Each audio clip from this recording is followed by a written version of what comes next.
Hello there and welcome to Zander Pro Open qualification. My name is Philip O'Connor. And my name is Mille Pettersson. And for the next 8 hours or so, we will be bringing you all the action live from the Dutch River Delta, where 10 teams are fighting the wind and the weather as they battle for a place at Zander Pro Open 2024. If you're up this early on a Sunday morning in Europe, you'll know that the clocks went forward last night. Summertime is here. The competition season has started. Now, we started out with 20 teams in this qualification process on Friday. We had a long day yesterday. Not a whole lot happened, and we're down to 10 teams today. Mille, let's go back over what Zander Pro is, the Zander Pro Open is, and what's actually happened over the last couple of days. What is this tournament, and what are they qualifying for? Zander Pro Open qualification, it's a way for all the amateur teams all around Europe to get a spot in our grand Zander Pro that we show on YouTube once every year. And so what they're qualifying for now is the 2024, the grand final, the big competition next year. Exactly, yeah. It's going to be the team going out as winners today will earn a spot in Zander Pro YouTube edition that will be recorded 2024 and shown 2025. It's really, to be a part of something like this needs a lot of time and consideration to be ready for it. So it's for the next year. It's amazing to see. It's a huge shop window for the amateur teams who are competing here today. There are 10 of them, as I said, and they started on Friday morning. Yesterday, unfortunately, the competition was pretty much cancelled. What caused that cancellation yesterday, Mille? Extreme winds, nothing like we've ever seen before. The wind gusts were reaching 20 meters per second, and it was just unfishable. So most of the teams had thought it was going to be a 2 days competition. So some of them might have some spots that they weren't able to fish, that they would have fished yesterday. But the rules are the rules, and I bet some other teams are happy to get through to the final top 10 for today. This is the thing, because this is a very tactical sport. We already have teams out. It's now 3 minutes past 9 Central European time. An hour and 3 minutes ago, the competition officially began. So the teams have been out on the water now for more than an hour. And a lot of it is to do with where you go and when you go there. So cancelling 1 day of the qualification process, that's going to have a huge effect on some teams. Yeah, it does have a huge impact. These teams have been practicing for 2-3 weeks, some of them. I know, for example, Team Extreme Rails, the Polish guys, they had been pre-fishing for 3 weeks, and I can't imagine how it feels for them and all the other guys. Because, it's like you already said, it's a very tactical game. You do want to fish your best spots, but do you take it the first day, do you take it the second day, and what you do on the third day if you actually qualify for the final top 10. Let's take a look at some of the images from out on the waters now. These are images that we shot a little bit earlier on, and it's a little bit of a replay. You can see them heading out there. This is Team Gyrocells, I think it is, that's heading out there. And you can see it's very grey out there today, but there's an awful lot less wind compared to recent days. Mille was saying 20 meters per second, 16 meters per second. Some of the images we'll show you later on from Friday and from Saturday. It was absolutely crazy weather there altogether. This is the Dutch River Delta, and it's quite an odd area of water, right? So you have large open waters, and you also have an awful lot of inlets and little passages that the people can choose to fish in, Mille. Have you ever fished here in this part of the world yourself? Yeah, I have. I have been actually fishing Zander on this exact lake just before the pandemic. It must have been 2019. Yeah. 2019 or somewhere in that area. Somewhere in that time span. And it's a very tricky water, but these guys are some of the best to fish, and they have a lot of preparation going into this final day of Zander Pro Open qualification.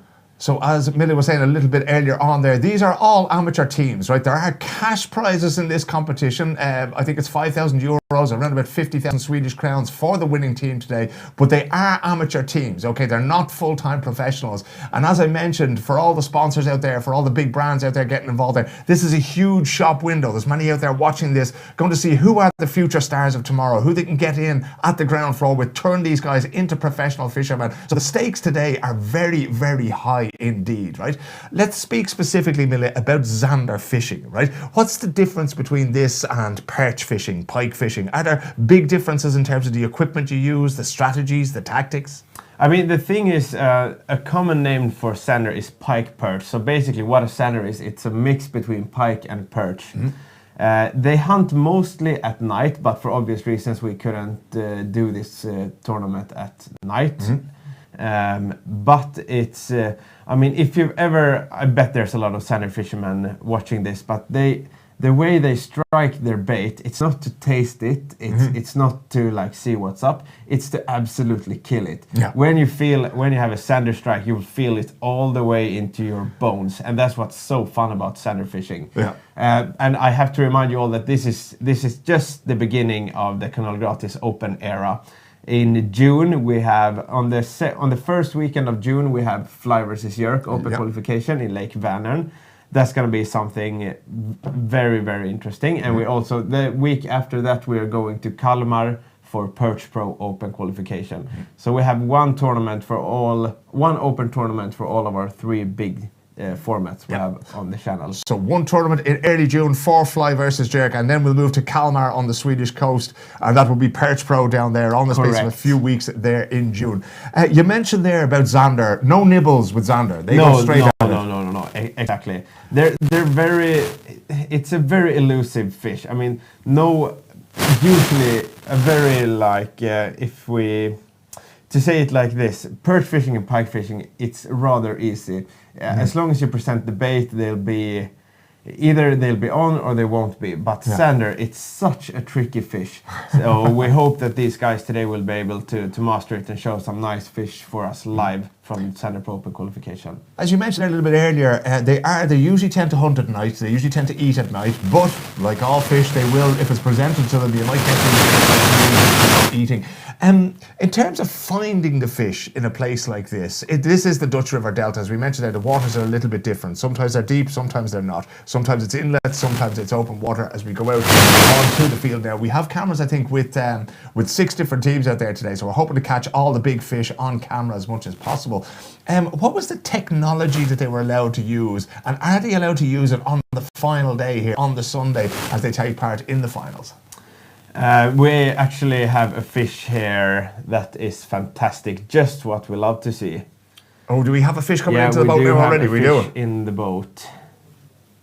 From Team Dutch Fishing Guide. So they're just putting something in now. We're just waiting to hear the length and the size of the fish. So they've been, as I said, they've been out there for about an hour now, and they have caught, I think Dutch Fishing Guide have caught a couple of fish already. They have in total, on the list that I have at the moment, they have one that was 58 centimeters long they caught already. Now, there is a total here, the top 5 score, and of course it is the top 5 fish, the combined lengths and size of the top 5 fish. They're up to 257. Let's see now what they have. There's a little bit of rain falling out there. William and Wolfgang out there on the water for Dutch Fishing Guides. What have they got in their net? Can we see anything there now as they register the size of this fish? They're off to a good start, an hour and 9 minutes into the competition there. Yeah, they already have 257 centimeters for their top 5, not including this fish. Yeah, the biggest fish that they caught so far was 58.0 centimeters, so 58 centimeters bang on. That's not the biggest fish that's been caught already this morning. Rhineland Boete have caught a fish that was 60 centimeters long. Their total so far is 71 centimeters, so one very small zander, one very big. 71 is not a bad start, and I mean, it goes for everything in life, especially for fishing. If you have a good start, then you can fish the whole day with just put your shoulders down and have a good... Here we go. We have another fish from, is it Team Lossagis? And I'm hearing from Latvia, have a fish out there. Yeah, Lossagis. Yeah, just under 55 centimeters by the looks of that. And a big thumbs up there from the Latvians. That's a fine looking fish there, Mille. Look at that. That's just perfect. Janis and Janis. There we go. Fish is back in the water. You never know. Yeah, but I mean, these guys have been pre-fishing for Zander Pro Open qualification for 3 weeks. I heard someone say so. It's not a big shock to me that that they are catching. So when they go there for 3 weeks, Mille, again, we have to stress, these are some of the top amateurs in Europe who are taking part in this competition.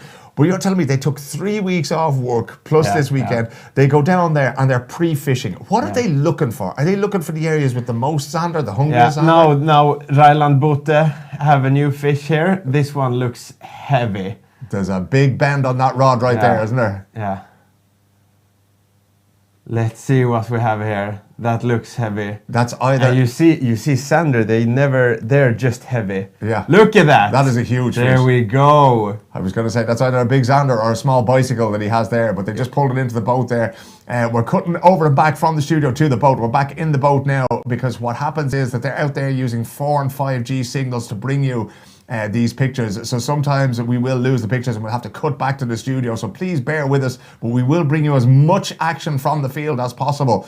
And this is great to get fish of this size this early in the competition. Yeah, right? yeah. I mean, can you imagine for them to take all this time off for pre-fishing, and then, it doesn't matter how the pre-fishing went for you. I mean, you have 1 day to produce and then to finally get some fish on the board. I can't imagine the feeling. They must be delighted with themselves. I just saw a little clip there as they put the fish down to measure it, and the tail was flapping around there, round about a little bit, was maybe 70 centimeters long. We'll see what they've managed to get now. That is a great start. That's a huge... Look at that, Zander. That's a huge fish altogether, isn't it? Yeah, yeah. What do you reckon? That must be 70 centimeters. 65? Not far from, at least. That's for sure. A very, very big fish has been pulled in there already. So an hour in, would you have expected that to happen this early? No, not this early, not this early. And I mean, we have to say also that that's a small little dude. Yeah, that's... Looks to be around pushing 40. That was from yesterday, I think, one of the fish from yesterday that was pulled in there. Sorry, it is. It's actually from today. It's a little bit of a shorter fish. It's from this morning, and that was the team, Hidde and Mats. They would have been counted as among the favourites here. They've done very well in the qualification so far, and that was from, they came through the qualification process. We were looking at the previous totals. They did very, very well there in qualification. Whereabouts are these guys? Because Zander is something that you don't necessarily have to fish from a boat, right? You can be on land. No, exactly. That's the fun thing with Zander. That's what makes it such a popular fish. It's very open for anyone to catch. You don't have to have a fancy boat and all the fancy equipment. I mean, equipment nowadays, you can have live scope in many different ways, but you can, I mean, what we've learned from Zander Pro is that usually the biggest fish are caught from shore, so I won't be surprised if some of the top teams today are fishing very close to the shore. Some of the guys will be on dry land. Let's take a look at that dry land if we can now. I think we have a map of the Dutch River Delta that we can show you, just to give you some idea of where they are in the world.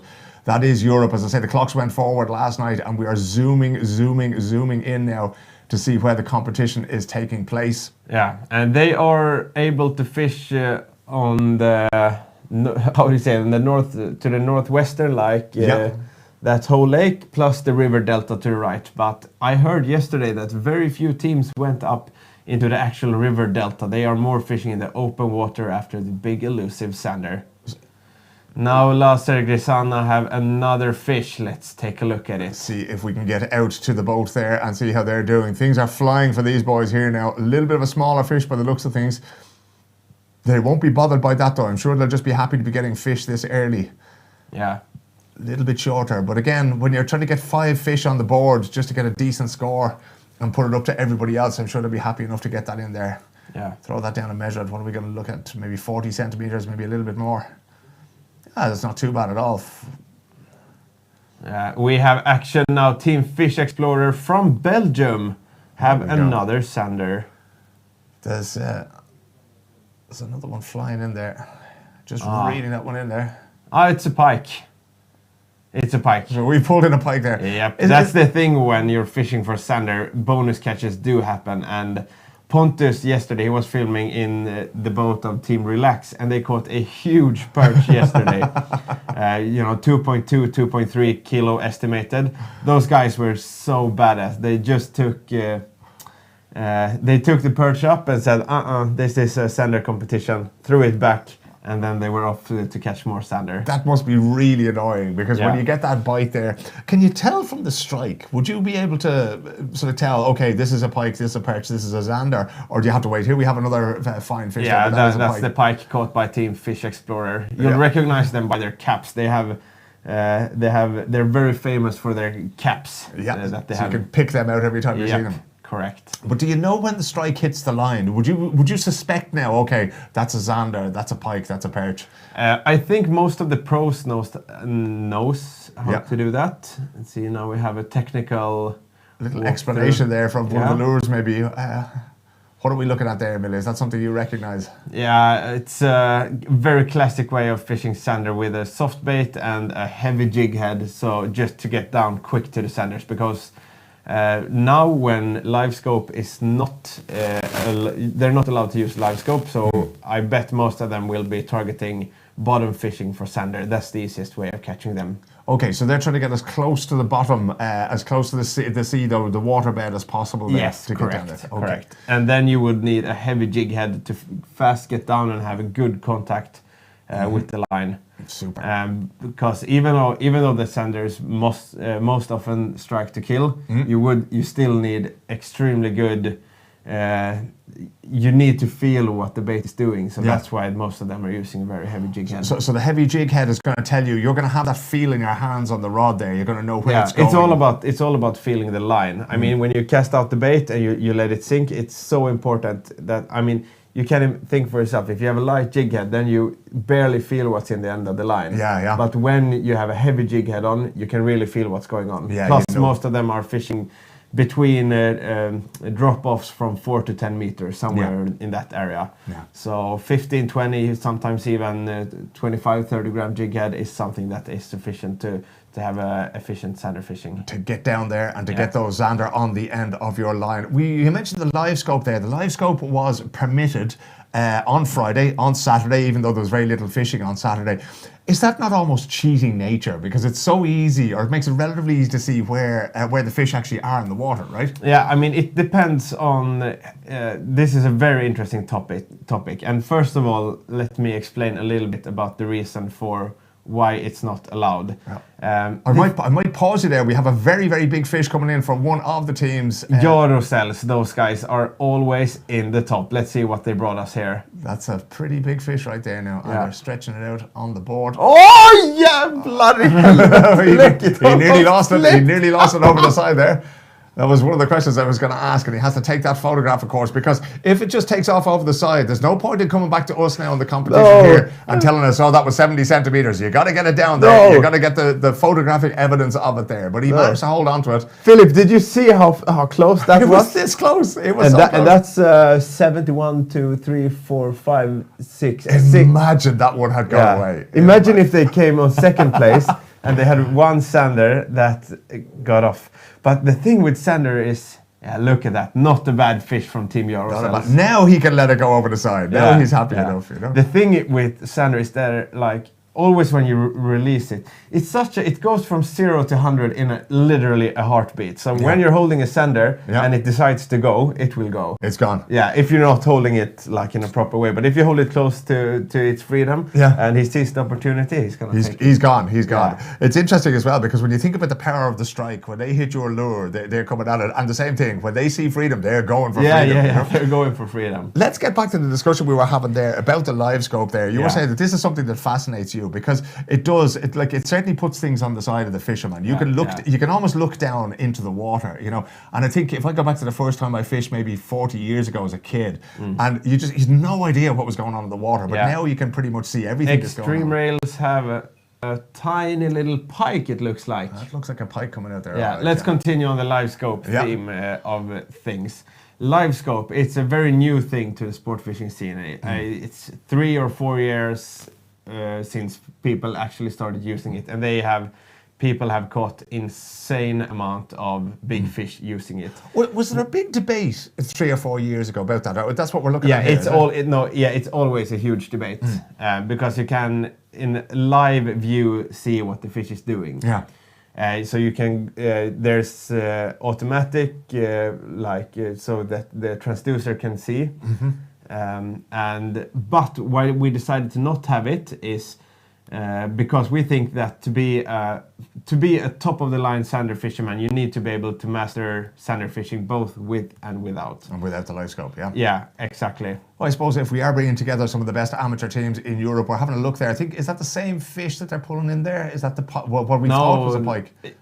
Yeah, that's the pike. That was a pike, and he is being freed again now. Yeah, maybe something they don't want to catch when the stakes are this high. It's just time wasting to catch pike and perch. Yeah, you have to reel them in. You have to let them go. This is catch and release sport fishing, so you got to bring them in. You got to let them go again. So a few minutes will get wasted doing that. Yeah.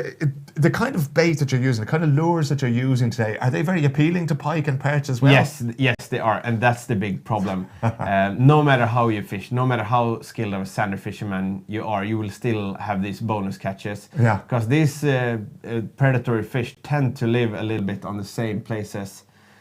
So it's inevitable that you'll catch some pike and some perch. They share the same waters. What is this fisherman doing here now? There's some running repairs being done on the line. Yep, that's what happens when you're fishing. You get tangles in your line. I bet that's the absolute last thing he wants to do now, to retie, but it's something that just has to happen. It's all part of the sport. Yeah. Oh, heavy fish on here for Team Lasergisana, Latvian team. Look at that rod bend. That is a huge bend on that rod now. Yeah. Let's see what he comes up with. Not a bad Zander. There we go. A fine size of a fish coming in there as well. Yep. And if Yannis back at it again, a new Zander on the board. Would you believe it? It's tremendous. Now, if we've learned anything this morning, we're going to hold on to this guy, or this fish, before we get it measured there. Look at that. Heavy jig height, small soft bait. That's the very classic Zander color, brown and yellow, what it looks like to me. Seems to be the recipe for success this morning. Yep. Let's see now if we can get this down there and see what length we're going to get on that. I actually love this. Sometimes you get annoyed by the fact that the pictures are sort of hacking just a little bit, but this is live sport fishing from out on the waters. That is up around 50 centimeters, just over, maybe actually north of 55. Closer to 60, 57, 58, something like that. Getting great benefit from that particular tail there as that fish gets dropped in. Yeah. They have their pictures taken. And look at the boat they're fishing from. Wouldn't you want to be on that boat? This morning, I don't know, I'm looking at the rain first, Mille, and I'm thinking I'm quite happy where I am here in the studio. If the sun was shining a little bit more, maybe, as they present that fish to the camera there and get it back to us here in the studio. So we are very happily in our studio here, and that's a very happy looking Zander. The weather forecast today, rainy conditions, 8 degrees in the air, 3 meters per second of wind, and the air pressure not too bad either. Would you describe these as good conditions, perfect conditions, okay conditions for Zander fishing? Not far from perfect conditions, especially considering what we had yesterday when it was absolute carnage out on the water. Yeah, around 3-4 meters per second, it couldn't be any better for these guys out on the water. Does the rain make things difficult? And it's not, in terms of what the fish do, but just being there and having, because there's no roof on these boats. You can't stand there with an umbrella in 3 or 4 meters per second, Yeah, exactly. What I always used to think is that why would the fish care? They're already wet. I think it's more for yourself a little bit. It's your own comfort. But I think these fish are so deep that they're not affected by some mild rain, and it doesn't. I was about to say that it doesn't look too bad when I see pictures of these guys when it's absolutely pouring down. Looks pretty bad there, all right. But they're tough, these guys. They have been practicing for this tournament for so long, and now they're finally here. They qualified for the top 10. All wanting to get a spot in Zander Pro Season 5. It's going to be Season 5. It's amazing how time flies through the pandemic. It does. Things are really going well here. Yeah. We would like to take this opportunity at 9:25 Central European Time to welcome our viewers from all over the world. This is Zander Pro qualification. Up for grabs is a place at Zander Pro 2024. We've had a fascinating morning's fishing. They have been out there now for 85 minutes on the water. As Mille was just saying, there's absolutely perfect perfect fishing conditions out there for Zander. We've seen some big and beautiful fish out there. Yesterday's qualification was cancelled due to very, very heavy winds, and there was a little bit of discussion between the teams because these are, as we said, these are the best amateur teams in Europe that have travelled here to be part of this competition. Maybe many of them hoping to turn pro at some stage, but they give up their own time to go here. And what was the story yesterday, Mille? Did they want to go out and fish despite the bad weather, or did they think it's probably better to stay on shore today? Most of them wanted to stay on shore because it was too bad yesterday. Yeah. Wind gusts going from 16 to 20 meters per second, and it's just, I mean, it's not only, it's more or less impossible to catch any fish, but it's the actual like safety hazard to go out in these conditions. And no matter how fun it is to be in Zander Pro and all this competition, I mean, no fish is worth even slightly risking your life for. And it can get dangerous quickly in those situations. So we decided to cancel the day. Most of the teams were happy about it. Some were not, of course, but that's the name of the game. It is indeed, of course. The famous thing about sport fishing, of course, is that you are at the mercy of nature, both under and over the water, as we see now. Is that? Let me see. Is that a live scope? No, it's not a live scope. That's the side view, and that's a completely different thing.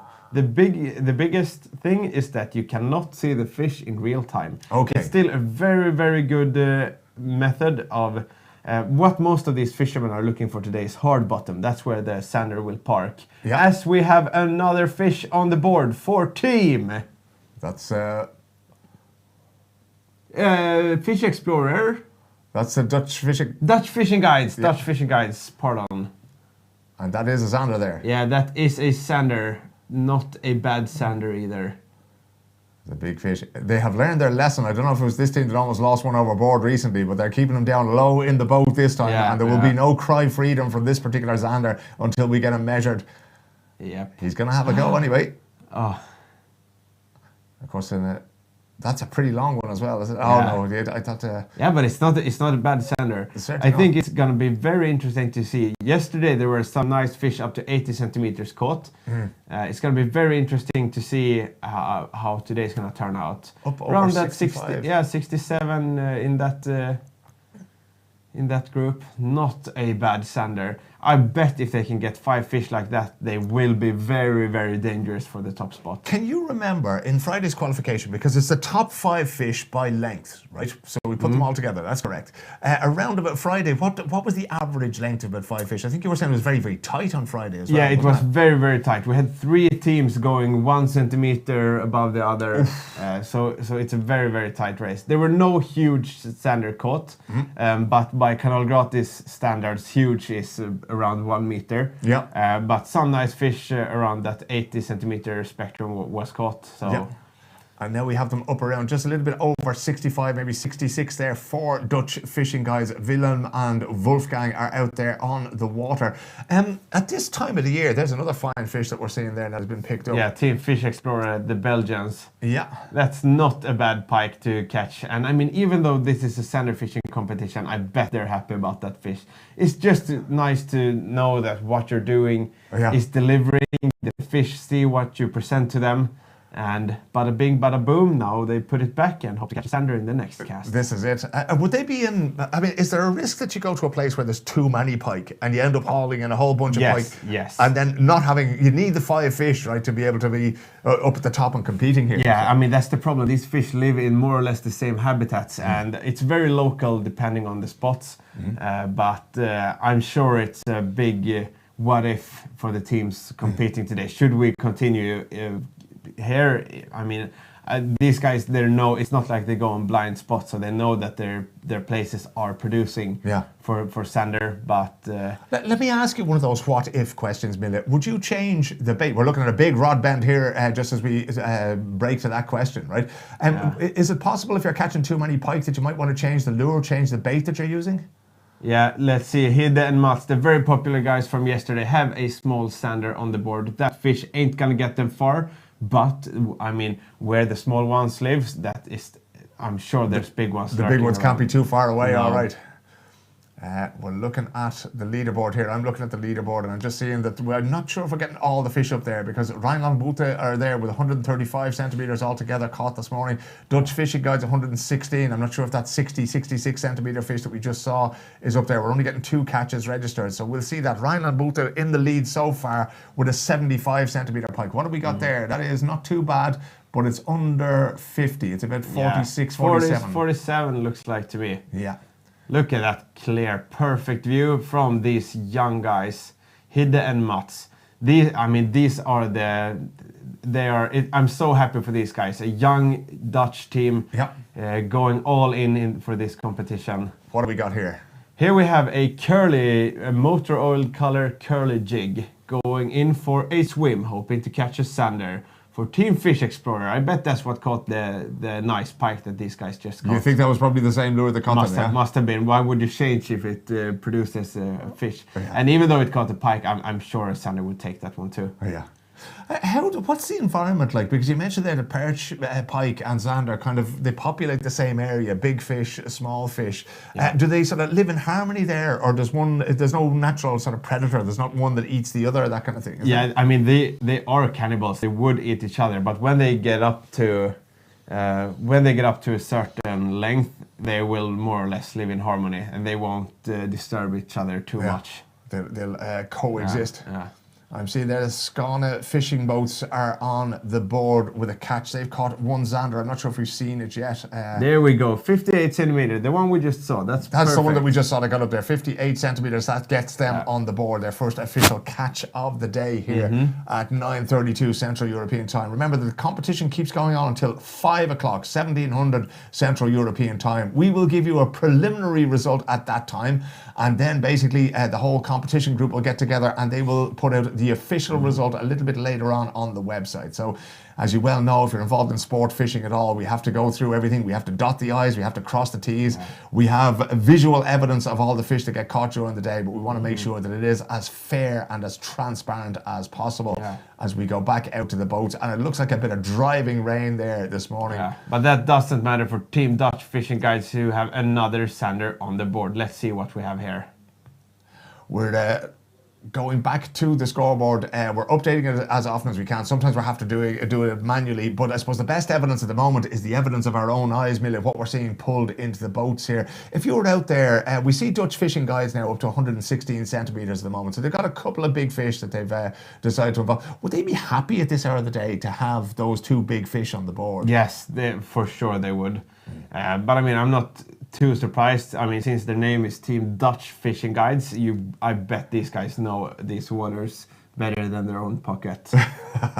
That is a big advantage. We did mention that some of the teams that have come from Poland come from Latvia to compete. Of course, we started with 20 teams on Friday. We're down to 10 teams today. Sorry, Philip. Another nice one for Hidde and Mats, the young Dutch team.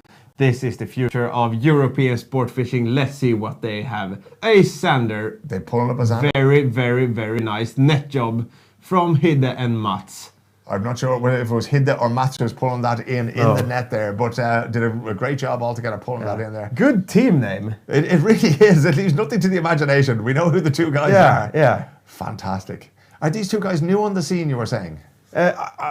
Yes, I have not seen much of them before, and I just love to see young new faces entering the European sport fishing scene. This is what Kanal Gratis is all about. Yeah, it's getting these young stars, and as we mentioned earlier on, they are all of these teams are amateur teams to begin with, and we're hoping that some pros will emerge from the ranks today. This Zander is not all that cooperative, it has to be said, as we get him down there. Yeah, I'm sorry to say it, but that fish won't take them far. But we have an interview with Team Hidde and Mats to get to know these young anglers a little bit more. My name is Pettersson, and we are Team Mats and Hidde, better known as Team shakeup.nl. We are from the Netherlands, and we've been fishing for Zander for 5 years. We started the qualification with pelagic casting, and even though the weather was a bit rough, we had a great day on the water. I think we caught about 14 Zanders, so it was a pretty good day for us. We think it's a good decision that day 2 is cancelled because the weather was too good. If we win, we will celebrate big time. Yes. And I think that we are going to preparate with the 5,000 euros for the Zander Pro coming year if we win, so we can score at that tournament also pretty good. Yes, our favorite teams from the official Zander Pro are Team Abu Garcia and Team Shimano with Herman Schuurman. There we go. Hidde and Mats now who are out there. They've got a couple of big fish on board, the two young Dutchmen. I suppose, having heard from them there, Mille, is sport fishing getting popular with young people? Who is it who's doing sport fishing? Is it the old men with the grey beards like me? Is it the young men with the slightly less grey beards like you? Or is it guys like Hidde and Mats who are getting involved in the sport? I think nowadays this is a very interesting question.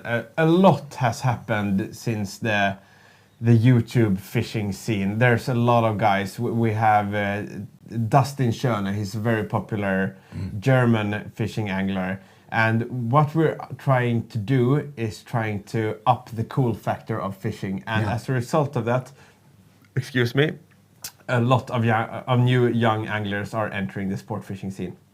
I often wondered, because I know you're from the island of Åland, the Swedish-speaking Finnish islands there. Are the young people who are getting involved in this today, are they from rural areas? Are they from, you know, near the many lakes of Sweden and Finland and in Germany and that? Or are there urban fishermen coming in as well? That's also a very interesting question. As we have a new fish for Team Jarosels, but I'm gonna Yeah, you keep going there. We'll keep looking at the pictures as they come in. But do you think it's people from urban areas are getting involved now as well? Yeah, urban fishing is getting very, very popular since nowadays it's so easy accessible. You can just, I mean, as we take the subways in Stockholm, you many times meet anglers with fishing rods.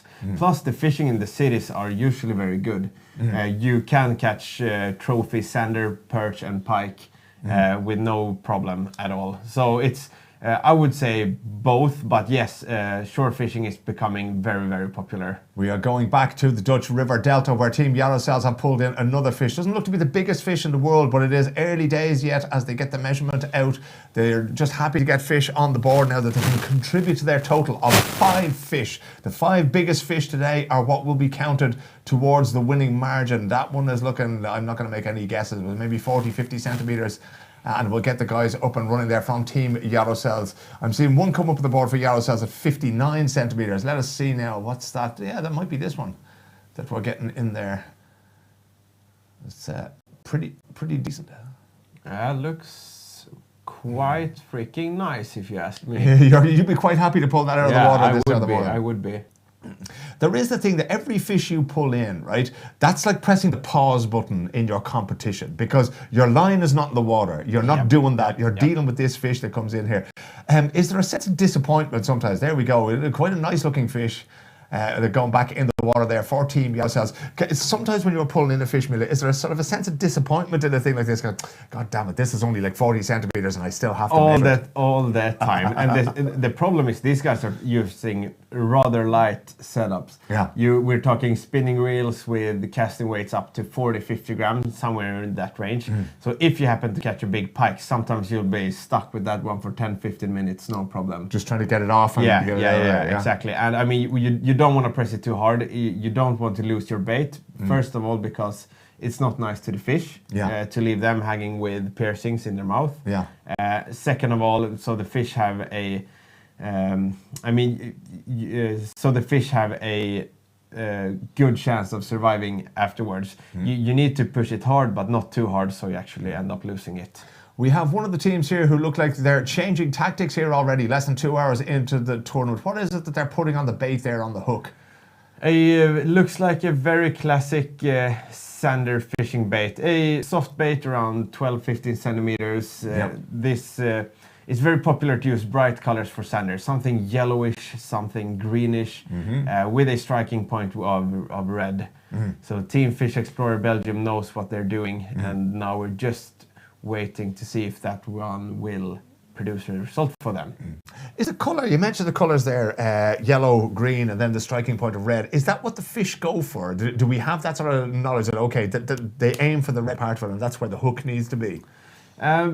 Very, very interesting question. I would say it depends on who you ask. If you ask 100 anglers, all 100 anglers will have different will have different yeah. opinions to how striking points work out.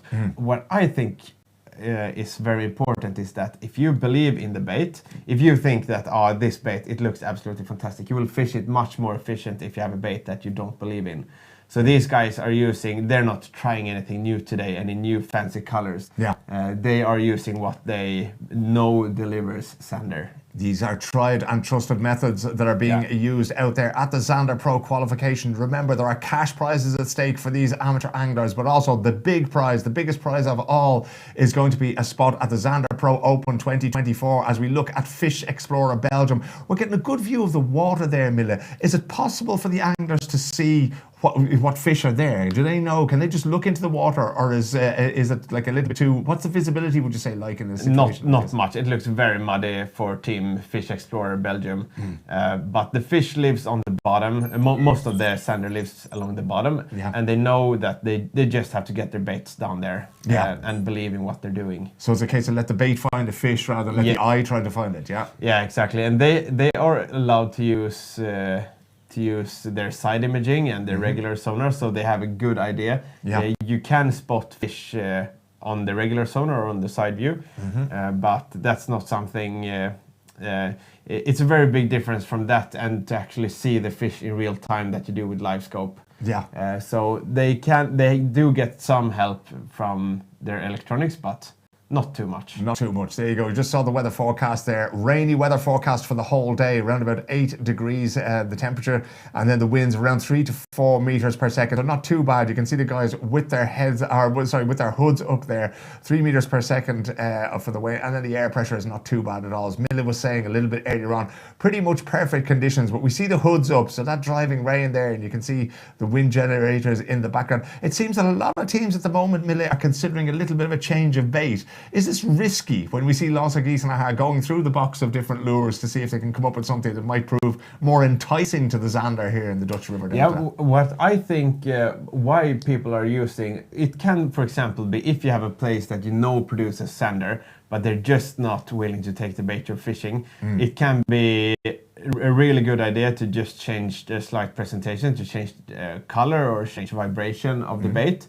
But what also very easily happens for many guys is that you just start to change bait too often. And this means that you're never fishing really effectively. So it's a very fine line between what you're doing. But like I said, these guys, they have been fishing for a long time, so they know a little bit what the Zander wants. So now they're just changing until they find what they actually will commit to eating. We're looking at our friends here from Team Losser from Latvia. How much different would it be maybe from the home waters where they fish on a regular basis to the Dutch River Delta? Very, very different. I have a good friend in Latvia, Martins Baludin's team eholotes.eu. They have been fishing. I have been filming them in Perch Pro.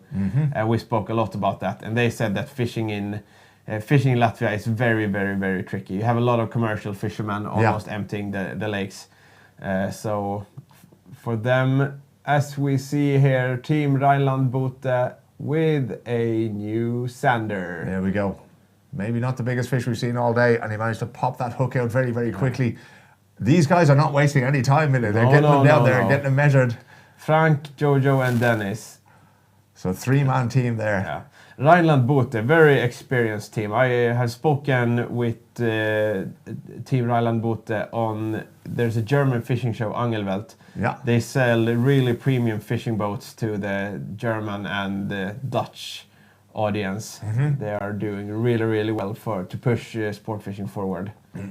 When you look at the boats that are out there in the water today and you compare them maybe to a competition professional pike fishing boat, is there a big difference between the boats you would use for Zander fishing in the Dutch River Delta and maybe in the boats you were talking about there in Rhineland or in other fishing competitions? I think nowadays, since it was about 10 years ago that American sport fishing boats really started to focus to export their boats to Europe.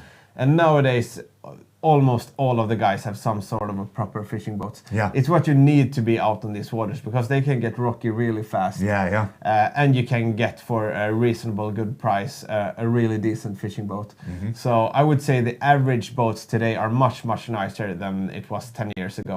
Yeah. And that's good both for, I mean, it's nice to have a nice boat, but it's also for safety reasons. Yeah. Most of these boats are claimed to be unsinkable.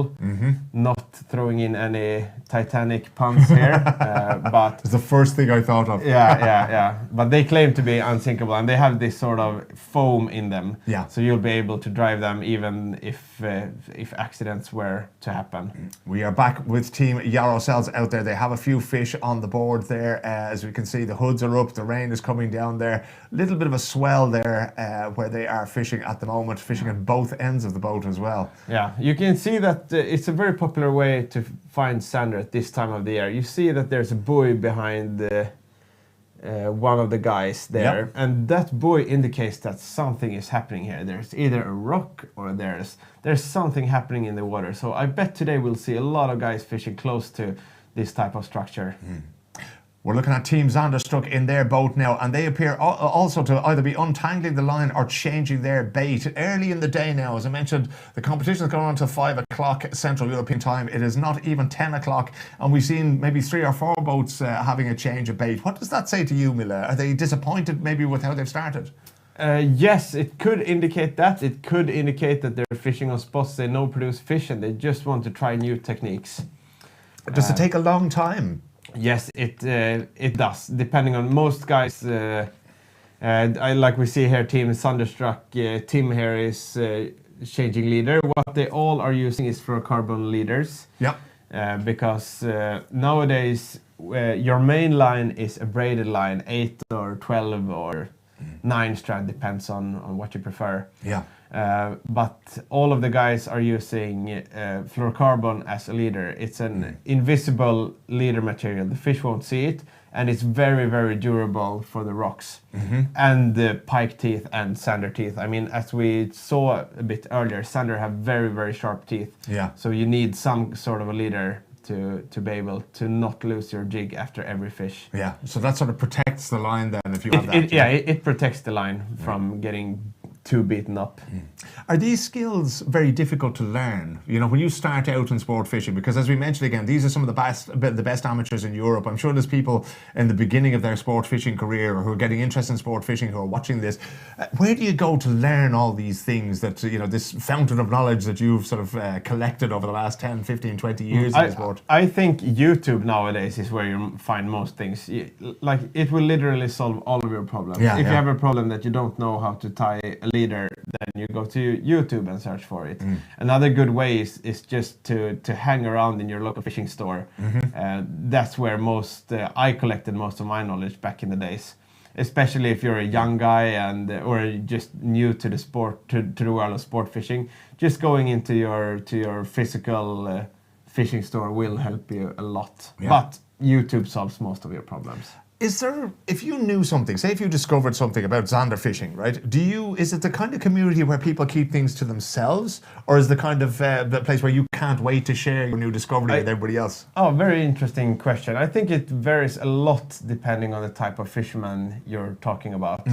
I mean, it varies a lot. It's from person to person. Yeah. As fishing YouTubers, we really love to teach out what we learn if we learn any new specific skills. Here's a man from Dutch Fishing Guides who's learned a thing or two over the years. He has another zander there by the looks of things. And he's working hard to get that hook Willem out. and Wolfgang has another fish in. And Lasse Gisana, the Latvian guys, have another big fish on the board. That is These guys are dangerous. That's not the first big fish they catch today. It certainly is not. Just going down through it, they have quite a lot of zander there. Yeah, that would be so fun to have a Latvian team in Zander Pro. Yeah, you mentioned there that you have your friend over in Latvia that you have a lot of contact with. What's the scene like over there at the moment, and what kind of fishing is the most popular over there?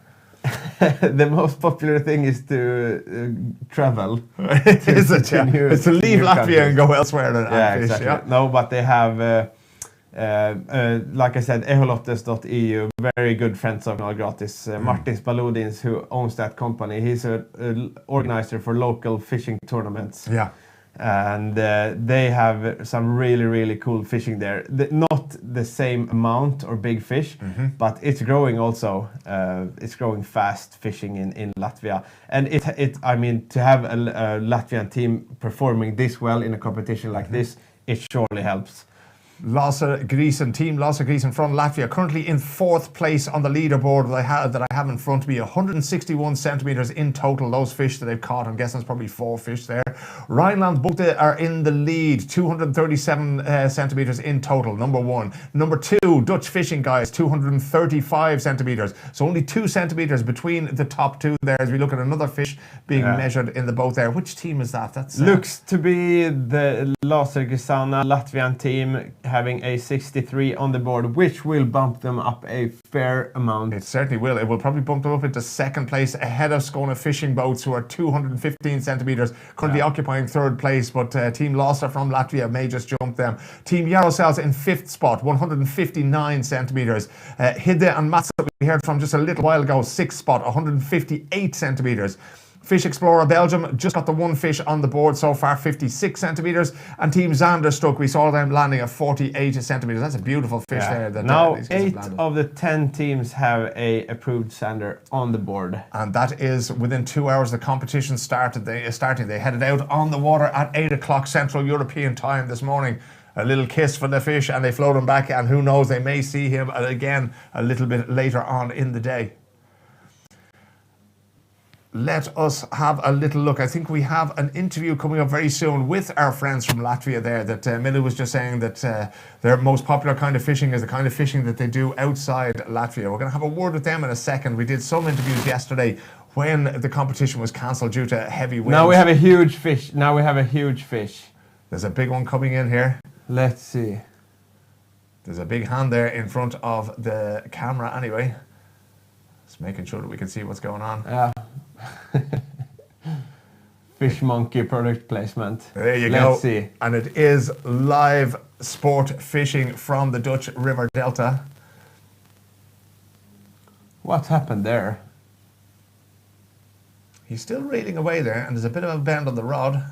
No, we've switched again. We are back with Team Lasse, I think. Yeah.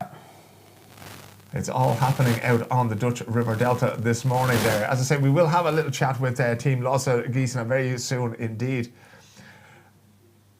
Yeah, let's hear from them now. Hey, my name is Jānis Mangulis. My name is Jānis Zariņš. And we are Team Lasergriešana.lv, but you can call us Team Laser because it will be easier. We are from Latvia and we have been fishing for quite time. I have been fishing for, I don't know, for Zanders about 5 years, but other fishes... Maybe 10 or 15. But first Zander I catch 25 years ago. Well, yesterday was the first day of the competition. The weather was pretty crazy at the morning. There was big waves and stuff, but luckily we got to our spot where we stayed all day, and we did the pelagic fishing for all the day because that was originally the main plan. And everything was as we expect, so we are really happy about that. And today the weather is just too crazy. If yesterday was already a lot of waves, then today it's just impossible to fish here. So we will see what will happen tomorrow. If we win this, I think we will drink some beer at evening after competition, and the next day, tomorrow early, we will need to go to the ship back to Latvia. So. Our favorite team from Zander Pro is Team Nace. We want to beat them next year. So Guys, we are trying to see you soon. There we go, our friends from Latvia, from Team Griesen. A fantastic little interview with them there. If we have a quick look at the longest fish that have been caught today, the guys are actually at the bottom of the list of the top 5 longest fish. They have caught a fish that was 63 centimeters long, and they're tied for 4th and 5th place there with Hidde and Mats, the 2 Dutchmen. In 3rd place, Dutch Fishing Guides have caught a 64 centimeter Zander. They've also caught a 68 centimeter Zander, so they're in 2nd place as well. But out in front, front with a 75 centimetre, the biggest fish caught so far in the first 2 hours or so of competition today. That was landed by Rheinland Bute so far. You mentioned, what's the biggest fish we've seen so far in the qualification process on Friday and today? It's about 80 centimetres. About 80 centimeters, yes. That's a huge Zander. That's big for a Zander, yeah? That's big for a Zander, yes. Does it change from the time of year, or is this a sort of a constant thing? You know, it's not like the flowers in the garden where they bloom at a certain time, where they get big at a certain time, is it? I mean, all seasons have their charm. Now, the closed season is coming because the Zander are moving up for spawning, so April and May it's prohibited to fish for predatory fish in the Netherlands. So now is a very, very good time to catch big Zander on the Dutch River Delta. So pretty much in the next couple of days, that's it for predatory fish. You can't catch them anymore for another couple of months. Yes, exactly. Yeah, they'll have some time to rest, and all the fishermen too, which I bet. I mean, some guys are out there day and night, so I bet some wives and husbands out there are happy to see their... I would imagine that doesn't apply to anyone more than it does to Dutch fishing guides. They are out at the moment in the lead with 5 catches so far this morning as we come up on the 2 hour mark. Rheinland Bute with 4 catches. Skåne fishing boats also have 4. Losse Giesner also have 4. And Hidde and Mats, the 2 Dutchmen, they have 3 fish that they have landed already this morning. And you can see there from the top 5 in terms of the number of Zander, 3 of them are from the Netherlands or from Belgium. So it's pretty much going according to plan, that the people who know the waters best are the ones who are landing, maybe not the biggest fish, in some cases the biggest fish, but also the most fish so far. Can you learn enough about the water over the course of the day, for our Latvian friends from Losse Giesner, for example, that all of a sudden you go, okay, I'm starting to get a feel for where the fish are here? Yeah, I mean, the thing is that all these guys, they have a plan, but once you're out on the water and you get your baits in, and what happens when your plan doesn't work? You adapt. So all these guys, it's a question of adapting to the circumstances that they have been given. I always like to go back to that great quote from the heavyweight boxer Mike Tyson, who said, everyone has a plan until they get punched in the face. Yeah. Oh, and these guys are producing. Look at that Zander. That looks... This is Team Zanderstruck. They are already on the leaderboard with a nice 48 centimeter as they have their second fish in the boat. What a nice looking Zander. That's a relatively huge fish compared to some of the ones that we've seen this morning. Looks quite long, all right. Not huge, Philip. We'll say 50, 60 centimeters somewhere there. Yeah. I'm sure at the end of the day you'll know exactly how long a fish is when you see it. Do you know what it is, Mille? It got me excited there when I saw it coming out. I think it's the energy when they pull it out of the water. You go, that's massive altogether. And then you look at it and you go, hang on a second. So I was a little bit early there, but Team Lionel Bute have landed another big fish there, already towards the top of the leaderboard. I can tell you the Dutch fishing guides, their total at the moment is 299 centimeters. Can you see how they took the bait? Yeah. It's all the way in the mouth of that fish. And is that a good sign? Will they be happy with that it landed right that for them? They're eating properly. Sometimes they'll just nibble in the tails of the bait, but when you see something like that happen, you're happy to see it. Yeah, that was Team Rheinland Bute catching another. It was not Team Zanderstruck. Yeah, it's Team Rheinland Bute who are currently in second place in terms of the top 5 score. 237 centimetres for Team Rheinland Bute. I'm looking at that one though, and it's going to bring them up the leaderboard. Team Dutch Fishing Guides, 299 centimetres. So if that gives them, say, a 60 centimetre fish, which is not beyond the bounds of possibility, they'll be 2 centimetres behind the leaders, right? Mille, let me ask you about the moment of the strike. What do you have to do when the fish strikes? Do you have to do anything, or do you just hold on and pray? No, set the hook as hard as you can, and then the praying part starts. And then the praying part starts. Yes. When you're saying set the hook, again, for people who are watching this maybe for the first time, who haven't seen sport fishing before, you're looking for a little sort of a jerk so that you catch it as hard as possible. Yeah, exactly. I mean, what happens is when the fish takes the bait, it has it in their mouth. Yeah. And if you don't set the hook, then it's just gonna spit it out. So you have a millisecond, maybe not less than that, but if you don't set the hook straight away when you feel something strange on your hook, then it's gonna be a lost opportunity to gain on the leaderboard for all of the teams. And look at that nice 65 centimeter Zander, 64. I wasn't too far wrong at the end of the day, though. I did get a little bit overexcited there, and for which I apologize. Rheinland Bute, I have high expectations of these guys. Yeah. They are producing in all kinds of different competitions. And it's going to be very, very interesting to see where they end up on today's leaderboard. They are second for the moment. Yeah, at the moment they're second for the number of fish that they caught. They are second in the leaderboard for the length, the combined length of their top 5 fish.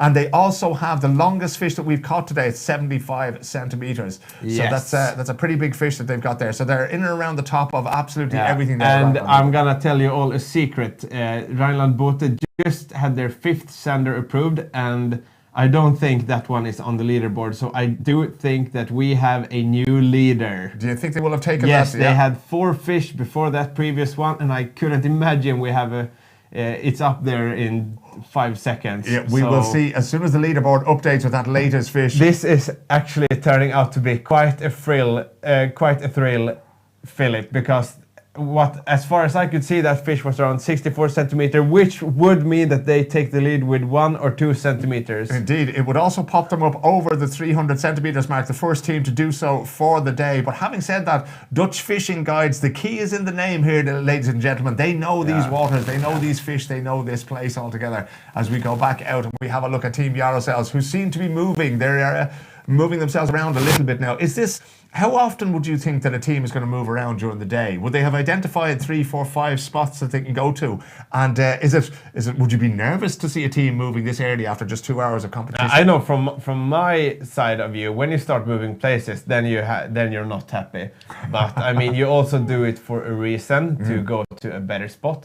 And these guys, it's not like they have one particular spot that they rely their whole Zander Pro Open qualification tournament into. So I bet they have a bunch of different spots. Yeah. Now it's a question of time. How much time do you put into every spot? Do you fish it 5 casts? Do you fish it? It all depends on the type of spot, but these guys know what they're doing. It's not for nothing that they're made it this far into the competition. Yeah, they have killed their engine here, Team Jarosells. They killed it very, very quickly. They're rolling to a stop here now, having a look at the sonar to see what is beneath the boat, if this offers any better opportunities. Opening up the window there, that would suggest that maybe they might be ready to have a cast here and see what they can pull out. Sure looks like it. He is going with a drop shot. Do you know what a drop shot is? You may explain that to me, Mille, as the expert. Yes, drop shot. That's the first time we see that today. Yeah. It means I should have had an example of it, maybe. Yes, it should have brought that, but it's a way. It's a way of presenting your bait in a much more finesse type of way. You can fish. A cast with a drop shot can take 3 or 4 minutes.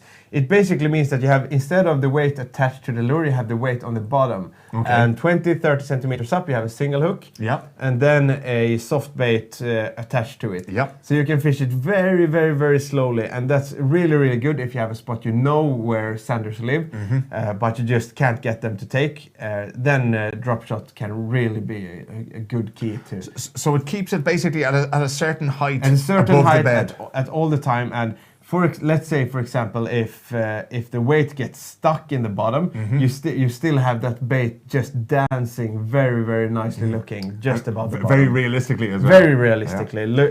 Imitates an injured bait fish in a superb way, because these fish are looking for easy to catch prey. Yeah. So when they see an injured fish, that's when they'll eat. That's when they strike. And a drop shot imitates that in a superb fashion. Let me ask you about the competition. We're looking at the competition on the water. We have 10 teams out there on their boats. Is there competition among fish themselves, right? Because obviously the bigger fish will eat first. They'll be able to be somewhat dominant in the water below. Because I often wondered, if you have 2 fish coming from either side in a competition like this, this one gets there first and he's 48 centimeters, and the 75 centimeter fish just cruises on by. And for the teams, that's going to make a big difference in competition. Is it very competitive under the water in terms of the food that's there, or is there enough food for all the fish? It is for perch that are living in schools, but not for Zander. Not for Zander. Okay. I wouldn't say it's for Zander, because they live mostly alone or in small groups. But for a competition fisherman, if that were about to happen, that it starts to become a feeding frenzy for the baits, I couldn't be happier. That's what you want. You want that feeding frenzy. Yeah. Cool. It has happened in. This is Zander fishing, but in Perch Pro it happens all the time. that they start to chase the baits from each other. And for Zander, I don't know, but for perch it happens more than it has happened more than once that you'll get 2 perch on the same bait because they'll actually try to steal it from each other. That's incredible altogether. Yeah, it is incredible. For Zander, most of these guys are using only 1 hook, so I doubt we'll see that today. But it happens for other species. You never know, but about 4:45 Central European time, you might get somebody throwing 2 hooks on there and seeing what they can pull out of the water. I have to say though, that was a little bit of a lie because I just realized that I saw most guys are using what we call a stinger hook. Okay. So what they'll have, I'll bring these up from here. I think we had some that were brought into the This studio is there. Nace Predator, very, very popular fishing bait. With some hair that we don't need. What they'll have is a jig head, leaded jig head. Then they'll attach a smaller treble hook in the back of the bait. Okay. All to up your percentage of catching.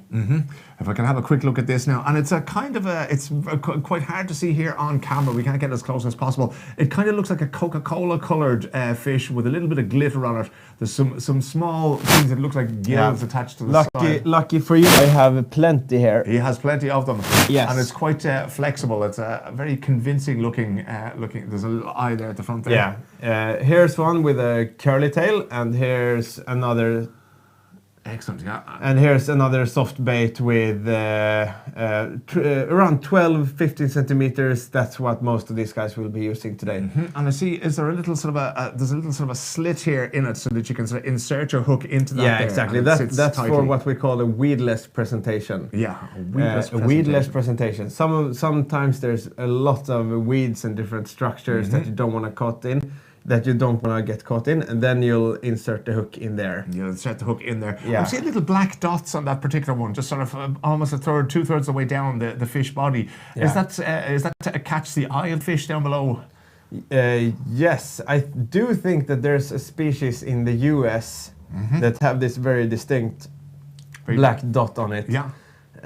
But I think it looks nice. It certainly sticks out to the eye, all right, that you might get attracted to. Yes. And you mentioned the curly tail on this. Is this supposed to mimic a particular fish that Zander would like to get a hold of for their lunch? The thing is that no, it's not. There's no fish that has a curly tail, Yeah. but it looks so mesmerizing in the water when you reel in a curly bait in just the slowest fashion. Yeah, I love this one actually. This more sort of brown cola-colored fish here altogether. It looks tremendous. This is actually the bait, not exactly the color, but very close to it. That Dustin Schöne has caught the big fish record in Zander Pro. He caught a 102 centimeter long Zander on a bait very, very, very similar to this. 102 centimeters. Yeah, if we'll see a fish of that size today, that would be something incredible. We will keep an eye out for it. I'm still waiting for Rhineland Boot to have their, let me see, their 5th or maybe 6th fish of the day registered. We did expect that. That looked like a pretty big fish, all right. Yeah, we expected it to take them up to the top of the leaderboard ahead of Dutch Fishing Guides. We are now 2 hours and 8 minutes into the competition, ladies and gentlemen. An awful lot has happened out there. If you're just joining us this morning, we'll go through the leaderboard as it stands, as we have it. We're not 100% sure as we go back to our boats out there. That especially since we have a new fish on the board is that Hidde and Mats, I think. I think it is. That's a small one. Won't do any major changes to their scoreboard. Yeah, it's not going to make too many changes to the top 5. Let's go through the top 5 at the moment. Dutch Fishing Guides, 299 centimeters.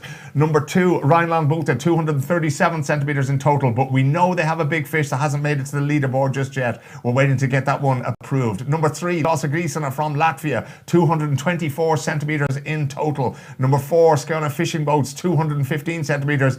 And our friends from Yarosels in spot number 5 there.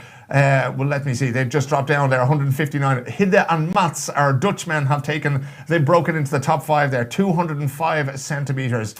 So they're into the top 5. Sorry to interrupt you, Philip, but just as we walk through this, we have an updated leaderboard, and Team Rhineland Boot are on top with 301 centimeters. The first official team to break the 3-meter mark of the day. They have entirely come into the top there. Let me see. We have some work going on there. Which boat is that? Can we recognize that boat that we're looking at there? It's I'm gonna say that's Team Fish Explorer. Fish Explorer Belgium, currently in 7th spot, and they're going very quickly through things. It was. There you go. This is why we have Mille Pettersson, our expert here in the studio today. He knows them all. He knows everything that they're putting on his line. I think he knows all the fish we've seen pulled in by name down here. Yeah, he is tying a drop shot, so maybe he's listening to the live stream as we go, since we just explained how effective drop shot can be on this tricky sander. There you have it. That's the weight on the bottom. Yeah. And a bit above that is gonna put a single hook. And to that is gonna be able to attach any sort of soft bait that he wants. There'll be a bit of soft bait going on there. Let's try and maybe keep an eye on this with Team Fish Explorer Belgium. It's going to be fascinating to see what kind of bait he throws on there now, just to see. It's an interesting change of tactics now that they've gone a little bit different now. They're going with these drops instead of what they had a little bit earlier, floating through the water. Similar, like what it looks like. Let's see now what he pulls out of the box if he's going for. Oh yeah, they have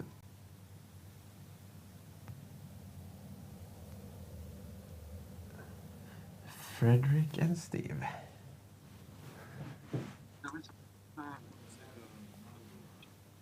Yes, a structure of 10 meters.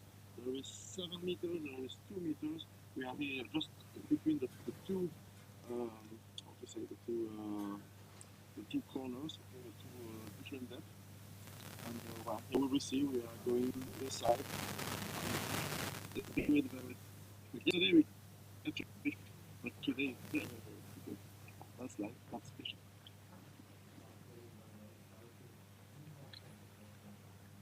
So down it goes with the drop bait there to be left hovering over the riverbed, or the waterbed. Yeah. Light blue, it's just where we are, the channel there, and there is 2 meters and there is 7 meters.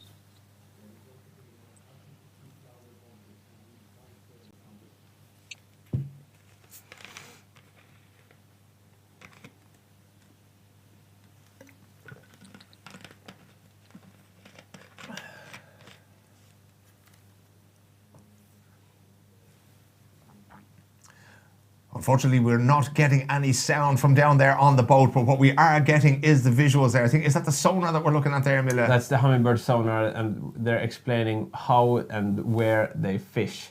Oh, yeah. Right next to a bay, very classic spot on that drop-off, 4 to 10 meters, something like that. Yeah, I think he mentioned that it was about 2 meters close to the shore there, and then it drops off a little bit. So you're expecting the fish to be hiding in that little drop-off there. I saw they tied on a monkey lures. What's the name of his drop shot baits? It's made by a friend of ours, Louis, and Fish Explorer are the distributor for that brand. Very good. So I'm sure they know all about that bait and how to fish it. I'm sure. And you can see how slowly he fish it there. He's just like. Does that surprise you? Is that an experience thing where, you know, the older, more experienced fisherman is not getting excited in the competition? He knows he has another 6-7 hours out there. Very much true indeed. These guys, they fish these waters every day, all year round, so they know how to fish it. But the thing is, they have 1 day of fishing, and it's easy to say, our pre-fishing was good, etc. But now it all comes down to this 1 day. Who will be able to produce the result that gets them into Zander Pro Season 5? Fish Explorer Belgium, they are in 7th place on the leaderboard at the moment. They're top 5. They seem to have only one fish there that is at 56 up there. We'll just see if we can see. Yeah, no, they're not really sort of breaking through onto the number of zander that they've caught today, nor are they among the longest fish caught. Of the top 5, there's a 63 centimeter fish that was caught by Hidde and Mats, the 2 Dutchmen there. But it is that thing of, you know, when you see that experience out there, they're not afraid. They have the courage of their convictions to make changes at this early stage and to go for either drop bait, fishing just above the bed, under the water there. I'm just looking, was there a little bit of tension on that line there? He seems to be toying with something that's there. The gentleman who was just speaking to us from Fish Explorer Belgium. How big is Zander fishing in Europe in general? Where would be the centre for Zander fishing, would you say? Around the Dutch lakes. This is where it's all at. This is where the best Zander fishing is happening, yeah? I'm sorry to interrupt. I have to change batteries in this one. You do that, and I shall keep bringing this entertainment to our fishing fans around the world. We'll go back and maybe have a look in this boat there, see what's happening with it. It's fascinating to see how they're fishing off both ends of the boat there. Looking very, very free, very, very relaxed out there. We are, let me see, 2 hours and 14 minutes into the competition. If you're just joining us, they started at 8 o'clock Central European time. Remember, the clocks went forward last night, so they had an hour less in bed, but the dedicated...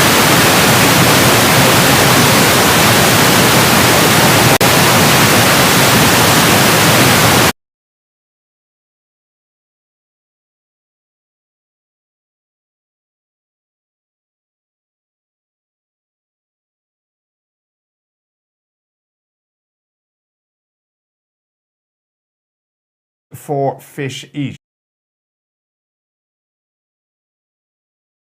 The greatest length we have at the moment is from Rheinland. Their 5 fish have measured 301 centimetres in total. The only team so far to break the 3-metre barrier. Dutch Fishing Guides, 2 centimetres behind them in second place. Team Losa from Latvia in third place, 224 centimetres, but it is early days. We've just under 7 hours of fishing left out there, so it will be fascinating to see what they can come up with. We've seen a lot of changes take place already this morning. We've seen boats moving from one position to the other. We've seen them changing lures, we've seen them changing bait, we've seen them changing weights so far. Mille, 2 hours in, what's your impression of this competition? It's going very well, I would say. These guys have been fishing mostly with live scope for a couple of days, and it's a big, big difference to go in this tournament without it. So now they're fishing blindly, and I'm very, very impressed. And I mean, already to have a fish breaking the 3-metre mark after a little bit more than 2 hours of fishing, that's just impressive. Let's go to Team Fish Explorer and see what they're up to in their boat. Okay, please tell me about the lure and your tactics. Okay, but not today is very difficult, so we try to fish with drop shots.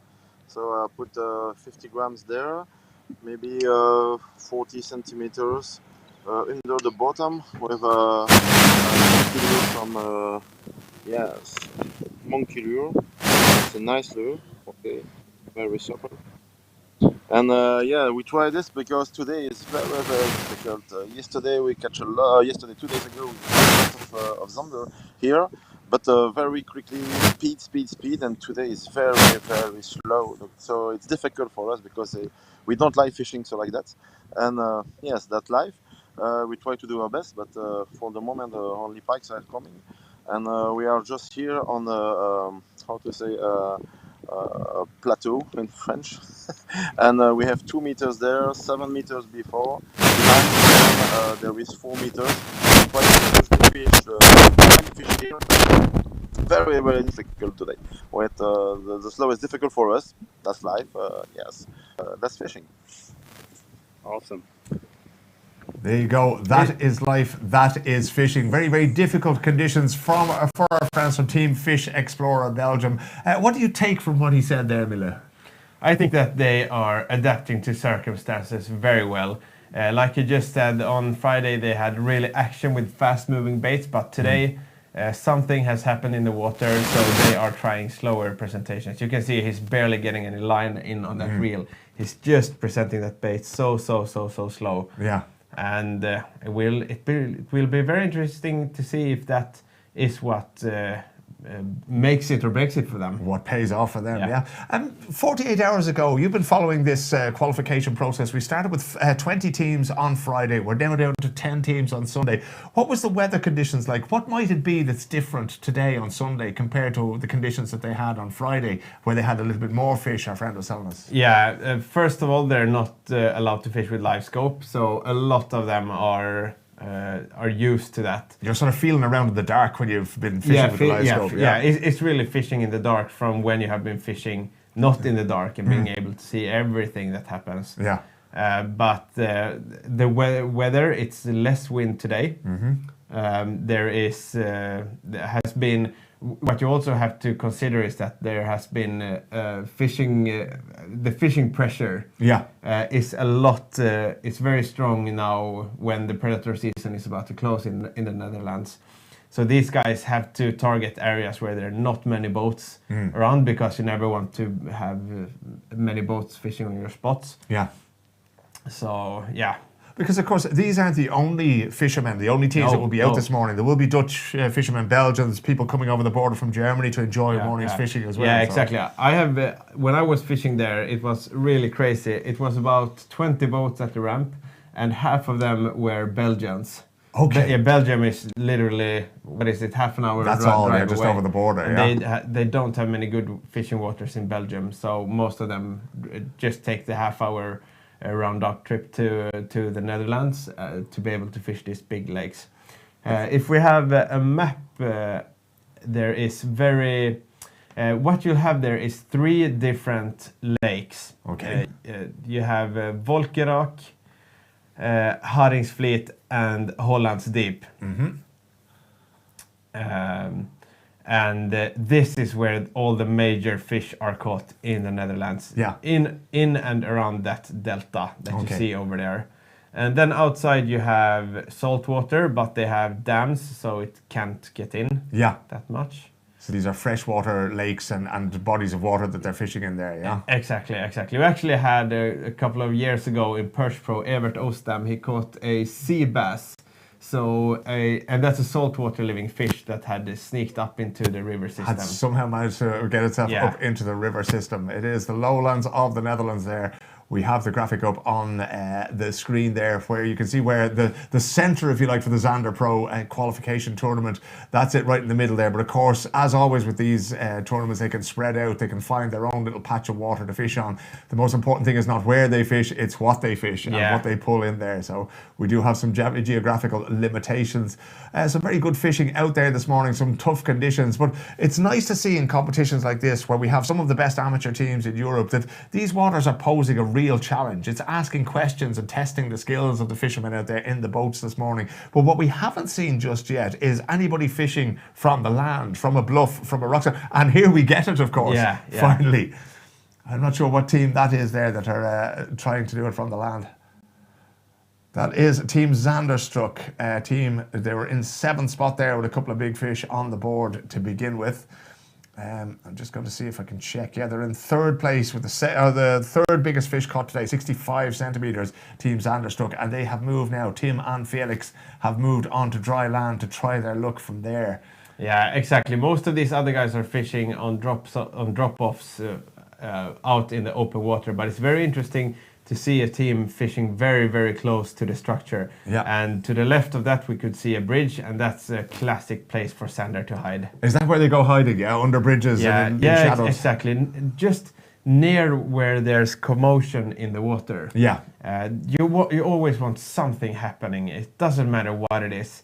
As long as there's a bridge and there you have things moving outside, and that's where the bait fish will gather, and where there's bait fish, there's bait. We are back out on the water now with one of the teams there. You can hear the motor flying. Fish Explorer are on the move, so that drop shot trick of theirs didn't work. They abandoned that very quickly, Mille, didn't they? They did. I wonder why. I think most of the guys, they sort of have a feel. They don't need to fish half an hour with a specific bait or technique to just feel that something ain't right. So instead they are doing a move. And today in these very, very nice weather conditions, they can move a lot. It would be, as you have seen in Zander Pro, we have this distance covered to have the distance covered made by the teams. Don't think we have that in this competition, but you can see a lot of boats are on the move, and that's never a great sign. Yeah. If they're going to find the fish that they need to win this tournament, they're going to have to get their work done, because it is now 2 hours and 23 minutes into the competition. And Team Fish Explorer Belgium are moving around. They're trying everything they can, every little tool, every little trick that they've learned in a lifetime of fishing. They are pulling it out of the bag here today. We will take you back over the leaderboard very quickly. Rhineland Botha in place number 1, top spot in the rankings at the moment, a total of 301 centimeters. Team Dutch Fishing Guides in 2nd spot, 299 centimeters, just 2 centimeters behind there. Team Lossa Giesna from Latvia in 3rd spot, 224 centimeters. Skåne Fishing Boats, 215. Hidde and Mats, the 2 Dutchmen, 205 centimeters. Still a long time to go. You mentioned earlier on, Mille, that Zander are the kind of fish that eat at night, okay? Yes. The closer we get to midday, is it likely that we're going to have a little bit of a lull now in terms of the strikes that we're getting? Yes, it is. I think the last hour is when this competition is gonna. You think between 4 and 5 o'clock? Yeah, that's where we're gonna see who ends up as winners in this competition. They're going to have to keep their cool until then, because if you have 6 or 7 hours where you're not getting very much, and then all of a sudden things start to happen at 4 o'clock, I mean, is it possible that you might be sort of mentally switched off, that the disappointment has taken over by then? Yeah, it would be for regular fishermen, but like I said, these are no regular fishermen. These are top of the amateurs that we have in Europe. So these guys they're forced to keep their cool until the very end. But I'm sure the nervousness is kicking in.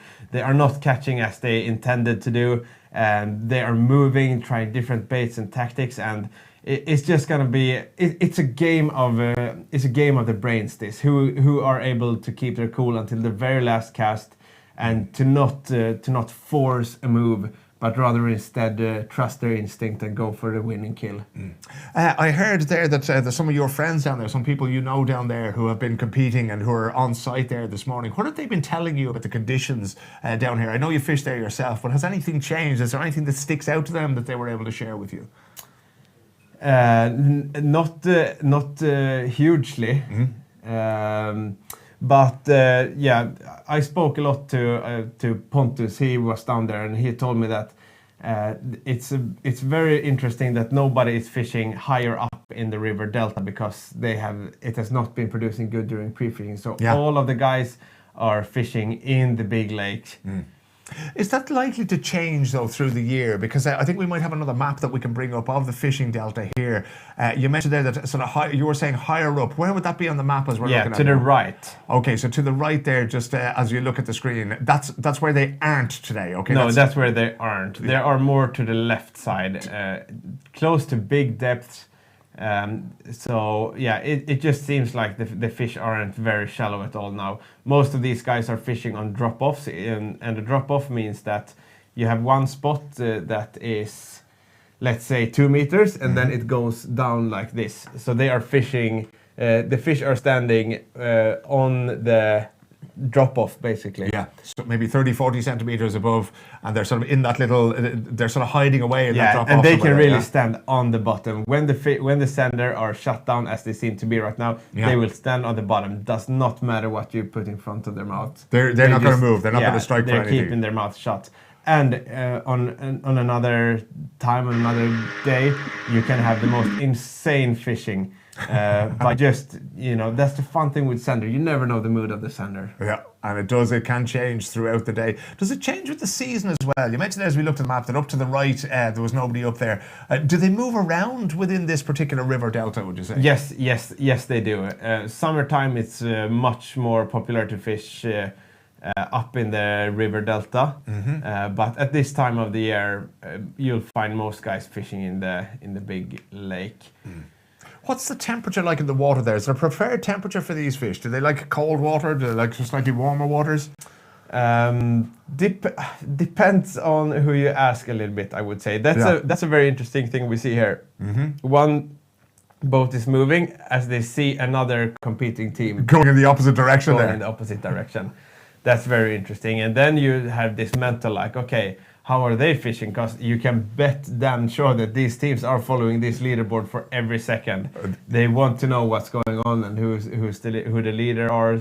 And I think that most of these guys have sort of a rough feeling where the other guys are fishing. Yeah. So if they see Team Ryland Bote fishing, producing top results, the first team breaking the 3 meter mark, you can be sure that some other teams are at least trying to fish similar spots. Yeah, they're trying to find something very, very similar. I'll tell you what, we shall send our greetings to the 10 teams that started out this morning at 8 o'clock Central European Time. If you're managing to follow us out there on the water, on the YouTube feed, you're very, very welcome. And indeed to fishing fans and to fishermen and fisherwomen around the world who are watching this Zander Pro qualification tournament. It may be the best amateurs in Europe, but there are cash prizes available of up to €5,000 today. But most of all, there is the prize of Zander Zander Pro 2024 and a spot there next year, and plenty of time, of course, to prepare from it. If we zoom out just a little bit, as we just did there in the camera, that was very fitting altogether. That was sick. I like that. Let's talk about these amateur fishermen and fisherwomen who are taking part.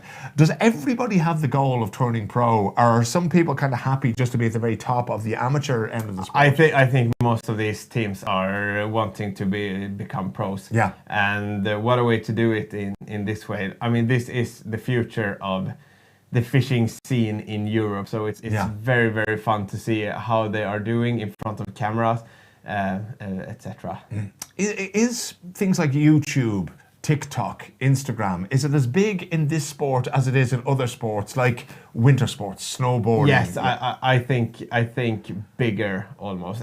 Not bigger, but we want to make fishing the sport that it really is. That's the whole purpose of Kanal Gratis, to make a change in the sport. And I think Kanal Gratis, we'll have to say, has changed the sport entirely since it popped up on the scene a few years back. If you compare that to when you were growing up, Mille, on the island of Åland there, between Finland and Sweden, where did you get information about fishing? How did you learn all the things that you now know? Not on YouTube. A lot has changed on that. There was a fishing forum and some local and some fishing newspapers, but from my point of view, almost everything happens on YouTube nowadays. It's such a... I mean, we're not making this an advert for YouTube, but it's a fact that it's very, very easy to learn hard things. Anything fishing related, you'll find on YouTube. Not just on our channels. There's many different good fishing channels. So, I mean, I can imagine that we have a lot of beginners here that want to learn sander fishing, and we have it. There is on YouTube, and that's the good thing. That's what has changed. The information is so easy to access these days, apart from when I was growing up. Man, you make it sound like I'm way older than I actually am, but still in this rather short amount of time, a lot has happened for the better of it. The first prize today is a spot at the Zander Pro Open. Let's take a look at what that means and what that competition is all about.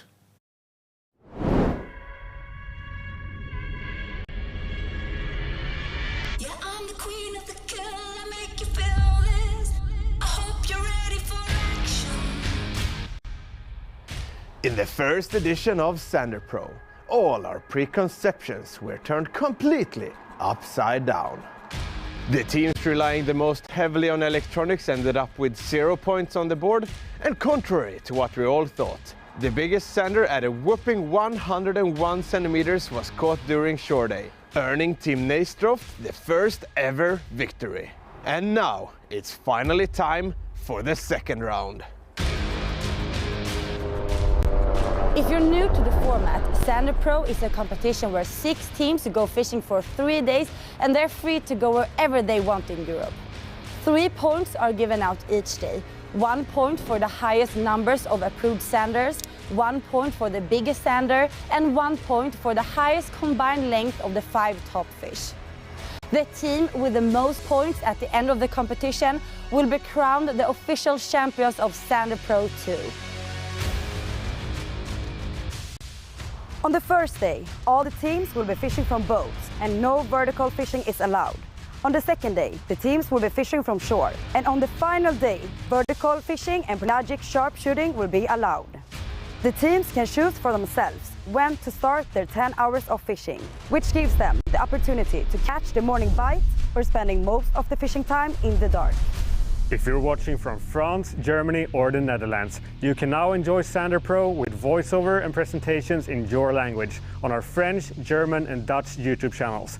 The links are in the description. Lors de la première édition de Zander voordelen volledig op een kop gezet. 6 teams 3 dagen lang. In March 2023 you can enter the Zander Pro Open qualification in the Netherlands. If you win this tournament, you will get a cash prize of 15,000 euros and an entry ticket to Zander Pro YouTube edition. The same goes for Fly vs Jerk and Perch Pro next year. After 2 years of lockdowns and restrictions, we are finally going to host the final event at Angelwelt in Berlin and watch the final episode of Zander Pro 2 together with you guys. The teams have no idea who the winners are, so it's going to be an amazing experience. Save the date, Friday the 25th of November, we'll be there. Now, let the games begin. Yeah, get out the way. Get out the way. We came to play. I'm on the rage. Yeah, I'm on the rage. Ammo for days. Ammo for days. Better get out the way. Like an electric strike. Woo! Ready? Let's go. Let's go. I'm excited. You're excited? Let's do this. Yeah! Good Zander! Good Zander! Oh yes, Toby, it's a really big fish. Yes, Papa! What's it? Yes, fish on. Fish. Knock, knock. Who's there? A Zander. Oh, solid! I was absolutely disorientated in this foggy and dark. It's the darkest night I have ever fished in. I tell you what, that team Nays, they can certainly do it in a competition, can't they? 101 last year. Super fish, super fish. This is our style of fishing. Nice! Yes, mate. Yes, it's a nice one. It's a nice one. one. Oh my God, you're so good at this! There you go, just a little taste of what is up for grabs today at Zander Pro qualification. A spot at Zander Pro 2024 is up for grabs. My name is Philip O'Connor. I am here together with Mille Pettersson, and the two of us together are bringing you around 8 hours of coverage from Zander Pro qualification today. Let's have a quick look at the leaderboard at the moment. It hasn't updated, not a whole lot happening in terms of big fish being caught at the moment. Rheinland-Buchte are leading at the moment with 301 centimetres from their 5 biggest fish. In second place, Dutch Fishing Guides, 299 centimetres, just 2 centimetres behind, so very little between those two. Scone Fishing Boats in third place, 275 centimetres. Lasse Griesner from Latvia, 224. Hidde and Mats, the two Dutchmen, 205 centimetres. The number of Zander caught, we have 3 teams: Dutch Fishing Guides, Rheinland-Buchte and Skåne Fishing Boats, who have all caught 5 Zander. Lasse Griesner have caught 4, and Hidde and Mats have also landed 4, with the biggest fish of the day going to Rheinland-Buchte, a giant at 75 centimetres down there in the Dutch River Delta. It seems to have gone a little bit quiet from the boats down there at the moment, Mille. We mentioned it there just before we had a look at that clip, that this may be the time of the day when Zander are less prone to eating. What do you do in that situation as a competitive fisherman? You have this window from 8 o'clock Central European time to 1700, 5 o'clock in the evening. Is this where you get nervous? Yeah, I mean, as we have seen so far, all these teams are starting to make a move. They have to make something. Yeah. They cannot just fish in their regular spots if they're not catching anything. So we have seen a lot of teams starting to move. They are changing tactics all to get that big bite to earn them a spot in Zander Pro 2024. We've seen the drop shot being used there. So they're dropping down their bait to about to drag it along the bottom there, having about 30, 40 centimetres. But then we're seeing people abandon that tactic just as quickly.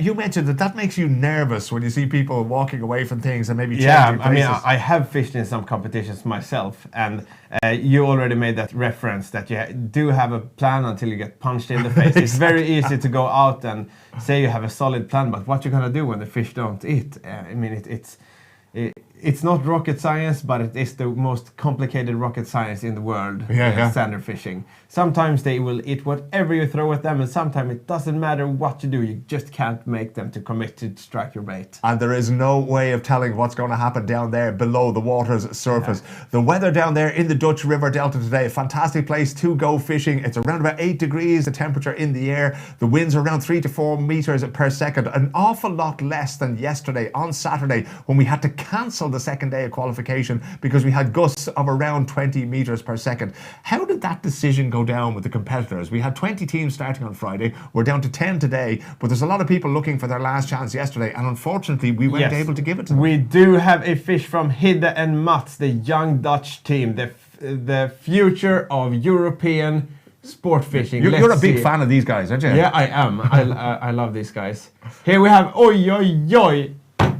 He's getting excited. Go. He's getting excited. They are having a fish. And this one will make it very interesting and will bump them up a few notches on the leaderboard. They're currently in 5th spot with a total of 205 centimetres for those fish that they have caught this morning. They are 19 centimetres behind the Latvians in Lasse Griesner. Let's see what they managed to pull out here. Look at that. You're impressed, Mille. You're impressed. Yeah, I am impressed. We haven't seen a Zander in quite a long time now, even though we have 10 of the top amateur teams around Europe. And there you have, just on a classic yellow swim bait. And there we have it. Looks to be a pretty decent sized fish that will make damage on the leaderboard. It's going to move them up to at least 4th place by the looks of it. Let's see now if they can get it down on the measuring strip there, and we'll see how long that is. It's just out of shot, so we can't tell you. Let me see if we can get the camera down a little bit. They're photographing that fish there now. Over 60 centimeters there, maybe 65. 65, somewhere in that range, which would put them up to 4th place. Yeah, and they'll probably be only just behind. Let me see. If that was 65 centimeters, they'll probably be only behind 4 or 5 centimeters behind Skåne fishing boats there, who are in 3rd spot at the moment. So not enough to break into the top 3, but certainly enough to leapfrog into the top 4 there. Yeah. From can you imagine the thrill from them trying a lot of different techniques, and then finally, I mean, if they get 5 sanders around in that area, they will have a good shot at the win today. You think they'll be up there at the very end? If they have 5 fish like that, they don't for the moment. Yeah. But that's how this works now is that they send a picture, because we can't see a very detailed picture. Yeah. So they will send that to the tournament office and they will approve it. So in just a couple of minutes here, we will see a new leaderboard. You'll see them moving up into 4th spot. But what we can tell you is that this particular Zander is not very cooperative. Every time they go to take that photograph, he seems to have something to say for himself, and he's moving around there, making it difficult. He wants to go back there in the water, but that's the name of the game for a Zander. If you can't spot the difference between a roach and a rubber bait, that's something you're going to have to take. That's his problem. He'll have to deal with that. About 63 centimeters is what we're guessing there on that particular fish. Yeah. And Hidde and Mats are going to have him Look, back they have a perch bonus catch as well, a little guy. I wonder, both of them are fishing at the same time. Both Hidde and Mats are fishing at the same time. One got a perch, one got a Zander there. Yeah, that's very classic. Look at that nice Zander. Well done, lads. Yeah, very impressed with that altogether, Mille. Delighted to see, holding it up there for the camera to be able to bring you this video live from out on the water. And he finally gets to go back into the water. Yeah. And he gets tipped and off he goes. Yeah, not too bad for that Zander. He gets up, gets to be on a picture, and then swims happily back into the water. There you go. As Andy Warhol once said, everybody gets their 15 minutes of fame. We got 4 or 5 minutes of fame for that particular Zander now, and he will form part of the leaderboard where we expect, and indeed Hidde and Mats have risen to 4th spot in the table now. 269 centimeters in total, 6 centimeters behind Skåne fishing boats there. So they are up into the top 4 there. So a very good result for them. And the first Zanders you mentioned that they have bitten in a while, that we've seen a bite from in a while, right? Let me ask you this question. Maybe 40, 45 minutes, nothing happens. The guys try something different. What do you do now? Do you go back to what's just worked, what just brought you that fish into the boat? Do you stick with that for a few minutes? Or would you be tempted to try something different because different things are working in different times and places? I'm sure Team Hidde and Mats will continue on that path now. Since they got a nice 63 centimeter Zander, they will continue with that. The thing is, you never, I mean, it's so hard. All fishermen have different tactics on how to beat the game of the day. And I'm sure we'll learn that throughout the day today, how these guys will tackle the situation when they have just caught the fish. How long will they continue for? No one knows. It's all about the mental game. Yeah. Like in most sports, it's not very physical. It's more about the mental game that these guys are facing today. Yeah. So I'm sure they will do it for at least 15 minutes. That's that tactic. They'll keep at the same thing there. Yeah. It has worked so far for them this morning. 269 centimeters in total, good enough for 4th place in the leaderboard for Hidde and Mats. They now have 5 fish on the board.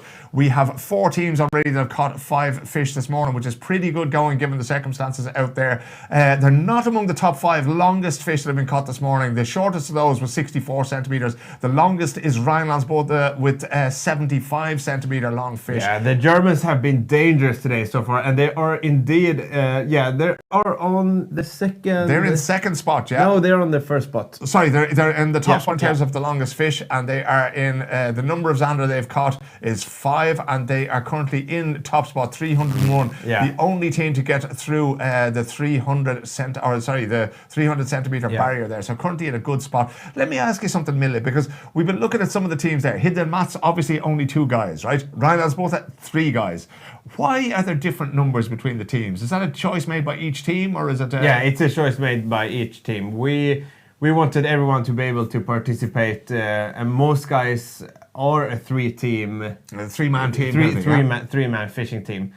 But it's very interesting that only the leaders Rhineland-Bote, they are the only team with 3 guys in this leaderboard here. Yeah, so of the 8 teams that are on the leaderboard at this point in time, they're the only 3-man team. The other 7 teams there are all pairs, as you can see there. So you have Frank Dennis and Jojo Schmidt there at the top of the leaderboard there from Rhineland-Bote. You mentioned they were from Germany, but I'm presuming that they're from somewhere in northern Germany, that they fish these waters reasonably regularly, would you say? Yeah, I would most definitely say so, if they're able to keep that, to be for this long time in the leaderboard, on top of the leaderboard.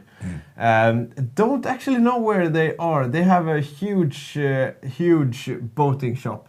Yeah. Where you can buy all premium American sport fishing boats. They have done exceptionally well lately. They have Torsten, the name of the owner. I'm sure he is watching this very eagerly to see if his team can make it to the top stages. Let's hear what the guys from Rhineland-Bote have to say now from Germany there, currently on the top of our leaderboard. Let's hear from them. Hi, we are team Rhineland-Bote. I'm Dennis Berg here from Netherlands. My name is Frank Busmeier. I come from Münster.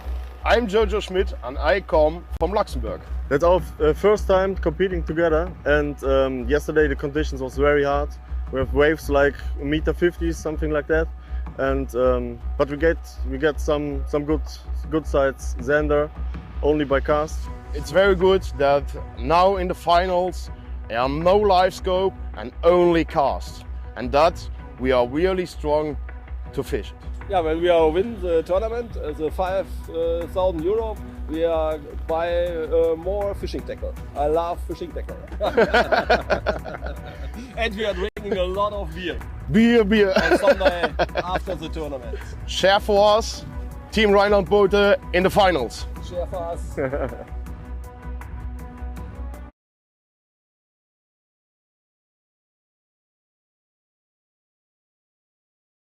Lasse Giesner from Latvia, who have landed a Zander whilst we were listening to that interview. Looks to me like a new top fish of the day. What a great Zander. And these guys have 4 fish caught so far, which means that they, with this fish, it's gonna be very, very, very interesting. We do have another team around that 3-meter score. They could break easily into the top 3 with that one now. Let's, if we cast it right back over, Rhineland-Bote, they have 301 centimeters. Dutch Fishing Guide, 299. Skåne Fishing Boats, 275.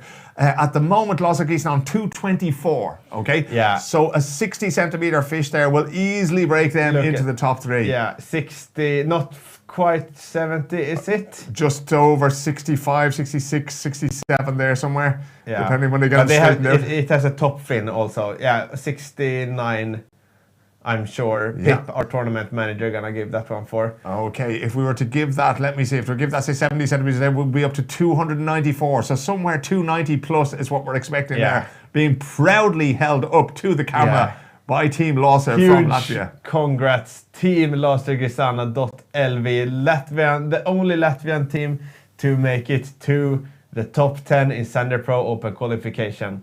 That Zander swims happily back, and we have very soon a new updated leaderboard. A new one in the top 3. How important is it for the growth of the sport, Mille, to have representatives from countries like Latvia in competitions like teams or Zander Pro qualification that we're bringing you here today? I'm gonna say it. I have it's not a controversial top. I'm gonna say it like this. These guys are on top in Europe. Yeah. The Polish guys, Latvian guys, they don't have great waters at home, so they have to be extremely skilled to have good fishing. So when you put these guys in other waters, many times I have seen that these guys do very well. Yeah. I have a little fun story. I helped. I didn't have. Sorry. I ran into a couple of Polish guys at the local supermarket on the Åland Islands. They had watched our videos and said we're gonna go to Åland. And they caught as big pike and as big Zander as we've never ever seen before. Wow. And that happens far more often than I would like to admit. That these guys, when they enter new waters, it's just something. Now I'm very stereotypical, but my experience with Latvian fishing fishermen and women is that they're extremely skilled because they have to be on their own home water. Yeah. Because they rarely have good fishing at home. Yeah. So why is that? Is it a lack of fish? Is it a lack of waters? A lack of different kinds of water? Lack of waters, a lot of fishing pressure, and catch and release is not as popular there as it is in Holland, in the Netherlands, or in Sweden. But there is quite many. How can I say this without hurting too many feet? There is very many old guys who fish, and they take home every catch they do. Take. They? Yeah. Yeah.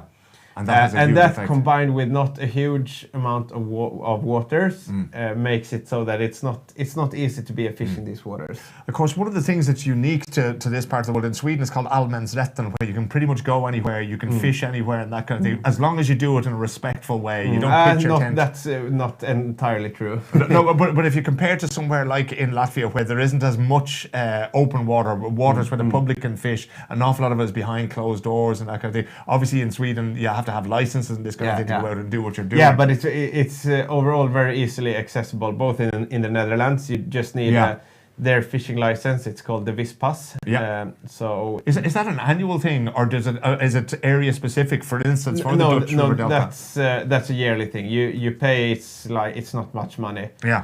I could be wrong. 20, 30 euros.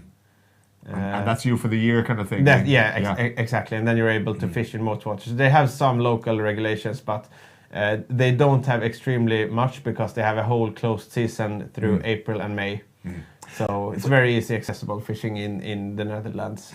Let's talk about our friends in Latvia. You mentioned the older gents there who might be sitting by the river, by the lake, and who bring home every catch they make. Yeah. I mean, Zander, pike, perch, are they the kind of fish that people eat in places like this? I hate to say it, but they're delicious. They're lovely, are they? Yeah, they're delicious, and I love cooking them. But I think in our waters here where we fish, there's plenty of them, so nobody gets hurt apart from the fish, obviously. If you take home a couple for dinner, but the way what I've heard from a couple of local guys in Latvia is that people have no respect. They take everything they get. Yeah. Is it very important that the smaller fish in particular, that they get put back? Because obviously they're younger. It's more important that the bigger fish are released back into the water. Because they have good genes, and so the bigger fish are way more important for the whole ecosystem as a whole. So a couple of small fish, that doesn't matter, but it's when you take the big fish and take them home, that's when you'll soon end up with problems. We are looking at our friends from Latvia again. They appear to be, they're still on the boat now. They were, I think one of the teams was on land there for a little while, and now the guys are back on the boat. You can see the outboard motor there, and you can see that it's a little bit turbulent as well. The water there is roiling up and down just a little bit. That's once again our Latvian friends. Yeah, they are up to third spot in the table, 293 centimetres. That's 6 centimetres behind Dutch Fishing Guides in second place. Yeah, and once again we have a nail biter going into the second quarter very soon of the day. I mean, on the only day we've had so far since yesterday was cancelled due to extreme weather conditions. There was 1 centimetre here and there. Yeah, it was very, very, very close indeed, wasn't it? Let me see. As I say, 2 centimetres between the top two teams. Rijnlandsbotte, as you can see there, 301 centimetres. 299 centimetres for Dutch Fishing Guides. And then lossegrisene.lv at 293 centimetres. Little bit of a gap then to Skåne Fishing Boats. And Hidde and Mats there, 269 centimetres. But Hidde and Mats were kind of the guys who broke our duck there. We had maybe 40-45 minutes where we didn't see any Zander landed at all. Hidde and Mats pulled one into the boat there. And then all of a sudden, Lossegrisene weren't far behind them with a nice big fish there. Let me check how many teams. We now have 5 teams that have caught 5 fish. Dutch Fishing Guides, Rijnlandsbotte, Skåne Fishing Boats, Hidde Mats and Lossegrisene have all managed 5 fish. And the longest fish of the day remains Rijnlandsbotte, 75 centimetres. Let me see. Lossegrisene are up there now with a 69 centimetre fish as well. So things going well for our friends from Latvia. Is there any difference? Yeah, you mentioned our friends from Poland and from Latvia there, Mille. Is there any difference in how they fish? Because you know, sometimes if you look at Brazil playing soccer, they play differently from Sweden or Norway. Yeah. Could you say that there's a fishing culture, that there's particular things about cultures in yes, different countries? especially in Poland and Latvia. This is my point of view. Let me put that out there. Yep. People, they are fishing with extremely small baits. Yeah. Like this one would be way too big. I was actually in a fishing show in Poznan 3 weeks ago, and the amount of like 3, 4, 5 centimeter plastics, it's insane. Something that never happens around there. Yeah.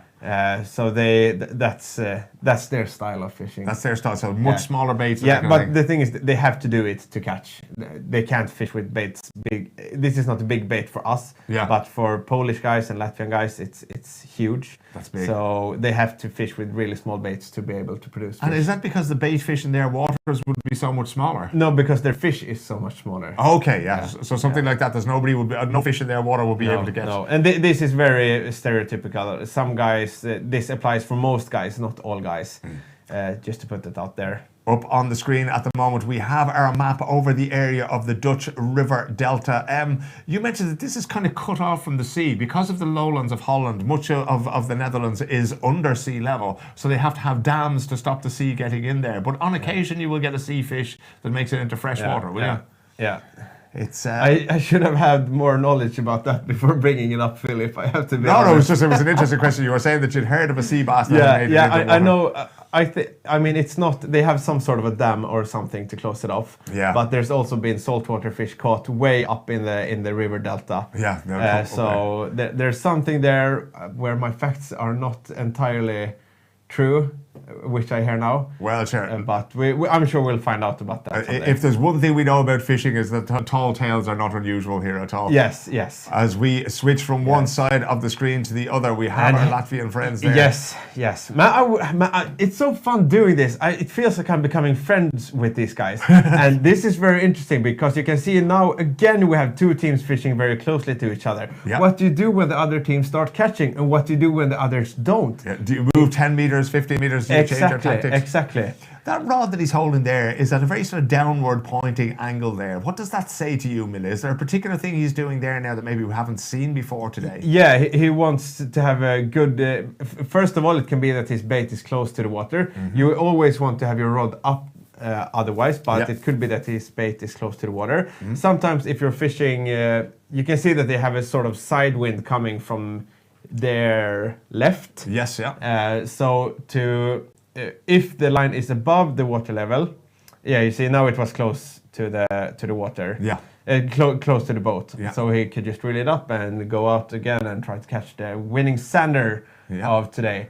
But a tip to all Zander fishermen, or to all fishermen in general, is that you don't want to get your line caught up in the wind because then you can't feel anything. And I just said, the margins of error are so small in these type of tournaments. So they have to do everything they can to maximize their chances. If that so means bringing the rod closer to the water so that the wind has less chance of grabbing onto the line, etc. It's a fascinating sport. It is. When you get down to this this granular level of techniques and that kind of thing, we have to sort of pull back the curtain a little bit, Mille, because you mentioned it a little bit earlier on there. When you sit here commentating on these events with me, do you ever feel the desire to be back out there on the boat again? Yes, yes. And will you be out there this time next year when we do the same competition again? I sure hope so. I love Zander fishing. It's so fun. I don't do it a whole lot. I fish a lot on the Åland Islands where it's more popular to fish pike and perch, but Zander fishing, man, it's so much fun. I did it once with it's a French brand who I fished there, and it was a whole lot of fun. I miss it a lot. Let me interrupt you there. We have some baits there that we're looking at. Is that anything that looks familiar to you? No. It's not. It's not something you've used before. Never seen that. TT shad. That looks awesome, though. It's a great color, green and yellowish. You'll see a lot of guys using that color. That kind of thing today. So. How many in a competition over from 8 o'clock in the morning until 5 o'clock in the afternoon? How many different baits would they go through? Is there a risk of losing a lot of them? I'm gonna say I also have a controversial take on this. The Dutch fishing guides, they have done this a lot of times before. There we have a chatterbait. Yeah. We haven't seen much of chatterbaits being thrown so far. Yeah. Today, that's more typical for warm weather fishing because that blade in the front there, it makes it go like very, very fast vibrations in the water. Yeah. But also, I mean, if you don't try it, how can you know if it's good or not? Whether So it's gonna maybe we'll work or see not, some yeah. chatterbaits being thrown today. Yeah. It's a fascinating look there because it seems to be there's a little bit of everything on that in terms of, you know, grasses and stuff that are sort of hanging off it there as well. Yeah. And then you have a that bunch of different rods and stuff going on there. Oh man, you can really feel that now. I mean, we're soon entering April, so for us here in the northern parts of Europe, the fishing is just about to start. It's just kicking off here. Yeah, so for me, just to see some fishing bait, man, it gets me going. You're ready to get out there on the water again. Yeah. When you look at this, you mentioned earlier on there that it's kind of closing down for fishing predatory fish in the Netherlands now in April and May. Yeah. What's the season like in Scandinavia? What's the season like in Latvia and Poland? Would they also have times where you're not allowed to fish certain kinds of fish? Here we don't. We can fish all year round, but instead, I mean, now there's ice, so the fish get to rest quite well under it. So there is no, like, you can't fish in April or May. There is some closed season for spawning, but not the way it's done in the Netherlands. Yeah, where they close down completely for 2 Yeah, months. yeah. Would our friends there, for instance, from Dutch Fishing Guides, will they just pack it in and go to Germany or do their fishing in No, Belgium? I think it's time for them to have some holiday. You know, they have been fishing hard since last fall. They would have been, yeah. They don't have any ice in the Netherlands, very little at least. There we can see that the winds are blowing 4.3, 4.5, 4.6. Almost. That's the depth of where they're fishing. I got that wrong. I thought that was the winds that were blowing there. So that's, I can see now. But there you see it. That's a classic drop-off you see there on the Garmin. That's if we could pause this, that would be great. Yeah, because you see the drop-off. Yeah. And there you have fish. You see, that's we call them bananas. Yeah. Just as we enter from shallow water to deeper water, and straight away you have fish. You see the red thing is the bottom, and then the yellow whitish banana looking kind of thing, that's the fish they're looking for. Okay. So they're standing just in the drop off as these teams have already anticipated, and now they're getting ready to catch. And will they position their boat sort of directly over that, or will they be just slightly off to the side? No, it's slightly off to the side. Yeah. That's how most of these guys are looking to target these drop-off areas. But it depends on so much. It depends on how long a drop-off is. Now we saw a rather fast and short drop-off, so then they will not be doing it. And here is what we see. This is what we call the side view on the Garmin sonar. Yeah. And this lets you look out to the side and see if you have any images. This will be hard for me to explain because I've never really fully understood myself how it's done. But you can see it as it goes like this. And on top here is the sonar. Yeah. And you see the yellow thing on either side. That's the bottom. Okay. And then you can see if you have any suspended fish. You will see them as the white sort of banana looking thing we just saw on the other side. So now what you've looked at is two different sonars. The first one is looking straight down. Yeah. And this one is looking out to the side like this. From the side, So they can see you can see that they have hard bottom there. It's very yellow, so that indicates that they have really hard bottom, and that's something that most. Oh, look at that! Nice looking perch by Yarosels. Team Yarosels pulling up a perch. Unfortunately, they're going to measure it anyway by the looks of things. Yeah, that's an absolute monster perch. It is. That's gonna be close to 45, 46. That's a real monster right there. Somebody may be looking at their personal best there. Maybe that's why they're measuring it and maybe taking the picture of it. Look at that. That's a fine size of a fish altogether. Even though it's not the targeted species of today, but man, I would be happy for a perch in that size. Yeah, it's amazing to get that little bit of a break in the day. Okay, it doesn't go onto the leaderboard, it doesn't do anything for your score, it doesn't do anything for the competition, but hey, it's always good to get one in there. Yeah, correct. When you go out there now and the ice melts here in Scandinavia, as we look at the Dutch River Delta there, Mille, will you be fishing for specific kinds of fish? Because that's what we're doing here today. We're fishing for Zander. That's the goal these guys have. But do you care if you pick up a pike or a perch or anything else when you go fishing? No, I really don't. And I think most guys are not. I mean, pike are by default a bigger species. So pike fishing is very, very popular in Scandinavia. But they have the availability for sander fishing in the Netherlands and in some spots in Germany has made it, I think it's the most popular fish for the more Central European countries. What are we looking at there? There is a That's lure a there. classic soft bait, like the one. I mean, these baits are made in all different kinds. All brands have a bait in this 12, 13, 14, 15 centimeter range. Yeah. Don't recognize that particular brand, but I'm sure the guys have a lot of knowledge about these baits. And they will have been there, as you say, pre-fishing, testing what works, testing what doesn't work. Yeah. And The problem with pre-fishing is that you want. I'm gonna say it like this: sander, they usually don't eat twice in like a day. Yeah. Especially if they're already caught, they will be tricky to catch one more time. So what happens if you go to a spot and you catch a dream sander of 100 centimeters? We have had a lot of fun. I have a lot of fun stories when people are pre-fishing in our YouTube competitions in Zander Pro Perch Pro Fly versus Jerk, where they catch absolute monster fish in the beginning of in the pre-fishing. Now it's over to V-tails. V-tailed baits. V-tailed baits by Lunker City. Lunker City is an American producer of soft plastic baits, and I'm sure he's gonna. That makes it. A V-tail doesn't have the resistance of this bait, so it's more of a subtle application. Yeah. There's no paddle in the back. No paddle in the back, correct. Super to see. I'm not sure which team that is. Is that their Belgian friends? Is it? Sanderstruck. Oh, that's Sanderstruck, yeah. So Tim and Felix there in the boat making some changes. You can see the rain is coming down now, even heavier than what it was before. And he is tying his things together. It's not the most comfortable day to be out on the boat now. He's going to be looking forward to getting in off the water at 5 o'clock when this tournament ends a little bit later on today. We are into the 4th hour of fishing. They started 3 hours and 5 minutes ago. The teams went out on the water. That's looks to be very nicely done altogether. Yeah, just adding some weights there. Adding weights so you get quickly down to where he thinks the sander are staying, which most of the times are close to the bottom. Yeah.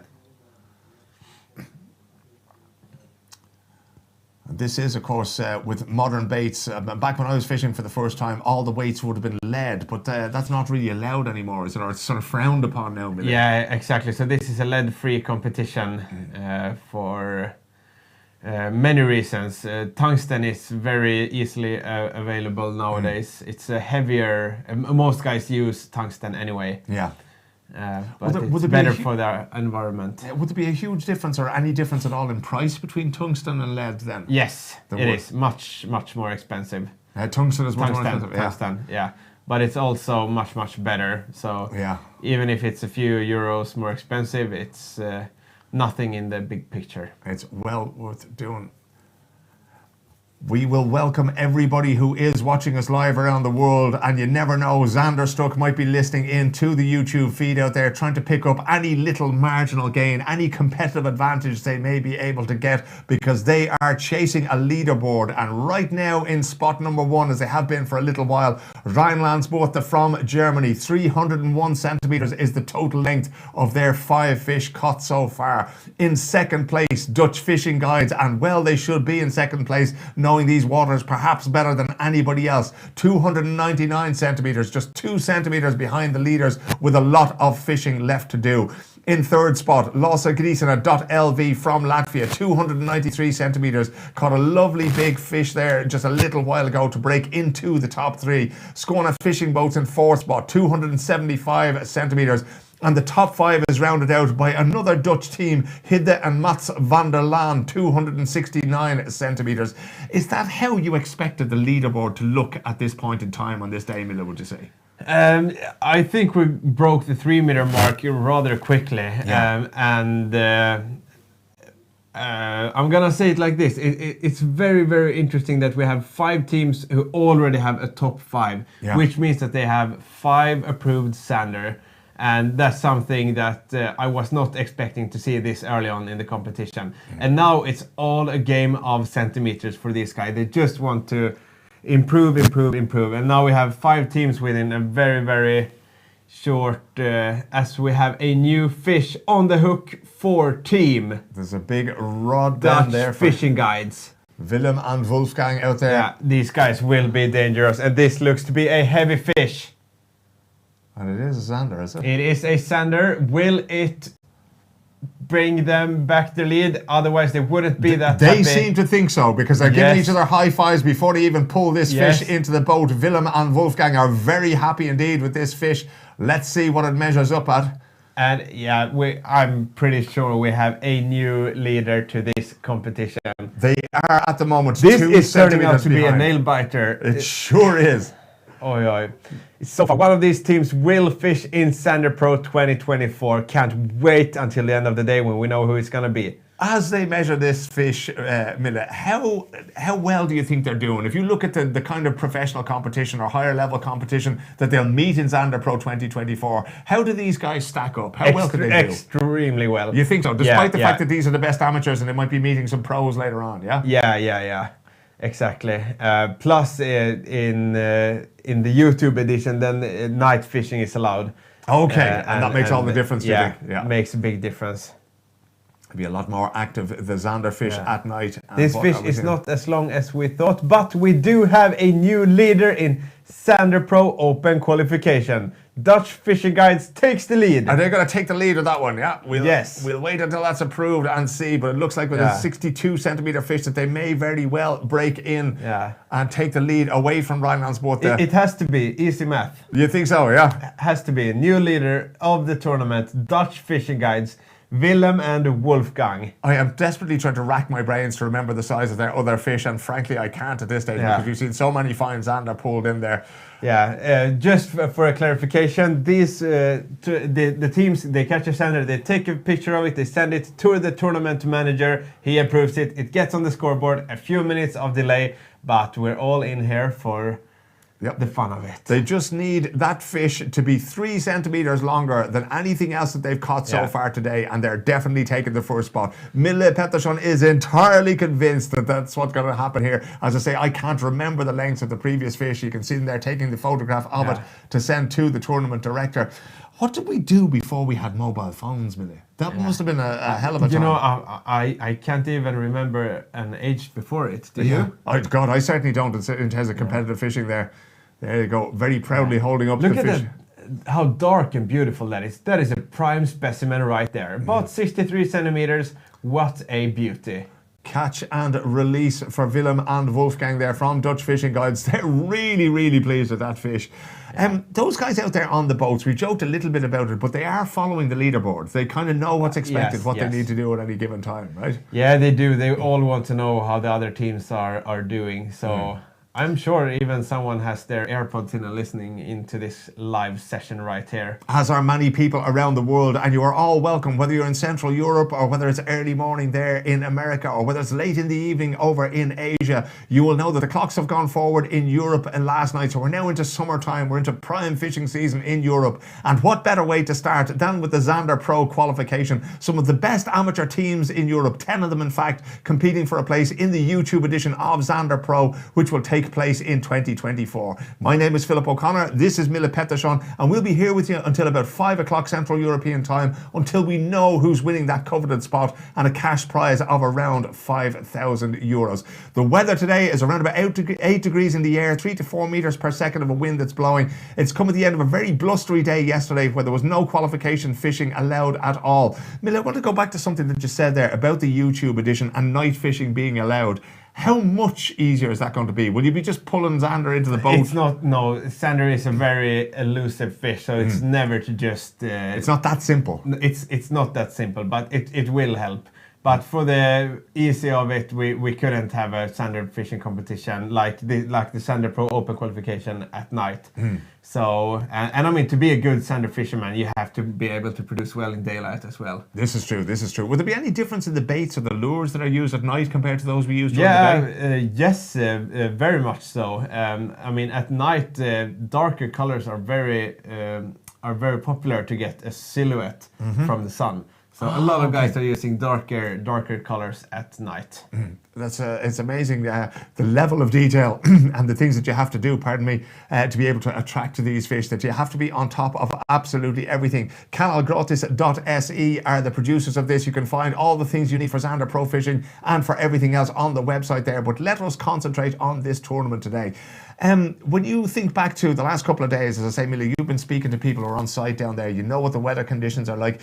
You mentioned earlier on as well that Rhinelandsbåtar have broken the 3 meter barrier quite early in the day. Is this what you expected, or is it turning out to be a little bit different, a little bit more challenging maybe than you would have thought when we kicked off this morning? I think we have already 5 teams that have 5 approved Zander on the board. So I did not expect this to happen this quickly in the tournament. But also, I mean, these are some of the top amateur teams in Europe, so I'm surely some Zander was going to get caught. 5 teams filling up their paper this quick.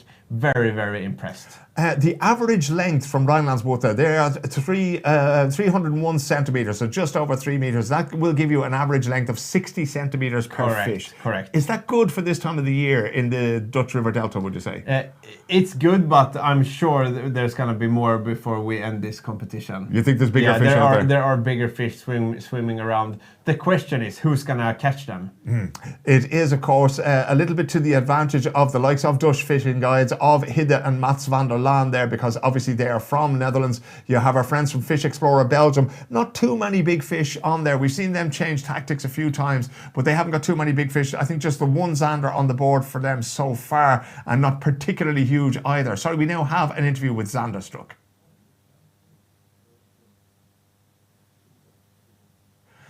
Yeah, we thought that we were bringing you an interview there with Zanderstruck, and we will bring that to you very, very shortly indeed, complete with sound, to see what they have to say. But as I was mentioning there just before we went to that little clip, it will be to the advantage of the Dutch and the Belgian and the German fishermen and fisherwomen. I'm not sure if there are any women in the field there, but it will be to their advantage maybe, because they'll have that little bit of local knowledge, Mille, that maybe our friends from Latvia and Poland don't have, right? Yes. It's a tough day out there today. There is driving rain. You can see that the hoods are up. You can see that the rods are in the water, and they're doing their absolute best there. Actually, I think these are recorded images that we got down there, but the weather conditions are just a little bit worse. Very grey down there in the Dutch River Delta. In terms of the flow of water here, right, because this is freshwater fishing, you mentioned, Mille, when we had a look at the maps earlier on there, that to the right as we looked at the map, there wasn't a whole lot going on there. Does the water move very quickly, or is it very stagnant, very still where we're fishing today? No, very stagnant. Not much current going on in the water. If you go into the channels, then you have much more water moving, but in the lakes, it's not noticeable. Do Zander try to avoid fast-paced water? Do they like currents, or do they prefer to stay still wherever they are? Tough question. That's a hard one. It's a long time since he was down there talking to Zander about these things. Yeah, exactly. I think it's way more popular to fish them in the big rivers than up in the river delta you see to the right on your screens. But the big lakes, they're classic Zander fishing spots. Yeah, so the big lakes in the Netherlands are the classic fishing spots. And as you look at this map here on your screen, to the left of that map is where we think that most of our 8-10 teams are out there today. It's relatively quiet waters, not a whole lot of current, a lot of rain falling there today, but relatively still out there.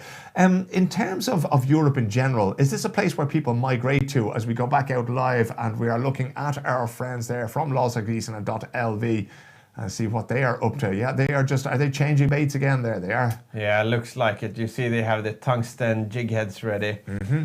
Tungsten jig heads, they are great because they make the bait, you have the same amount of weight but in a smaller volume, so it sinks down faster to the bottom, just penetrating the water columns. Why do you want to get to the bottom as quickly as possible? To save time. That's all it comes down to. It's just like saving an extra few seconds here, there, and everywhere. Yeah. And if we want to go into details, I mean, at least for perch fishing, sometimes they will only eat very, very light jig heads because, the way you fish it is that you make it bounce like this, up and down. Yeah. And it's on mostly it's on as it sinks as the fish takes the bait. That's when the strike happens. Yeah, and if you have a real heavy jig head, it's just gonna go down like this. Okay. Yeah. So it's like I just said, it's not rocket science, but it is the most complicated rocket science there is. Because you can never know what the fish will have. You can never know if they want a fast sinking bait or if they want the drop shot rig presented just above the bottom, fished very slowly. You never know what's going to happen. It's somewhere between an art and a science, sport fishing, and we are seeing every single aspect of that art and indeed of that science out there today. I think we are looking at our friends from, is that Fish Explorer Belgium? Yes, it is. And they are changing their location once again. These guys have been chopping and changing, both in terms of what they're doing in the water and on the water all morning. They haven't had a huge amount of success yet. I've seen one fish there, I think their top 5 score, a 56 centimeter Zander that they, Steve and Frederick there, landed a little bit earlier. Now we are back with our Latvian friends. Are they on dry land or are they still in a boat? No, they are still in a boat. They're still on This is the boat. a boat-only competition, so they won't be fishing from land at all? They won't be fishing from land, but they will fish close to it. Like we just said, the biggest Zander ever in Zander Pro history was caught. We have a bite. We have a bite there. No, we don't. No, we don't. Oh, it looked like the rod was bending there. So yeah. But you know, these guys, they're very, very effective. They cannot allow the baits to be not in the water or not in a good striking zone. So they cast it out, let it sink to the bottom, then they jig it, and then they reel it up really fast. Then they cast it out again, ready to catch another Zander. You mentioned the striking zone there. What do you mean by that, Mille? Is that where they feel that the fish are most likely to bite? Yeah, exactly. Rarely in the middle of the water column when they fish like this. Yeah. But they want to get down to the bottom very, very quickly. They get down there as fast as they possibly can, Yeah. in among the fish there who might be likely to have a go. Exactly. That is our friends from Belgium there. They appear to be checking something on their mobile phone. Maybe they are joining the Kanal Gratis YouTube stream, and if so, we welcome them. Just wonder what he's looking at there to see if he's getting in any information whatsoever about what's going on there. That looks like a money spot to me. Do you think so? Yeah. Yeah, there's already one team there. What is it that sticks out about it, apart from the fact that there's another team there already? Hold on a second, let me interrupt you there because I'm getting news here. The Dutch fishing guides have burst into the lead. They have pulled up another fish and they are now on 310 centimeters. Yes, sir.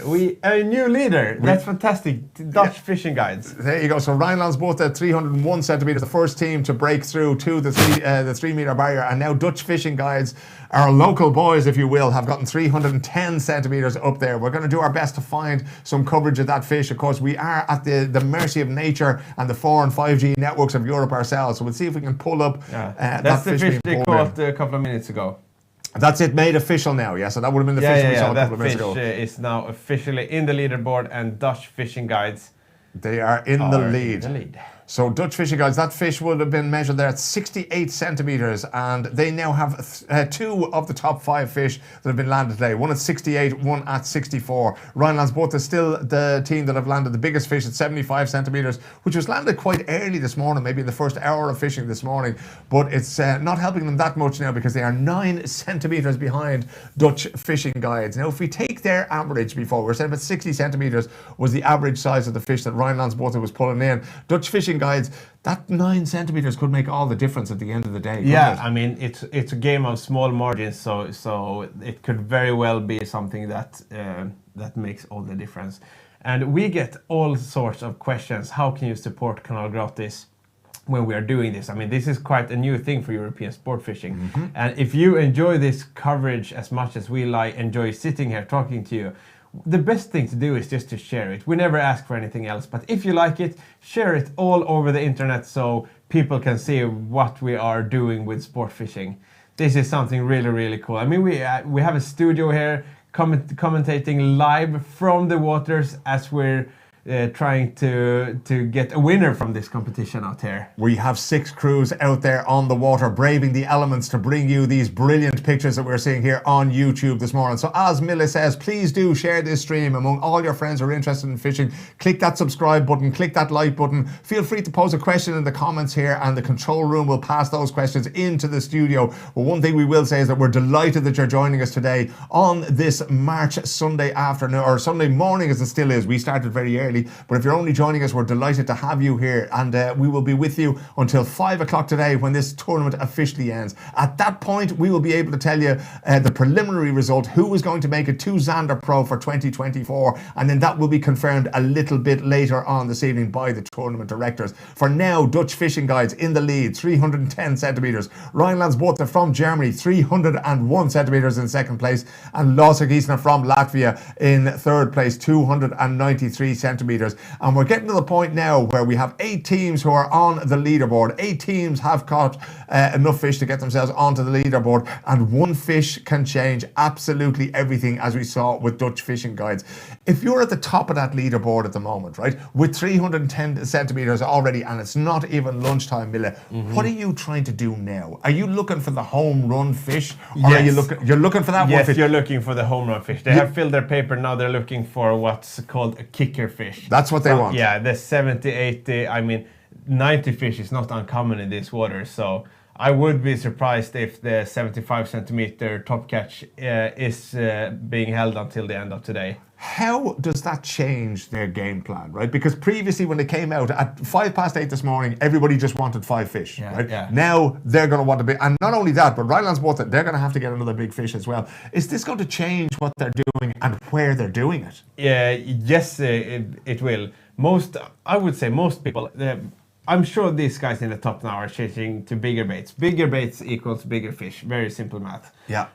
But what they have wanted to do is, I mean, if you're targeting one big fish, you're never going to catch 5 big fish. Yeah. So they just want to fill up their scorecard as fast as possible, and then go and chase the bigger fish. The biggest fish we have at the moment, 75 centimetres, was landed reasonably early this morning by Rhinelandbote from Germany. Lasse Griesner, our friends from Latvia, had the second biggest fish. That came in at 69 centimetres. 1 centimetre smaller was the biggest fish so far from Dutch Fishing Guides, our current leaders. Zander stuck 65 centimetres, and Dutch Fishing Guides are another big fish at 64.0 centimetres brought in there. So Dutch Fishing Guides with two of the biggest fish, 2 of the 5 biggest fish that have been caught already today, and they have them at the top of the leaderboard. But this is live sport fishing, and absolutely anything can happen. We saw our Belgian friends, our Fish Explorer Belgium, so far only 1 fish, 56 centimetres. They're on the leaderboard there, Steve Adam and Frederik de Boskel. Will they be disappointed with their morning's work so far? I'm sure, and I think that's the reason why we have seen a lot of changes in tactics and boat driving, because they have not found the spot. Even though they fished, to be clear to everyone, this was supposed to be a 2-day qualification leading up to this day. Yesterday got cancelled due to extreme weather conditions. So they only fished the first day. And this means that they have some really fun spots to fish on this last day. Yeah. Will they be looking around at where everybody else is? Will they be looking at this? They might be listening to this YouTube feed and saying, "Okay, Dutch Fishing Guides, they're in the lead. They have 310 centimeters worth of fish. Where are they? Let's go there." Not directly there. Of course, it depends a little bit on how the other teams are, how they feel. I mean, yes, you want to fish where other teams are, but I'm thinking more like what type of places. To fish on similar spots. I mean, there are, even though it's very wide to say that they fish 4 to 10 meter drop-offs, but you see, you have this whole delta with many interesting spots for sander fishing. So I'm sure those guys in the lower parts of the leaderboard will start to see some bigger changes from these teams very soon. Here we have the map of the Dutch River Delta. Most of our teams are from the centre and to the left of the map as far as we can work out. To the right there in the upper parts of the Delta, not so many teams fishing up there. For the first 2 days of fishing, Friday and Saturday for the qualification process, they were allowed to use the live scope, right? That allows them, it's almost like a crystal ball that they can use to look into the water. They can see the fish in real time. They are not allowed to use that piece of equipment today. They're using regular sonar today. Mille, if you have been to a place using your live scope on Friday, say, because there was very little fishing yesterday, is it worth going back to that place? Are these the kind of fish that stay in one place, or do they move around, would you say, in this delta? Are they likely to be there if you go back again 48 hours later? Sorry, we just had a team having a fish, but it seems like they lost. Oh, they caught it. It's the Dutch veterans, Dutch fishing guides, who have. It looks to be a small fish. I'm sorry, I didn't listen to your question. That's no problem. You were too busy bringing in the information. We're actually looking at it now as Dutch fishing guides Willem and Wolfgang pulling in yet another zander there. As you say, it doesn't look like the biggest fish in the world, and they're having a little bit of trouble there extracting the hook from the fish, we'll see. But the two Dutch veterans there who are currently in the lead. I was just asking about the fact that when you're using the live scope, right, and you can look, is this Dutch fishing guide? No, that's somebody else. That's the Hidden Mats. Oh yes, Hidden Mats, the two young Dutchmen who are in 5th position at the moment. They have another fish in their nets. They had a combined total of 269 centimetres to date. And they are trying to work that one out of the net. He appears to be reasonably snared there already. Isn't it crazy how there's no fish, no fish, no fish, and now we have 2 fish at the same time? Like London buses, they all come along at once, don't they? Yeah. If you're looking at that fish now, what would you say, Mille? Is that likely to bring them up the leaderboard 6 centimetres behind Skåne fishing boats? Not completely convinced about that. It's a decent looking zander, but if it's going to be enough to move in the leaderboard, not too sure about that. That remains to be seen. At 8:30 this morning, that would have been a very popular zander. Any one of these teams, the 8 teams on the leaderboard, would have been delighted to get hold of it. We were talking there about the live scope and that, and whether or not these fish move around within the delta. And if they do move around, why would they do that? It could be seeking up spawning grounds. They usually spawn in more shallow water. Yeah. So it's clear that they haven't moved up to those spots just yet. But I think they are quite static. They won't move around as much in the river delta. Yeah. But if they have a spot that they have lunch coming in, bait fish. Yeah. I think they will stay there for a long time. Yeah, they're not the kind of fish. Yeah, they don't have any reasons to move around. No, exactly. Why make life difficult for yourself by moving off somewhere? Exactly. You mentioned the spawning there. Is that something that happens year round as we see this fish getting held down and measured? Maybe a little bit better than what we first expected. Yes, it's close to. It's a fairly energetic fish. Yeah, as all zander are. They are hard to handle, tough to handle. It's Hidde and Mats that we are looking at there. They are doing it in style. Let's see, close to 57, 58, somewhere in that spectra. 57. We'll give it 57 there, all right. Yeah, of course. Not going to make a huge difference on the leaderboard. No, it certainly won't. But always good to be pulling fish into the boat at some point. Even if they do take a little bit of time, it will increase the confidence.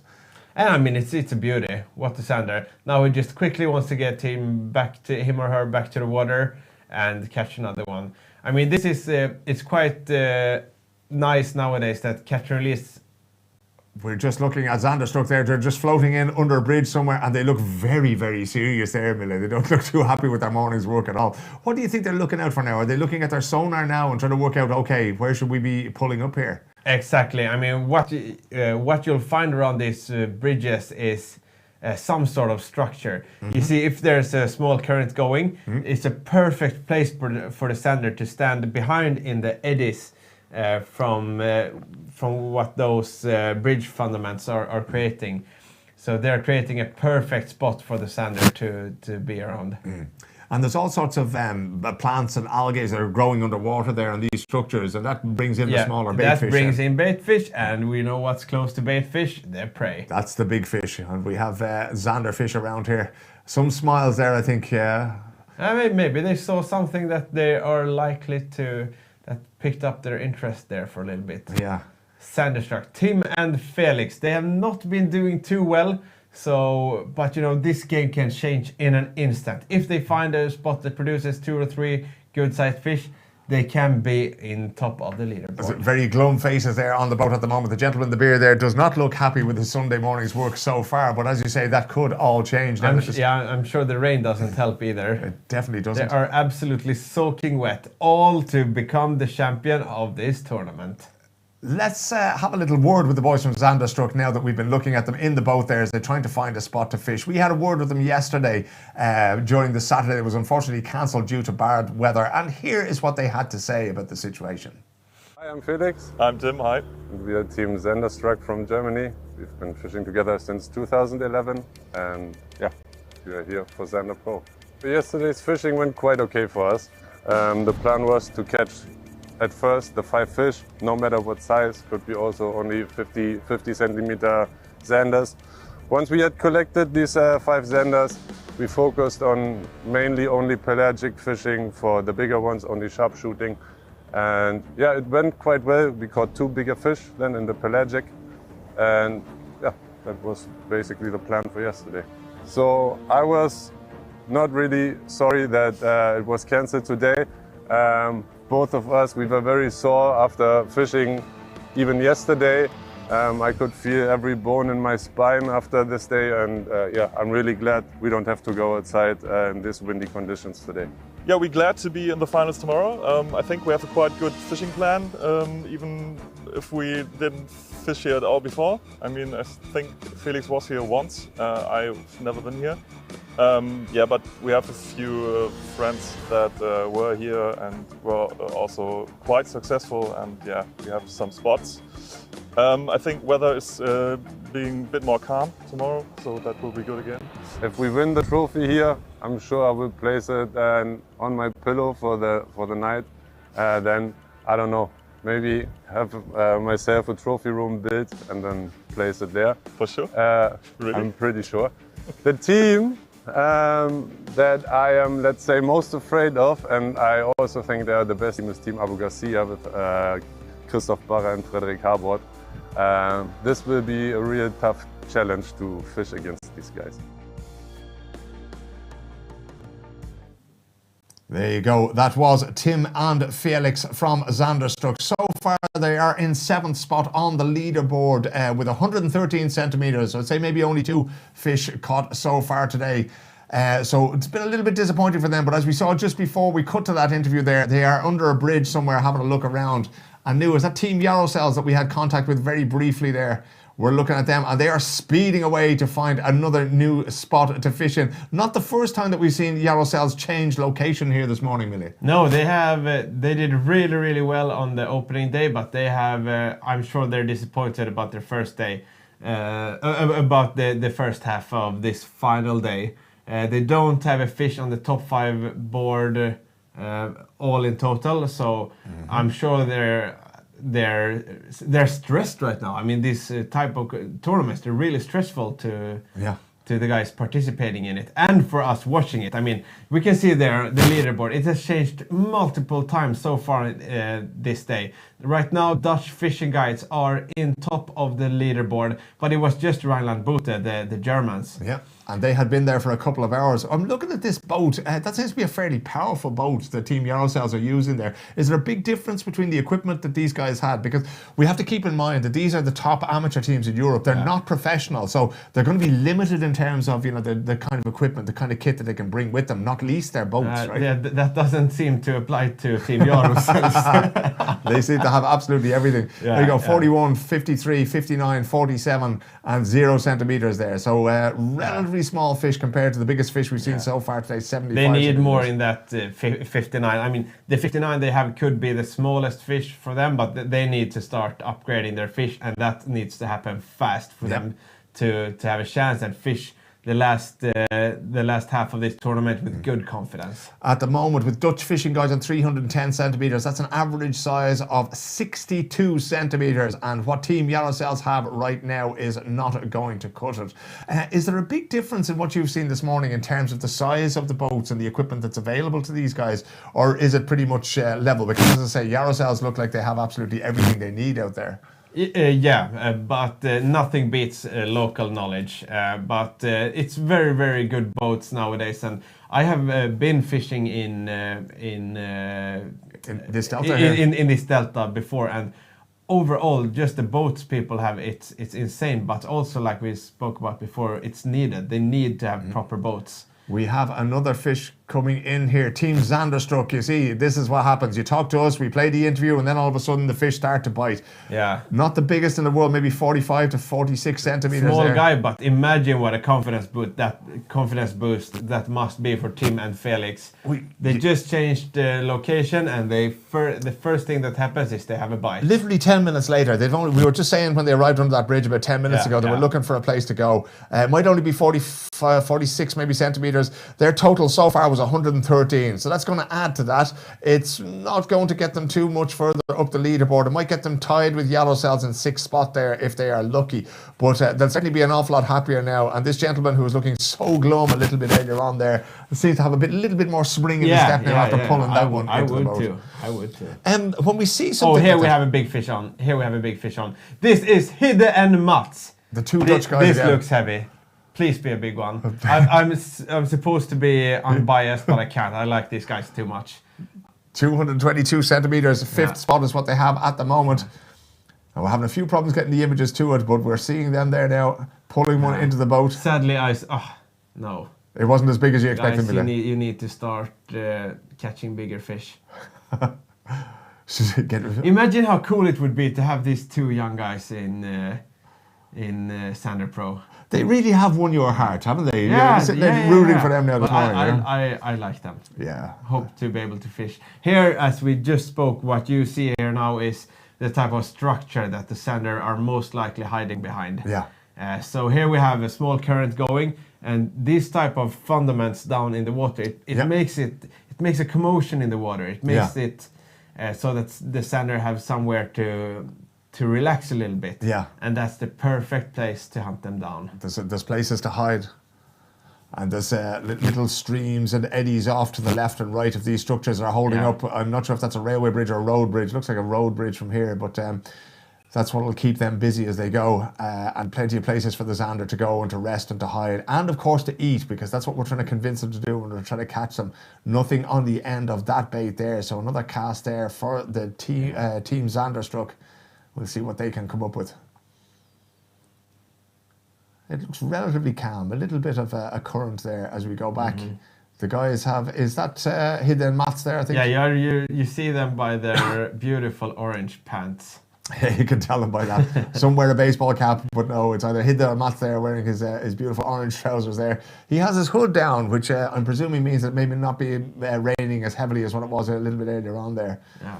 Making some adjustments there to his... No, do you know what he does? He is repairing his bait. Okay, so this might be the bait they use to catch the fish there.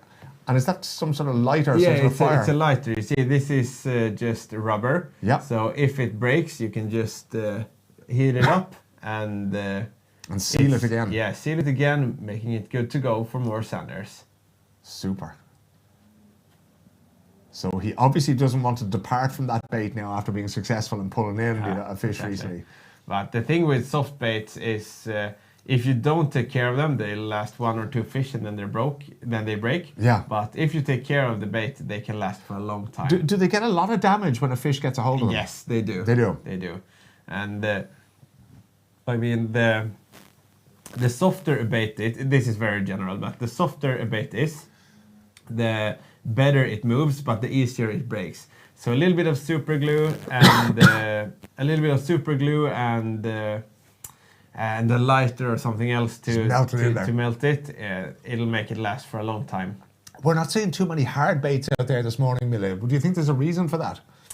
Yeah, hard to fish deep on the bottom with hard baits. With hard baits, yeah. You want something that goes around. When the water is warmer, I have seen some of my friends from Team Abu Garcia Berkeley. They have been using a lot of hard baits. Yeah. But not at this time of the year when they're standing so close to the bottom. Yeah. Would it be different at different times of the year then? So if you went to fish in this specific place now where Hidde and Mats are fishing now, might that change then, that you might use harder baits maybe in June or July? Yeah, exactly. Spot on, Philip. There it's you exactly go. That's the way it goes. I learned from the best, Mille, because I learned from you. This is where I do all my fishing learning here and take it all onto the water when I'm done here. Is this Team Zander struck, or is it Hidde and Mats that we're still with? It's Hidde and Mats that we're still with there, yeah. Do you have any knowledge of these two guys? Because as I say, you've fallen in love with them and they're fishing. They're very young, it would seem, are they? Yeah, I haven't seen them before. I haven't heard of them before. This is just you've just been struck by lightning here today by these two young guys, young Dutch guys. Yeah. We want to see young people in the sport. We want to see the best amateurs in the sport. We're giving them a shop window today in the hope that some of these guys will be able to turn pro in the future. And if you go to tournaments.kanalgratis.se, you can find out all the competitions that are there from Canal Gratis. Let us look at the leaderboard. Dutch fishing guides, the local knowledge proving very, very valuable indeed. 310 centimeters so far. Rhineland's both from across the border there in Germany, 301 centimeters, 9 centimeters behind.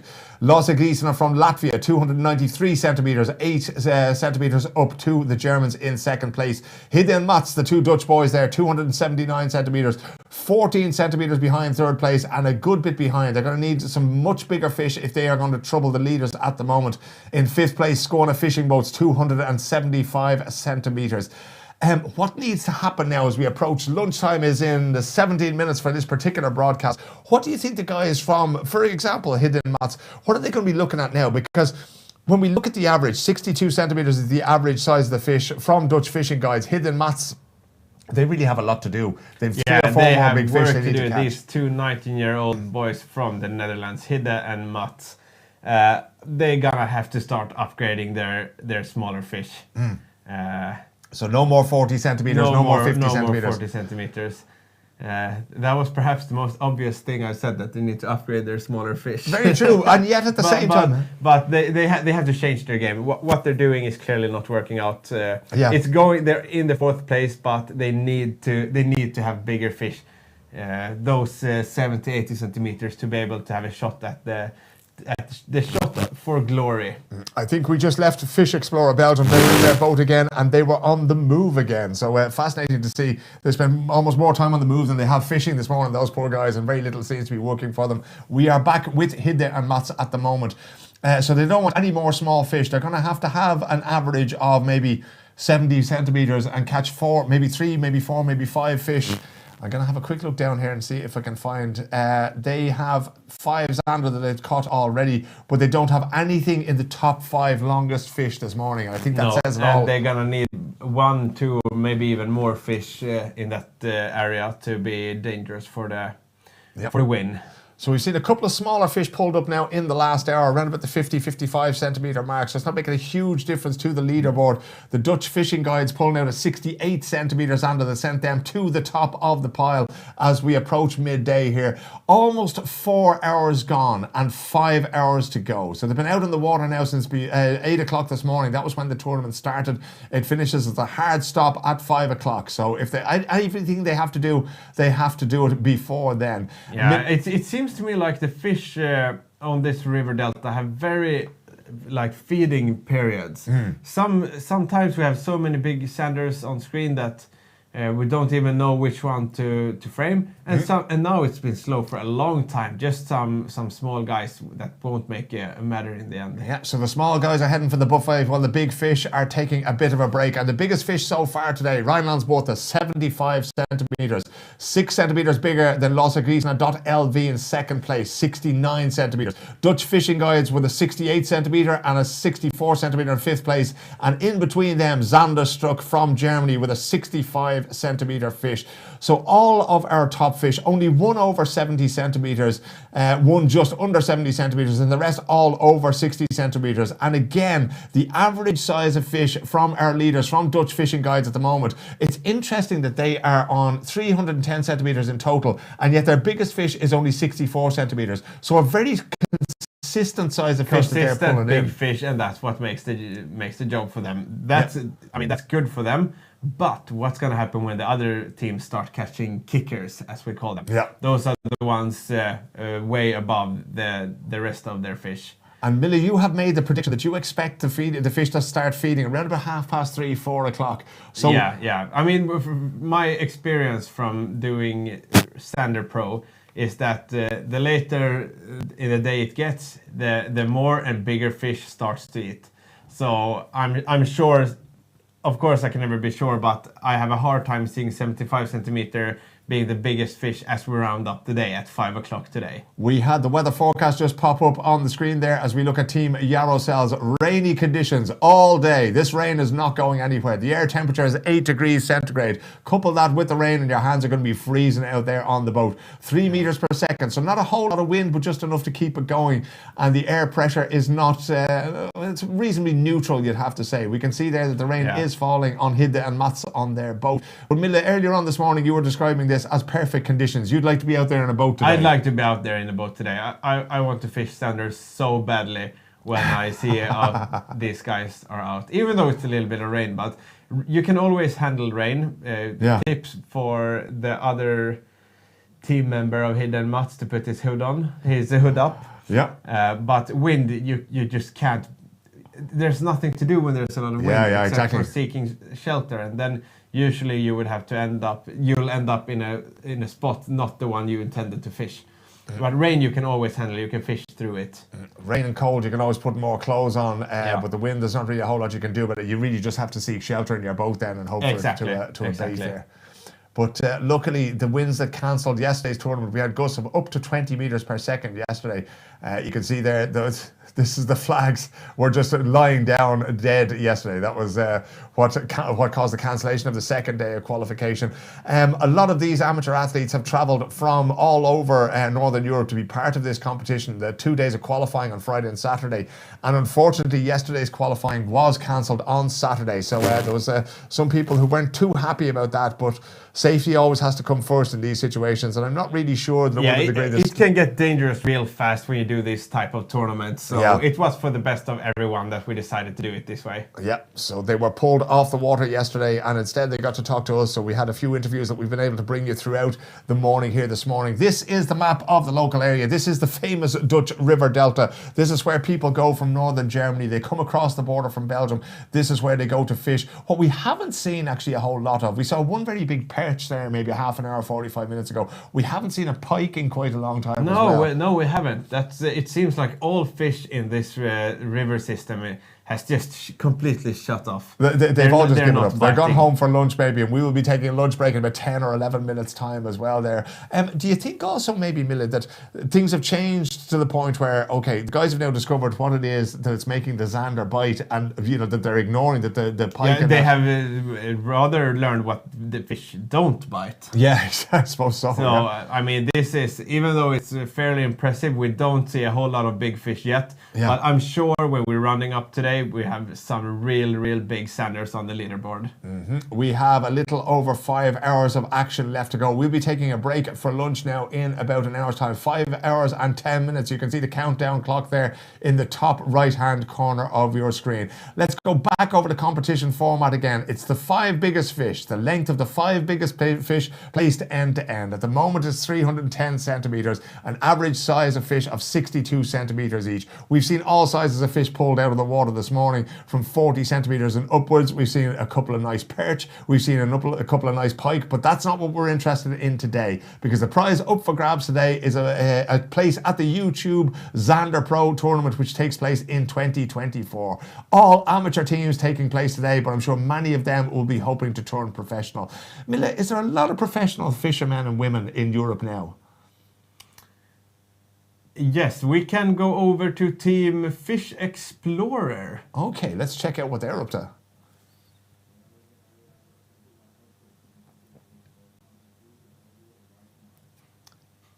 Okay, let's check in with the Belgians. A plateau in the middle of nowhere. We saw the top teams all around us, but we try maybe to find a fish here, slowly, aggressive. We change the technique, but it's very difficult for us. We don't wait for this. Yes, difficult, but we keep hurrying. So like Ever says, a lot of times. Yeah. So you're on place 8 now. Do you still think you have a chance to get to the top? Yes. If we can catch 1 or 2 fish, the confidence will be back, and then we make perhaps a good result. But yes, let's take one or 2 fish, and that it's on our history. What result do you think is required today? How many centimeters in the top 5? Oh, what do you think is required? 350 or 60, 360 maybe. Yeah. So that's I an don't know. average of. Yeah. Yeah. That's been a nice take. That means Zander of more of 70 each time. It's a great fish. But yes, there is a lot of incredible teams here, and we are a small, little team, a Belgian team. And when we saw all these fishermen, incredible fishermen, yeah, I think that they can all take a lot of 70 fish, 70 centimeters. Yeah, you all can. That's fishing. Yeah, that's fishing. Can happen anytime. No. There you go. I think that was Frederick there talking to us from the boat there with Fish Explorer Belgium, telling us that at the moment we have 310 centimeters as the 5 biggest fish, and he's telling us that's not going to be enough. It's going to be 350, 360 centimeters. That's an average size of maybe 70 centimeters or more, Mille. Yeah. Very ambitious for a team that has only landed their biggest fish so far. Their only fish so far is 56 centimeters. So, but they don't appear to have given up. He doesn't. No. And the thing is, this game is not over until the very last cast has left the water. So they will just go point to point, fishing in the places where they have produced fish earlier. Presenting different type of baits, hoping to score some real big sander. There we go. Is that Team Zanderstruck that we're looking at now that moved in under the bridge there a little bit? Now there's a little bit of bobbing going on in that boat, so they are out on the water now. They're changing their position again. So they went along, they got one fish there around about the high 40 centimeters, and they are changing spot at the moment. So they decided not to hang around. And what we did hear from Fish Explorer Belgium there was that they are now located where pretty much all the other teams are located. So we're now sort of concentrating everything around about one spot, and maybe that's where Zanderstruck are headed for as well. Is that a smart move to have so many people fishing in the one part of the water, do you think? Yeah, I mean, obviously these guys have been pre-fishing for a lot of time, so I'm sure they have been trying different areas of water, and they have found this place to be the most productive. So that's where you'll find most of the teams. Yeah. And I think also, rumors goes, these teams, they live fairly close to each other. I'm sure they've had some fun dinners and beers on the evenings where they discuss their tactics, spots to fish, baits to use, colors of choice, vibrations of the lures. So they all have sort of a rough plan what the other guys will be doing. There we go. Look at this. Look at this. We have That's a fish a being new pulled top in there. fish. For Rhinelandsboote are pulling in a big fish there after we haven't seen them in quite some time. Must be an hour and a half since we visited what a way their boat. to enter the top fight.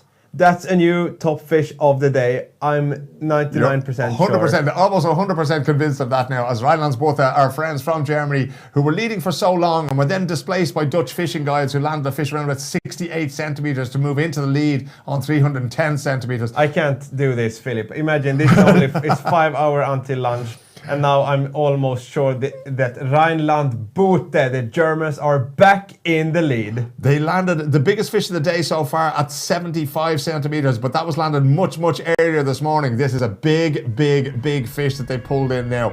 Everything that their 75 centimeter fish was 6 centimeters bigger than Lasse Griesner from Latvia, who pulled in a 69 centimeter fish. Let's see what they have managed to do here. Little bit of a broken signal, but hopefully we will get that fish down long enough so that we can see an approximate length and to see what that's going to do to the leaderboard. At the moment, Rhinelandsboote in second place, 301 centimeters. They were the first team to break the 3 meter barrier. Not far from 70. I think that Team Fish Explorer, just talking about that 70 centimeter average. Look at this, second biggest fish of the day, Team Rhinelandsboote. It looks like it when they get it down there. Yeah, it is. It's over. Is it over 70 centimeters? No, it's just under 70 centimeters. But still a fantastic fish. A huge fish to get, and to land it in the middle of the day when we expected things to be as quiet could be. They land that in the middle of the day, and if it doesn't eclipse Dutch fishing guides, if they don't go back into the lead, it will certainly close the gap a little bit to them and make life a little bit easier for them as the afternoon approaches. It must surely put them in the lead, 100%. I'm doing the math in my head. It's putting them to the lead. This means they would need 9 centimeter. Yeah. Yep. I can officially say we have a new leader. But they have to first get the picture of the fish approved to the tournament management. Exactly. The tournament manager will get this picture, and who knows what may happen during lunch now. Dutch fishing guides, 310 centimetres. Rhinelandsbotha, 301 centimetres, not counting the absolute monster we just saw them pull in there at just under 70 centimetres long. Lasse Giesner from Latvia, 293 centimetres. We have Hidden Mats, the two Dutchmen, Hidden Mats van der Laan, 279 centimetres. Skåne Fishing Boats, 225 centimetres. Lying there or thereabouts. Jarosels have had a couple of good fish. Zander Stuck are moving around in search of decent fish as well. Fish Explorer Belgium telling us that they know what is going to be necessary to win today. They know that there's going to have to be an average length of around 70 centimetres per fish if they are going to end up on the top of the leaderboard. And other two teams that we haven't mentioned so far this morning, Pelagic Pro Team and Fish On. So far they haven't managed to score any fish that have been accepted by the tournament manager, but you never know what's going to happen now. The day is long and has barely even started, and then as we're entering second half, I'm sure most of these teams have tricks up their sleeves that we haven't seen so far. When you get everybody in that area now, when when people hear that Rhinelandsbotha have now landed maybe their second 70 centimetre fish of the day, is everybody going to start moving their boats even closer to the Germans? I'm sure we're going to see something like that. You always want to be where the action where the action is. So it's going to be very interesting to see how this affects how the other teams are fishing. Well done, Rhinelandsbotha. It was really, really nice to see that fish. It was tremendous to see that. There's a celebratory cigarette being had there on one of the boats. I'm just wondering, how hard is it to stay patient, Mille? Because we're approaching the halfway point now. They've been out there for almost 4 hours on the water. It was amazing to see the Frederik there from Fish Explorer Belgium. He still seems to be very relaxed, despite the fact that the clock is ticking. Yeah. I mean, it's like everything in life, in all sport. What happens in the first half ain't gonna get you nowhere. You can bet these guys have to defend their lead, because this is not how this leaderboard will look at the end of the tournament. So you're sure now that 310 centimetres, that's not going to cut it? 100% sure. It's not going to make the cut. Maybe top 3, not even top 3. The day is long, and now it's time for these teams to show what they're made of. The clocks went forward last night. The hour went forward. It is summertime in Europe. We are coming up to midday on the first day of summer in Europe, at least if you look at the clock. The leaderboard is telling us that our Dutch friends from Dutch Fishing Guides are leading. The Germans from Rhinelandsbotha are in second place. Skåne Fishing Boats are in third place. It is all to play for, and this is where the day turns, ladies and gentlemen. These are fish that tend to eat at night, and we are going to start approaching the afternoon, the late afternoon, the early evening, which is where the Zander Pro qualification is going to be done. At play is a place in the Zander Pro YouTube event of next year, 2024, which will give these best amateur teams in Europe plenty of time to prepare. We're going to take a little bit of a break for lunch now. We will update you as soon as we get back, and of course there will be a feed rolling here for you to keep an eye on. We will be back in 1 hour's time. Do not adjust your set.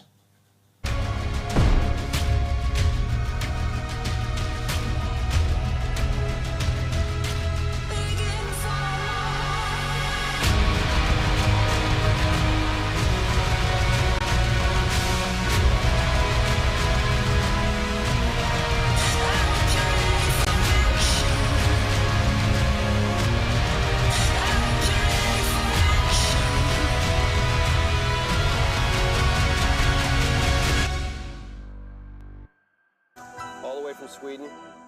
Hot pike. Hot pike. Pig. Good throw back bait.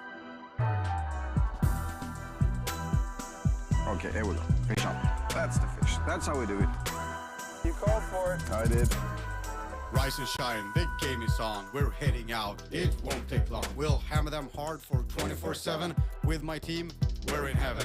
There is no ice, clouded sky. I was born for this day and I feel alive. Blowing kisses bye-bye, she says alright. Go get it, whatever, I'm praying for weather. Check my camera gear, all is fine. Subscribers and likes, we're kings online. Producing content, faster than TV. Just search my name, you'll probably see me. Put the gears in the bag, stopping at my check. Picking up my boat, no time to relax. 3 hours later, we're ready to launch. But there's a waiting line and we're losing time. Trying to relax, checking gas and battery. Don't wanna talk to anyone and risk my strategy. Keeping to myself, I don't need nothing by it. I just do what I do and I don't try to hide it. Big fat boat and baits for $1 million. All is custom and cost like $1 trillion. Crossing the lake in 40 knots. Catching big, connecting the dots. Big fat boat and baits for $1 million. All is custom and cost like $1 trillion. Crossing the lake in 40 knots. catching big, connecting the dots. 200s in the back, I even got a pedal. The boat is fast and made out of metal. Showing off my brands to all my fans. I sold my soul to make my goal. All the baits are custom, this sign online. Photo fish most of the time. It's cold outside, you'll be okay. Take my gloves and we're on our way. With all my tech and my sonar, I find my way and it saves the day. Don't be jealous, fellas, it's not what you think. You don't cast your lure, it gives you a wink. Out on the water, I'm relaxed and fine. Talon down, not a sound. Starting with blades and braided line. Search for pigs, but snag my rig. Homie shout, that's not very hot. We're on the spot, now we have to stop. We missed the mark and we're back to start. What happened to us and connecting the dots? Yeah, so we saw it here, and this is when Mille hooked it. Did you see that? Oh no, look at that! That's when we saw it. This is what it took. Big fat boat and baits for $1 million. All is custom and cost like $1 trillion. Crossing the lake in 40 knots. Catching big, connecting the dots. Big fat boat and baits for $1 million. All is custom and cost like $1 trillion. Crossing the lake in 40 knots. Catching big, connecting the dots. Roller up, one less spot. It's now or never to get back on top. The light is fading, soon it's twilight. Don't worry, my viewers, it's time for the highlights. I have my honey hole, my favorite spot. Dropping a waypoint and we're off. Almost there, I have to stop. I had a thought, I opened the box. A quick review of my ammunition. Wait a minute, I just had a vision. Bait hits the water with a splash. Sinking slow and I feel the flow. Change the perspective in my head. Present it slowly over a bed. Hand on the reel, twitch and stop. The strike is awesome on the drop. I'm laughing out loud, this one is fine. I felt the weight when it ate the bait. This fish is mean, it goes for the grass. Not a problem, I'm on his ass. I relieve the brake and change my tactics. The rod bends over and it's getting dramatic. It's touching the water, the tip gets wet. The hook's not set, then where's the net? I take a deep breath and I accept the fact. I get it together and clean up my act. Finally we landed, I'm a little emotional. Let's get it on board and get ready for social. I look down in the net and oh my god, it's not for real. Is that a cod? Let's go Germany. Ich hoffe für un große Fisk. Big fat boat and baits for $1 million. All is custom and cost like $1 trillion. Crossing the lake in 40 knots. Catching big, connecting the dots. Big fat boat and baits for $1 million. All is custom and cost like $1 trillion. Crossing the lake in 40 knots. Catching big, connecting the dots. Time to wrap up this crappy story. Who has no trophy and has no glory? Hit subscribe and like to make this work. You'll see us soon in Fly vs. Jerk. We're headed home to grab a bite. Turning in early and dreaming of a pike. I almost forgot we ate the cod. Over and out from Monkey with a rod.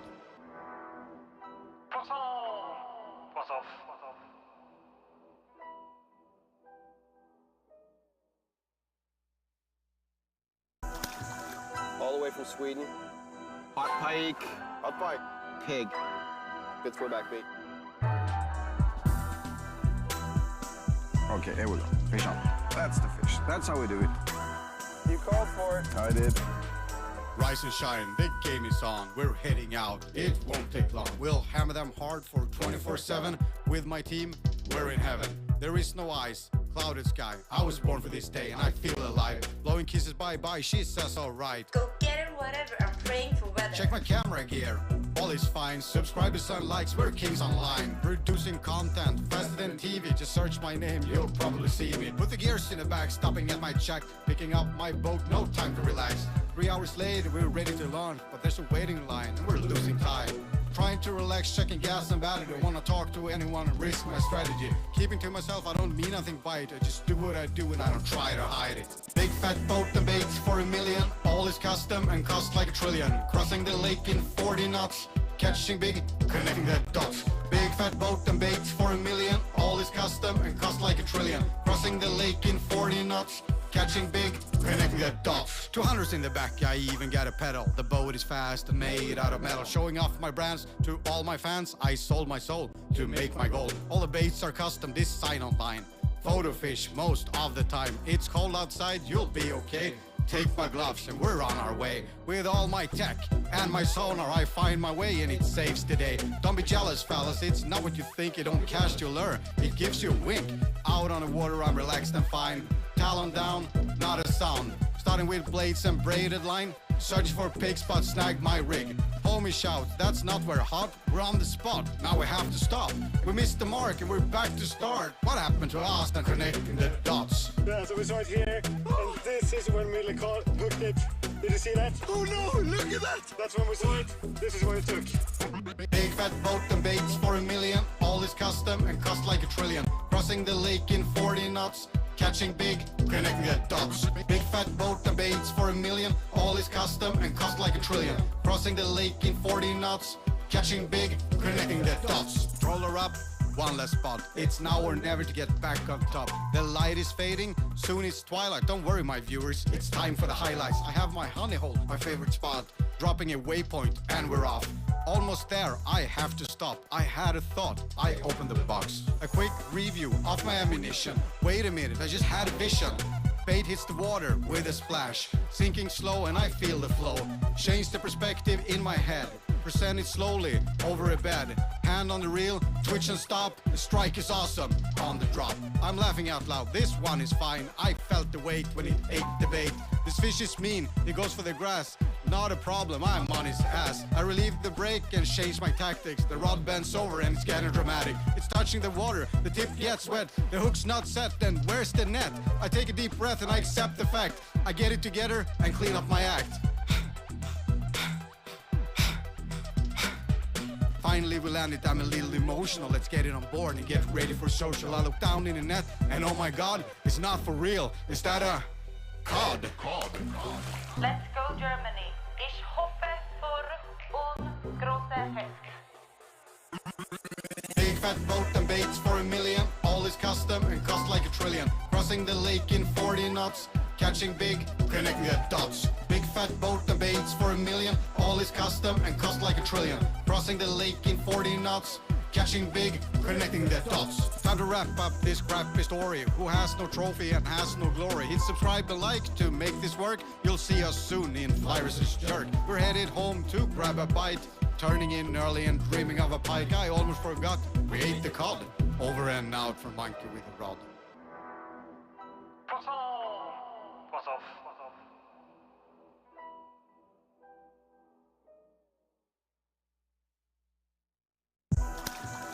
All the way from Sweden. Hot pike. Hot pike. Pig. Good throwback bait. Okay, here we go. Fish on. That's the fish. That's how we do it. You called for it. I did. Rise and shine, the game is on. We're heading out, it won't take long. We'll hammer them hard for 24/7. With my team, we're in heaven. There is no ice, clouded sky. I was born for this day and I feel alive. Blowing kisses bye-bye, she says alright. Go get it, whatever. I'm praying for weather. Check my camera gear, all is fine. Subscribers and likes, we're kings online. Producing content, faster than TV. Just search my name, you'll probably see me. Put the gears in the back, stopping at my check. Picking up my boat, no time to relax. 3 hours later, we're ready to launch. But there's a waiting line, and we're losing time.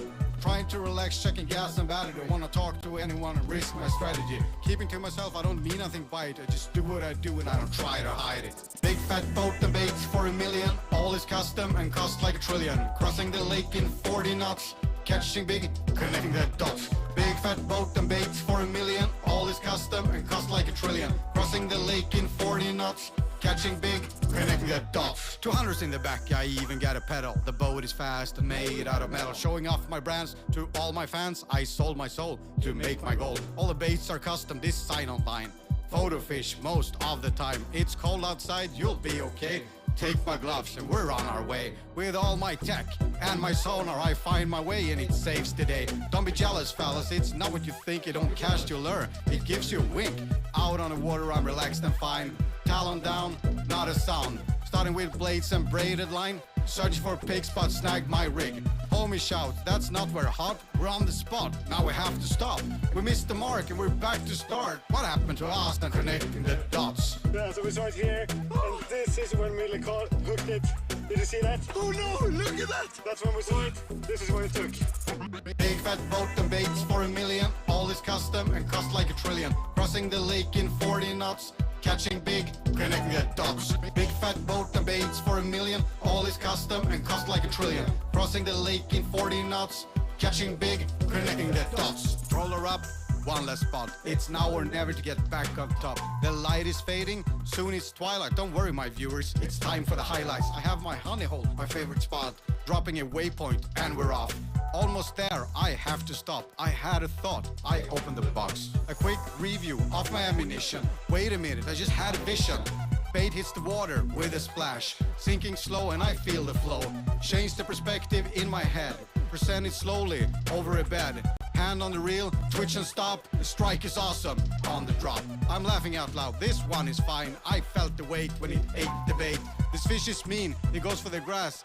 Not a problem, I'm on his ass. I relieved the brake and changed my tactics. The rod bends over and it's getting dramatic. It's touching the water, the tip gets wet. The hook's not set, then where's the net? I take a deep breath and I accept the fact. I get it together and clean up my act.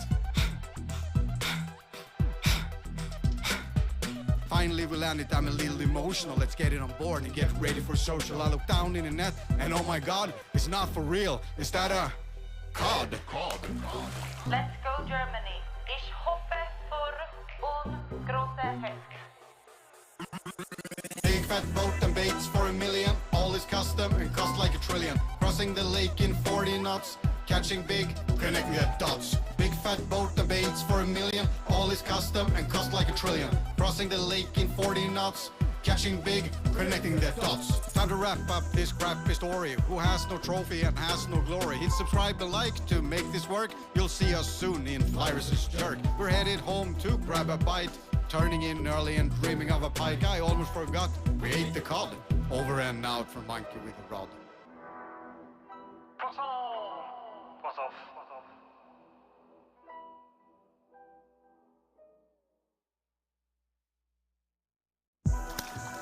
All the way from Sweden.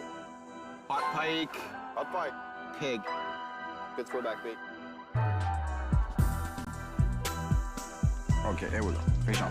That's the fish. That's how we do it. You called for it. I did. Rise and shine, the game is on. We're heading out, it won't take long. We'll hammer them hard for 24/7. With my team, we're in heaven.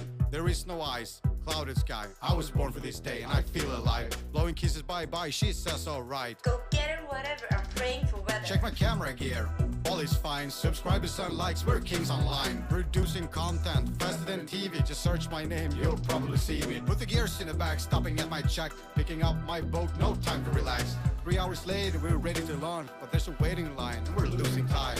Trying to relax, checking gas and battery. Don't wanna talk to anyone and risk my strategy. Keeping to myself, I don't mean nothing by it. I just do what I do and I don't try to hide it. Big fat boat and baits for $1 million. All is custom and cost like $1 trillion. Crossing the lake in 40 knots. Catching big, connecting the dots. Big fat boat and baits for $1 million. All is custom and cost like $1 trillion. Crossing the lake in 40 knots. Catching big, connecting the dots. 200s in the back, I even got a pedal. The boat is fast and made out of metal. Showing off my brands to all my fans. I sold my soul to make my gold. All the baits are custom, this sign online. Photo fish most of the time. It's cold outside, you'll be okay. Take my gloves and we're on our way. With all my tech and my sonar, I find my way and it saves the day. Don't be jealous, fellas, it's not what you think. You don't cast your lure, it gives you a wink. Out on the water, I'm relaxed and fine. Talon down, not a sound. Starting with blades and braided line. Search for pig spot, snag my rig. Homie shout, that's not where hot. We're on the spot, now we have to stop. We missed the mark and we're back to start. What happened to us and connecting the dots? Yeah, so we saw it here, and this is when Mille hooked it. Did you see that? Oh no, look at that! That's when we saw it. This is what it took. Big fat boat and baits for $1 million. All is custom and cost like $1 trillion. Crossing the lake in 40 knots. Catching big, connecting the dots. Big fat boat and baits for $1 million. All is custom and cost like $1 trillion. Crossing the lake in 40 knots. Catching big, connecting the dots. Roller up, one less spot. It's now or never to get back on top. The light is fading, soon it's twilight. Don't worry, my viewers, it's time for the highlights. I have my honey hole, my favorite spot. Dropping a waypoint and we're off. Almost there, I have to stop. I had a thought, I opened the box. A quick review of my ammunition. Wait a minute, I just had a vision. Bait hits the water with a splash. Sinking slow and I feel the flow. Change the perspective in my head.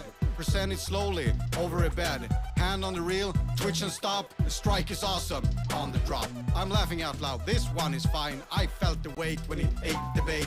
This fish is mean, he goes for the grass. Not a problem, I'm on his ass. I relieve the brake and change my tactics. The rod bends over and it's getting dramatic. It's touching the water, the tip gets wet. The hook's not set, then where's the net? I take a deep breath and I accept the fact. I get it together and clean up my act. Finally we landed, I'm a little emotional. Let's get it on board and get ready for social. I look down in the net and oh my god, it's not for real. Is that a cod? Let's go Germany. Ich hoffe für große Fisk. Big fat boat and baits for $1 million. All is custom and cost like $1 trillion. Crossing the lake in 40 knots. Catching big, connecting the dots. Big fat boat and baits for $1 million. All is custom and cost like $1 trillion. Crossing the lake in 40 knots. Catching big, connecting the dots. Time to wrap up this crappy story. Who has no trophy and has no glory? Hit subscribe and like to make this work. You'll see us soon in Fly vs. Jerk. We're headed home to grab a bite. Turning in early and dreaming of a pike. I almost forgot we ate the cod. Over and out for monkey with a rod.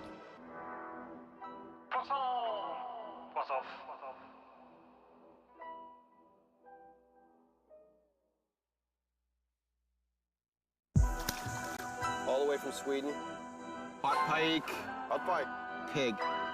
Good throwback bait. Okay, here we go. Fish on. That's the fish. That's how we do it. You called for it. I did. Rise and shine, the game is on. We're heading out, it won't take long. We'll hammer them hard for 24/7. With my team, we're in heaven. There is no ice, clouded sky. I was born for this day and I feel alive. Blowing kisses bye-bye, she says alright. Go get it, whatever. I'm praying for weather. Check my camera gear, all is fine. Subscribers and likes, we're kings online. Producing content, faster than TV. Just search my name, you'll probably see me. Put the gears in the back, stopping at my check. Picking up my boat, no time to relax. 3 hours later, we're ready to launch. But there's a waiting line, and we're losing time. Trying to relax, checking gas and battery. Don't wanna talk to anyone and risk my strategy. Keeping to myself, I don't mean nothing by it. I just do what I do and I don't try to hide it. Big fat boat and baits for $1 million. All is custom and cost like $1 trillion. Crossing the lake in 40 knots. Catching big, connecting the dots. Big fat boat and baits for $1 million. All is custom and cost like $1 trillion. Crossing the lake in 40 knots. Catching big, connecting the dots. 200s in the back, I even got a pedal. The boat is fast and made out of metal. Showing off my brands to all my fans. I sold my soul to make my goal. All the baits are custom, this sign online. Photo fish most of the time. It's cold outside, you'll be okay. Take my gloves and we're on our way. With all my tech and my sonar, I find my way and it saves the day. Don't be jealous, fellas, it's not what you think. It don't cast your lure, it gives you a wink. Out on the water, I'm relaxed and fine. Talon down, not a sound. Starting with blades and braided line. Search for pig spots, snag my rig. Homie shout, that's not very hot. We're on the spot, now we have to stop. We missed the mark and we're back to start. What happened to us and connecting the dots? Yeah, so we start here, and this is when Mille hooked it. Did you see that? Oh no, look at that! That's when we saw it. This is when it took. Big fat boat and baits for $1 million. All is custom and cost like $1 trillion. Crossing the lake in 40 knots. Catching big, connecting the dots. Big fat boat and baits for $1 million. All is custom and cost like $1 trillion. Crossing the lake in 40 knots. Catching big, connecting the dots. Roller up, one less spot. It's now or never to get back on top. The light is fading, soon it's twilight. Don't worry, my viewers, it's time for the highlights. I have my honey hole, my favorite spot. Dropping a waypoint and we're off. Almost there, I have to stop. I had a thought, I opened the box. A quick review of my ammunition. Wait a minute, I just had a vision. Bait hits the water with a splash. Sinking slow and I feel the flow. Change the perspective in my head. Present it slowly over a bed.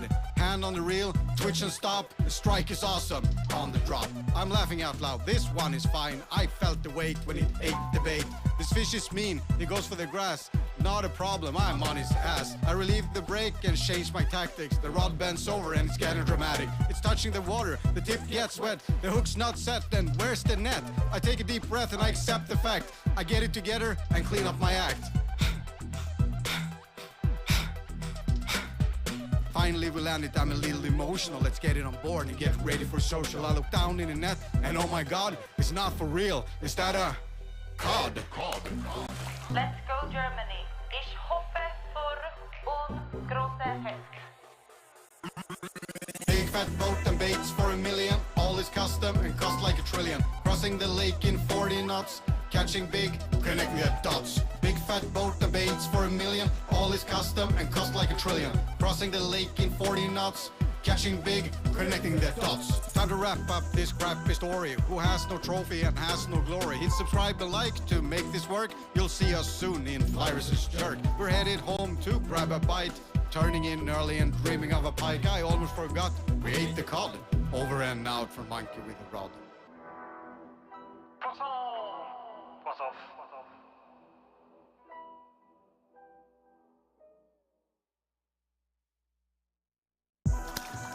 All the way from Sweden. Hot pike. Hot pike. Pig. Good throwback bait. Okay, here we go. Fish on. That's the fish. That's how we do it. You called for it. I did. Rise and shine, the game is on. We're heading out, it won't take long. We'll hammer them hard for 24/7. With my team, we're in heaven. There is no ice, clouded sky. I was born for this day and I feel alive. Blowing kisses bye-bye, she says alright. Go get it, whatever, I'm praying for weather. Check my camera gear, all is fine. Subscribers and likes, we're kings online. Producing content, faster than TV. Just search my name, you'll probably see me. Put the gears in the back, stopping at my check. Picking up my boat, no time to relax. 3 hours later, we're ready to launch. But there's a waiting line, we're losing time. Trying to relax, checking gas and battery. Don't wanna talk to anyone and risk my strategy. Keeping to myself, I don't mean nothing by it. I just do what I do and I don't try to hide it. Big fat boat and baits for $1 million. All is custom and cost like a trillion. Crossing the lake in 40 knots. Catching big, connecting the dots. Big fat boat and baits for $1 million. All is custom and cost like a trillion. Crossing the lake in 40 knots. Catching big, connecting the dots. 200s in the back, I even got a pedal. The boat is fast and made out of metal. Showing off my brands to all my fans. I sold my soul to make my goal. All the baits are custom, this sign online. Photo fish most of the time. It's cold outside, you'll be okay. Take my gloves and we're on our way. With all my tech and my sonar, I find my way and it saves the day. Don't be jealous, fellas, it's not what you think. You don't cast, you lure. It gives you a wink. Out on the water, I'm relaxed and fine. Talon down, not a sound. Starting with blades and braided line. Searching for pig spot, snagged my rig. Homie shout, that's not where hot. We're on the spot, now we have to stop. We missed the mark and we're back to start. What happened to us and connecting the dots? Yeah, so we start here, and this is when Mille caught, hooked it. Did you see that? Oh no, look at that! That's when we saw it. This is when it took. Big fat boat and baits for $1 million. All is custom and cost like a trillion. Crossing the lake in 40 knots. Catching big, connecting the dots. Big fat boat and baits for $1 million. All is custom and cost like a trillion. Crossing the lake in 40 knots. Catching big, connecting the dots. Roller up, one less spot. It's now or never to get back up top. The light is fading, soon it's twilight. Don't worry, my viewers, it's time for the highlights. I have my honey hole, my favorite spot. Dropping a waypoint and we're off. Almost there, I have to stop. I had a thought, I opened the box. A quick review of my ammunition. Wait a minute, I just had a vision. Bait hits the water with a splash. Sinking slow and I feel the flow. Change the perspective in my head. Present it slowly over a bed. Hand on the reel, twitch and stop. The strike is awesome on the drop. I'm laughing out loud, this one is fine. I felt the weight when it ate the bait. This fish is mean, he goes for the grass. Not a problem, I'm on his ass. I relieve the brake and change my tactics. The rod bends over and it's getting dramatic. It's touching the water, the tip gets wet. The hook's not set, then where's the net? I take a deep breath and I accept the fact. I get it together and clean up my act. Finally we landed, I'm a little emotional. Let's get it on board and get ready for social. I look down in the net and oh my god, it's not for real. Is that a cod? Let's go Germany. Ich hoffe für große Fisk. Big fat boat and baits for $1 million. All is custom and cost like a trillion. Crossing the lake in 40 knots. Catching big, connecting the dots. Big fat boat and baits for $1 million. All is custom and cost like a trillion. Crossing the lake in 40 knots. Catching big, connecting the dots. Time to wrap up this crappy story. Who has no trophy and has no glory? Hit subscribe and like to make this work. You'll see us soon in Fly vs. Jerk. We're headed home to grab a bite. Turning in early and dreaming of a pike. I almost forgot we ate the cod. Over and out for monkey with a rod. What's off?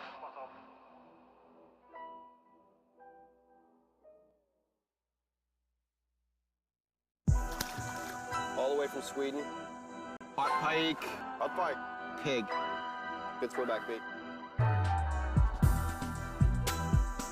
Okay, here we go. Fish on. That's the fish. That's how we do it. You called for it. I did. Rise and shine, the game is on. We're heading out, it won't take long. We'll hammer them hard for 24/7. With my team, we're in heaven. There is no ice, clouded sky. I was born for this day and I feel alive. Blowing kisses bye-bye, she says alright. Go get it, whatever, I'm praying for weather. Check my camera gear, all is fine. Subscribers and likes, we're kings online. Producing content, faster than TV. Just search my name, you'll probably see me. Put the gears in the bag, stopping at my check. Picking up my boat, no time to relax. 3 hours later, we're ready to launch. But there's a waiting line, we're losing time. Trying to relax, checking gas and battery. Don't wanna talk to anyone and risk my strategy. Keeping to myself, I don't need nothing by it. I just do what I do and I don't try to hide it. Big fat boat and baits for $1 million. All is custom and cost like $1 trillion. Crossing the lake in 40 knots.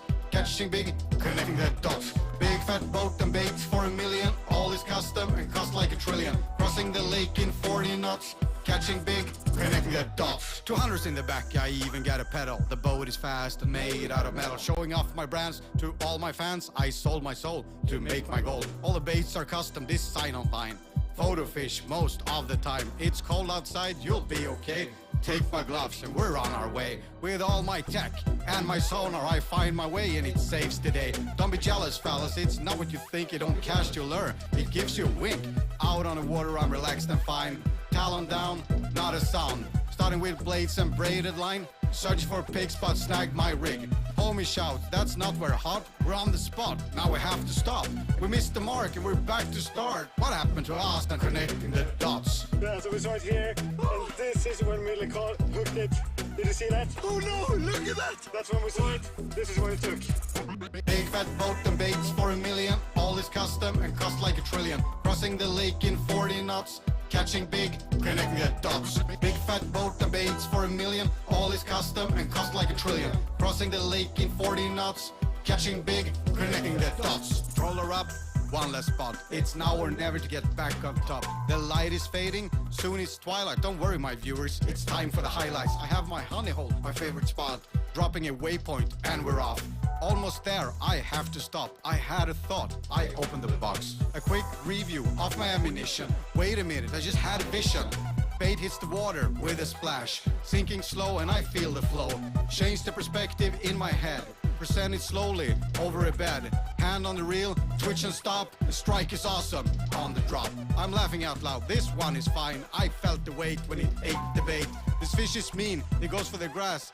Not a problem, I'm on his ass. I relieve the brake and change my tactics. The rod bends over and it's getting dramatic. It's touching the water, the tip gets wet. The hook's not set, then where's the net? I take a deep breath and I accept the fact. I get it together and clean up my act. Finally we landed, I'm a little emotional. Let's get it on board and get ready for social. I look down in the net and oh my god, it's not for real. Is that a cod? Let's go Germany. Ich hoffe für große Fisk. Big fat boat and baits for $1 million. All is custom and cost like $1 trillion. Crossing the lake in 40 knots. Catching big, connecting the dots. Big fat boat and baits for $1 million. All is custom and cost like $1 trillion. Crossing the lake in 40 knots. Catching big, connecting the dots. Time to wrap up this crappy story. Who has no trophy and has no glory? Hit subscribe and like to make this work. You'll see us soon in Flyers' Jerk. We're headed home to grab a bite. Turning in early and dreaming of a pike. I almost forgot we ate the cod. Over and out from Monkey with a rod. What's off?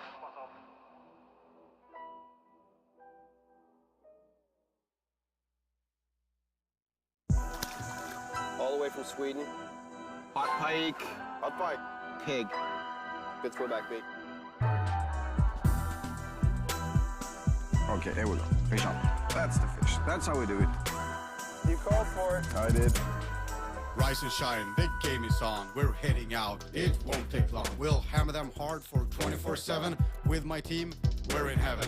There is no ice, clouded sky. I was born for this day and I feel alive. Blowing kisses bye-bye, she says alright. Go get it, whatever, I'm praying for weather. Check my camera gear, all is fine. Subscribers and likes, we're kings online. Producing content faster than TV. Just search my name, you'll probably see me. Put the gears in the back, stopping at my check, picking up my boat, no time to relax. 3 hours later, we're ready to launch, but there's a waiting line, and we're losing time.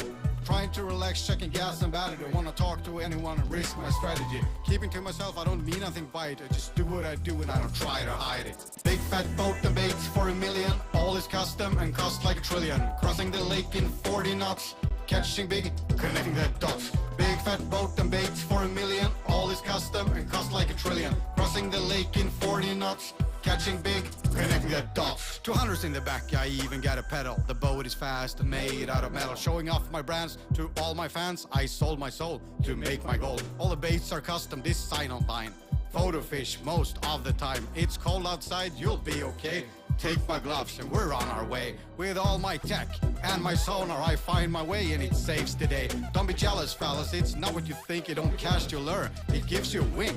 Out on the water, I'm relaxed and fine. Talon down, not a sound. Starting with blades and braided line. Search for pig spot, snag my rig. Homie shout, that's not very hot. We're on the spot, now we have to stop.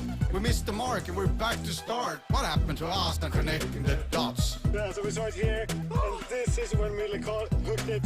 Did you see that? Oh no, look at that! That's when we saw it. This is when it took. Big fat boat and baits for $1 million. All is custom and cost like $1 trillion. Crossing the lake in 40 knots. Catching big, connecting the dots. Big fat boat and baits for $1 million. All is custom and cost like $1 trillion. Crossing the lake in 40 knots. Catching big, connecting the dots. Roller up, one less spot. It's now or never to get back up top. The light is fading, soon it's twilight. Don't worry, my viewers, it's time for the highlights. I have my honey hole, my favorite spot. Dropping a waypoint and we're off.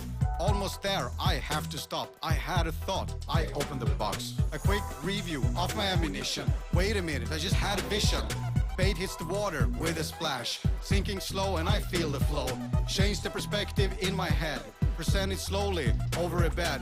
Hand on the reel, twitch and stop. The strike is awesome on the drop. I'm laughing out loud, this one is fine. I felt the weight when it ate the bait. This fish is mean, it goes for the grass. Not a problem, I'm on his ass. I relieved the brake and changed my tactics. The rod bends over and it's getting dramatic. It's touching the water, the tip gets wet. The hook's not set, then where's the net? I take a deep breath and I accept the fact. I get it together and clean up my act. Finally we landed, I'm a little emotional. Let's get it on board and get ready for social. I look down in the net and oh my god, it's not for real. Is that a cod? Let's go Germany. Ich hoffe für große Fisk.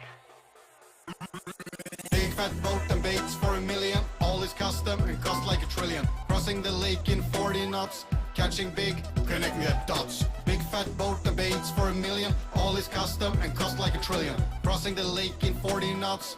Catching big, connecting the dots. Time to wrap up this crappy story. Who has no trophy and has no glory? Hit subscribe and like to make this work. You'll see us soon in Flyers' Jerk. We're headed home to grab a bite. Turning in early and dreaming of a pike. I almost forgot we ate the cod. Over and out for monkey with a rod.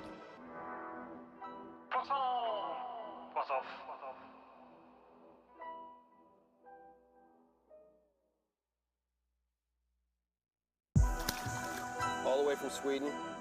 Hot pike. Hot pike. Pig. Good throwback bait. Okay, here we go. Fish on. That's the fish. That's how we do it. You called for it. I did. Rise and shine, the game is on. We're heading out, it won't take long. We'll hammer them hard for 24/7. With my team, we're in heaven.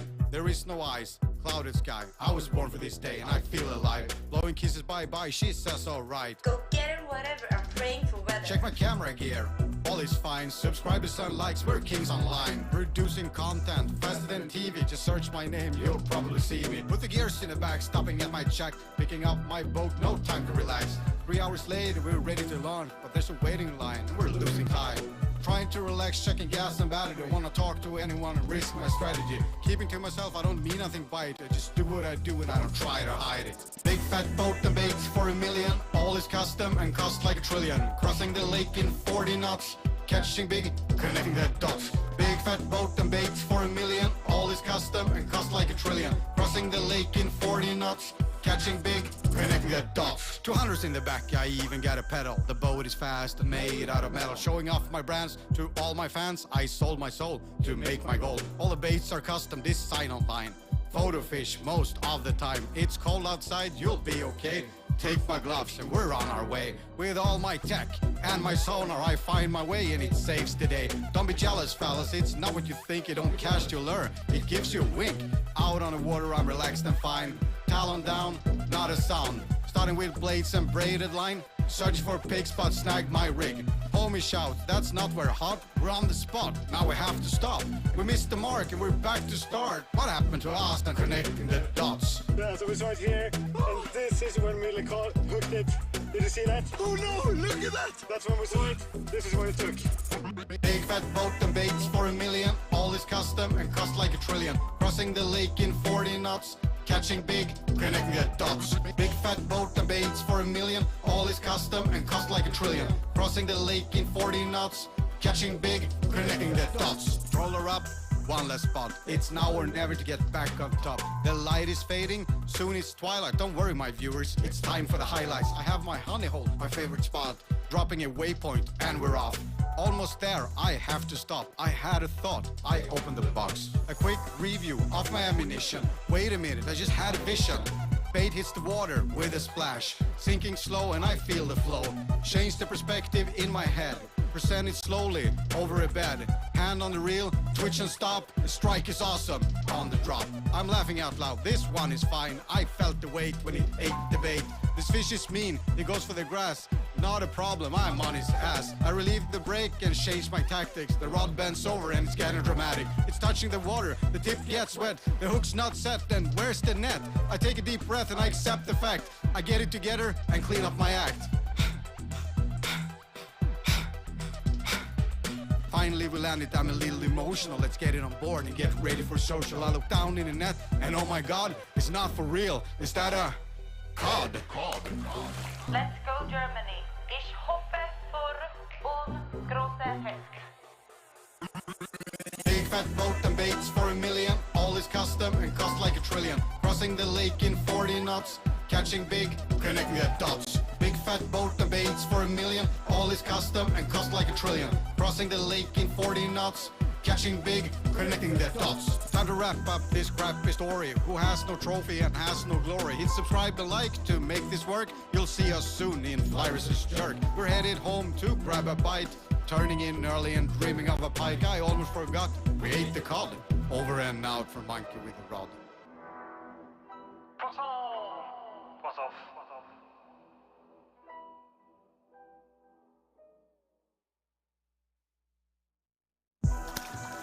All the way from Sweden. Hot pike. Hot pike. Pig. Good throwback bait. Okay, here we go. Fish on. That's the fish. That's how we do it. You called for it. I did. Rise and shine, the game is on. We're heading out, it won't take long. We'll hammer them hard for 24/7. With my team, we're in heaven.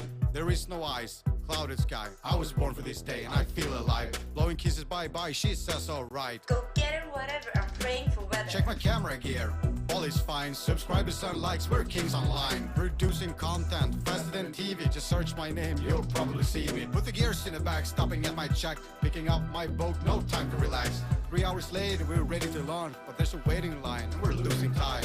Trying to relax, checking gas and battery. Don't wanna talk to anyone and risk my strategy. Keeping to myself, I don't mean nothing by it. I just do what I do and I don't try to hide it. Big fat boat and baits for $1 million. All is custom and cost like $1 trillion. Crossing the lake in 40 knots. Catching big, connecting the dots. Big fat boat and baits for $1 million. All is custom and cost like $1 trillion. Crossing the lake in 40 knots. Catching big, connecting the dots. 200s in the back, I even got a pedal. The boat is fast and made out of metal. Showing off my brands to all my fans. I sold my soul to make my goal. All the baits are custom, this sign online. Photo fish most of the time. It's cold outside, you'll be okay. Take my gloves and we're on our way. With all my tech and my sonar, I find my way and it saves the day. Don't be jealous, fellas, it's not what you think. You don't cast your lure, it gives you a wink. Out on the water, I'm relaxed and fine. Talon down, not a sound. Starting with blades and braided line. Search for pig spot, snag my rig. Homie shout, that's not very hot. We're on the spot, now we have to stop. We missed the mark and we're back to start. What happened to us and connecting the dots? Yeah, so we start here, and this is when Mille hooked it. Did you see that? Oh no, look at that! That's when we saw it. This is when it took. Big fat boat and baits for $1 million. All is custom and cost like $1 trillion. Crossing the lake in 40 knots. Catching big, connecting the dots. Big fat boat and baits for $1 million. All is custom and cost like $1 trillion. Crossing the lake in 40 knots. Catching big, connecting the dots. Roller up, one less spot. It's now or never to get back up top. The light is fading, soon it's twilight. Don't worry, my viewers, it's time for the highlights. I have my honey hole, my favorite spot. Dropping a waypoint and we're off. Almost there, I have to stop. I had a thought, I opened the box. A quick review of my ammunition. Wait a minute, I just had a vision. Bait hits the water with a splash. Sinking slow and I feel the flow. Change the perspective in my head. Present it slowly over a bed. Hand on the reel, twitch and stop. The strike is awesome on the drop. I'm laughing out loud, this one is fine. I felt the weight when it ate the bait. This fish is mean, he goes for the grass. Not a problem, I'm on his ass. I relieve the brake and change my tactics. The rod bends over and it's getting dramatic. It's touching the water, the tip gets wet. The hook's not set, then where's the net? I take a deep breath and I accept the fact. I get it together and clean up my act. Finally we landed, I'm a little emotional. Let's get it on board and get ready for social. I look down in the net and oh my god, it's not for real. Is that a cod? Let's go Germany. Ich hoffe für große Fisk. Big fat boat and baits for $1 million. All is custom and cost like $1 trillion. Crossing the lake in 40 knots. Catching big, connecting the dots. Big fat boat and baits for $1 million. All is custom and cost like $1 trillion. Crossing the lake in 40 knots. Catching big, connecting the dots. Time to wrap up this crappy story. Who has no trophy and has no glory? Hit subscribe and like to make this work. You'll see us soon in Fly vs. Jerk. We're headed home to grab a bite. Turning in early and dreaming of a pike. I almost forgot we ate the cod. Over and out for monkey with a rod.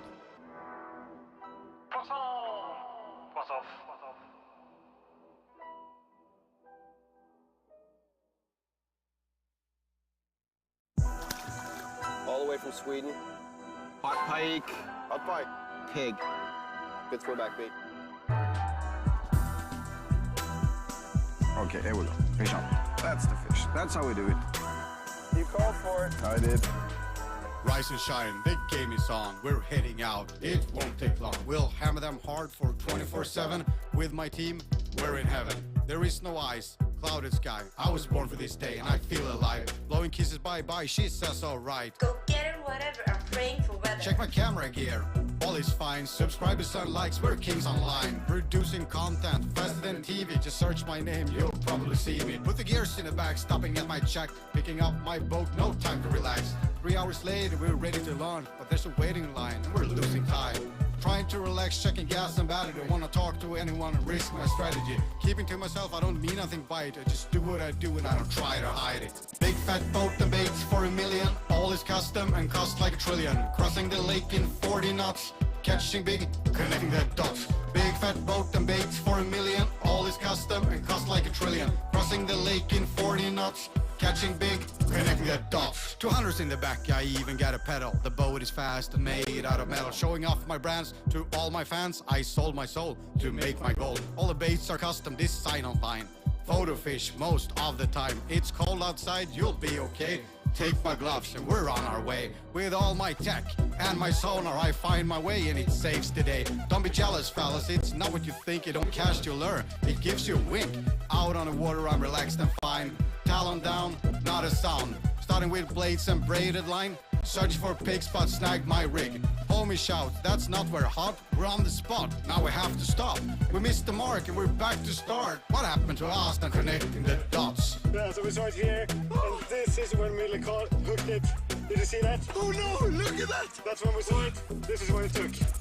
Big fat boat and baits for $1 million. All is custom and cost like $1 trillion. Crossing the lake in 40 knots. Catching big, connecting the dots. Big fat boat and baits for $1 million. All is custom and cost like $1 trillion. Crossing the lake in 40 knots. Catching big, connecting the dots. Roller up, one less spot. It's now or never to get back on top. The light is fading, soon it's twilight. Don't worry, my viewers, it's time for the highlights. I have my honey hole, my favorite spot. Dropping a waypoint and we're off. Almost there, I have to stop. I had a thought, I opened the box. A quick review of my ammunition. Wait a minute, I just had a vision. Bait hits the water with a splash. Sinking slow and I feel the flow. Change the perspective in my head. Present it slowly over a bed. Hand on the reel, twitch and stop. The strike is awesome on the drop. I'm laughing out loud, this one is fine. I felt the weight when it ate the bait. This fish is mean, it goes for the grass. Not a problem, I'm on his ass. I relieved the brake and changed my tactics. The rod bends over and it's getting dramatic. It's touching the water, the tip gets wet. The hook's not set, then where's the net? I take a deep breath and I accept the fact. I get it together and clean up my act.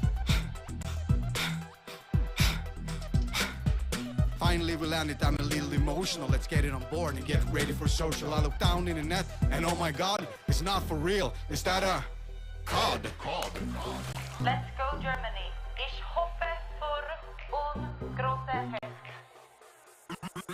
Big fat boat and baits for $1 million. All is custom and cost like $1 trillion. Crossing the lake in 40 knots. Catching big, connecting the dots. Big fat boat and baits for $1 million. All is custom and cost like $1 trillion. Crossing the lake in 40 knots. Catching big, connecting the dots. Time to wrap up this crappy story. Who has no trophy and has no glory? Hit subscribe and like to make this work. You'll see us soon in Fly vs. Jerk. We're headed home to grab a bite. Turning in early and dreaming of a pike. I almost forgot we ate the cod. Over and out for monkey with a rod.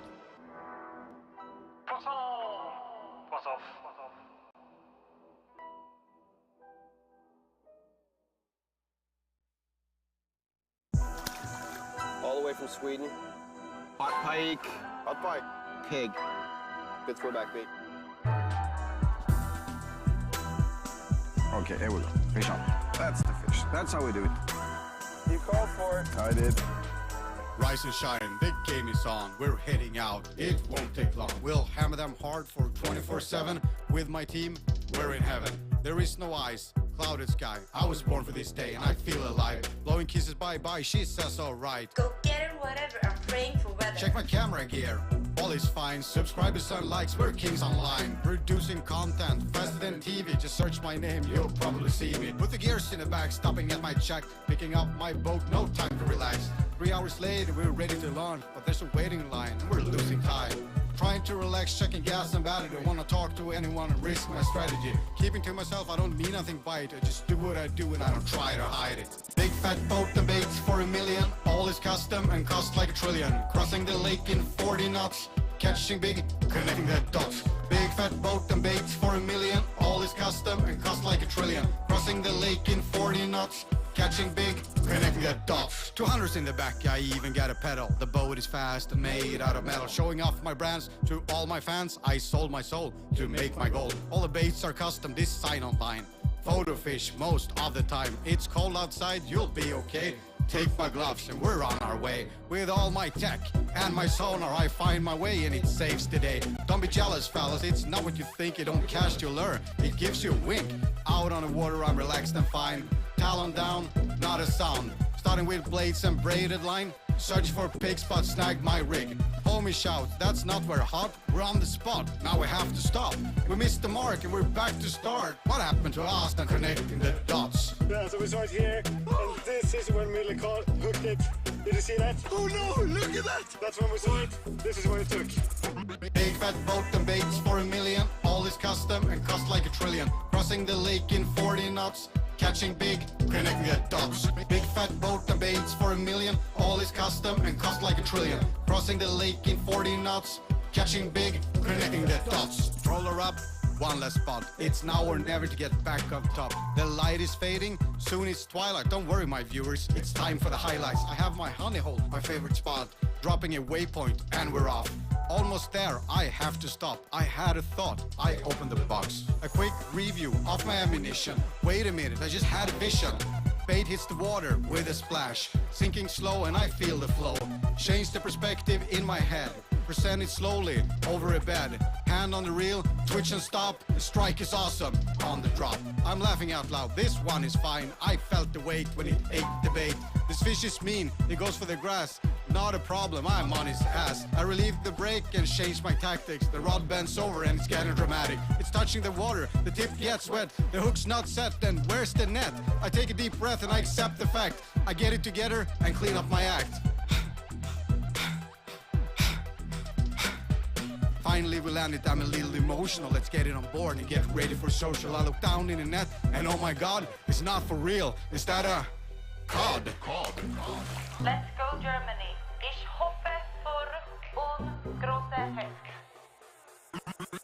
Big fat boat and baits for $1 million. All is custom and cost like $1 trillion. Crossing the lake in 40 knots. Catching big, connecting the dots. Big fat boat and baits for $1 million. All is custom and cost like $1 trillion. Crossing the lake in 40 knots. Catching big, connecting the dots. Time to wrap up this crappy story. Who has no trophy and has no glory? Hit subscribe and like to make this work. You'll see us soon in Flyers' Jerk. We're headed home to grab a bite. Turning in early and dreaming of a pike. I almost forgot we ate the cod. Over and out for monkey with a rod.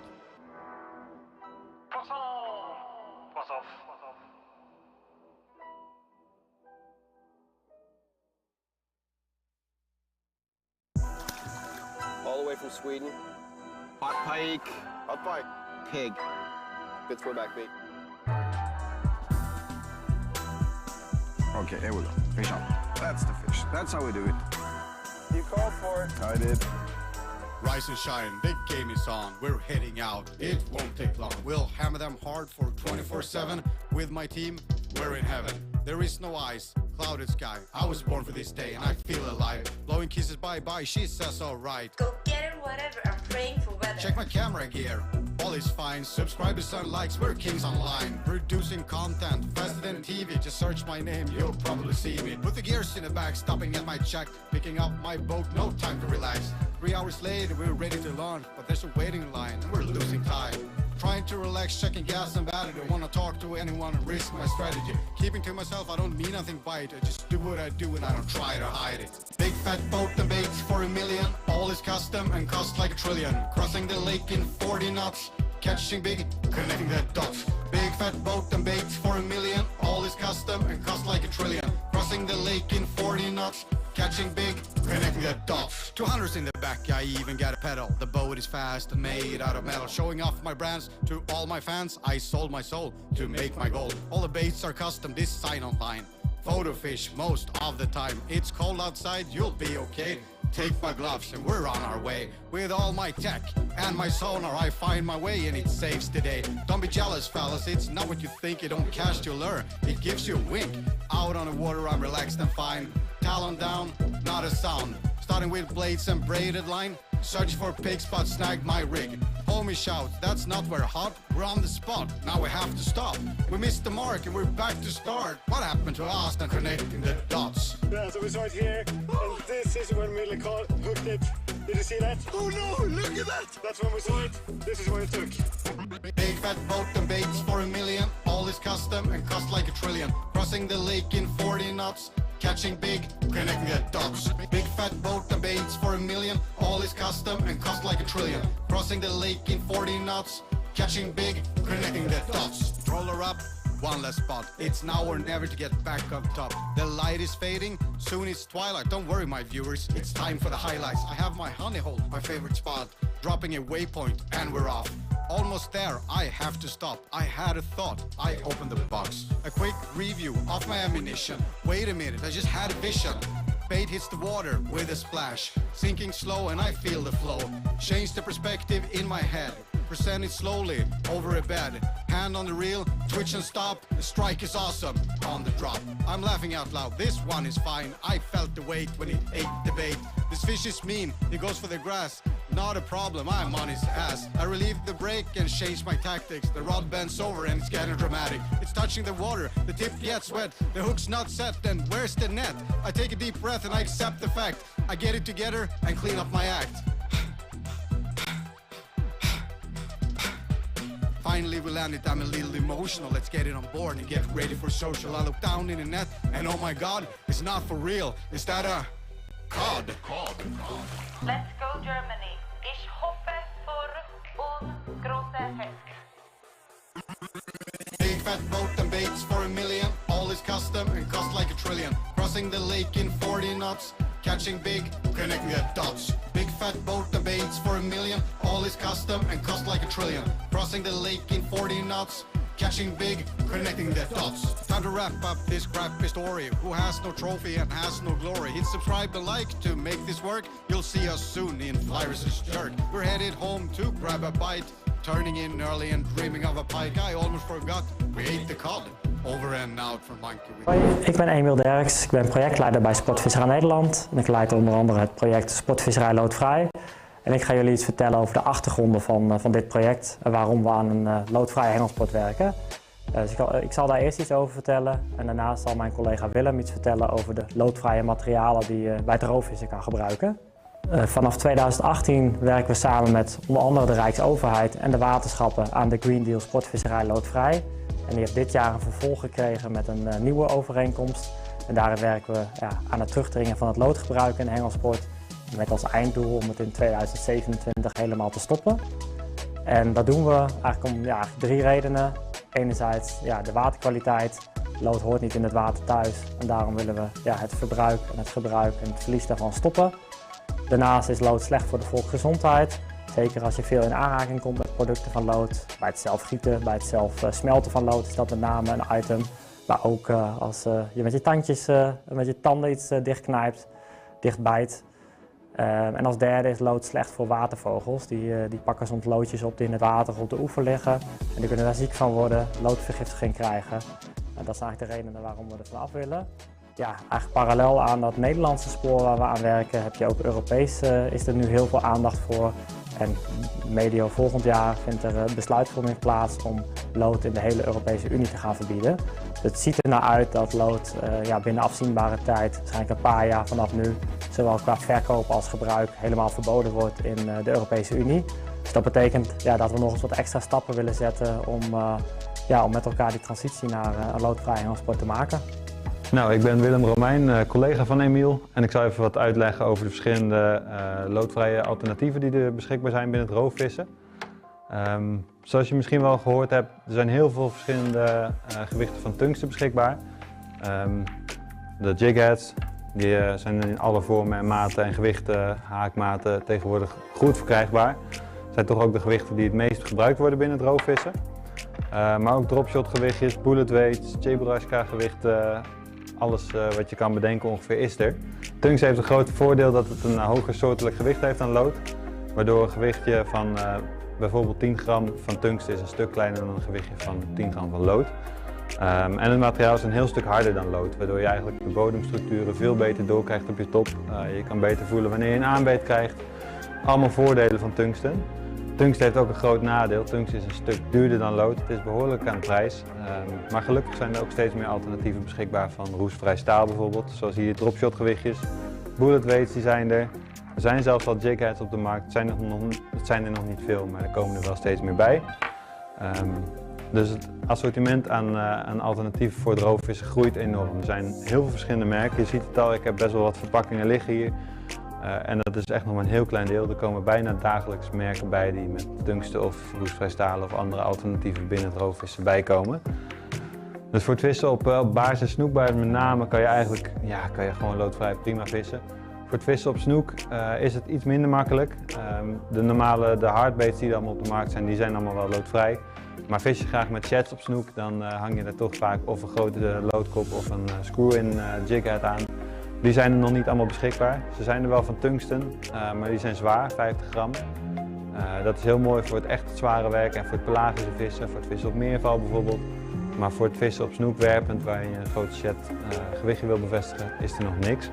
Je zou dat kunnen oplossen met een schroefje die je erin draait, waar je dan een Jika-zinker of een cheburashka gewichtje aan hangt. Dus de conclusie is, eigenlijk is er binnen het roofvissen bijna geen reden meer om lood te gebruiken.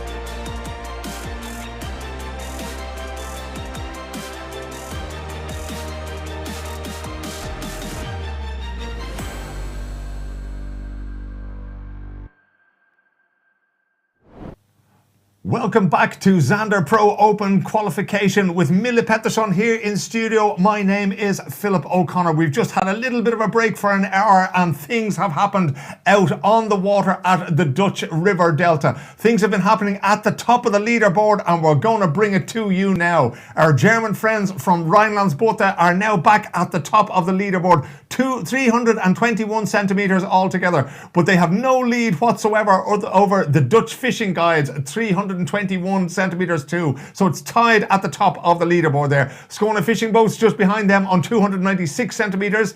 Lazagisena.lv from Latvia on 293 centimeters. And Hidde and Mats van der Laan from the Netherlands on 286 centimeters. Mille, it looks like we missed some big fish whilst we were away having our lunch. The tables have turned during lunch since there is a bunch of new fish to the top 10 scoreboard. There has been no new top fish, but there's a 71, 69, 68, 68 centimeters that are new to the scoreboard. And it's our dear friends Lazagisena, the Latvian team. They caught a fish just before the lunch break. Turned out to be a 69 centimeter beast. So the scoreboard looks absolutely fantastic going into the final half of this day. This is it. We're going to be here now with you for the next 4 hours to find out who will win this tournament and qualify for Zander Pro YouTube 2024. There's a couple of other prizes up for grabs, so just before we go back out in the field, I'm going to tell you what they are, right? First place, free entry to Zander Pro in 2024 for a team of 2. There's also €5,000 paid out after the event. Second place, and keep in mind that even though there is prize money, we have amateur teams competing here today. Second place, €1,500 and free entry to 2024 Zander Pro Open qualification. Third place, €1,000 and free entry to the 2024 Zander Pro Open qualification. Fourth place, another free entry for qualification and €250 to spend in the kanalgratis web shop. Fifth place, you'll have free entry to the Pro Open qualification and also €250 to spend in the kanalgratis web shop. 10th place, a €250 voucher for the kanalgratis web shop. So up the top there, we have the top prizes, really good cash prizes. Down the bottom, we have some great vouchers for the kanalgratis web shop. So there's an awful lot to compete for the 10 teams that made it here. They started out on Friday, there was 20 teams. We had qualifying Friday. We aimed to have qualifying yesterday, didn't happen. Got too windy, so all the boats were pulled into the harbour there. But today, we are bringing you the final of the Zander Pro Open qualification. Earlier on, just before lunch, things had gotten a little bit quiet, Mille. We weren't getting any big fish. We were almost getting no fish at all. But now things seem to have turned with fish around 69 centimeters turning up before lunch. And you were telling me during lunch that you expect them to get bigger and bigger and bigger. Yeah, just as anticipated, the bigger fish were caught at our lunch break, and now we have the second half left. So I'm sure this, as it stands right now, this is not how it will end when it's 5 o'clock today. So at 1 o'clock, 4 minutes past 1 Central European time, we had one leaderboard. We expect to have a completely different leaderboard a little bit later on in the afternoon at 5 o'clock when we finish up. Let's talk a little bit as we look at our friends from Belgium there, from Fish Explorer Belgium. They have been searching and not coming up with very much, it has to be said, during the day. They've won fish at 56 centimeters. They've tried absolutely everything. They've tried drop shots. They've tried moving their boat several times. Now the two of them are fishing off the one side of the boat, desperately trying to find something. Didn't come up with much in the last hour. But what we do know now is, and you can see in the background there, that there's one of the boats there as well that we think is also part of our competition. So everybody's pretty much fishing in the same area. Mille, have you any idea of why they're not being successful, even though we're getting a thumbs up from our Belgian friends there? Yeah, they're still keeping their hopes up high, and they know, and we know that since they are in the top 10 that these guys know how to fish Zander, but they have not been fortunate so far today, despite trying out most of the techniques available on the market. It looks like they are fishing on the open water just like everyone else, just on the drop-offs like they did before lunch. And I think we're able to go to one of the boats out in the field now to see what's going on out there. Hidde and Mats. My personal favorites. Fishing looks like a very exciting spot. They are on 4th in the leaderboard as we stand right now. And these two, Hidde and Must, are 19-year-old guys and fishing very, very shallow water at the moment. 1.8 meters we saw there on the sonar. Are they jerkbait fishing? That's a new one for today. Tell us, what is jerkbait fishing? Jerkbait fishing, that's bait that you need to actively... It's a hard bait. Yep. It looks like a wounded bait fish swimming side to side like this in a gliding action. You have to move your rod to fish it. That was not a technique I anticipated to see today. So you would expect them to be moving the rod from side to side there, just to sort of to mimic the movement of the fish. You tap the rod to make the bait go from one side to the other. There we see it hanging there. It's green, it's yellow, it's orange. It's a very colourful bait that they're using. We talked about soft baits a little bit earlier on today. Will both of them use the same bait here, or will one use soft and the other use a hard bait, do you think? I would think that they would... one would use jerk bait and the other one not. See how he's moving his tip to make the bait move. It's one of the baits that you need to make the action by yourself. Yeah. It has a little bit of a rolling action built in, but it's when you tap the rod tip like he does that it really gets it stands out to the side. Yeah, it gets a bit of momentum under the water there. That's a big fish. Big fish bait for sure. So if we see some sanders from here now, I'm sure it's going to be on the top 10 longest sander of today. Mille has been telling us for the 2 hours before lunch, he was telling us that they were going to be going for the kickers. We also heard from Fish Explorer Belgium. They were telling us that they would have expected fish of an average length of about 70 centimeters. At the time they were telling us that, the biggest fish that had been caught in the competition was 75. At the average fish for a long time, when our friends from Rheinland-Pfalz in Germany they were leading on 301 centimeters for a long time, which is an average of just over 60 centimeters per fish. That's gone now. We are up to an average of 64 centimeters per fish up at the top of the leaderboard. Rheinland-Pfalz and Dutch Fishing Guides, 321 centimeters all told for their 5 biggest fish. So it's gradually starting to creep upwards. And we can see now with Hidde and Mats, the Dutch pair there, they are trying to find, now we're looking at Zander, our friends from Germany there. They're up to 158 centimeters all told. So not the biggest of fish that they've managed to land so far. They have 3 fish on the board. So not the biggest. They'd be just under, let me see. Yeah, just over 50 centimeters per fish is what they are bringing in at the moment. Yeah, they're gonna need to up their game if they want to be in this game for real. But I'm sure that now we're entering second half and they have a lot of places and techniques they haven't tried so far. Yeah. So I'm sure, like I already said, these are the top 10 amateur teams in Europe. Yeah. So this game is far from over. Is the jerkbait a sign to you that, when the 2 young Dutchmen are going with jerkbait, is that what we're starting to see now, that they're opening their bag of tricks and going, okay? Yeah, now we're grabbing far up in our sleeves for the tricks that they have hid up there. So this is one technique, I'm sure. I don't know if they will do it the whole day. I don't think so. It's not a very classic sander fishing technique. I think we're just going out to the boat now of Lasse Grisana from Latvia. I'm not sure if they have a bite on the line at the moment, but let's look and see how things are going for them. In the land of the windmills that we see there, that's a very classic thing. Then, people are fishing in the Netherlands. They have windmills everywhere. Absolutely everywhere. They have plenty of windmills on land. They have plenty of Zander in the water. And the challenge for our competitors today is pull them up out of there. And let us see. I thought for a second I was leaning back to pull one out of the water. It's a Finval boat they have. I think these guys, they must get the prize for the best looking boat at least. You think so? I want to join them in the boat so badly right now. What sticks out to you about that particular boat? Do you like those boats? It just looks sexy. It's something about the interior of the boat that makes me want to fish so badly. You want to sit on that boat and fish with our friends there from I Latvia. I have to say that their sort of team uniforms and the clothes that they're wearing, even though that they are amateurs, I think that maybe they might have some sponsor there that has them looking pretty good as we go to see Team Yarosels. They are up nosing on the 2 meter mark, 199 centimeters, an average of about 40 centimeters per fish is what they have so far, fishing off either side of the boat. Nicely branded there in the middle. As soon as the door window opens there, you can see Yarosels. He's just standing on the loader now. Yeah, exactly.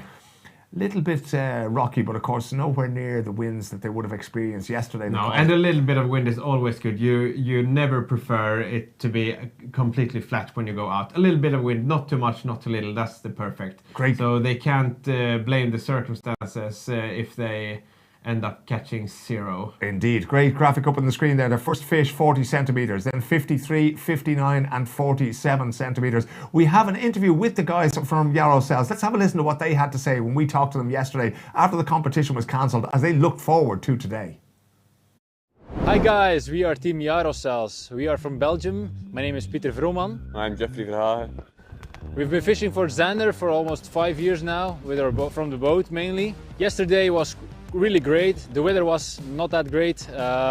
We did a lot of pelagic sharpshooting, pointing out big fish from a distance. Yeah, then we did a lot of vertical fishing also. That worked great for us. We got some big upgrades then. Filled our cart pretty fast. And then we started searching for some bigger fish and also a little bit scouting for today, of tomorrow. We really are actually glad that it got cancelled. I think with this weather it was not doable to go out there. It was not safe, especially, and not safety. Safe. It's not good for the equipment. It's even the boat got really battered yesterday. Okay, but we look forward to tomorrow. Yeah, we are really looking forward to fishing casting only. Yeah, it's going to be different for us because we mainly fish with live scopes technology. Yeah, indeed. So no live scopes and casting only. That will be the big challenge. Yeah, fishing blind, like we say. So if we would win tomorrow, I think first we will celebrate, but probably quite briefly. Then we have to go home and take care of our children, which we deserted for a couple of days now. To go fishing. To go fishing. Or maybe first we go to dance, to have a drink there. Yeah, to have a drink in the cafe, and then we'll just go home, I think. And then let it sink in and celebrate and think about how to prepare for the competition. Yeah, and shore fishing. Train to shore fish. Train shore fishing, that will be the biggest challenge indeed. My favorite team of this year was Abu Garcia. I think Freddy, I think it was. I think he's a really good angler, and he has a good combination of skills of all the different techniques, and that's what we also try to have, and what we really like. I think it's really going to be Nees Stroff, because Daniel has a lot of knowledge of the places to go. He has a big network here also in the Netherlands, and then Dustin also knows his stuff about fishing. So I think they have a big shot again of winning again. There we go, the boys from Team Yarosels now. We hear there's another fish being caught out in the waters, and it is from lossegrisena.lv. Our Latvian friends out there are after pulling something in there. Let's see what they have on the line here. Looking very concentrated all together there. Yeah, it was just a small fish that they released. Nothing major for the scoreboard. Catch and release, so it's not going to affect them at the moment. They're currently in 4th place on 293 centimetres, 3 centimetres up to Skåne fishing boats, who have crept up there into 3rd place. What's that? This is quite interesting. Now we're back with our Belgian friends, Team Fish Explorer, and what they are using is an attractant. This is something widely popular by Zander fishermen in Europe, since a lot of the Zander strikes comes from what they are searching for. They are searching for something that smells. They have a really, really good smell. Yeah. So that's something that can, according to some real skilled fishermen, that can really make it or break it during a day. So that smells like fermented fish. It's really not great. I have a fun story about that from this year's Sportfiskemässan, but that's for another time. We might take that a little bit later on in the day. These guys really have tried everything. They've moved their boat a number of times. They've tried all sorts of different baits. They were maybe among the first that we saw trying a drop shot early this morning, and now they're trying attractants as well. You reckon they're very popular, those kinds of attractants in Northern Europe? Would they be popular in Scandinavia and that kind of thing? Not in the same way, for sure. Not in the same way. I think most guys use it for mainly Zander, but also perch. For pike, I haven't seen it that much. And since pike is the most popular fish around here in Northern Europe, it's not widely used by the vast majority of anglers around here. You mentioned that it smells like fermented fish, which is usually not the best smell in the world, Mille. No, there's a company called, as far as I know, they're called Illex, a French company. Yes. They must have 20 different colors. The color, smells. What do you say? Tastes. Smells or odors or I suppose. God. Scents. Yeah. God Almighty. And they have many different. They have mackerel, they have shrimp. And when I was filming their team in Perch Pro a couple of years ago, they were like, they had one bait, and then they said that they are trying different attractants to see what the fish bites the most. Yeah. But it's crazy how passionate people are nowadays, and just the science to take all this. It's really amazing to see what sport fishing has become here the last decade. And would it be possible for them to try, they'll try this first attractant now, and then maybe they'll go, okay, that didn't work, let's try a different scent or different smell of this thing. Exactly, wow. exactly. It's an interesting thing. And obviously, certain types of fish or certain types of smells will appeal to Zander or appeal to Perch. Exactly. One of the innovators in this whole scent areas, Berkeley, their American brand, they have fish tanks. They're a huge corporation, so they have fish tanks with different bass, and then they put their attractants on the baits, and then they make the bass bite the baits, and they see how long it will hold on to it for. Okay. So they have like data on which scent is the best. It's absolutely insane. I don't think experiments like that has been made in the Europe. Yeah. But the US are really, really good on this. Yeah. I'm just looking at the pictures there now that we had for the boat there. We were seeing that they're reeling a little bit and then they stop, and this is all to mimic the movement of the fish in the water. Yeah, exactly. Most fish bite on how do you say, not on regular retrieval. You need something that happens. That's why you will never see them just reel their bait in straight like this. Yeah. But they jig and they reel and they stop. Yeah. And mostly in the process is when the anglers will have the Zander strike. Yeah. Let's go over to the Fish Explorer boat now and hear about this latest tactic and the things that they have been trying all morning. Much to no avail, but they're certainly giving it their best shot out there at the Zander Pro qualification.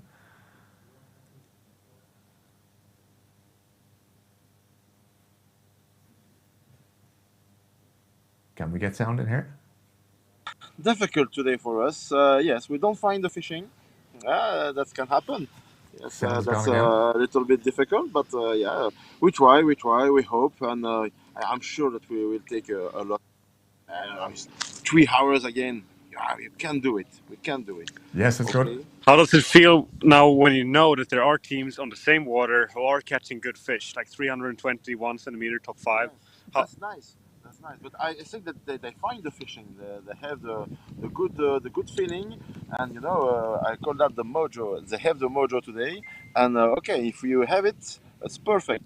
We are searching for the mojo. Friday, that's perfect for us. That's life. We'll continue, and maybe we find this mojo. Do you have even more tricks up your sleeve? You tried drop shot, you tried big lures, you tried scent. Yeah. Do you have more? Yes. What else? Yes, maybe jerk. I heard in a few minutes that you are talking about jerk. Yes. Why not in a few meters to try with a small jerk? Yes, that's I can do it, and crankbaits maybe. I don't. I will try crankbaits in a few minutes. Okay. Good. There we go. I like this guy. Almost like a YouTube tutorial that he's giving us here. All the different ways you can catch Zander. What was the baits that he mentioned last there, Mille? What baits were they? Crankbait. Crankbaits. Tell me, how will they work? Yeah, that's a deep diving wobbler, so to say. It's a bait that is floating, but it has a spoon in the front. So when you start to retrieve it, it goes down like this. Okay. And it floats up and then back down. And that's something we haven't seen so far today, but I'm sure before, like you just said, he will try it here in a few minutes. Man, I start to like Team Fish Explorer. Not that I disliked them before, but man, I wish some big Zanders to them. It would be so cool to see make their way up the scoreboard. I think it was Frederick who was speaking there, and he talked about finding the mojo because he knows that everybody else, or they know from Fish Explorer Belgium that we were just speaking to there, they know that there's big fish and that there's fish being caught in these waters and that they're just not getting them. But there doesn't seem to be any panic. I think he said No, these guys are professional amateurs. They know what they're doing. All they wait for is now that one bite. After that, I'm sure we'll see more catches coming from them very soon. They'll pull in 4 or 5 or 6 fish. It's going to be very interesting to see if the scents, if the attractants that they threw into the water there are going to give them anything whatsoever.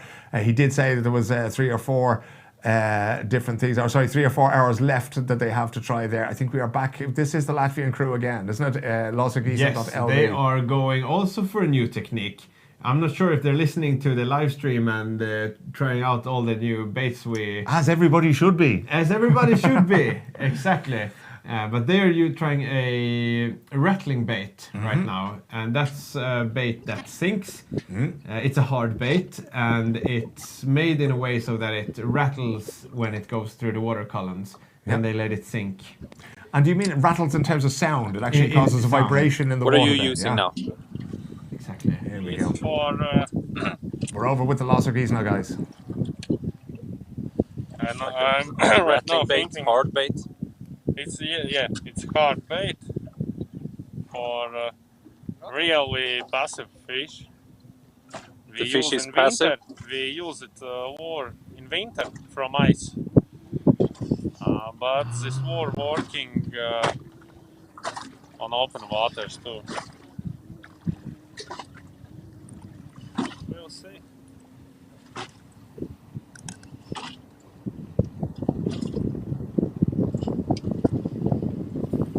There we go. That is the boys from Lost Grisarna there. Yeah, that's so cool. He just told us that it's a technique they use for passive fish and in the winter time. And this is more or less winter time, even though it's March and spring is just around the corner. Yeah. But is that the bait that he's using there, or is that? Oh no, that's. Oh, now we're back with the Belgians. Now we're gonna try crankbait. That's a crankbait. That's the crankbait out there already. So there's a couple of hooks on that. One on the end. One in the middle. Yes, it's a mega bass. Okay, and it will go in 3 meters depth, where we will try to catch some Zander with this. How does it move? Show us in the water. Yeah, it's show, nice. Show us here in the water. Yeah, of course.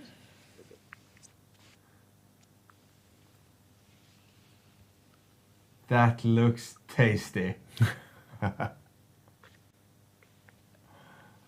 Present that to any Zander and they will. How deep is it to the lure run? 3 meters. 3 meters is one. 2.5 and 3 meters. Nice. Let's see. Okay. There we go. The Belgians are really into their bag of tricks at the moment. You can see they're going down there. Again, Mille, just explain what that was. That was the crankbait that he was speaking about there. It would be very interesting to see how deep they are fishing with that crankbait. Since he's able to get it down to 2.5, 3 meters. Yeah. But if you're fishing in 10 meters of water, that wouldn't be sufficient at That's all. not enough. You want to get down to the bottom. Okay, so looking at that there... They're fishing on 6 meters. Okay. So they'll get the bait down to about half of the water column. Is that deep enough, do you think? I suppose it's hard to know without being there. I'm gonna say no, but I'm also, if I say no, surely we're gonna see the biggest center. Exactly, he'll pull the biggest fish of the day just to That's the thing with it, center fishing, you never know. And they do stand suspended right in the middle of the water column, but it's very, very, it's very hard to hit it if you don't have the live scope.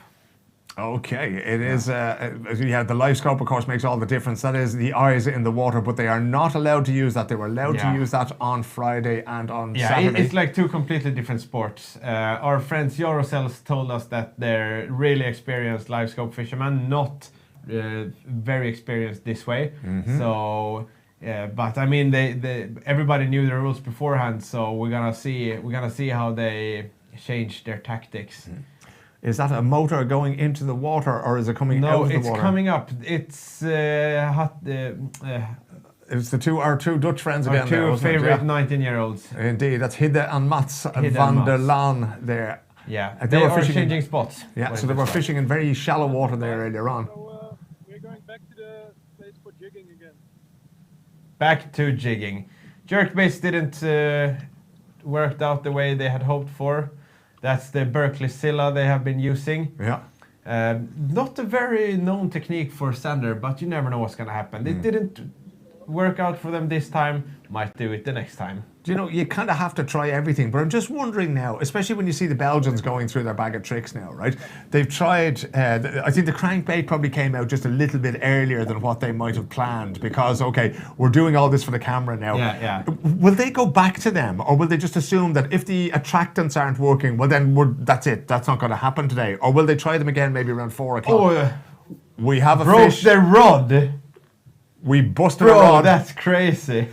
That doesn't happen very often. That must have been a big one that got away, and now he's taking off with half of Lossagrisana.lv's rod in his mouth. Imagine if the fish was still on. Was that actually a fish? Uh-oh. There it is. But that's a no, busted it was stuck in the bottom. You reckon it got stuck in the bottom there? Yeah. I saw how he pulled off the line. Yeah. Sadly, it would have been much better if it was a huge Zander. Well, you never know. You never know. He's still reeling there, so let's not write it off now completely. Yeah. We're gonna hope that they win the 4th place, so they have What happened? That What would happened? earn them a. I think I'm in training days. I wait a bit, shock. The rod. I think maybe it's gonna happen. It's happened. Yeah, Okay. you had a crack. Yeah, 500. Okay.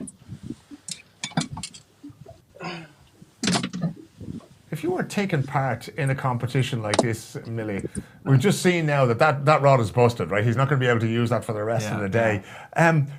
How many rods would you bring with you? Would you bring different kinds of rods with different tensions? Yeah, I wouldn't let the whole tournament depend on if I brought enough rods. So I'm sure these guys will be up and running in just a minute. Yeah, they're just. Is there a lot of changes to be made? There we go. Yeah, that just fell apart there, unfortunately. Yeah, he got it right. But the thing is, when it's tough weather and these guys have been here for a long time practicing. Yeah. They. What's that in the box? He's going after all his tricks now as he changes his rod. But before he does that, let's take a look back at what actually happened there during that cast and see where it all went wrong. I think we might be able to bring you a replay of that. He's caught, and it snaps. That's I've done that too. It happens when frustration is kicking in. I'm sorry to say it, but the fish can handle a lot when you fish it regularly, but when you start to do unnatural movements, they break. They break, that's it. Rods. And they would be it happens as frustration kicks in. We see him tying a new lure on there. What's that now? Yeah, that's something I've never seen before. Actually, not true. I saw them in Poznan when I was there. Yeah, that was a few weeks ago. What? You use that bait often that you put on now? Yeah. It would be awesome if we could get a close-up of that. I think very old lure. First, I think or in Russia or Ukraine was made. Oh, we have a big fish on. We have a big fish on Team Jarosels. You reckon there's a big one coming in there? Yes, it looks heavy, and they are ready with the net. Let's see. Big bend on that rod. Please let it be a big one. They are right now. Oh, this is their 5th Zander. Yeah. This is for a full paper. Smallest fish, 40 centimeters. Let's see if they can manage to get the fish up. Team Jarosels. We also have our Latvian friends are pulling in one at the same time, so we're switching between the two here to see who manages to land their fish first. Team Jarosels there. The net is at the ready, but that fish ain't coming out of the water just yet. Team Lossagrisana from Latvia are also on it. Yeah.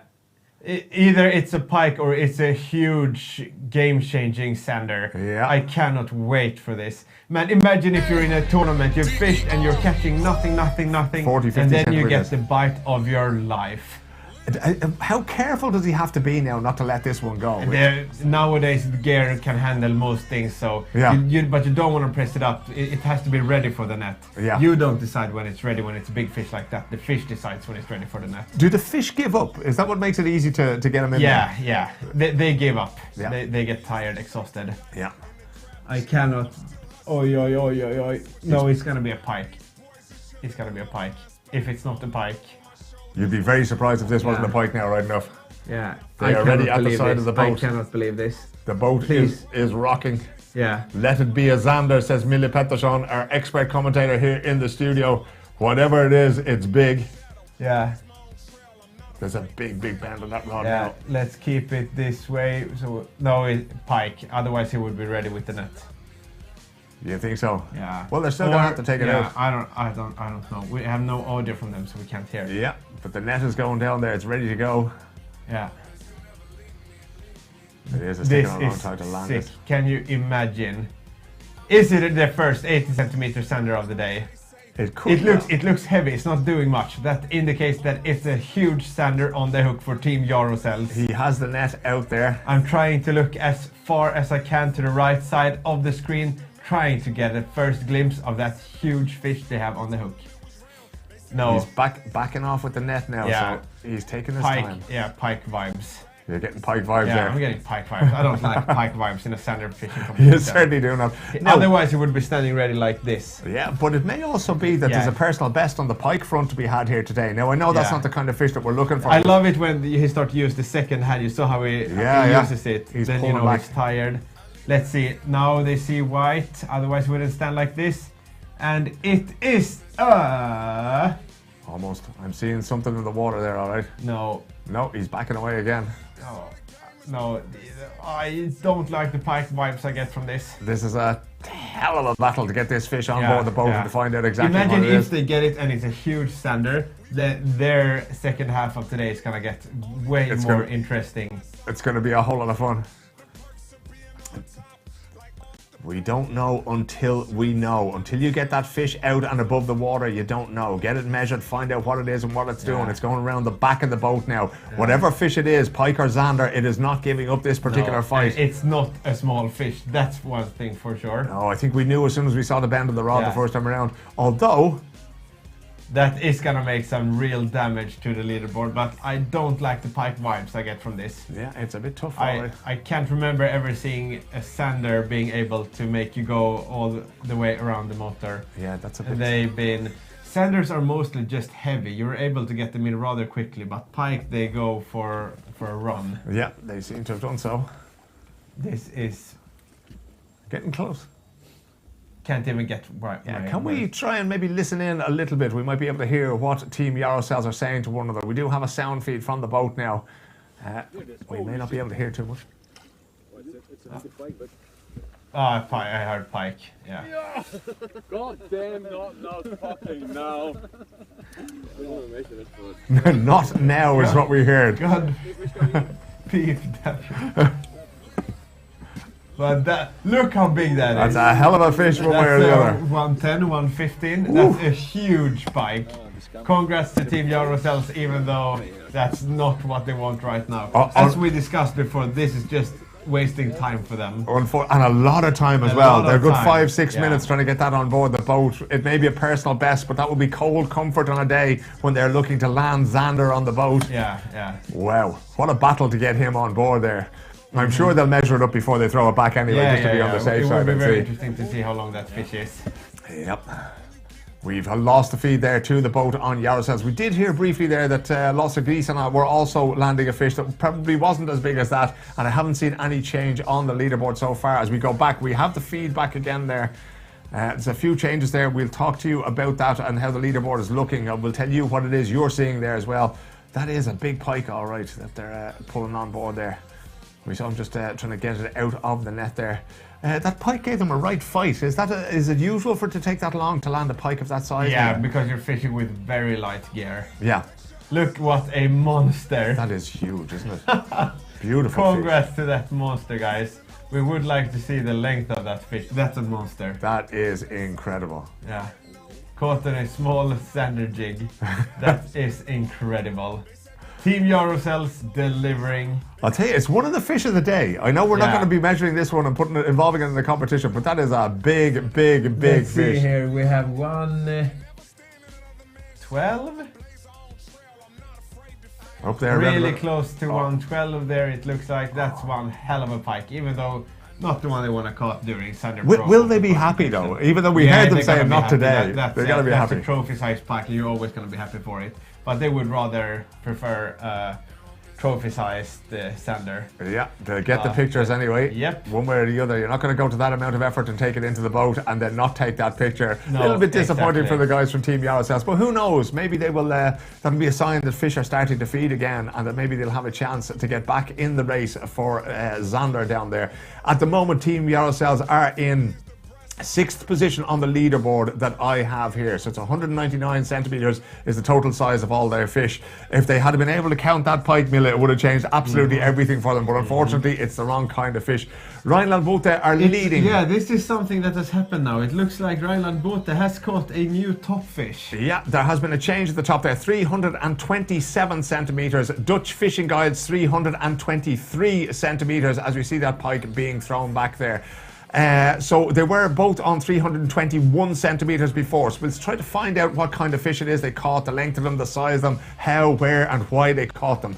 Skåne Fishing Boats, 296 centimeters. They are in 3rd spot. Not much has changed there. Lasa Grisina from Latvia, 293. Really flying the Latvian colours very high here today. Yeah, Fantastic they to have see. been doing a great job so far. We're cheering for them all the way to the end, our dear Latvian friends. Indeed, and Mille and Pettersson is no doubt cheering for Hidde and Mats van der Laan, the 2 Dutch lads out there. There they are with their lovely orange trousers. You know, as soon as you see them, those glaring orange trousers. But it's very, very quiet on that boat at the moment, isn't it? Yeah.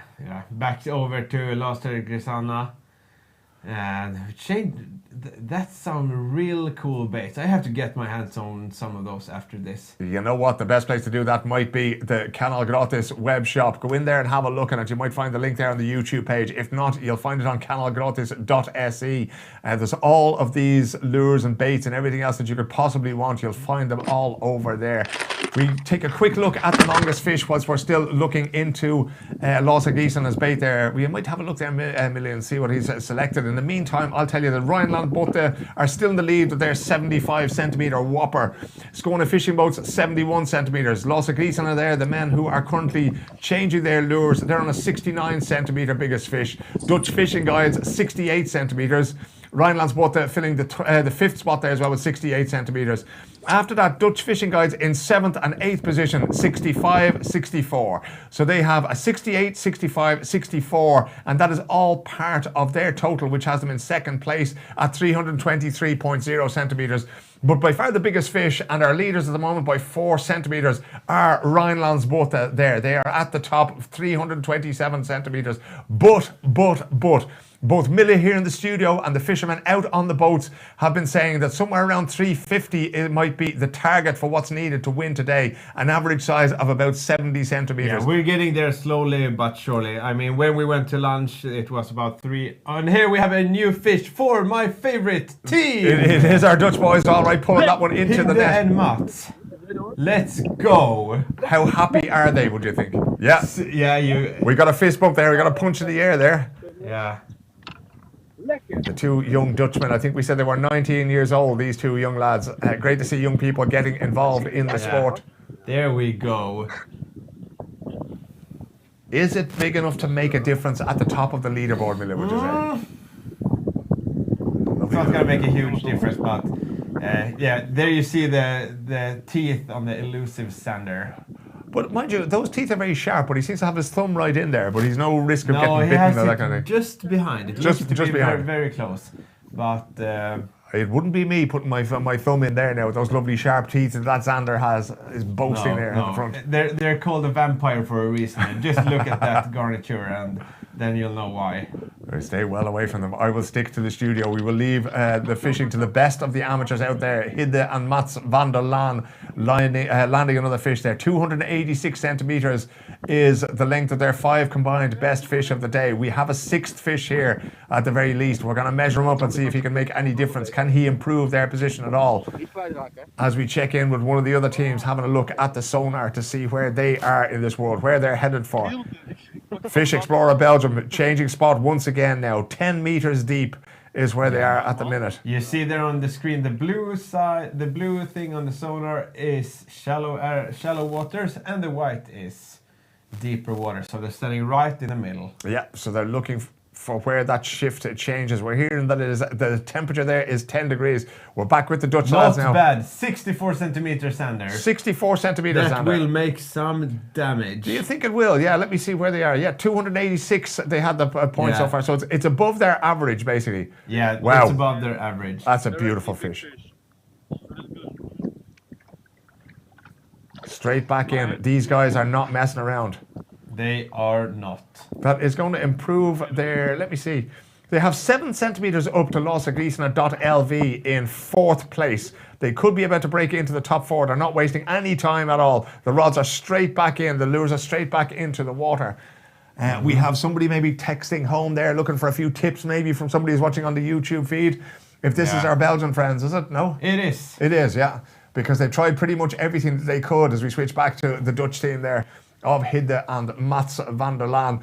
There can't be too much left for the Belgians to try at this stage. They've tried absolutely everything. They're going through their tackle boxes today. Zander struck. We're having a look at the phone here as well. We're trying to work out from the list of places that they did their pre-fishing in, where they might go next. So far, 158 centimeters. So a little bit modest on the side of Zander struck. We're seeing now everybody's going through the list. Everybody has the phones out. I hope the 4G or 5G signals are strong there. Can we go to the boat? We're going to have a chat with Fish Explorer about it. I like this guy.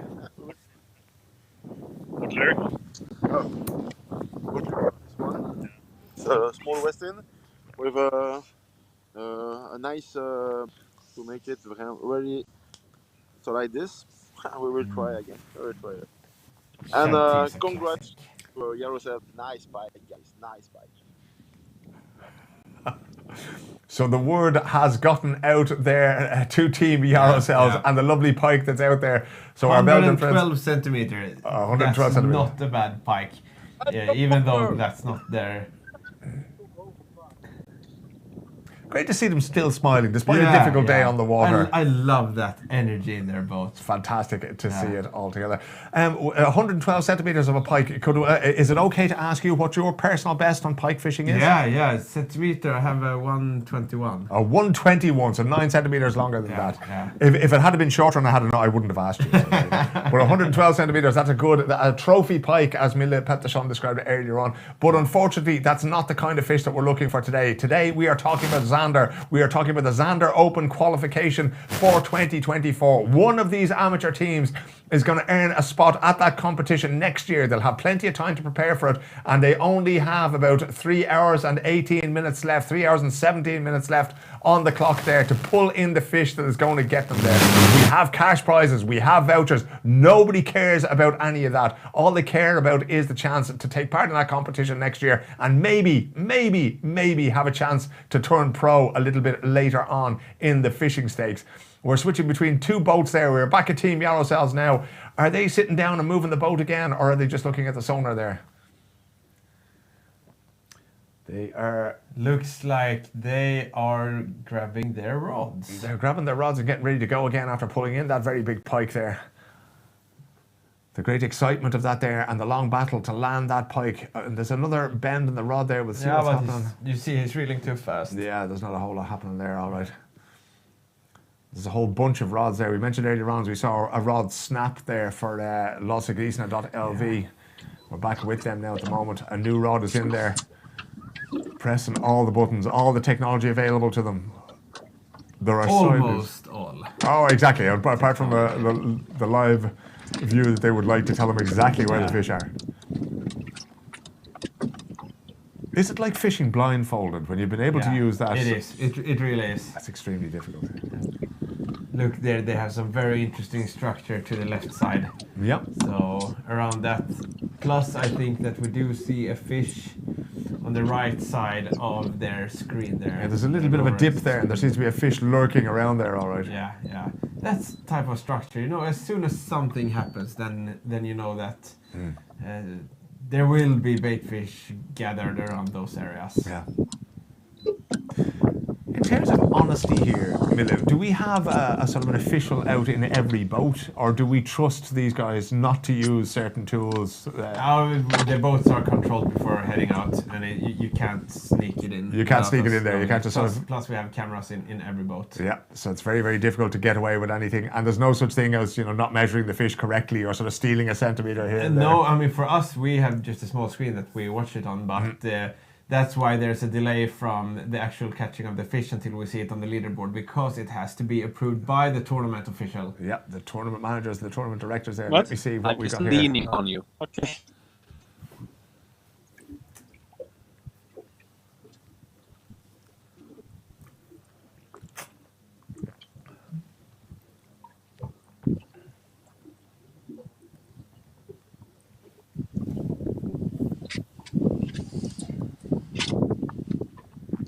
Seeing a quick change of bait there. Mille, have we come full circle? Are we back to using the baits that we started with?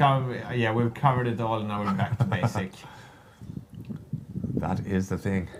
And again, this is not just about skills, physical skills. It's about mental fortitude. It's about having the patience and the belief to wait until it gets a little bit later in the afternoon when the big fish will start to feed again. But for now, the various competitors, the 10 different teams that are out on the water, are trying as much as they can, as many different tactics as they possibly can. 270s caught so far. Yeah, 175 centimetre fish caught by Rhineland's boat, 171 centimetre fish caught by Skåne fishing boats, and a 69 just under the limit there by låsegisna.lv. Yeah. We are back with a shad tease. Vestin. Let's see if that makes the trick. It's a very bright looking fish there. Pink shad tease. Was it pink? Yeah. I mean the bigger sanders. We change the color. Yes.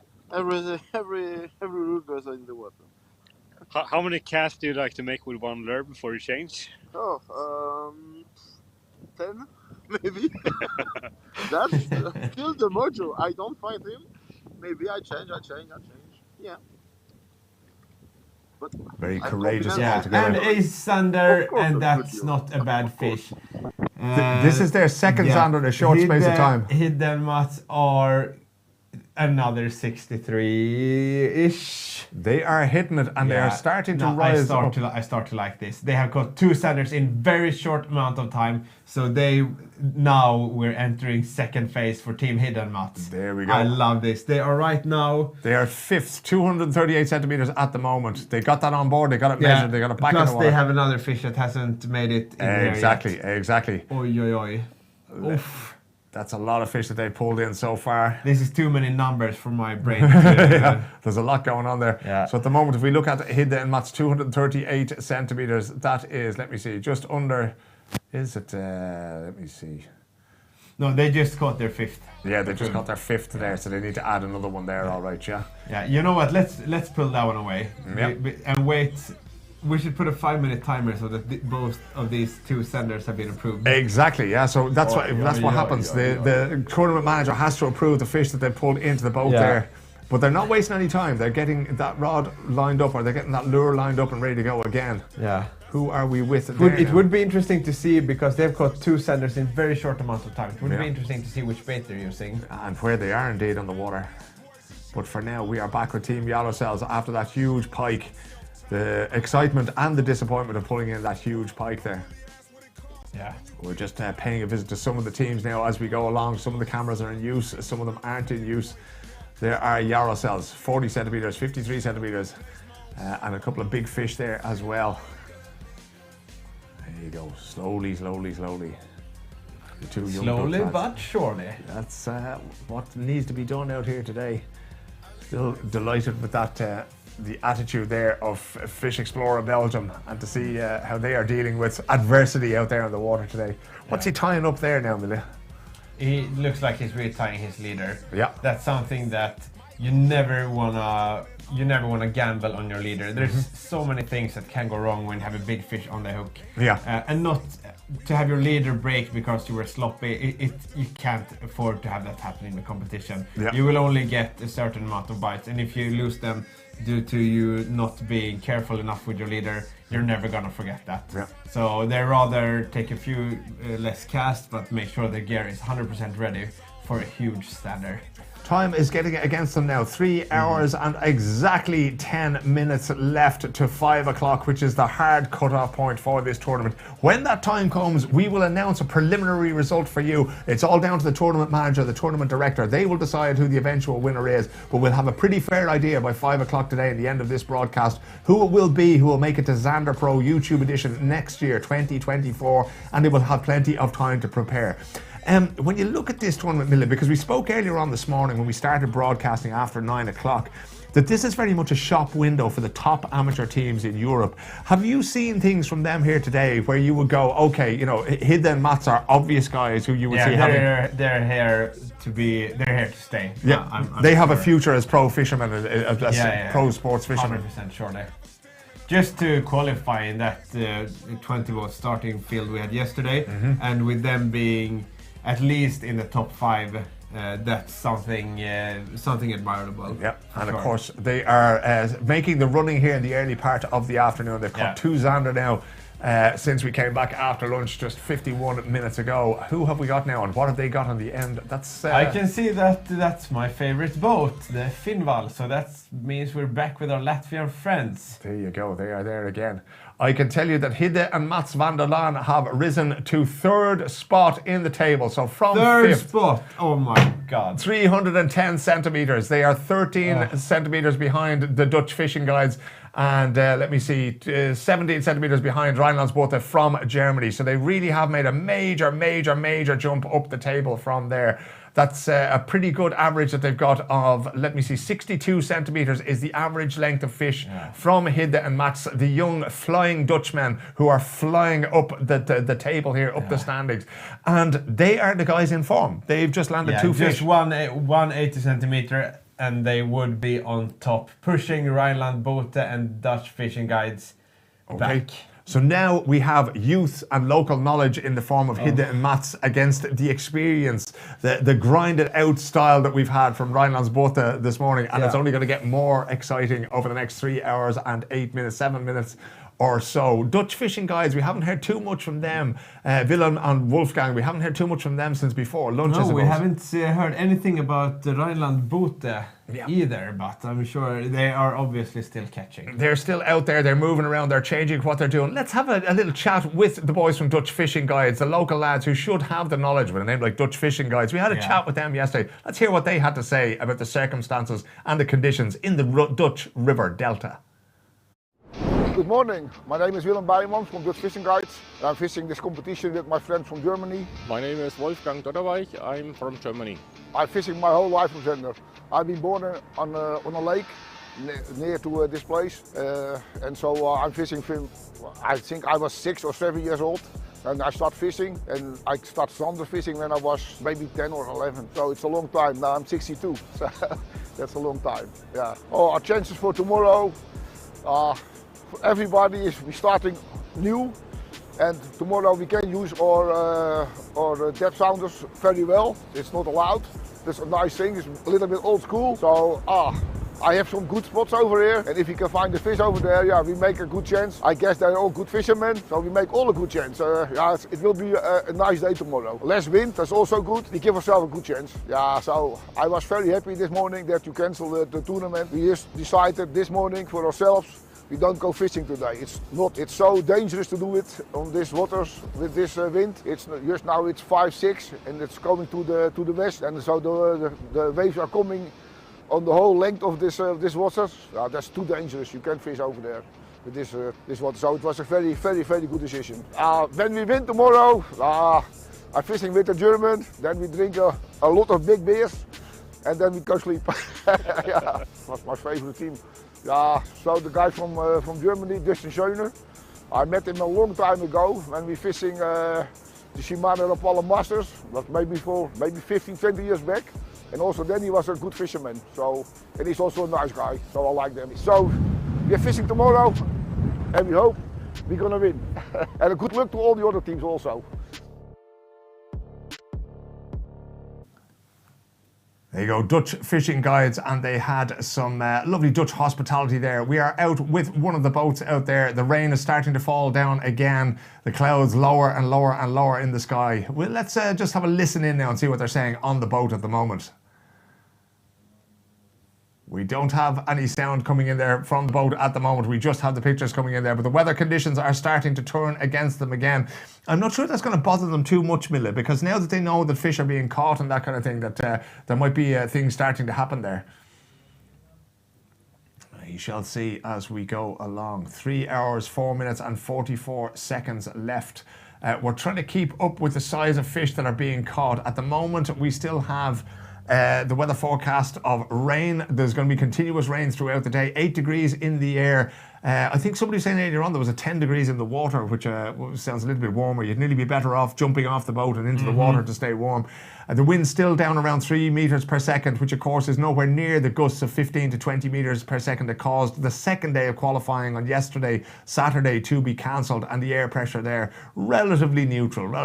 But we can see the concentration there on this chap's face as the rain drives down. We've seen fishermen out there trying absolutely everything. We've seen them use attractants to put smells into the water and try and attract them there, to no avail. We've seen them change baits, we've seen them change lures, we've seen them change weights, we've seen drop shots, we've seen the whole bag of tricks out there, but the only ones who've really been managing to do anything so far are Hidde and Mats van der Laan here in the afternoon. They have made a major step up the leaderboard with a couple of fish. They landed a couple of Zander, not the biggest fish that we've seen all day, but certainly enough to lift them up to second position in the table. So at the moment now, Rylandsboot are after sliding down. I'm not sure what happened there. They're down to 267 centimeters. So I'm not sure if one of those fish has been taken away there by the leaders of the competition. So our leader at the moment, Dutch Fishing Guides, the gentleman that we just heard from there, 323 centimeters.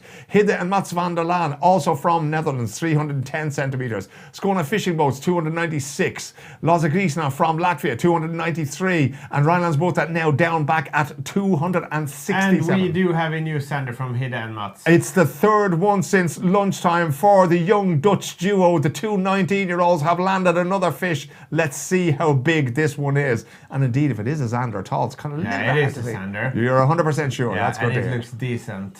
That's what we want at this hour of the day. We want these fish getting bigger and bigger and bigger as we head towards the end of the competition at 5 o'clock Central European time.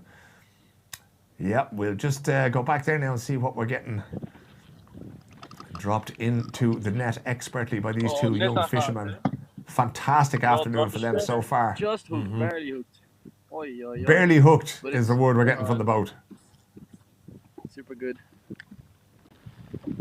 Seem to be very pleased. It should be another upgrade.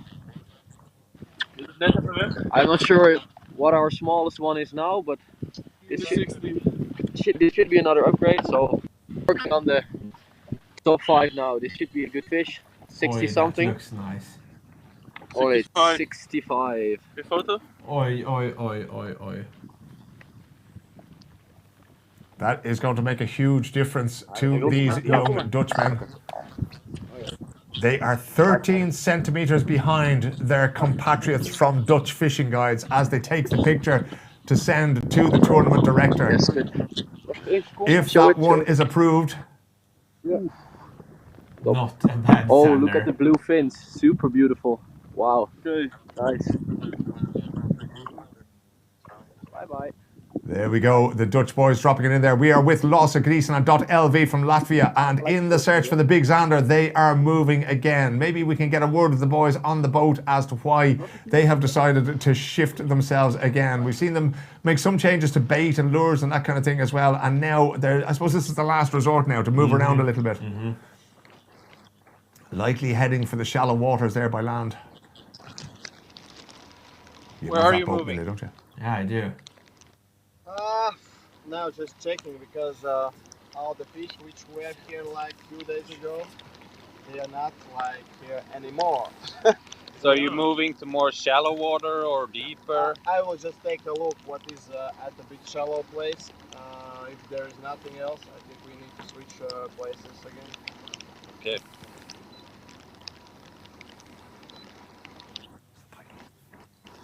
There we go, looking for a little bit of shallow waters where they might find some Zander. They're proven very hard to find for some people, not so hard to find for our Dutch friends. Who are we with now? That looks to be our Belgians, because I recognize the gloves. Ah, yes, the branded gloves there that they were doing. Yes. It was the fish monkey gloves that they were using earlier on there, and getting a nice little bit of advertising here on kanalgratis. A little look at the box of tricks. Yeah. Back with Sanderstruck now, who've up to 158 centimeters, enough for 7th spot on the leaderboard, but I'm sure they'll be disappointed. We've seen them move around and try a few different things. What's that they're trying on there, Mille? That is a new soft bait. And that's These 12 to 15 centimeter soft baits paired with a around 15-20 gram jig head. It's a classic for this Zander. Yeah. It seems we are going back to the tried and trusted baits and lures that have been used in the past. A soft bait there got into the water. Under 3 hours to go before we have a first official Zander Pro Open qualification. There we go. I can hear an engine in the background. Yeah, someone is on the move. Not sure quite what boat that is, but somebody is on the move and they're in a hurry as well.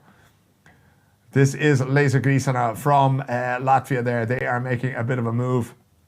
We're back with our friends there from Fish Explorer Belgium.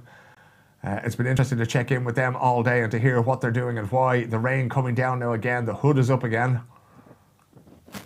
Maybe we can listen a little bit and see what they have to say. How's the weather? How's the weather? Yeah, beautiful. Yeah, sunny, 30 degrees. It's perfect, amazing. Yeah, and it's wet, huh? We know that. Friday it's when the rain. That's fishing. Amazing. We're out of words. Yeah, no words, no words. But yeah, let's take a shower. That's nice. Oh. What do you say in French about fishing days like this? En français, on va prendre une bonne douche, les gars. Quelqu'un a l'Italie d'une douche pour moi, ça serait sympa parce que là, ça manque un peu. Alors on va se faire comme ça. Ah. Merde day. Oh ouais. Une journée de merde. Bien dit. C'est exactement. I can't quite hear what he's saying in French there, but I heard a couple of things there. One of them was not good about the fishing conditions and the weather there. As we get back with the guys from Latvia, Lasergrisana there. They are flying through the water there, looking at... Can they read the sonar at the speed that they're going at through the water, trying to find somewhere else? Can you see anything that's useful to you, or do you have to stop? No, you have to stop to get a decent picture of everything. They're not made to be used in 40 miles per hour and more. You have to have something less. Yeah. Under 10 kilometers per hour, then you can get a pretty good view of what's happening under. They can still see kind of the, how deep it is where they are, but not really much more than that. Yeah, sort of, but not any detailed pictures. Yeah. They might give them some idea of where they should be. At this moment in time, I suppose, Zander, you're going to need to be that little bit closer to land, and we are hoping that they're going to start to get hungry soon enough now. Yeah. It looks like they've seen something in Lasergrisana's boat that they are happy to see. The window is open there. He's stepping forward to grab one of the rods, and we'll see what it is he's going to throw out there. They're both stepping forward now, so they're ready to go. Getting in that trolling motor in a swift, getting ready to target some big Zander. Yeah. That black thing at the bow of the boat there that he just dropped into the water there, Mille, can you explain to us what that is? A trolling motor. It's a way of... It's like... when you have a big ship, you have a back propeller and you have a propeller in the middle of the boat to easily be able to maneuver the boat. And this is exactly what that does. It can steer you. First of all, it's electric, so you don't have any gas going to it. And it enables you to anchor on certain spots. You just have an anchor button, and it via GPS signals, it keeps you exactly where you want the boat to be. So it's when you have fished with a trolling, they're called a trolling motor. When you have fished with one, you can't fish without one. Is that right? Yeah, they're so useful. You can put the drift. you can put the drift. You can tell the GPS that now we want to drift in 0.3 knots, and then they make you drift in 0.3 knots. It's that precise, like the whole way through. Precise. Nowadays, a lot of things has happened since the first Minn Kotas came around. Must be. Can it be maybe 10, 15 years ago that the first, that's the Minn Kota? Yeah. I think they made the first trolling motors, and then the other guys also made them. But Minn Kota were the first, and they are by many considered to be the best. Fantastic stuff altogether, to have that kind of thing, to know that, okay, you can just let go of the steering wheel, basically. You don't have to drop an anchor. Then you have either a foot pedal or you have a fjärrkontroll. A remote control, control to steer it. Yeah. And it's invaluable, really, to fish with one of those. Mm-hmm. It's good to have that you can have some little bit of a help to keep you steady, and they are now. Exactly. There's so many things to focus on. You need to have the right bait. You need to present it in the right way. So it's so nice to let someone else take care of how the boat controls. It's fantastic, the technology that is available now. There has been another technological shift on our electronic leaderboard, and our friends from Rhineland-Botha are back at the top. So they did disappear there for a little while. They went down from from 328 centimeters. They dropped down to about 270. So I'm not quite sure what happened with the tournament director there, but they are now back up at the top. Dutch Fishing Guides, 323 centimeters. That's 5 centers behind Rhineland-Botha. Hidde and Mats van der Laan. They have also improved. So they have 10 centimeters. I bet that's the last sender they caught. Hidde and Mats have 3 fish now in this hour. Yeah. And they are just 10 centimeters behind Rhineland-Botha. Yeah, and 5 centimeters behind second spot from Dutch Fishing Guide. So it's really going their way. As we look just to our right there, we can see that the Dutch guys, the 2 19-year-olds, are back on the boat. After them, there's Skåne Fishing Boats, 296. LV 293. That is our top 5, and there's quite a gap then back down to Jarosels, 199.0 centimeters. But the great thing about this sport, about sport fishing in general, is a half an hour, one big fish or one good feed of fish, one good, like a couple of good strikes, and all of a sudden the whole leaderboard can change and change completely. I don't think the guys from Fish Explorer Belgium are currently down in 9th place with just one fish on 56.0. I don't think they've given up yet, because I think they know, they have the experience to know that all they need is 15-20 minutes of good fishing and they'll be back up there again. For sure. Now we have something new here again. Is it Lasergrisarna? Yes, in 5th spot there, 293. 293. Yeah. 293 used to be a good score before lunch, but now they're only in 5th place. You can forget it. That's not going to help you. We have in 6th spot as well, Pelagic Pro Team. We barely mentioned them at all before lunch. They are up to 207.0 centimeters now. So that means that they have pulled up probably 4 decent fish there, and they've eclipsed now Jarosels. They've gone ahead of Jarosels. That is Goran Kurnic and Simcha Minsbergen there. That seems to be a Dutch surname there. So they're up into 6th spot. Fish On and Fish Explorer Belgium, still the only 2 teams there, I think, that look like they've only caught 1 fish, 55 and 56 centimeters in 10th and 9th place respectively. So it's all starting to happen now. It's moving at the top of the leaderboard, it's moving at the bottom of the leaderboard, and now we're seeing boats that are almost within touching distance of each other, Mille. If that was you, would you be leaving this area, or would you be trying to bully the other guys to get them out of there? But it gets tense in a whole new way when you have a boat fishing next to you like that. And even though none of them wants to admit it, both are looking at what the other guy is doing. Would you be listening in to see if you could hear what they're saying on their boat there if you spoke the same language? Yeah, but I think most of them are just complaining about the weather, to be honest. A regular pastime in the world of fishing, and not least in Zander fishing. But I don't think that's... do you know what I think that is? I think that is team... I think that's not a team in the competition. You don't think so? You think that might be other fishermen who are out there? I think that's other fishermen. Yeah. We are out with Fish Explorer. That's the boat that we're on at the moment. Our Belgian friends there who've been very generous and spoken to us all day. And indeed passed on their compliments for the wonderful pike that was caught. Yeah, do you want to know something more fun? Sure. I'm going to do a hot take. I think that's Dustin Schöne in that boat. Do you think so? Yeah. That's our German YouTube star German of sport YouTube fishing. Star. What's he doing out there today? Do you think he's just trying to sort of hijack our competition here? Just wants to... No, they're in for perch today. I suppose our colleagues Tobias and Edwin are with them today. But I don't know. I can't remember if he has read the talons. talons is what they have as a digital anchor at the back of the boat. Yes, yeah. I know he should have 2 because it's Dustin. Yeah. But I can't remember if he has red ones. But I know there are 4 guys on the boat today. And they're out there, they're fishing for perch, but today we are fishing for Zander. Let's have a little chat with our friends from Fish Explorer Belgium. They've been speaking to us all morning from the boat, but here's what they had to say to us on dry land yesterday, Saturday, when the qualification was cancelled due to bad weather. Hi, this is Team Fish Explorer. I'm Fred. I'm Steve Adam. And we are coming from Belgium. Yesterday it was amazing fish. We have a lot of Zander, nice everywhere. But very wind, a lot of wind, and not easy, very not easy. We start with pelagic style, and then we find the fish, and then it was wow, just wonderful.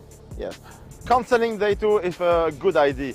Too much wind, too dangerous. So I think it's a good idea, a good decision, and we will see tomorrow. We are very confident for tomorrow. We hope maybe the victory and the top 5. It will be great for us. It's our first competition, so it will be nice. But we are really in good position for the fight. Yeah. If we win, we are coming from Belgium, so beer, and yeah, that's very important for us. And maybe if we don't win, beer. Okay, and our favorite team is Team Chaos. Dustin, Tobias, we love you.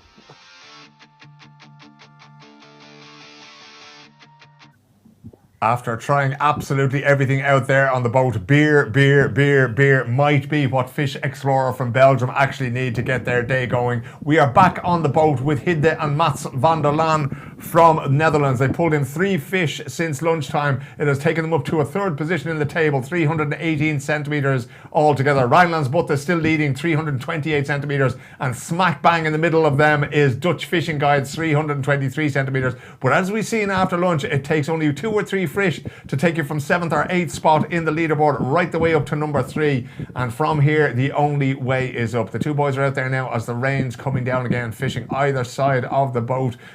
Did we notice them doing anything in particular, Mille? Did they change anything that we saw that might have led to... They tried jerkbait fishing, but that didn't pay off. Yeah. Then they changed, and they have caught 3 nice sanders in, what can it be, half an hour? Yeah, it wasn't much. Or something right, like that. Yeah. So I'm really looking forward to see what these guys can bring us today. As Mille was saying a little bit earlier on, usually in Zander fishing, they're the kind of fish that feed at night, so that's obviously when it's easiest to catch them. We can't do this kind of TV broadcast at night. We're hoping that they're going to feed a little bit during the day. We have a graphic up there for Tim Pettersson and Felix Wijk, but what we're actually doing now, I think at the moment, is we're looking at Hidde and Mats on their boat there. The bright orange trousers, always a giveaway for the 2 19-year-old Dutchmen. Mille has been saying earlier on how much he's fallen in love with these 2 young guys. Yeah. Again, earlier on this morning, we were talking about young people and taking up fishing. We've seen a lot of people now from the places like Latvia, places like Poland, places like Russia, who are getting interested in this. Where are the hotbeds of fishing in Europe? So fishing is very popular, obviously, in Northern Europe. It's very popular in Scandinavia. It's very popular in America. Where's the growth in fishing coming from, do you think, Mille? I think Sweden has... at least when it comes to different bait designs, Sweden has really some of the finest bait designs and engineering in the whole of Europe. But that's a very interesting question, actually. A lot of the bigger brands, Pure Fishing, have their high quarters in around the Netherlands, and they are on top of the board when it comes to bait designs, etc. That's what they're up to. We're going to visit one of the boats here with the Dutch windmills in the background. It is... that looks like a popular spot. You have at least this three is boats. Rijnlandsbotte. These are the leaders at the moment. 328 centimetres. Not so strange to see 2 other boats close to them, it seems like. There you go. These are the guys who know where the big fish are. Yeah. They are the actual leaders of Zander Pro Open qualification.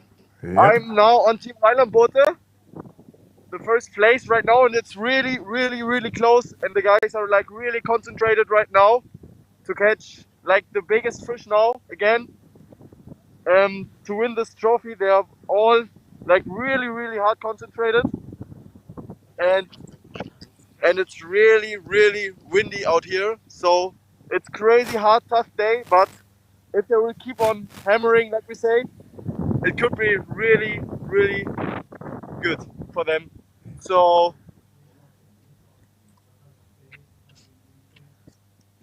we're like using like much jigsaw. They're like changing the lures every 5 minutes to get like the inactive fish as well, and to change just to change the lures that they see what fish are gonna bite on what lures, to catch like the best of the spot right now.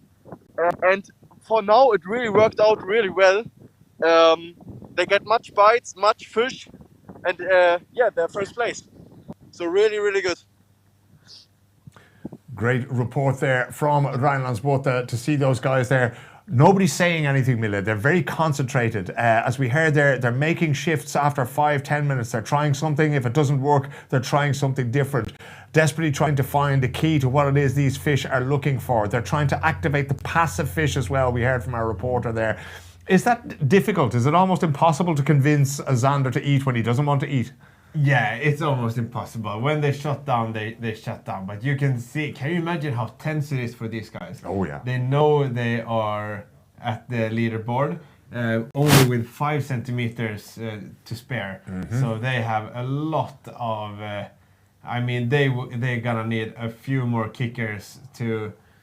Yeah. I'm just looking at Dutch fishing guides who are in second place. They're 5 centimeters behind Rhinelandsbåt just now. Their biggest fish so far is 68.0 centimeters, right? So if they were to catch a 73 centimeter fish, that's going to make all the difference. That's going to put them up at least level, if not past them, because obviously the 68 centimeter fish, that's going to stay there. So maybe all they need is a 62 or a 63, and that's just one fish. That could change at 1 minute to 5 this evening. If they get measured, get the picture taken and get it sent in, that could be enough to overtake Rhinelandsbåt at the top. We also have another 70 plus centimeter Zander on the top 5 there was one there. overall in total by Pelagic Pro team. Okay, so they have appeared out of nowhere and landed a 70 centimeter Zander as well. They were barely mentioned, as I mentioned there just before lunch. We weren't talking about them at all. They just for everyone to know, they do not have a camera guy on the boat. Yep. So we weren't able to bring you pictures of that, but we are. But still, congrats! That's an insanely good Zander to catch from jigging like this. Yeah, 70 centimeters. That's a big fish. That's a big fish, and on a day when not too many big fish are being caught, we're getting a lot of 40s and 50s, but not too many 60s and 70s. So it's a good one to get. I believe we have another interview from out in the field there. Let's see who we are talking to out there. Hello guys, I'm Signup from Holland. We are a Pelagic Pro team, and this is? I'm Goran Krinic, also from Holland, from Rotterdam, and we are super happy we are in the top 10 of the Zander Pro. Our first half of the day was tough, and the next half we caught some nice fish, and now we just need to keep going on and catch some nice fish. I think we have one lure that can make a difference in the final, and let's see if it's gonna work. I think it was a good idea to cancel the second day because it's too much wind and it's too dangerous to go fishing today. We need to make in the final day. If we win, we definitely come and celebrate, and it's just gonna make a party of it and prepare for Zander Pro. Maybe a new front roller. Maybe a new front roller and a new vest in the boat.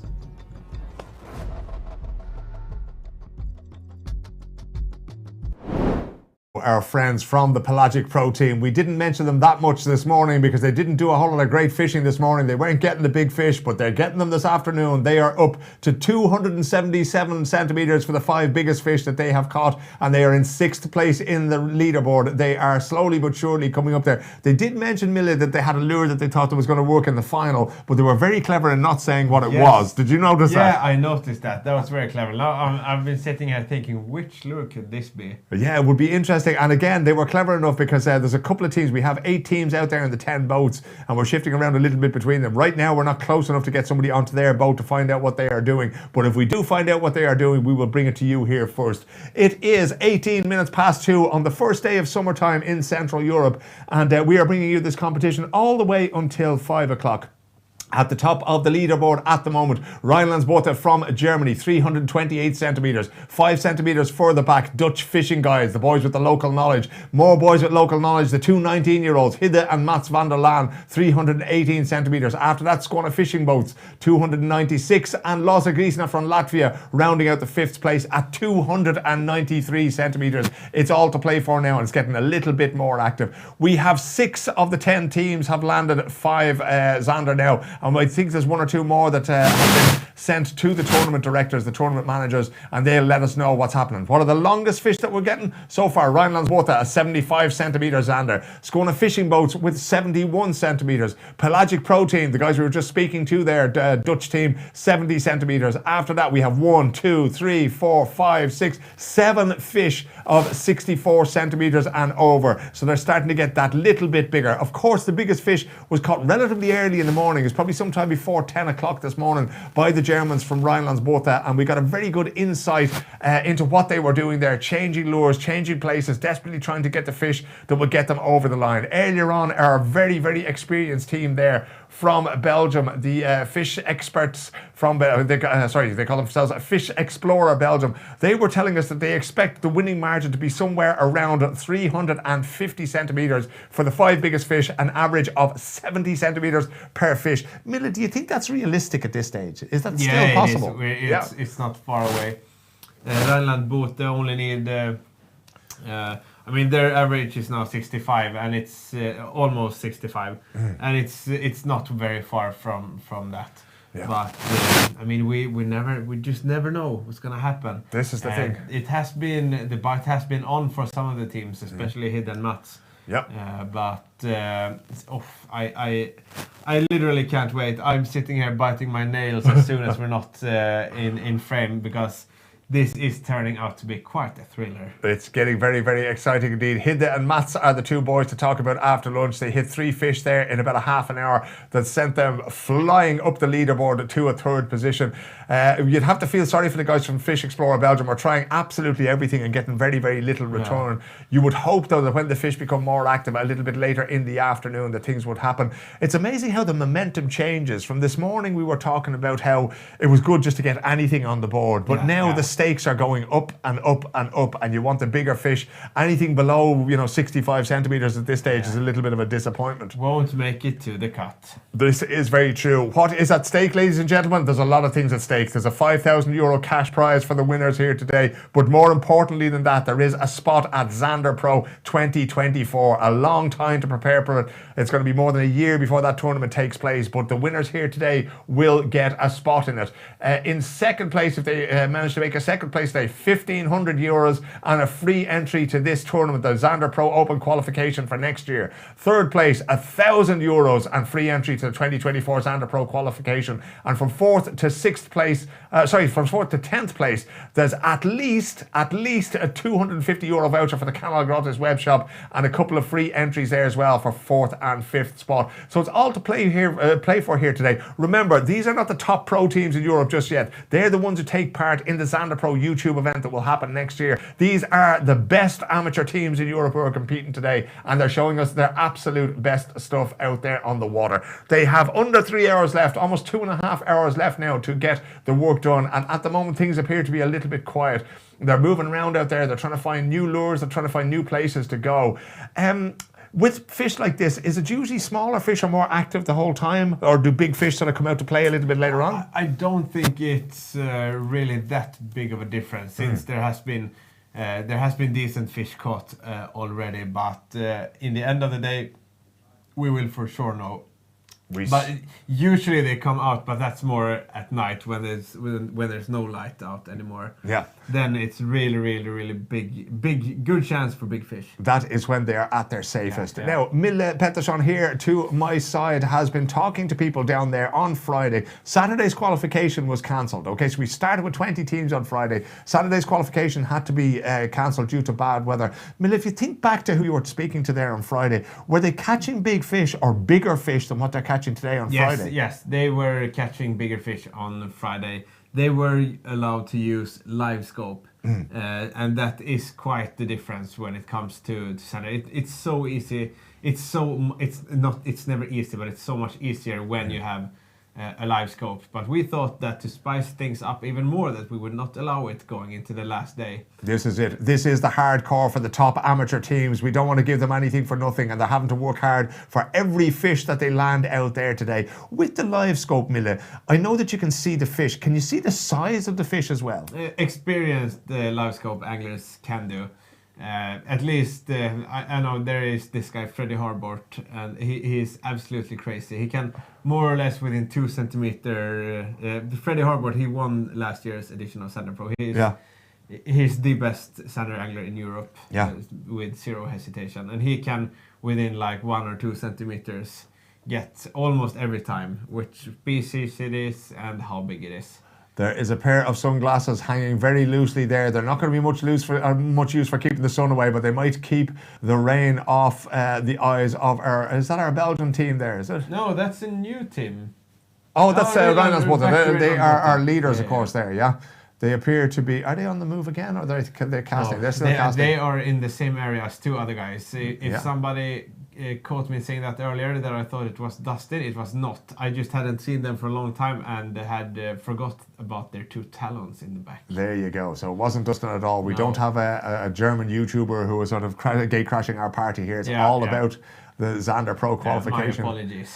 And we have the boys out there from Reinlandsbåten. And what I find amazing about these guys, the level of concentration every time we visit this. Look at that focus. They know how much stakes are in this. Yeah. So they're not in a talking mood right now. No, they are in a winning mood. They don't know, or they know that their lead is only 5 centimeters and 10 centimeters over Hidde and Mats in 3rd place. Yeah, and that won't get them far.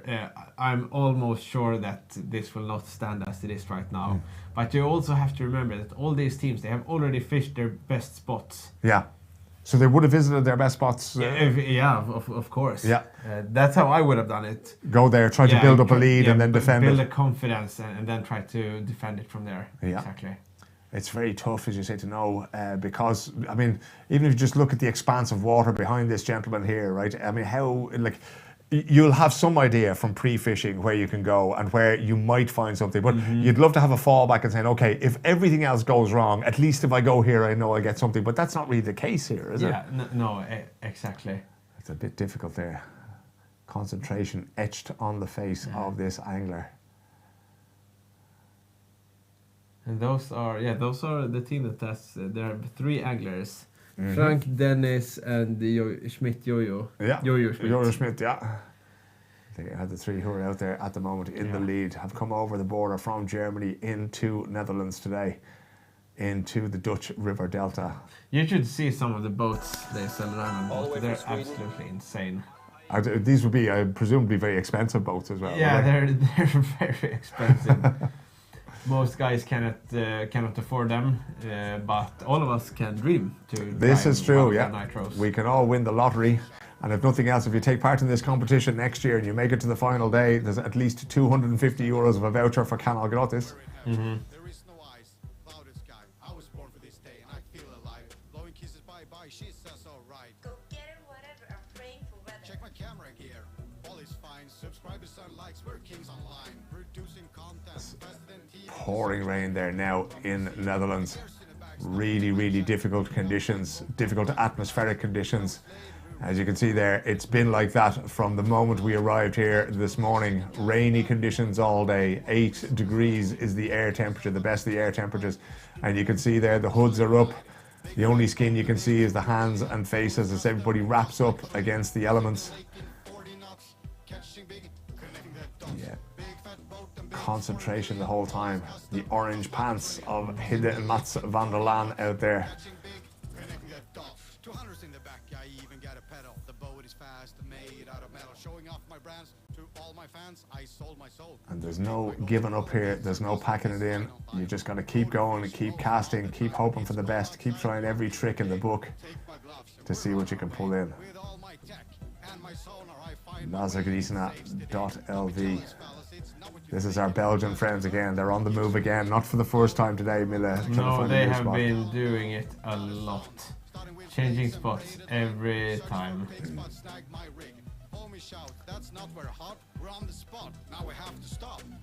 I wonder if they're going to go back to where everybody else is competing there. See if they can find where those boats are. If anything, they might be headed for where Hilde and Mats van der Laan are fishing at the moment.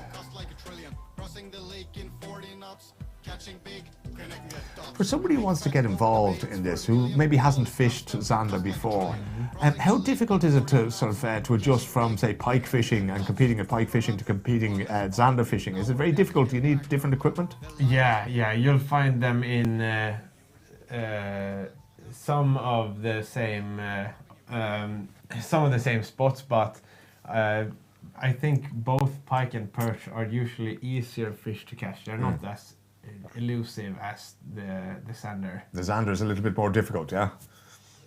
The technique in terms of getting them on the hook, does that change at all because of the fact that there's such a powerful strike from Zander? Does that make it easier or more difficult to land them? It is more difficult because they have a really hard mouth, so you need to set the hook as hard as you possibly can. But once you have them hooked, they're not the type of fish that run like pike can do. Yeah. You rarely lose your base to them because they don't have 700 sharp teeth in their mouth. It's two very different fish. And even though there has been some pike caught, I'm sure all of this, if this was a pike competition, they would go to different places. Yeah. Maybe more shallow fishing. That's very popular for pike fishing.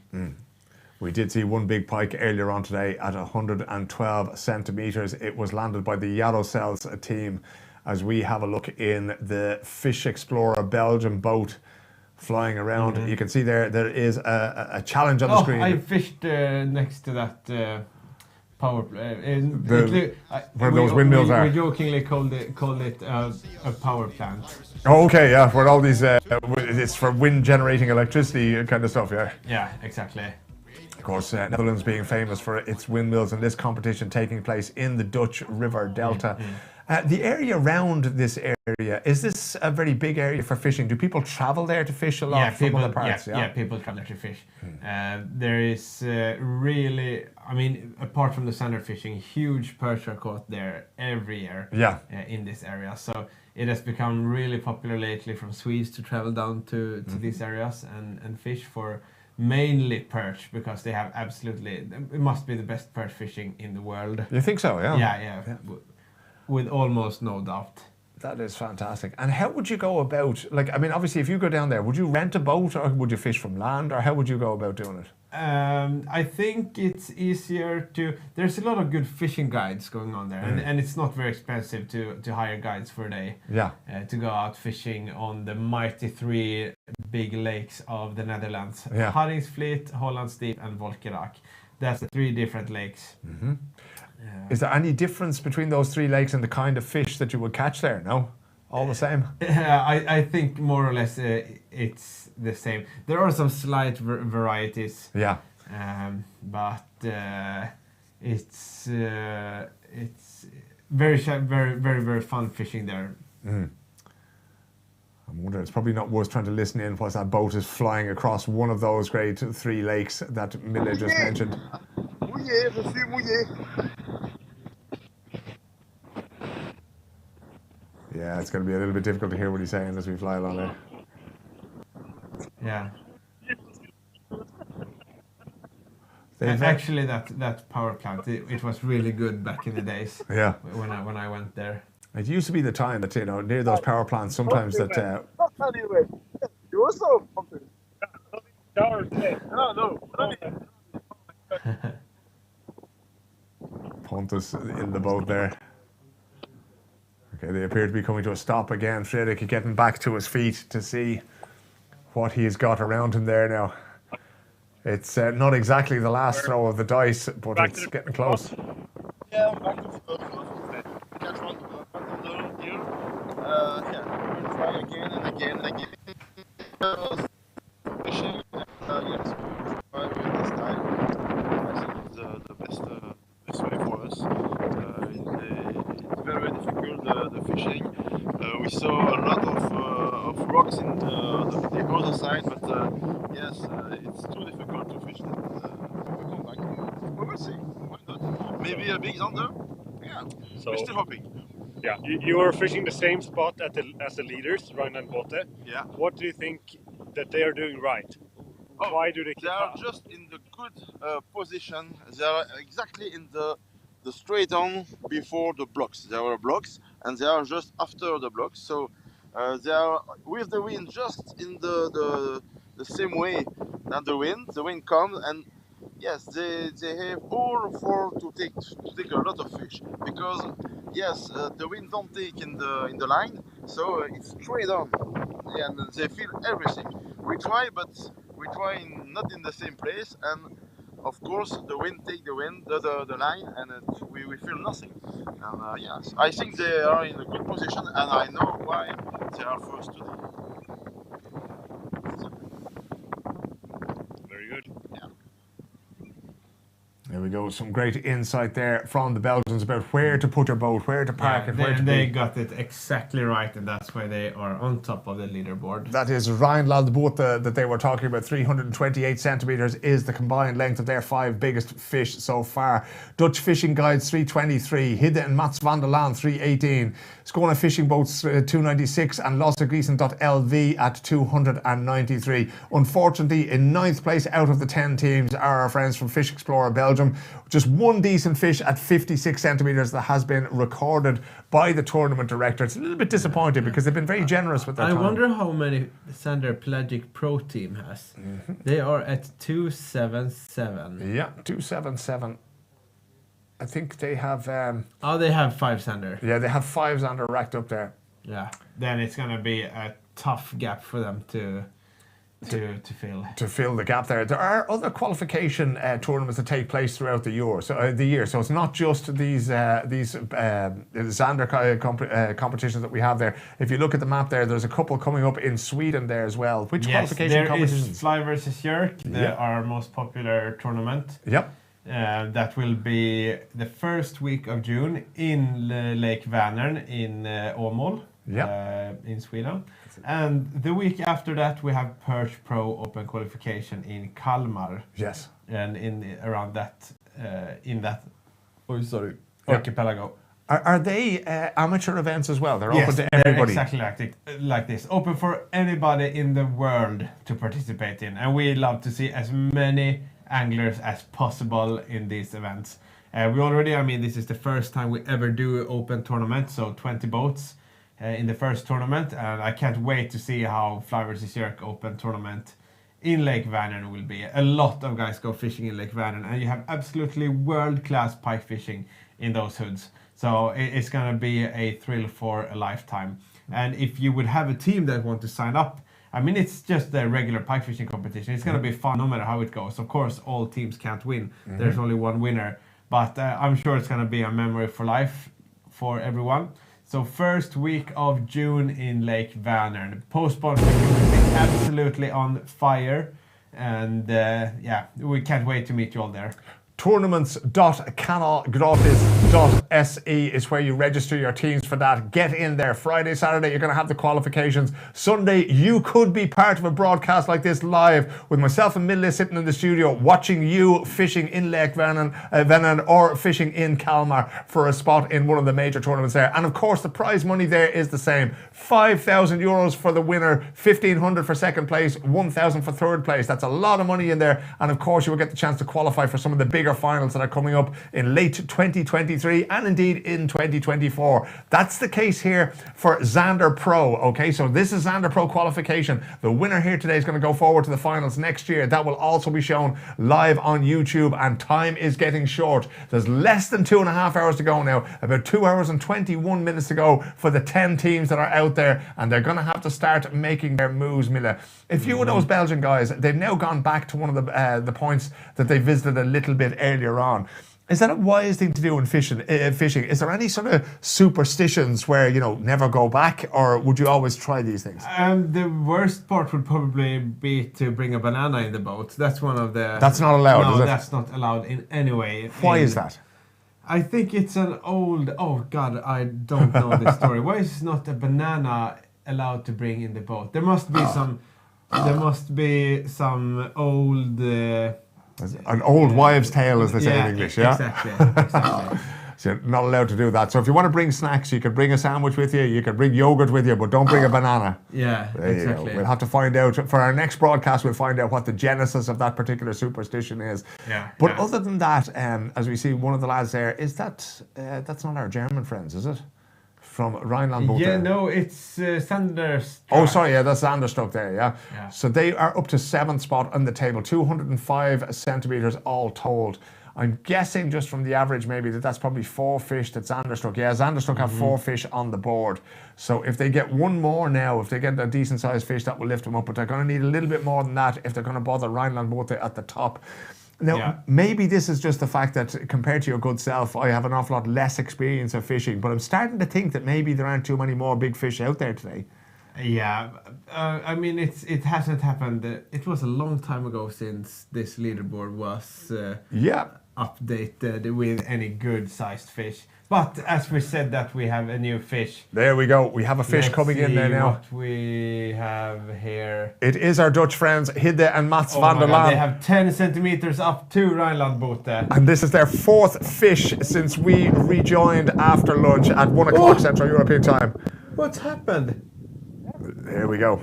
No, I'm not sure it's a here we go. No! They missed it! He lost the fish. Oh my God, they dropped it. They dropped it with 10 centimeters to go. They had their chance of the 4th fish since lunchtime. I'm not sure if we can get a replay of that. No, we're just seeing a new cast now altogether. The two boys are devastated altogether. They thought they had their 4th fish since lunchtime with a 10 centimeter gap to close to the leaders. Really tough.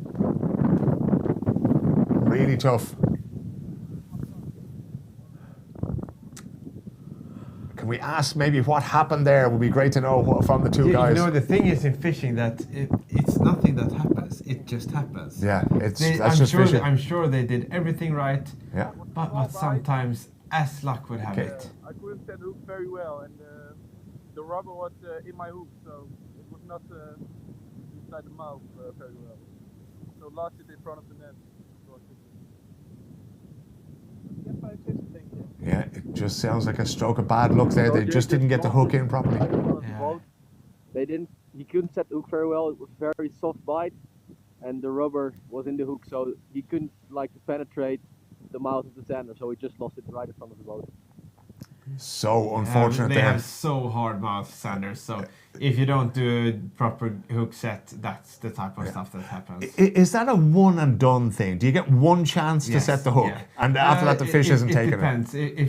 What could happen is you just end up jerking the hook out of the fish's mouth. Straight out of the mouth, yeah. So sometimes you can do more hook sets into a fish, but from my personal experience, that never solves the problem. Never really was. Yeah, I've probably lost more fish trying to do a new hook set than to do a bad hook set and just keeping the line. Yeah, just hold on to it. It's when you try to reset it. Exactly. I think that Zander that he just lost, maybe taunting him there. He was making a sort of a hand signal suggesting that the fish was just swimming by and laughing at him. What have we got here? Latvians. The Latvians are... We have a bit of a real change going on there. Oh, a lot of gear breaking for them. Free fishing has been tough and it's tough conditions, tough break. They've already snapped the rod today and now we have a real change. Taking wood and put my reel on.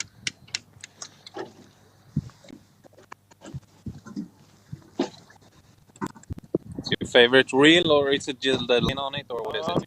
Need a rod with a little bit heavy. Yeah.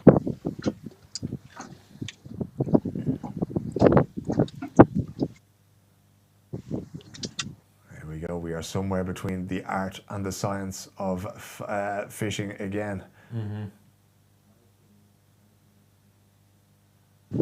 Going for a slightly lighter reel there by the looks of things, Mille.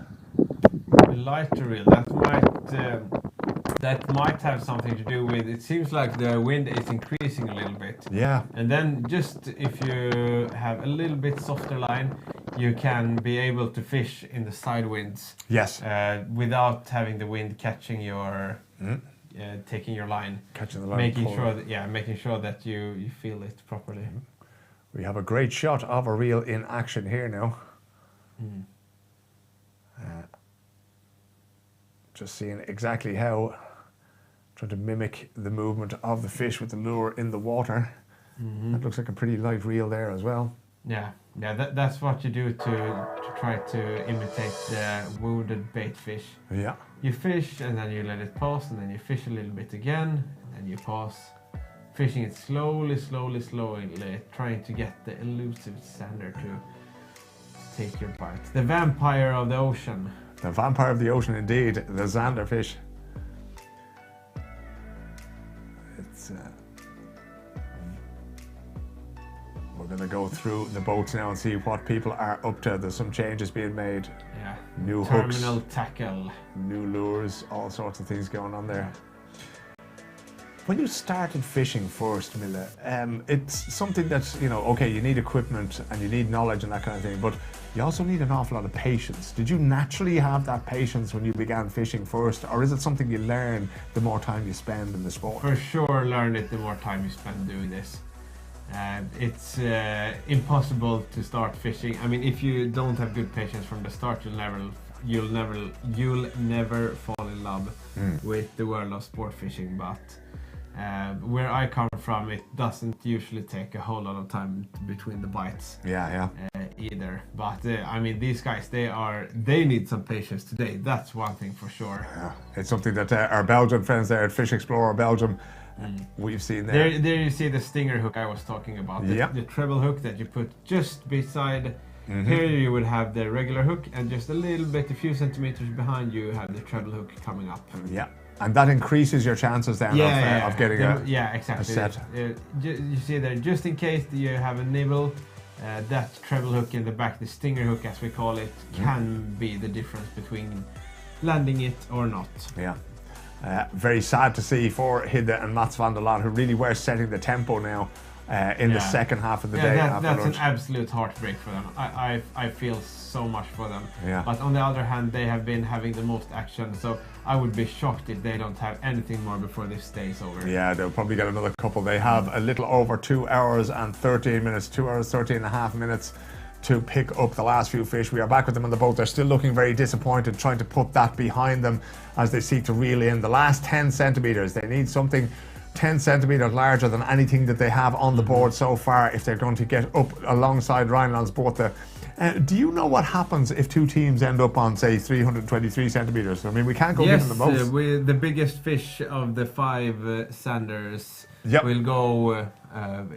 That's the decider, that's the tiebreaker. Yeah, exactly. And at the moment, that is Rhineland's boat with the 75 centimeter fish. Yeah, and that's going to be tough to beat. No one is even close. I mean, 71, it's close, but you see here, you have fish every centimeter, but then it's a gap of 4 centimeters up to 75. Exactly, yeah. So that turned out to be, I think, a way more important fish than these guys. Yeah, there's going to be a gap at the top there, and Hidde and Mats, their best fish is 10 centimeters shorter. It's only 65 centimeters, and they're in spot number 9 there. So they've caught some good, decent-sized fish, and it's been enough to get them up to 3rd place there.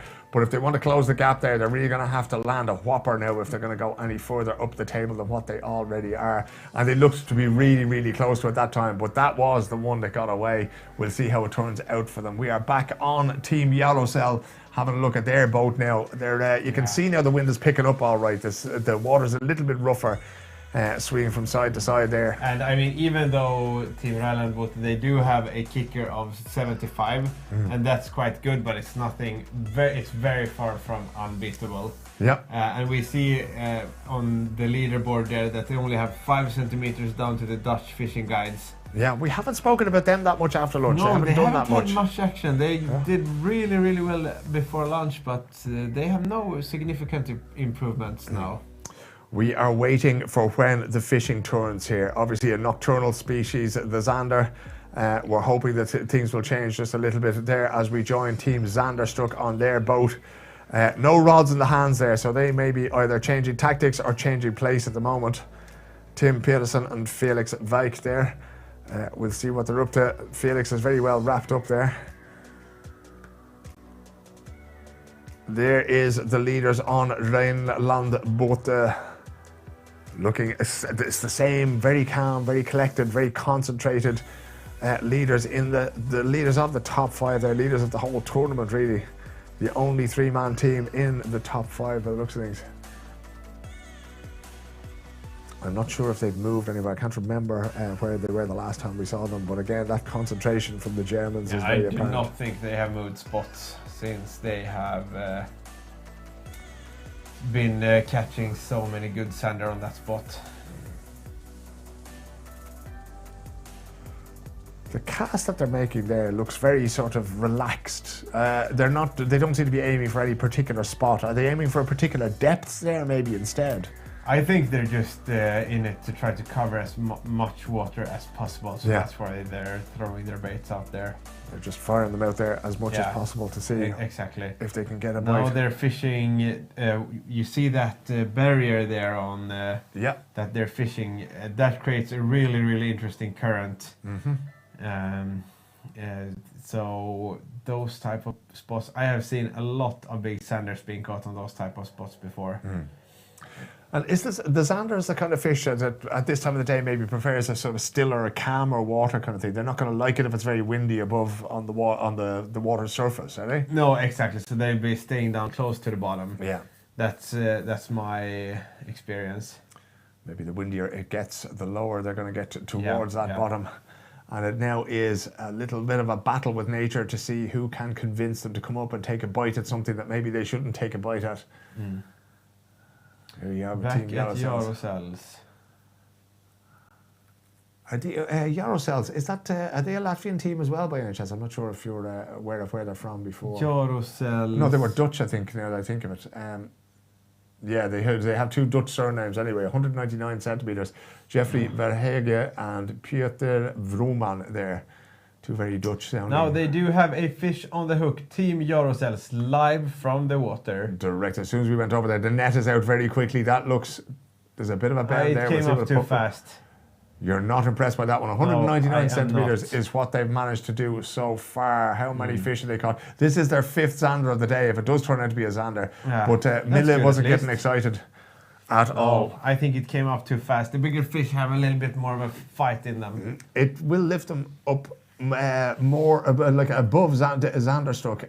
Team Fish On, who are the team currently in 10th place. They've only one fish there. They've caught 55 centimeters. Daniel Kolodzinski and Nico Evers. Let's have a little word with them. We had a chat with them yesterday when fishing was cancelled due to the bad weather.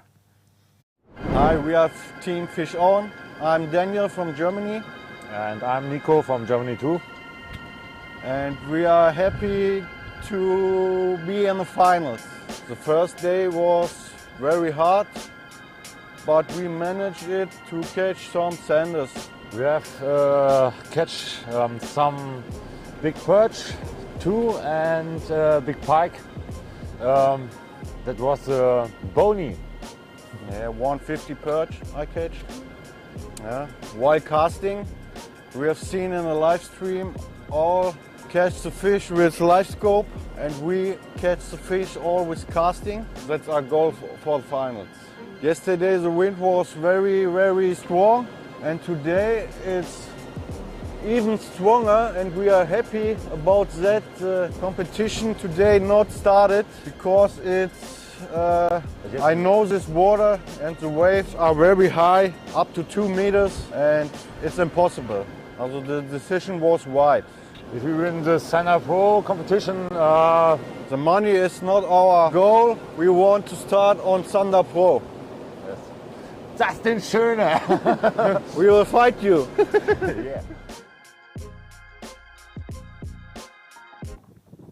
Another shout out for Dustin there. We are going back out on the water. We're going to visit Hidde and Mats van der Laan because they have another bite.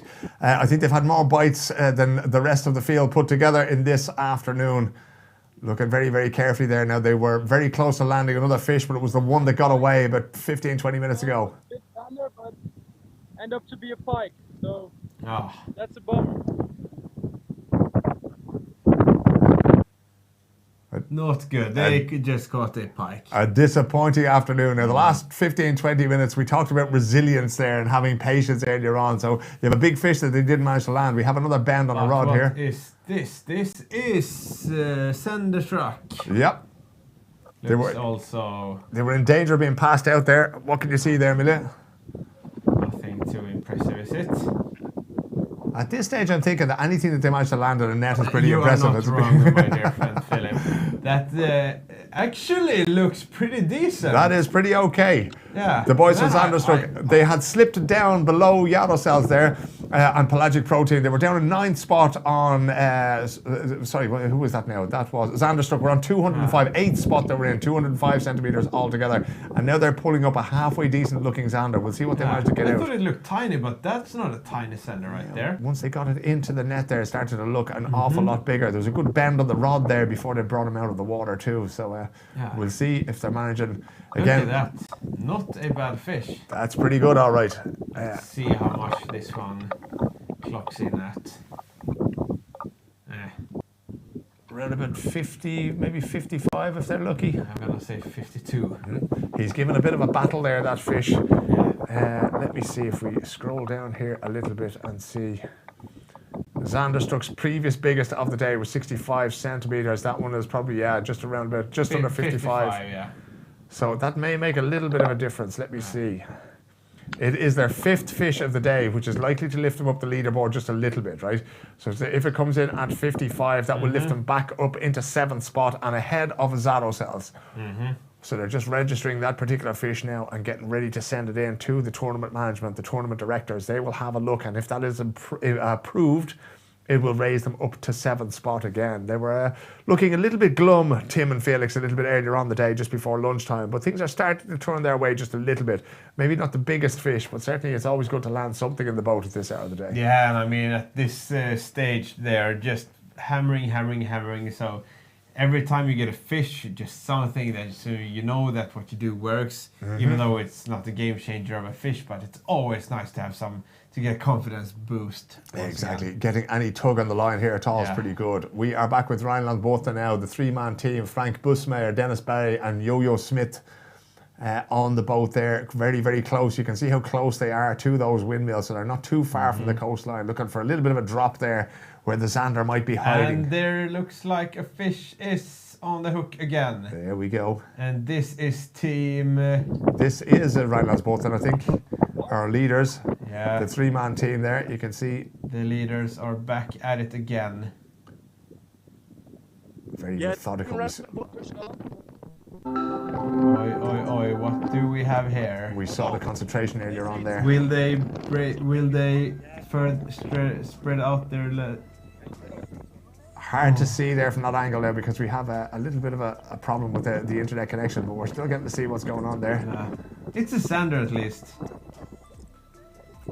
Don't look like it has a huge impact. They already have a pretty damn decent top 5. So they have the biggest fish of the day at 75 to 75 centimeters, and they are leading on 328 centimeters total. That one may not be the biggest. Yeah, I'd be surprised if that was over maybe 60 or so. Yeah, hard to spot. Yeah, that's quite all short. of a sudden it looks decent, but we'll know here in just a minute. Yeah. Hard to keep control of some of these Zander. They don't give up too easy when they get in the boat. They don't want to be there. Get them down and get them measured. And hopefully our photographer can get in there and get close enough.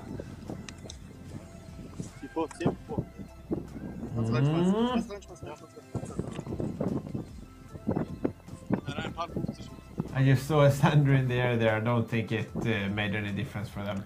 Yeah, that's the problem when they have such a high average. They need those 65 plusers to have an actual impact. That's it. They're almost up to, let me see, that would be 65 and a half. 65 and a half is the average that they're on at the moment. So anything over that is going to be necessary to sort of bump them up just a little bit. Yeah.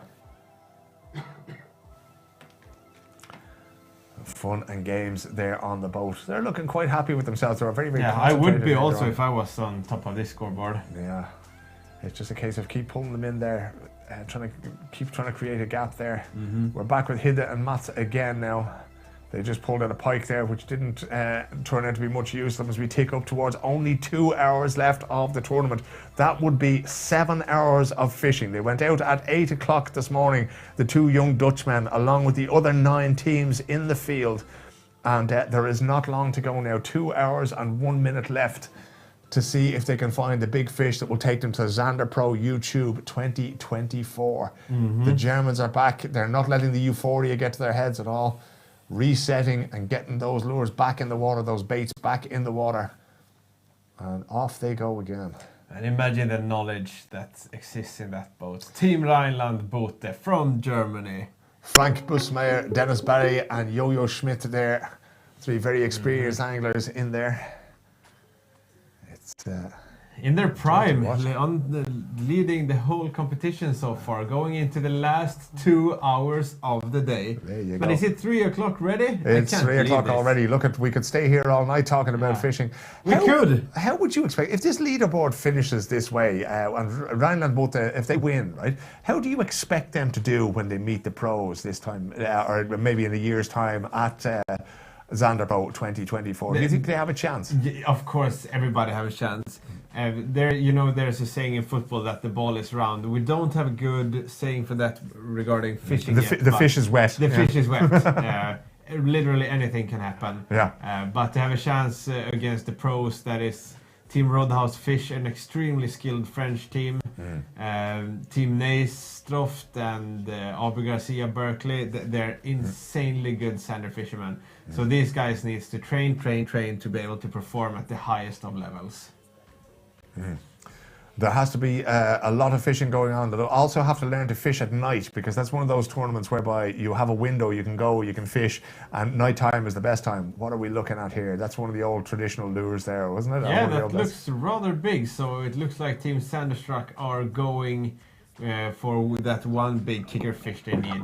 Go hard or go home. Yeah.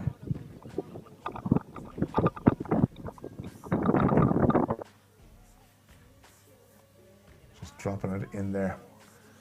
A lot of German competitors in the field today, as I say. I'm loving that It's concentration. very popular for Germans to go over the border. Yeah. Do you know why? Cheap beer? No. You don't go from Germany to... Yes, the other way around, It's the other way around. Yeah, I was in Germany yesterday, actually, and I can confirm that the beer is not expensive. It's much cheaper, much cheaper. Did you bring any back for us here in the studio? No? No, I didn't.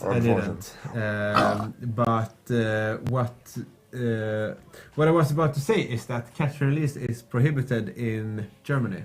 Okay, so if you catch a fish, you have to keep it in Germany. Yeah. That's wild, isn't it? Yeah, they have some, not trying to step on any toes here, but it's inevitable. They have PETA. Yes, people for the ethical treatment of animals. Yeah, exactly. They have a lot of influence on the German politicians. So for some reason they think it's stupid to do catch and release. I mean, if I was a sender, I knew what I would prefer. If you either, get a small hook up into your lips, you get up, you get taken on a photo, and you get released. Yeah. I would for sure prefer that than getting bonked in the head and ending up like fish and chips. Yeah. What about you? I think, that was the thing. I was going to play devil's advocate and say, surely it's better for the Zander there then. But that's how it's worked out politically, is that the catch and release is banned. And for all of us, sorry to say it, normal people, catch and release, it's not even talked about. It's so common nowadays. Yeah. I mean, now you see here, people are throwing back their senders. And, look at this. Big swirl.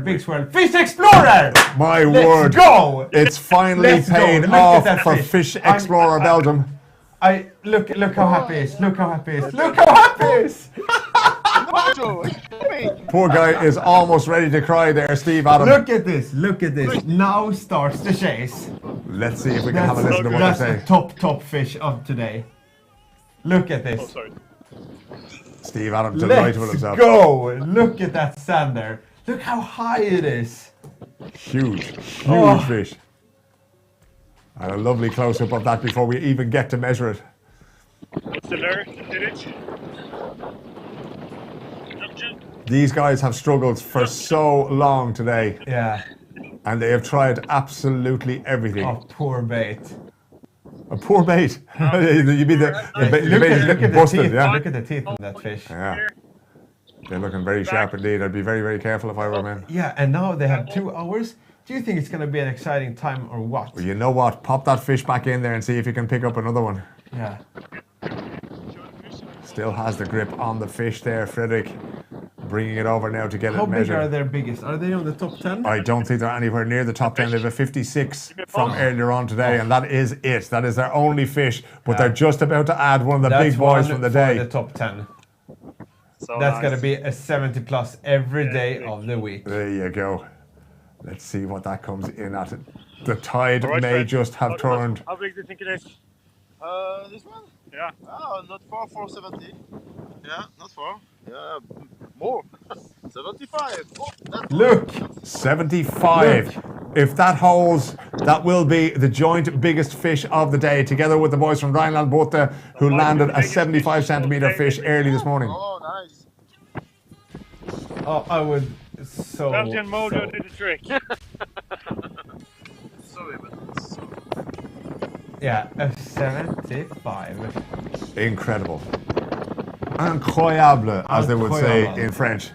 Yeah. And we are back with Team Yellow Cells now. We'll see what's happening with them. That picture, of course, from the Belgian team, that will be sent to the tournament director. It looked like it was tipping the measurements there at 75 centimeters. Absolutely incredible turn of fortunes there. And there was me saying seconds ago, it looks like all the big fish are gone. This is why I'm sitting in the And studio. now the afternoon is here and the big fish are biting. Are we up for a nail biter or what today, Philip? It's going to happen because we have 1 hour and 54 minutes left as well, and it's all starting to go down here. You can hear Fredrik saying there, we waited a long time for this one.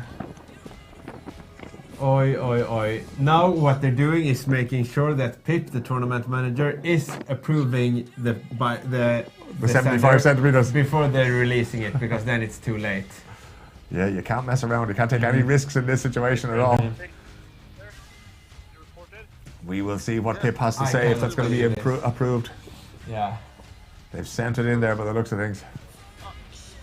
75. And that is the tournament report system that we had up on the phone there, sending the picture, sending the measurements.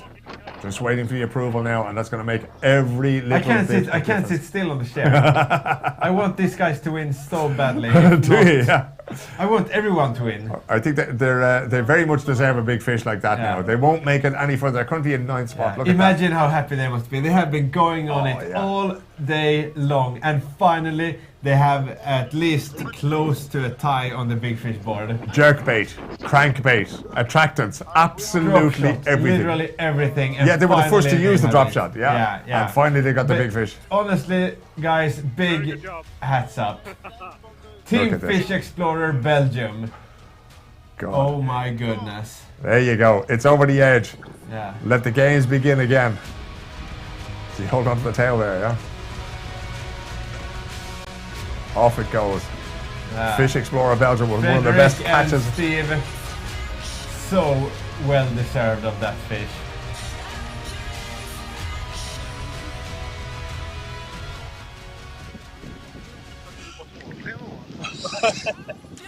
So Fred, you were at the spot where the leading team was, but that place didn't suit your fishing style. Yes. So you went back. You went back to the place Yeah. that you know how to fish. It Yeah. suits you. I'm very happy. This is the first session. Yeah. And Yes. biggest fish of the day. Yeah. Oh, nice. Perfect. 2 hours again, but yes, that's good. We are very happy because yes, it's a good decision, and don't forget this. If we want to fish so like you want, and don't try to make so like the others. Fish so you are, and that's for the mojo is coming. So what do you think? Will it be a beer tonight or not? Oh yes, of course, of course. I don't come to home today, so I can drink a beer, and maybe 3 or 4 beers. Yeah, no problem. Okay. Let's see. Catch one on drop shot now.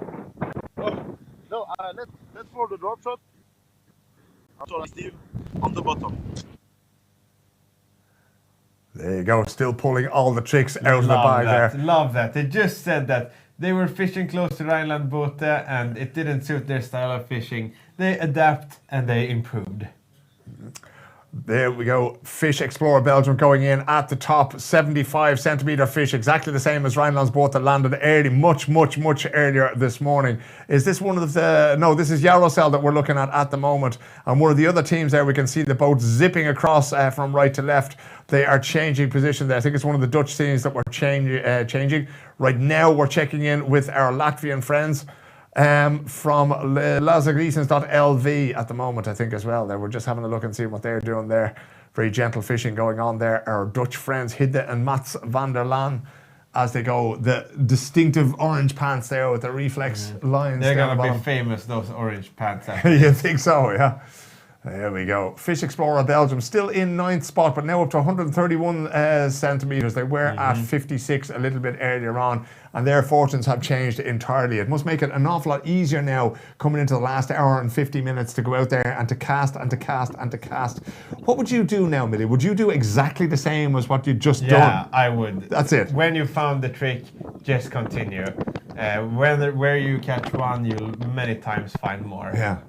Kind of a lot like a boxing match. If you find the one punch that works, you just keep going back to it until you have to change it again. I think we are back with the leaders. Team Rheinland Boote, Germans, entering their final 1 hour and 50 minutes. They have noticed, the word has reached the Germans that they no longer have the catch of the day. They are now sharing that with our friends from Belgium. They know that it's an experienced team from Fish Explorer Belgium, and Rhineland's Boote are wondering what they're going to have to do. 75 centimetres for Rhineland's Boote, 75 centimetres for Fish Explorer Belgium, 71 centimetres for Skåne fishing boats, and we know that this is a nocturnal fish. We know that the later the day it gets, the more the big fish are going to start to wake up, the more they're going to start to feed, the more chance there is that we're going to be able to get them to bite for our competitors, our 10 teams out on the water. This is getting very exciting. Yeah, it is, and I'm not shocked in any way that the joint biggest fish of the day comes here at the late afternoon, which has barely even started. It's only getting going here. An hour and 50 minutes, as I say, to go here. There is plenty of time for the rest of the field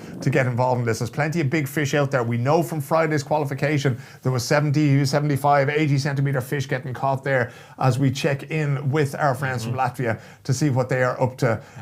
I think 8 of the teams have now caught 5 fish. Zander Stucker there, they've caught 5 fish as well. They were the last team to catch 5 fish. As we look at the leaderboard there at the very top, very little change at the leaderboard in terms of the numbers, right? But there'll certainly be a change in the terms of the atmosphere. We saw the guys from Rhineland's Boote, and they've been looking very, very committed and very concentrated earlier on now, and now they're looking just that little bit scared. Yeah. Have they got something to worry about? When these Belgians start to land, do you think that this could be the start of a run? They need to focus every second they have, because you never know when a big fish will come, and if it does so for the second and third in the leaderboat, that's gonna mean big problems for Team Rhineland Boote. So they need to focus every available nerve they have to not miss the next bite, to fish as best as they possibly could here for this remaining time, since we're entering the last quarter of the first official Zander Pro Open qualification.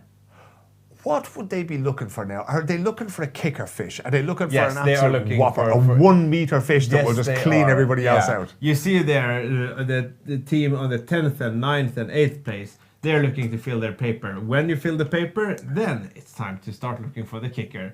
Kicker fish fishing oftentimes means a lot of fish for just 1 or 2 fish. So that's not the way to fish if you want to fill the paper, but once you've already filled the paper, then you can go nuts. Yeah. At, let me see, 12 minutes past 3 Central European time, are you expecting all these 10 teams to be out there with big bait now looking for big fish? Is that the way this works? Or will they still try things like the drop shot? Will they try things like crankbait? The thing with fishing is that you can never really know. I'm sure in the leaderboat you have a couple of different types of bait. You have one big bait, you have maybe one medium and one small bait, because even a small snack might be something. Think of it like this: if Big Zander is standing there, he's already full, he's had enough of roach. Then all he might fit is a small rubber bait. So you never know, and that's the fun part about fishing. You just never know what's going to happen. Do we think at this stage, because again, still most of the afternoon, if not all of the afternoon, we had a little while there where some of the Dutch lads were on the top of the leaderboard, but the 3-man German team, is having the extra rod in the boat going to be an advantage now, do you think? Because, I mean, you can cast, you know, more cast than the rest of the teams there. Yeah, you can, and I don't think, I mean, let's not take away how skilled you have to be on top of the leaderboard. From Team Rhineland Bote, but they are, it's the fact that they are the only team with three members in the boat, and they are leading as it stands right now. But I mean, this game is far from over, and even if they have the joint biggest fish, it can change in literally any second. We just saw what Team Fish Explorer did. Imagine if they have 2 or 3 more like that. Then it's going to be an exciting finish to this adventure. I'll tell you, if they pull in one more big fish like that, that is going to worry the rest of the teams immeasurably. They're now up to 131 centimetres, and all they need is another few fish now, and they will start to move up the leaderboard considerably quickly. The windmills there in the background showing us that the wind is changing just a little bit. It's getting a little bit stronger there, as it has been over the course of the afternoon, making things a little bit more difficult. But like we say, we're expecting the expecting the fish to begin feeding a little bit more strenuously now as time goes on. There we go, 9 degrees now in the air. It is, let me see, 6 meters per second the wind is up to now as well. The air pressure still very similar. The rain is still falling down there as well. We can see the hoods there in the Yarosel boat are still up. So it's getting a little bit warmer in the air temperature, and 6 meters per second looks like it's coming from a northeasterly direction, coming down from. It's blowing way much faster now, but what I think a lot of these guys will be looking for is that steady air pressure. You always want steady or rising. When it's descending, that never calls for good Zander fishing. Yeah. So this steady air pressure, I'm sure they're happy about that. What effect does the air pressure have on fishing? Does it change the conditions under the water, or is it just some mystical thing that the fish react to? I think it's a mystical thing. It has a little bit to do with some guys. It's like this. A few guys prefer full moon fishing, and some guys say that it's the worst. It depends so much on personal preparations. But seen from a wider picture, most guys like it when it's stable or going up. Prefer going down. Yeah. So this pressure at the moment, it's been very, very stable, the air pressure pretty much all day. It's been level at 1003 HPA there for most of the day. So that's not going to cause too many problems, this stability. And if anything, it may be prepared to go down just a little bit. That wind at 6 meters per second is, you know, it's sort of, let's be frank about it, it's 50% stronger than what it was. It was 3 meters per second for much of the day. But it's from little to a little bit more. Yeah, it's not a huge difference. Even if it's twice as much, it doesn't have that big of a difference. The Latvians now, are they getting ready to make a change? They are indeed getting ready to make a change. One lure goes back in the box and another one is getting picked out. Different colour. Is that the same kind of lure, just a different colour there, Mille, do you think? It looks like it to me. Once again, tungsten jig head. Yep. No lead in this tournament at all. An hour and 43 minutes to go, and this is only beginning to get exciting. There's about 50 grams of tungsten now taking that bait to the bottom, isn't it? Yes, I think it was 15 or 20 grams. That's very classic. Classic Zander fishing going on here, and it's amazing. It's turned out exactly as you predicted, that things would start to get more exciting the more the afternoon wore on. We would like to welcome our visitors from all over the world. We know we have a lot of people watching in Sweden, but we also have a lot of people watching in places like Latvia, in Germany, in Poland, in the Netherlands itself, following this. We are watching the Zander Pro qualification, up for grabs, a place at Zander Pro YouTube in 2024. But even more so than that, there is the glory of winning. It looks to me, is that lure very close to the top of the water there, or has he even got it in the water there? Yeah, it's very, very close. He's getting ready to stop the boat. So he's just playing with it a little bit there at the moment. Yeah, that's the leaders of today. That is our German friends from Rhineland Bote there. There's 3 guys in the team and 1 cameraman in the boat with them. And now they are all starting to fish in the same place. Of course, the Belgians left there. The Fish Explorer Belgium left there and had their biggest success of the day a short time ago, landing a fish of 75 centimetres to match the previous best of Rhineland Bote and to get involved in the leaderboard. They haven't flown up it just yet. It'll take another couple of fish for them to get up there or thereabouts, get up into maybe 5th or 4th place if they can. Calm day for the Latvians. Is there ever any communication between the two boats here now when they're... I don't think so. You don't think so? They're just so focused, yeah, dialed into what their job is. I'm hearing that there's plenty of the competitors watching this live broadcast out there in the boat. Guys, you are giving us great entertainment out there today. Keep it up as we go and inspect another bit of bait from one of the boats. Getting ready to get dropped in there. Making a switch. Little change of colour. Yeah, that's the monculars from our good friend Lewis. Here we go. Very pleased with that, Freddie. Yeah. Yeah. There's a real spring in his step now, isn't there? Yeah. He's very happy with himself. Putting on some UV. Yeah. For the living deads. Ooh. Oh. You're really enjoying this guy's fishing, aren't you? Yeah, I am. Very creative stuff. Yeah, that's a UV color he put. Look how much that stands out now. So that will be seen under the water.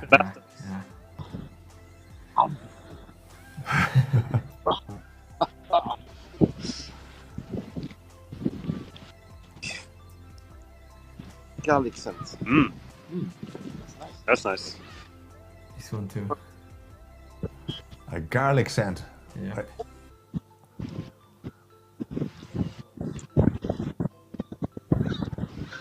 Fantastic to see our Belgian friends there from Fish Explorer Belgium. They are pulling out all the stops. They've used attractants, they've used crankbait, they've used every lure and every bait under the sun, and they're doing their best to fight their way back into this competition with 1 hour and 39 minutes. What's at stake? A place in Zander Pro 2024. So let's take a look back at last year's competition to see what the winners today can expect when they take part next year. Oh, fuck. Had one? Yes. Big strike? Yeah, I'm not sure if it was a strike or if it just someone swimming into the line. Bait fish, you mean? But it was too heavy for bait fish. Where was it? In the middle. Maybe we need to downsize. Who should do it then? Better you, because I have a very heavy rod. Yeah, I can do it after this cast. Yeah. Oh, good one, good one, really good one. Heavy one. Sorry? Heavy one.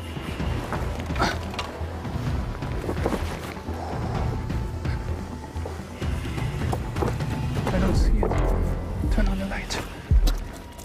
Don't lose it, Toby. I don't see shit. Yeah, turn on the light. I don't care.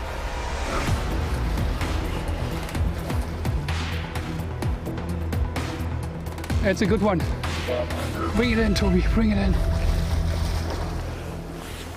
Yes! Yes! It's 80. It is 80. It's 80. My God! Yes. Oh.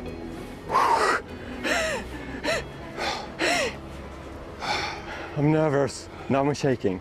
But we have to hurry up. Yes. Because we don't have that much time. Oh, it's so heavy. It's 90 maybe. I see nothing, but let's measure it. Was it good or was it good, Dustin? It was so good. It's very long. Look at it. Yeah, it's long. It's long. It's not super fat, therefore it looks shorter, but it's long.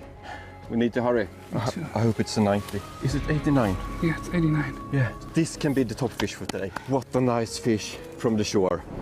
Just like last year, Team Naistroft erased the other big fish by a good margin, and right now, today's 3 points are equally shared between Team Naistroft, Abu Garcia Berkeley, and Team Rodhouse Fish. He wants to go back. I think he's ready. I think that was a very important fish, and I'm so glad that I caught it from the shore. You can still catch nice fish even though you don't have a big boat. You can just go shore fishing. That Zander took on the same lure that I caught the other two 80s on yesterday. So this lure, the Venom, seems to be a really big Zander lure. And it has super soft plastic, so when the Zander took the lure, it kinda bended the jig head. So it was only hooked with a stinger, so therefore it's also very important to have a stinger, otherwise I think I would have lost that one. Fish number 3 for us tonight. Very good, Toby. That was so important. Well done, Tobias. Fishing in the dark is not easy, and I think Christoph can agree to that. There we go, just a little taste of what awaits the winners here as they take their place in Zander Pro 2024. We are back in the studio. We have less than 2 hours, almost only an hour and a half left to go in this Zander Pro qualification tournament. The best amateur teams in Europe are out there at the moment. They're fighting it out for that spot at Zander Pro YouTube next year. At the moment in the lead, Rheinland Water from Germany, 328 centimeters is the sum of their 5 best fish. Second place, Dutch Fishing Guides, 323. Hidde and Mats van der Laan, the two 19-year-olds from Netherlands, 318 centimeters. Skåne fishing boats, they've been lurking around there at 316. Yeah, but they are getting closer to the top 3 for every minute here. This is the thing, so, and you never know, one big fish could change absolutely everything. Lazagrisena.lv from Latvia, 293 centimeters. And we cannot rule out Fish Explorer from Belgium, currently in 9th spot, 131 centimeters, but they just landed a fish to match the catch of the day that came from Rheinland Water early this morning. 75 centimeter fish.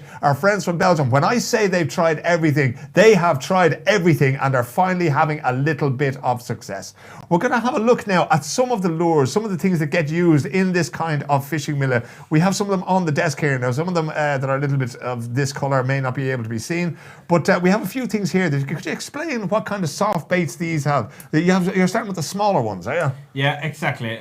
I mean, in this competition, vertical fishing is not allowed, and pelagic fishing is with live scope is not allowed. So what we have seen today, 95% of everyone using is this type of soft bait in the sort of 12 to 15 centimeter range, used with a around 15 to 20 grams tungsten jig head, because lead is not allowed in this tournament.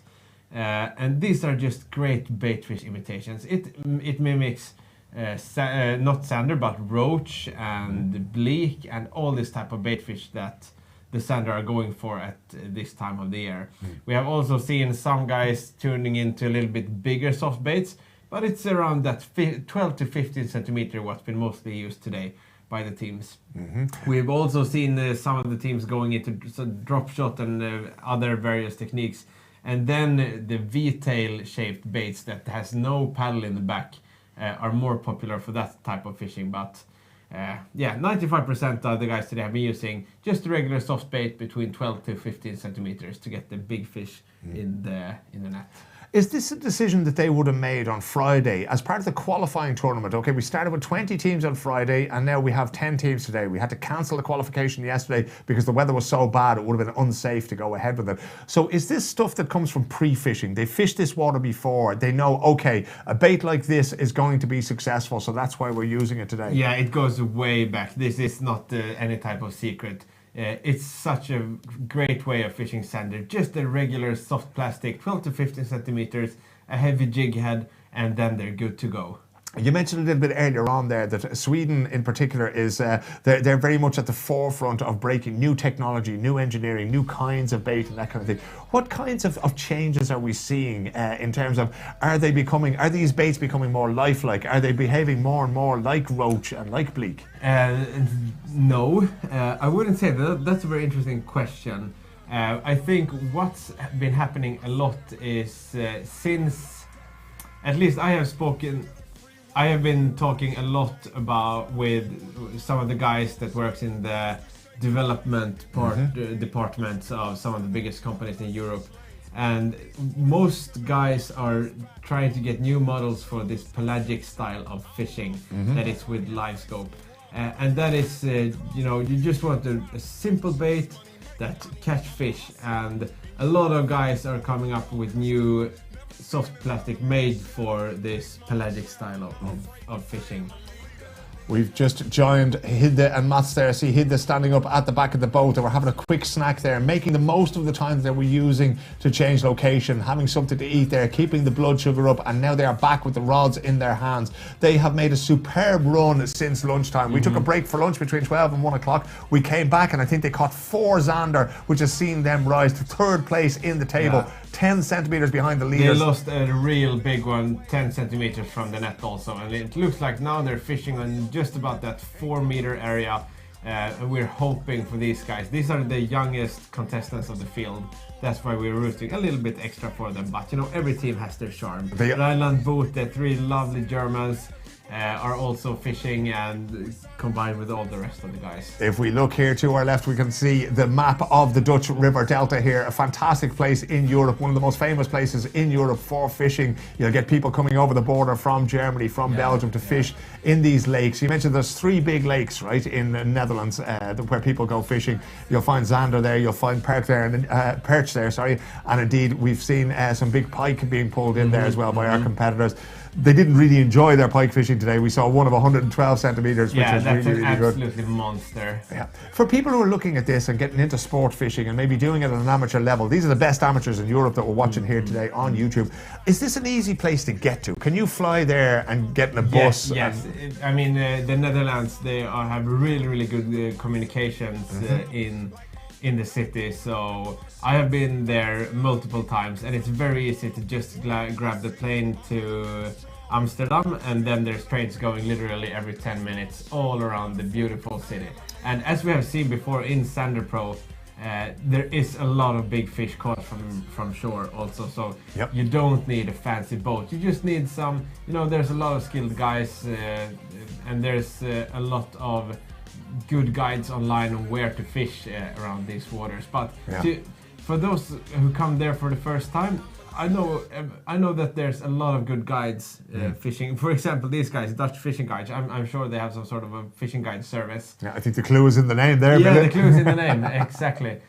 So to contact them before going there, I think might be a good choice to have your first fishing trip to the Netherlands sorted. 2 guys who have made the trip to the Netherlands. We were just looking at them there. We're in the boat with them for a few seconds. It was the guys from Lassa Grisana in Latvia, a popular place, of course, to leave and go fishing elsewhere. Not the best of waters in Latvia, but certainly some of the best new rising fishermen in Europe. And they are moving spot because they are in 5th position at the moment, 293 centimeters.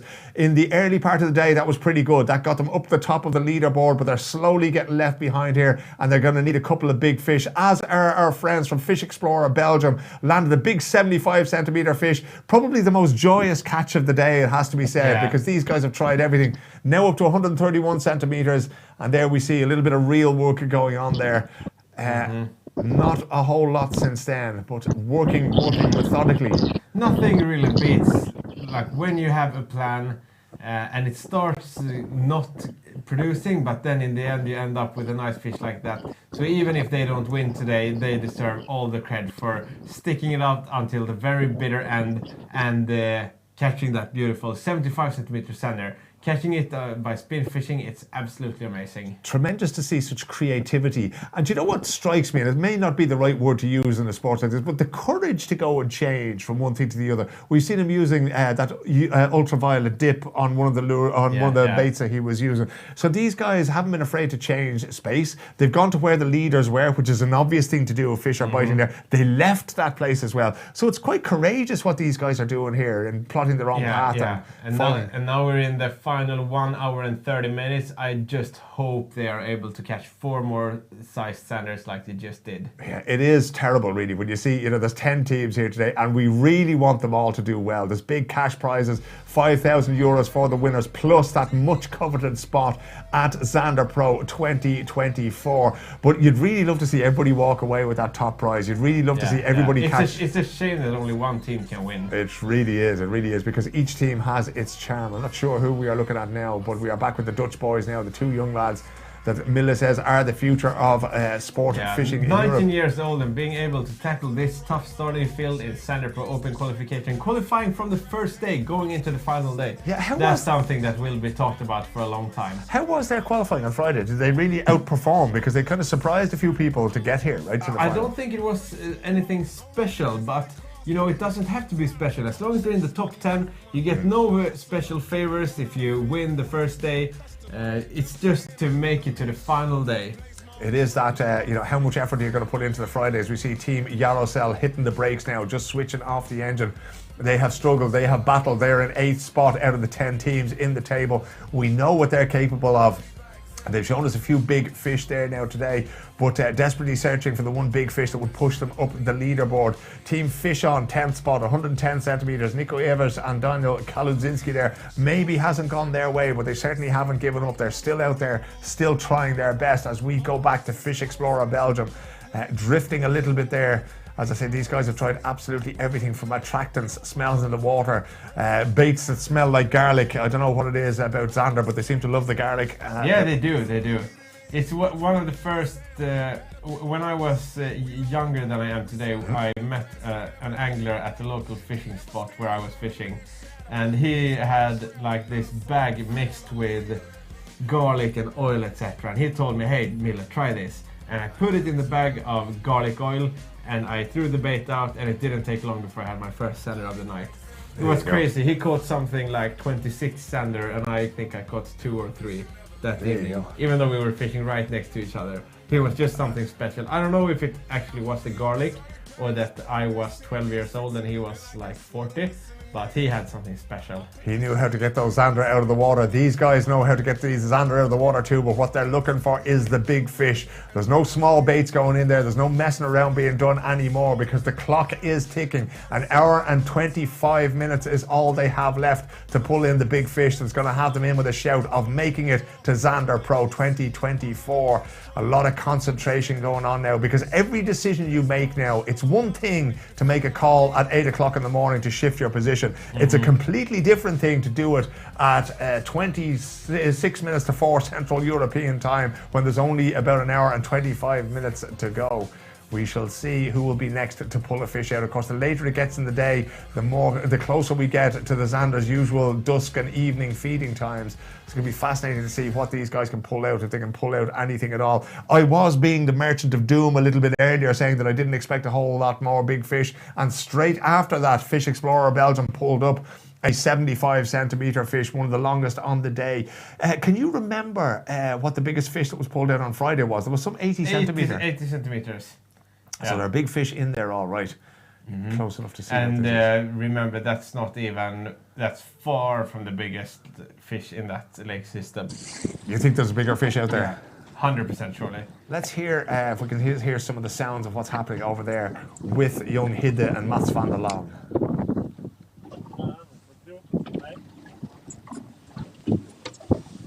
Two fresh-faced young Dutch gents out there doing their best.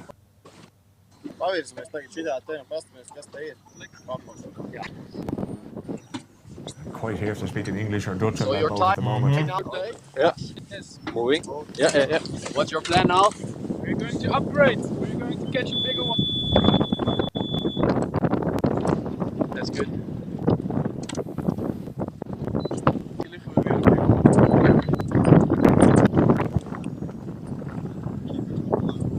You can hear the wind is getting a little bit louder out there on the water. I think we heard Mats van der Laan just saying there, we need a big fish. They're saying they're going to upgrade. The last 1.5 hours we can catch one, and I think it will get us higher than the third place.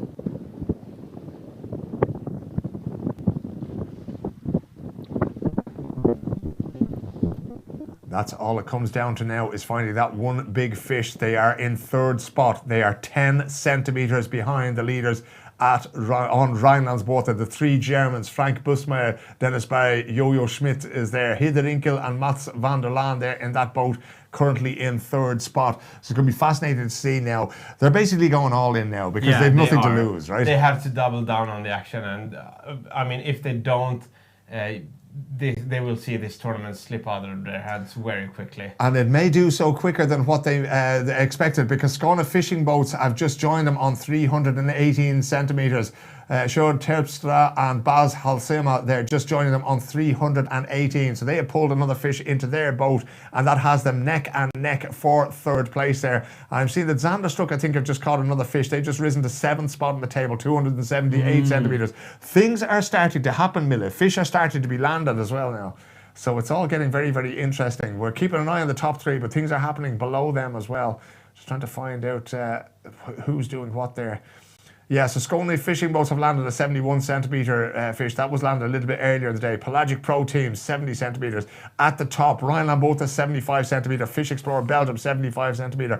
And you basically can't sit still in your boat anymore. No, You've got to you be out there. cannot. You can't afford to lose any of the remaining fishing time. So now it comes down. Should you change spots? Should you stick to where you are at the moment? Everything matters at this stage of the competition when it's so tight up in the top. I mean, what do we have? The top 4 teams within 10 centimeters, 328 to 318. That's just insane. It's getting very, very tight. Now, since we have seen that the big fish are starting to bite, it's going to be a battle all the way into the literal bitter end. Less than 90 minutes to go. Let's have a little word with Skåne Fishing Boats, who just broken their way in to get the joint 3rd place now alongside Hidde and Mats van der Laan there. Hello, my name is Sjoerd Ebstra. My name is Bas Halsema. We are from Skåne Fishing Boats, and yeah, we are a team from the Netherlands. We're fishing for Zander for almost 40 years. And this guy? I'm not that old, but I'm fishing yeah, like 12 years now for Zander. So tomorrow, I think a lot of cars tomorrow. Yeah, I think it's all in casting. Yeah. So yeah, no live sonars. No live sonars. We're gonna use the side scan to locate them. It's fair play for everyone. Yeah, yeah, and of course if we win, yeah, we're gonna celebrate it. You're gonna get drunk? Yeah, I guess, yeah. We're gonna get drunk. Yeah. Yeah, I think we sleep here another day, so we can. We stay here at the park, and we go home Monday morning. And then we hope to prepare for the Zander Pro. For the Zander Pro. Our favorite team in Zander Pro. Abu? Yeah, I think Freddy Harbot is my favorite. I think he's a very good fisherman. Every tournament he's doing it great. Yeah. Yeah, for pike, perch, Zander. Yeah, it doesn't crazy. matter. Yeah, it's a good fisherman. It's crazy. I think he's a very good angler. I think one of the best. I don't think he is. He is. Yeah. So today a lot of wind, so we prepare everything. The batteries are full. The rods are. Our fishing gear is ready. Yeah. So ready to rumble tomorrow. Ready to rumble. We go for it. Yeah. The batteries are full, the rods are ready, let's get ready to rumble. That was Skåne Fishing Boats there from Netherlands, and they have just broken into the top 3, tied for 3rd place with Hidde and Mats van der Laan on 318 centimetres, 5 centimetres behind Dutch Fishing Guides, who in turn are 5 centimetres behind Rijnlandsboten. It is getting very, very, very exciting at the top of the table here, and we're getting bigger and bigger and bigger fish caught in this period in the afternoon. The longest fish, or the biggest fish that we've seen caught today, 75 centimetres by Rijnlandsboten and Fish Explorer Belgium. One of them was caught very early in the morning by the Germans, and the other was caught within the last hour by Fish Explorer Belgium. They hadn't had much luck all day, but then when they did get a stroke of luck, they landed a big, big, big fish. Mille, I'd like to ask you, we saw that the Belgians were trying absolutely everything. They went with these attractants. Why haven't we seen others using those things? Do they know something we don't, or the Belgians don't? I think that the Belgians have a very strong belief in it. I'm going to honestly say that, first of all, I'm not a pro fisherman. Otherwise, I would be part of these tournaments. Yeah. But it's very... how can I say it? I don't believe in it that much. Yeah. And I think most guys don't, because otherwise they would be using it. Is that a cultural thing? Because certain things might be popular in Sweden because they're available from Kanalgratis web shop. Exactly. And therefore we tend to move towards things. It might be this lure that's the most popular that all your friends use in Åland. But then, you know, my friends back in Ireland might prefer to use this one when they're fishing for Zander. But is it sort of horses for courses that, you know, you kind of have to try everything? Now, I'd love to know what bait they were using when they caught that big fish. Yeah, I would have loved to see what they were pulling out there, yeah. There we go. I think Mille is getting some information in his ear there by the sound of things. Is somebody telling you what's going on there? In the meantime, we will continue on with the competition. We have a number of teams still out there. We have 10 teams out there, and one of them is Jarosels, and they are on the move once again. As we were saying now, time is of the essence, because we're now starting to run out of time. 5 biggest Zanders for this team today: 40, 53, 59, 47, 47. So that's not going to be enough to trouble the top table at this competition. They're currently in 8th spot from Yarosel's, and they are desperately trying to find a new, more fruitful spot to fish from. Rhineland's both are out there. They've been working very methodically, picking fish out of the water. We saw Fish Explorer Belgium go to visit pretty much the same water, and they turned away, and they went off somewhere else, and they ended up landing their biggest fish of the day. So where there is a little bit of luck involved, but like the great golfer Gary Player once said, the harder I work, the luckier I get. And these guys are putting in the hard work now over the final hour and 16 minutes of this Zander Pro qualification tournament. €5,000 first prize, plus a coveted spot at Zander Pro YouTube next year, and I think that might have been one of our other competitors there just off to the left as Yarosel's flew right by them. Does the boats crisscrossing this stretch of water, does that bother the fish at all, or do they just forget that? No, it's so many ships going on those lakes. I mean, if I'm not completely mistaken, Rotterdam is very close to there, which is one of the, if not the biggest shipping. It's the busiest port in the world, more or less, isn't it? Yeah, one of the busiest shipping ports. So I think that they're not bothered. They're so used to it, so it doesn't matter. Plus, they are staying so deep down. Back in the boat with our Lasa Grisina from Latvia. We can see they have been in that box more times than I care to remember this afternoon. Yeah. Pulling out new lines. Yeah, they have filled the paper, so that's one thing that's very good for them. I mean, even to fill the paper when fishing in the blank is an achievement by its own. But we haven't seen much improvement for them lately. But now the shitty roach goes back on. It's a very, very classical color for especially perch fishing. Yeah. Is that sort of black and yellow that we can see there? It imitates a roach. Yeah. Skitmört, shitty roach. It's very, very classic color. We saw there was a three-pronged hook there that was down the body of the roach bait that was going in there as well. Famous stinger hook that might be the difference between landing a fish or not. I mean, it's all down to you can cast how many casts you want, and when you have the bite, you want to maximize your chances of getting it to the net. Some guys are not using a stinger hook. Usually, I would say that you hook sanders pretty well by only using a single hook. And if you use another treble on the hook, it might mean that you get stuck more in the bottom, because I mean, you do fish at the bottom. So if you have another treble hook, you might get stuck more than you would wish for, because getting stuck in a competition like this, especially with 1 hour and 14 minutes left to go, it would sacrifice time for you to retie. Yeah. What about the bottom? We keep talking about the bottom. This 30 to 40 centimeters off off the bottom where the water is. This is not sort of clean. This is not sort of clean sand as if you were going on your vacation. It's really. And now we have another dark sander for Sanderstruck. They are right now at the 7th place. I do think they have a full paper, so that's not going to make a huge difference, but we haven't seen a big sander in a long time, and that looks to be a really decent 65-ish. It's tipping over 60 certainly, yeah, 65, maybe even 65. 66. There we go. Now we're starting to see some action in this soon final hour of the tournament. That is the vampire of the ocean. What a beauty. Beautiful fish there, right enough.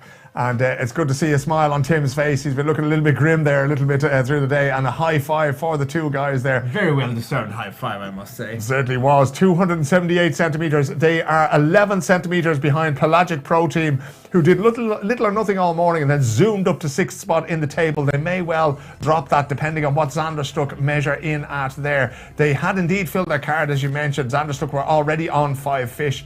But we don't know now. That one, if it gets up to 65 centimeters, that is one of the longer ones we've seen today. So yeah, it is. It was a pure beauty of sander. I'm just thinking now at 65 centimeters, they were at 278, which is an average of just over 50. So they will probably rise by a few centimeters. But whether it's going to be enough to take 6th place off Pelagic Pro Team, that remains to be seen. Yeah, now we can really see the top 4 starting to shape here. Skåne Fishing Team, Skåne Fishing Boats, and those other guys, Hidde and Mats, Dutch Fishing Guides, and Ryland Bote. It's sort of quite a big gap from the 4th to the 5th place.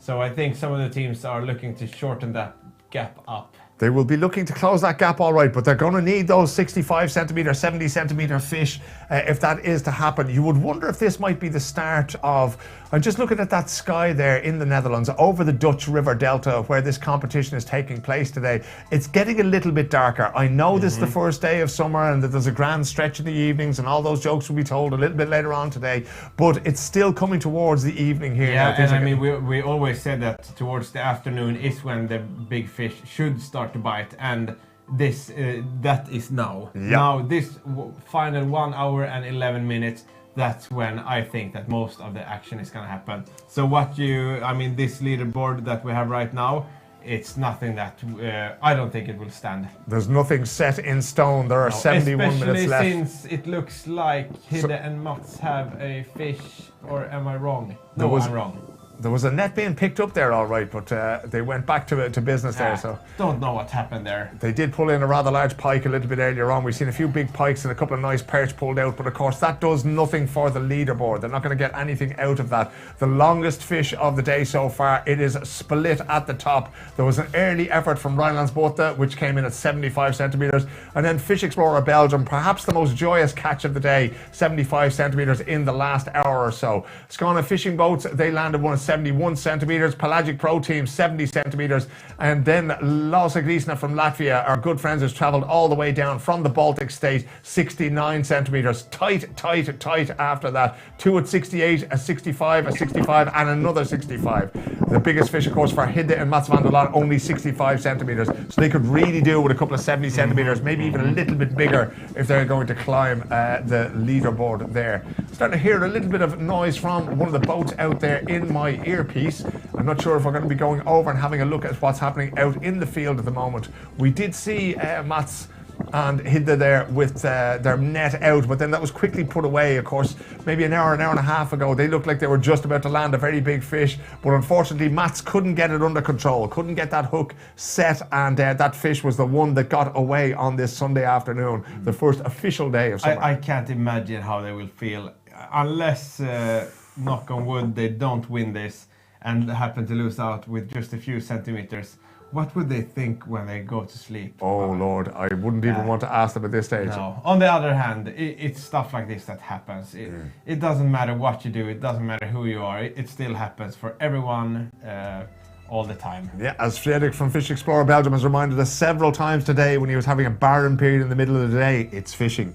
It's fishing and it's life and it goes on. Indeed. Are we out here with the Germans again on their boat? Zander Struck, it looks like. Is that Zander Struck? Yeah, it is indeed. But it looks of things, it's Tim and Felix who are out there.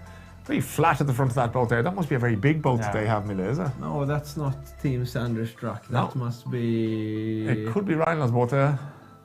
Because it is Rijnlandsbote, yeah. The only three-man team in the top five there.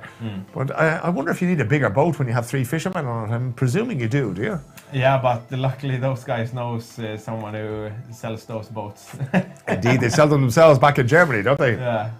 I wonder how lucrative a business that is in Germany. I'm presuming it's quite lucrative. I just realized that the camera guys hear us, so when he's shaking, it's no. And when he does like this, it's yes. Ah, I see. That's very good. So he's doing that for us now. That's greetings to you out there, sir. I hope you're enjoying yourself on the boat with this wonderful fishing with this German team. The leaders at the moment that you're getting to follow, a very privileged job that we're giving you today, and a thumbs up for your hard work there.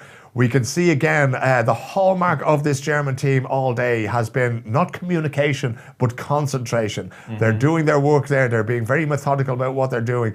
If something's not working after 10 minutes, they're changing it. A little bit of tension on a rod there, but nothing coming out of that. Fishing very close together. Very shaky hands there, but the looks of things, it looks like our cameraman is trying to indicate that there's a little bit of nerves going on that boat there. Yeah. And you know what? He's better to just sit down. You don't want to go and disturb these people. They are... Oh no. I mean, it's so important for these guys. And now it's 1 hour to go. Can you imagine all the pressure, all the work that went into this? And now they're here. A little bit more than 1 hour to go. They are on top of the leaderboard. Yeah, but there's no guarantees in this game. Do you know who the cameraman is on that boat? One of the new German lads? Nick. Yeah, Nick. Okay. Delighted to have Nick out there, because I actually noticed from his accent when he was trying to speak to the lads earlier on there, they weren't even content to speak to their fellow German when he was asking them in English. We're now back on one of the Dutch boats. It is our young friends from the Netherlands who have slipped down. No, they haven't slipped down. That's me telling fibs there. I was actually looking at the wrong piece there. It is Hidde Rinkel and Mats van der Laan there. Are they getting ready to move their position again? They are indeed. Mats is sitting down, steering his boat away. They were getting nothing whatsoever there. Perhaps the most successful team after lunch today. They've landed 4 fish. They've had one that got away. They landed a pike as well that they had to let go because it wasn't contributing anything to what they were doing. They're looking at the map now. They're looking at the sonar. They're trying to find the right depth. Not much of an adjustment, but they've made an adjustment all the same, and now they're getting back up. The rods are back up, and the bait is back in the water. Certainly for Hidde, and now for Mats too. Fascinating to see how these small adjustments are getting made. Okay, a little bit closer to the shore, a little bit further away. Find out where these little drops are. Exactly. And when it comes to this type of fishing, it's really in the small details. There is a saying, I'm going to see if I can remember it. Perfection is... No, I don't remember this. Is it perfection is the enemy of great? No, it has something to do with that. But no, it's perfection is a lot of little small things done right. Exactly. So they can do a lot of things right, but not all of them, and then they're still not gonna win. Yeah. It's a lot of small things just done the perfect way, and then you'll be on top. This is the thing, and there are so many variables in a fishing tournament like this that takes place over 8 hours or 9 hours. As we join our Latvian friends, they headed out on the water at 8 o'clock this morning. It's a long day out there. There's a lot of pressure because every decision you make, a lot of the times you'll hear business people talking about the opportunity cost. If I do this, I can't do something else with those resources. And that's exactly what happens in tournaments like this. How many times would you move? And you don't know if the fish has moved back right under where your boat was. You can never tell. And they're the things that keep fishermen and fisherwomen awake at night. Let us go back to the fact that we're not catching maybe as many fish as they were doing on Friday because the live scope isn't being used, right? Can you explain the thinking of the organisers? Is this just to see if we can find the absolute best amateurs and our fisher people out there? Or was it, okay, we're just going to make it as hard as we can for them? We like to make it hard for people that are in our different tournaments. We've always loved putting people outside of their comfort zones. Plus, if you want to be in Zander Pro, you need to master all techniques. So it's just not, imagine if you're really good at because it's really two different types of fishing. Yeah. And if you were to only be able to produce insane results with live scope, but catch very bad with regular spinning fishing, you wouldn't have a chance in Zander Pro. So we really need to get the best from the both part to be in this. Plus, it's what was I about to say about live scope? It's very we don't want. We want, when we do this type of live broadcast, it's fun when people are actually fishing. It ends up when you have the live scope, a lot of the time is just driving around looking for the biggest shoulder fish, basically. Yeah, exactly, and that's not always very fun to watch at, especially not in a live broadcast. Yeah. We're looking at decades of local knowledge here. The Dutch fishing guides currently 5 centimetres off the pace here, but there or thereabouts. And if anybody can find the big shoals of fish, they're still there, just 5 centimetres behind Rheinlandbåten. They were on top of the leaderboard. Just imagine the amount of experience in that boat. I'd say the amount of knowledge now between William Beeman and Wolfgang Dotterweich. They've been out there for a long time today. They got up there early onto the leaderboard and they've stayed up there, but they're not in the top spot. They are second from top, 323 centimetres, 5 centimetres behind Rheinlandbåten. And then Hidde and Mats van der Laan, Hidde Rinkel and Mats van der Laan on 318 centimetres. So the Dutch definitely having the upper hand, but it's the Germans that are still leading the table at the moment. The biggest fish today, that would be Rheinlandbåten, 75 centimetres. We have our friends from Belgium, they have landed a 75 centimetre fish as well, as I say, though that's the one that I think we all most enjoyed today. And after that, then we have the Dutch. I think they were a Dutch pairing. Were they in third place there? From Skåne Fishing Boats, 71 centimeters. Pelagic Pro Team, 70. They're the only 4 to break 70 centimeters. So we did see some slightly bigger fish on Friday in qualifying, but it is now getting down to brass tacks here. We're getting down towards the exciting stuff. 1 hour and 2 minutes, 2.5 minutes to go as we look at the leaderboard again. I'm just thinking there, if we were going to go back to the live scope thing, how do people who watch tournaments like this, who take part in tournaments like this, fishing fans in general, do they like live scope, or do they think that it makes things too easy in your opinion? It's a very hot topic. There you go. What's your hot take on it? Is it here to stay, or should we just ban it completely? You're going to get in trouble now in the YouTube comments, you know that. Trouble, but I don't care. If it was up to you, how would you do it? If you were the lord of all yous away? Me personally, I'm just gonna spit it out there. I hate it. You don't like it, okay? I don't like it. Yeah. I will never ever have live scope in my boat. Okay, so it's a personal thing as well, then. Yeah. I read something. There was someone. It's a real legendary. I read something that someone said here the last week, and he explained. I think it's Lars Öhman, a very recognized pike fisherman in Sweden. He said that imagine going down in basement, in a dark basement, and then somebody just grabs your arm. Yep. And imagine going into the same dark basement, but you have a really bright flashlight, so you see before when the strike comes. Yep. So before he would grab your arm. Yep. So for me, it takes away all the excitement. Well, I think it is, when you think of this sport as well, now maybe as a sport it's not traditional, but fishing is a way of life. Fishing is a pastime. Fishing is something that's passed on from one generation to the next in places like Åland where you're from. There's a history and there's a culture to it.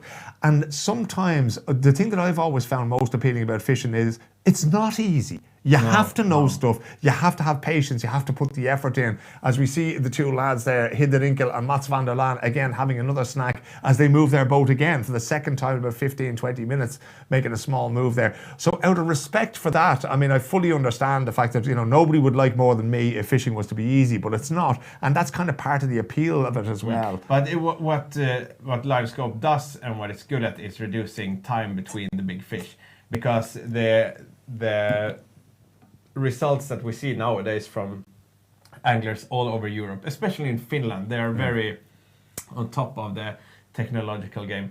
It's, you know, a 15, 16, 17 kilo pike is nothing special anymore, because there's so many big fish being caught via live scope.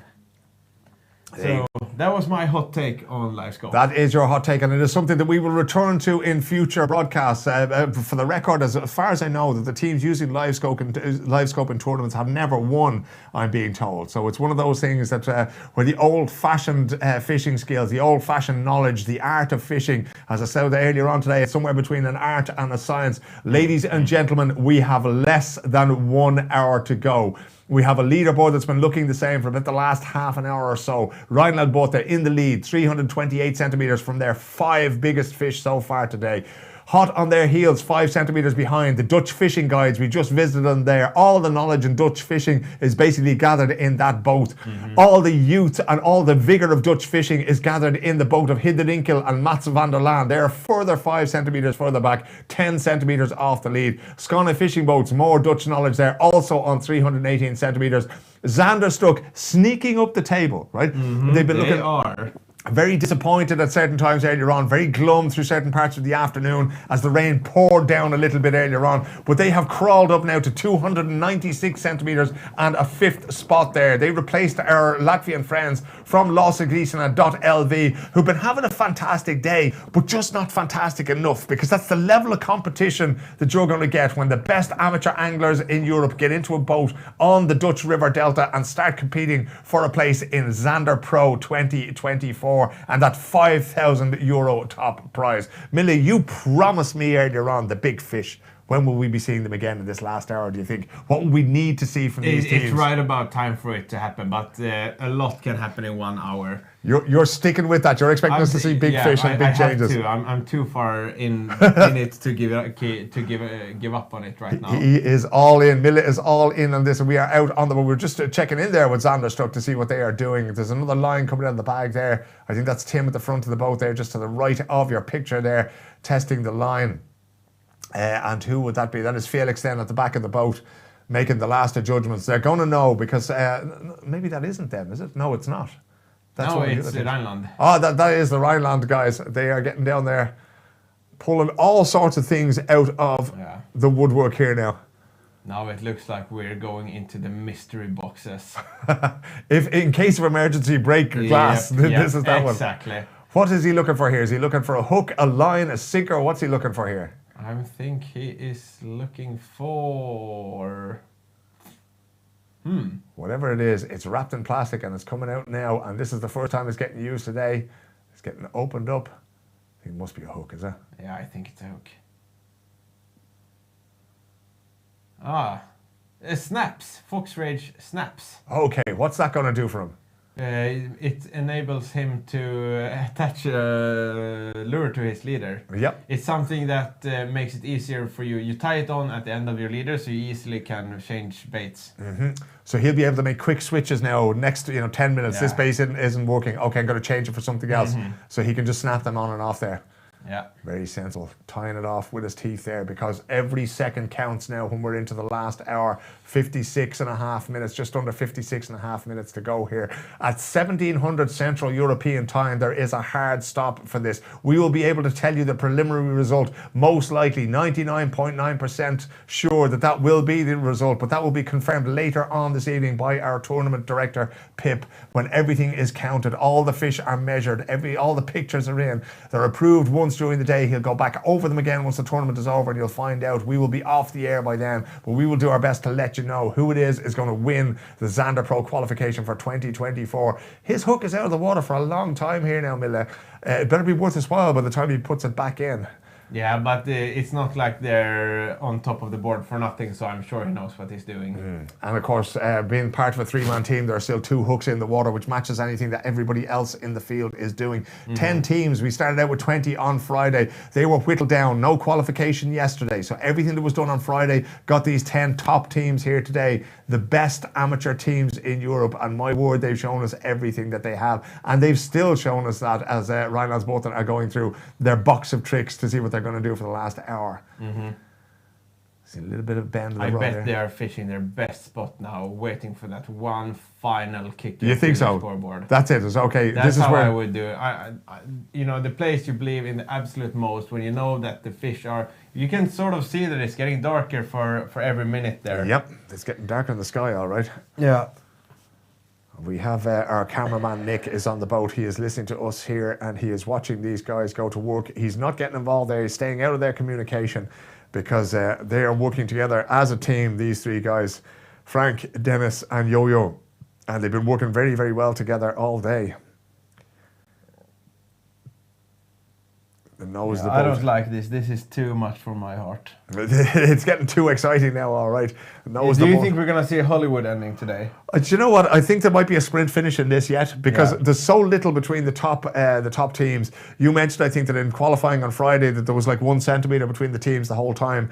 This time around, there's like 10 centimetres between the teams. Yeah, but that's one fish, and it's not even that big of a fish. Exactly. You land a 70, 75 centimetre fish, depending on your smallest fish today. If the smallest of your 5 fish is 50 centimetres and you land a 70, then all of a sudden you're going plus. Yeah, and all of these guys have small fish as they're smaller. Yeah, exactly. Yeah, so there hasn't been any big ones. All right. Yeah. Another line getting tied off now. It does seem drop shot time.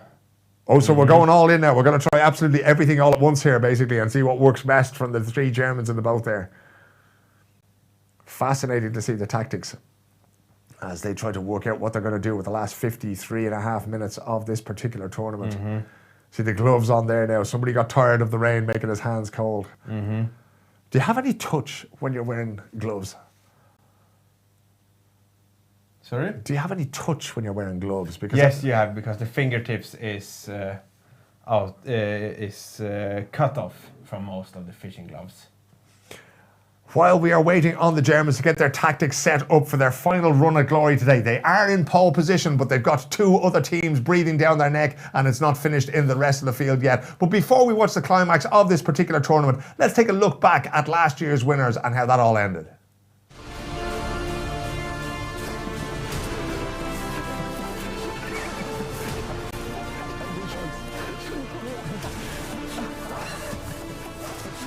Even though it was close, there was no real threat to Albert Garcia, who finished off with a Grand Slam home run of 3 points on the final day and 6 points in total for the whole competition. A new record that will be extremely hard to beat. Congrats to Freddie and Christoph and Albert Garcia and Berkeley for this achievement, especially since you were so close last year. Big ups also to last year's winners Team Neistroft, who earned 3 points throughout the competition. Any other year that would be enough to win, but not this time. Thanks to everyone who has followed us this season. Without you, no Zander Pro. Also a big thanks to the participating teams and sponsors. You are the best. My name is Mille Pettersson and you have been watching Zander Pro Season 2.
There you go. That is what is awaiting the winners of the Zander Pro qualification here today. A spot in Zander Pro YouTube 2024. Plenty of time to prepare, and indeed €5,000 in prize money. We are back with our Belgian friends in their boat. Fish Explorer Belgium there. Holders of the biggest fish of the day, but not a whole lot of other fish besides. And we have, let me see, about 50 minutes to go in this competition. They're going to need to start hauling fish into that boat if they are to get involved in the battle at the top for victory here today. Rhinelandsbooten for Germany still leading, 328 centimeters from their top five. Now we go over to Losa from Latvia. 293 centimeters is what they have managed to get from their 5 fish. That is good enough for 6th spot. In second place, Dutch Fishing Guides, 323 centimeters.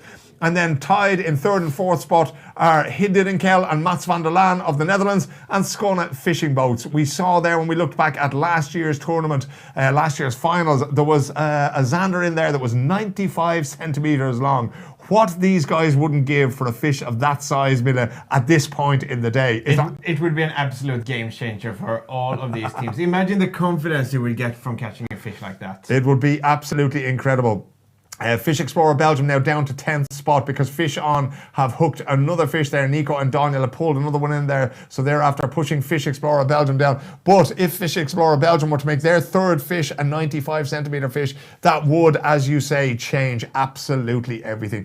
Our Latvian friends there are changing position, maybe one last time. They might have one more change as they go. They're out there. The wind is getting up there. It went from 3 meters per second to 6 meters per second. The rain is holding off, so the weather conditions are doing their their absolute best. The fish are not. They have been hiding out of sight, apart from for Hidde Rinkel and Mats van der Laan, who pulled in plenty of fish during the afternoon to improve their score. It's been a difficult afternoon's fishing. What has it been? Is it the weather, or is it just one of those days when they're just not biting me? I think it's just one of those days. The conditions are looking really well for Zander fishing. Have some nice wind and some clouds, and that's usually really good. Now you can see that the wind is really picking up here out in the big lakes. Fortunately for Team Lasergrisarna, they have a really stable boat that looks to be able to handle these situations rather well. But it's going to be a rocky ride home for most of the boys. I can imagine. And the air pressure now is fairly decent at the moment. The air pressure is fairly stable. The rain has been holding off a little bit. I wonder, Mille, yesterday we had to cancel part of the qualification process for the final here today. We started with 20 teams on Friday. Yesterday, no competition. Would the weather yesterday, can that have a hangover into how fish behave today? Or yeah, it most definitely can. Making it... First of all, you have old waves, so making it hard for people to fish. Yes, of course it can. What it does is that it gathers bait fish up. Usually when we go fishing, you take a look. You don't care about what the weather is like today. It's more like, can you fish or can you not fish? Yeah. But what it's been the last couple of days, that's where the bait fish will be. Yeah. They follow the waves because they're so small, they get pushed around. Yeah. So I'm sure that these guys are aware of how the wind blew yesterday. And of course, yeah, it's about how much it blows, but in which direction it blows. That's the most important part. Right now, the wind is coming from the northeast. And as we looked at the map a little bit earlier on, we could see that basically from one side of the map, from the center of the screen over to the right-hand side, there wasn't anybody active up there at all. Indeed, at one point, most of the boats, the 10 boats that we had, were all gathered around the one place. They've now spread out again. They'd all gathered where Rhineland's boat were having such great success in the early part of the day. Now we see the Team Jarosels are also on the move again. I think this is our two Dutch competitors there, Jeffrey and Peter. They are down in 8th spot, 246 centimeters. We had to cut the qualification in half, right? So no competition yesterday. There's going to be some people annoyed about not having the chance to fish a second day, isn't there? Of course, it's a pity, but what can we do? There are things bigger than Zander fishing, and that's to make sure everyone is safe. Exactly. Because it was really, really rocky, and as we heard from the interviews, almost all of the teams were happy with it. But I, of course, respect there. You can see how it looked like yesterday. It was completely unfishable. We're not going to risk anything by going out in those weathers just to catch a few Zander. Plus that we already had the result from day one, so yeah, I respect that some guys were not happy about it, but it's the name of the game and it was the way the rules are made. If there's too tough weather, we're going to cancel it, and they were aware of this, so I think none of the top 10 teams going into the final day were unhappy about that. Yeah. We just saw Team Jarosel there pulling in under a bridge there, where we've seen some of the teams locate themselves before. I don't know if we've seen them pulling in any huge fish out of there, but it is one of those places that you were saying there's different eddies and flows around here. There's a lot of algae, which leads to bait fish being there, and wherever you get bait fish, you get big fish, right? Yeah, big fish eat small fish. It's very simple, and that's how it's gonna be. We haven't seen an awful lot of fish being caught here. There was Thunderstruck, they caught a fish around, I would assume it to be the same bridge. But not an awful lot of fish being caught here around this type of structure. Yeah. It is interesting, of course, because seasoned Zander fishermen and fisherwomen out there will know that they do eat at night. This is not the optimal time of the day to be catching them, but for this competition and to be able to bring it to you live, we're making them fish during the day. If they do get... And we have a new fish in the board for team. That is Hidde and Mats van der Laan, I'm guessing. Is it Hidde and Mats? It isn't. Who is it?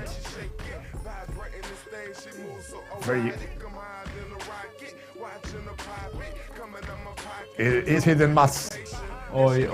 And they have 10 centimeters up to Rhineland Bote. We haven't seen a Zander in a long while now. No, and indeed, the only Zander being caught most of the afternoon were by these two young Dutchmen, 19 years old, both of them.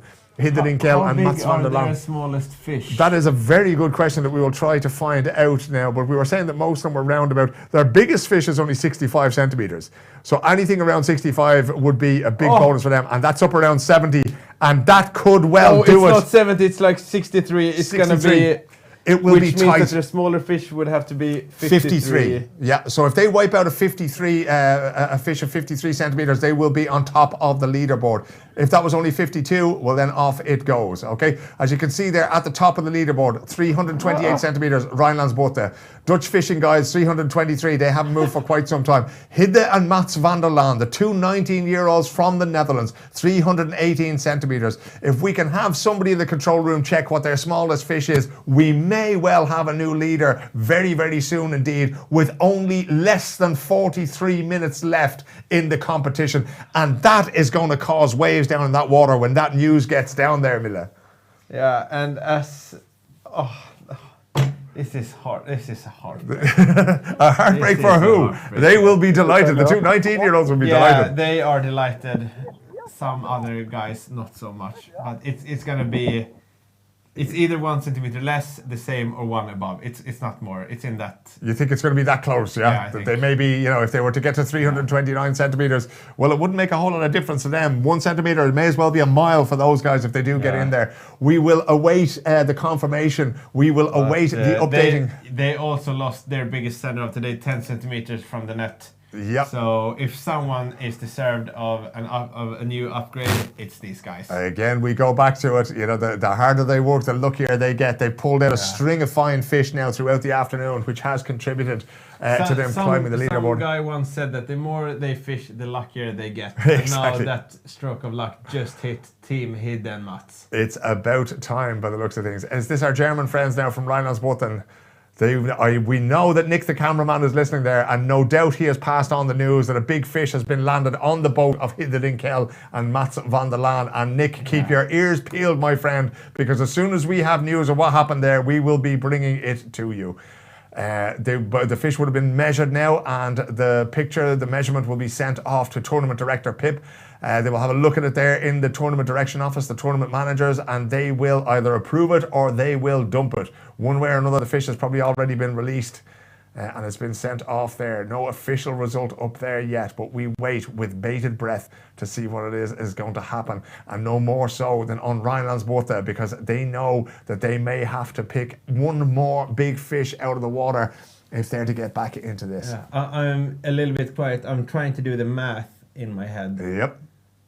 It's a tough one, and one part of my brain says that it won't be enough since the biggest is only 65, because then they have an even average. Yeah, an even split there, yeah, across the average.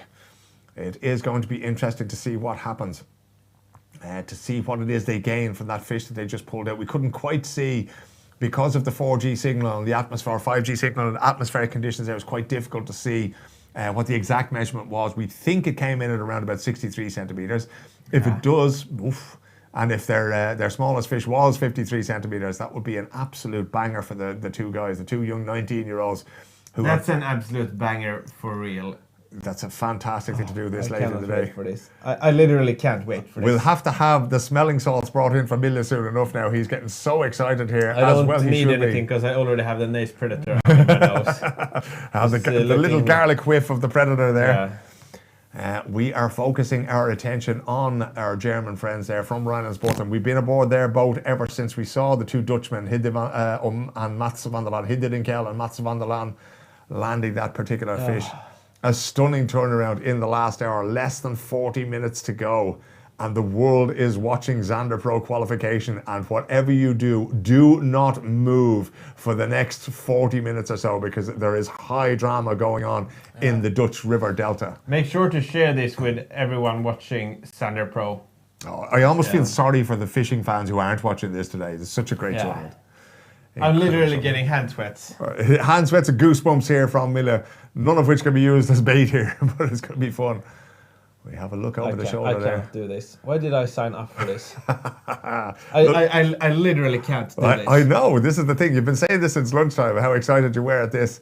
As we go back to one of the boats which is moving around now, not quite sure who we are looking in on at the moment. This is Fish Explorer. This is our friends from Belgium down in 10th spot with the biggest fish of the day, but certainly not the biggest haul of the day. They've only had really 2 fish that they've dragged in there. One 75 centimeter huge fish that they had took great enjoyment out of. They stole all of our hearts, man. It's been a joy following these guys today. It's fantastic. They had an explanation for everything. They were happy to tell us about all the tactics, the different baits they were trying, the different why they were moving, and so on. And do you know what? Even though maybe Hidden Mats will get the first place, do you think Rhineland Bote will just shut off and go home? Oh, I definitely don't think so. I would say you will see everything coming out of that boat now in the last half an hour as depending on where this one winds up, they will be pulling out absolutely all the stops to make the most of it. Now, this may shock some people, but I've just updated the scoreboard and Hidde and Mats van der Laan have improved their score from 318 to 319 centimeters. That would be a bit of a disappointment for the 2 Dutch lads. So at the moment, I'm not sure, it could be a mistake. They were tied for 3rd place on 318 with Skåne fishing boats. Now they've moved up 1 centimeter. As we know, the systems that we use here for scoring, we have to give them a little bit of time to update because sometimes things will be put into the system and be corrected a little bit. You know what the worst thing is? What's that? I think that's true. You think it might only be 1 centimeter? They only have a 65. So they only have like 63, 64, 64, 64, 65. We have a bend on a rod here out in the out on the water. Who is it? The Dutch fishing guides. We've almost forgot about them. 323. They are on 5 centimeters up. He is smiling. He is relaxed. Yep, that rod bend is. That has to be a We've whopper. almost forgot about them. We've been speaking about Hidden Mats and Rhineland Bote. The net is out. The net is out and it's ready to go. And he's gently Look bringing how it heavy in. that fish is. Softly. Let's see if he can get this up. Mille is completely losing it here. Let's go back to the boat if we can. Big bend, big fish on the end of that rod. Don't be a pike, don't be a pike, don't be a pike, don't. No, it's too heavy, it's too heavy. That's Zander. That's a Zander. Oh. That's a Zander. That's a Zander. We shall see. And it's not a small Zander. Get that net down there. Is this the big boy? They're laughing. They're happy. Is this the big boy they've been waiting for? Nah.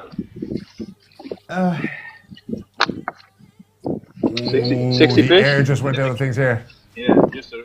I think they're saying 60 centimeters. Is that going to do it for them? It probably isn't. It's a good fish, but it's probably not going to do it for them. Their average is over 64 centimeters of the fish. A 60 centimeter fish is not going to do it for them. You got a right battle in there. They're going to measure him as quickly as they possibly can, and they're going to hurl him back in as quickly as they can. You know what, Philip? 5 centimeters is a lot. You think it's a lot at this stage of the day, and it's getting bigger. No. 59. 60.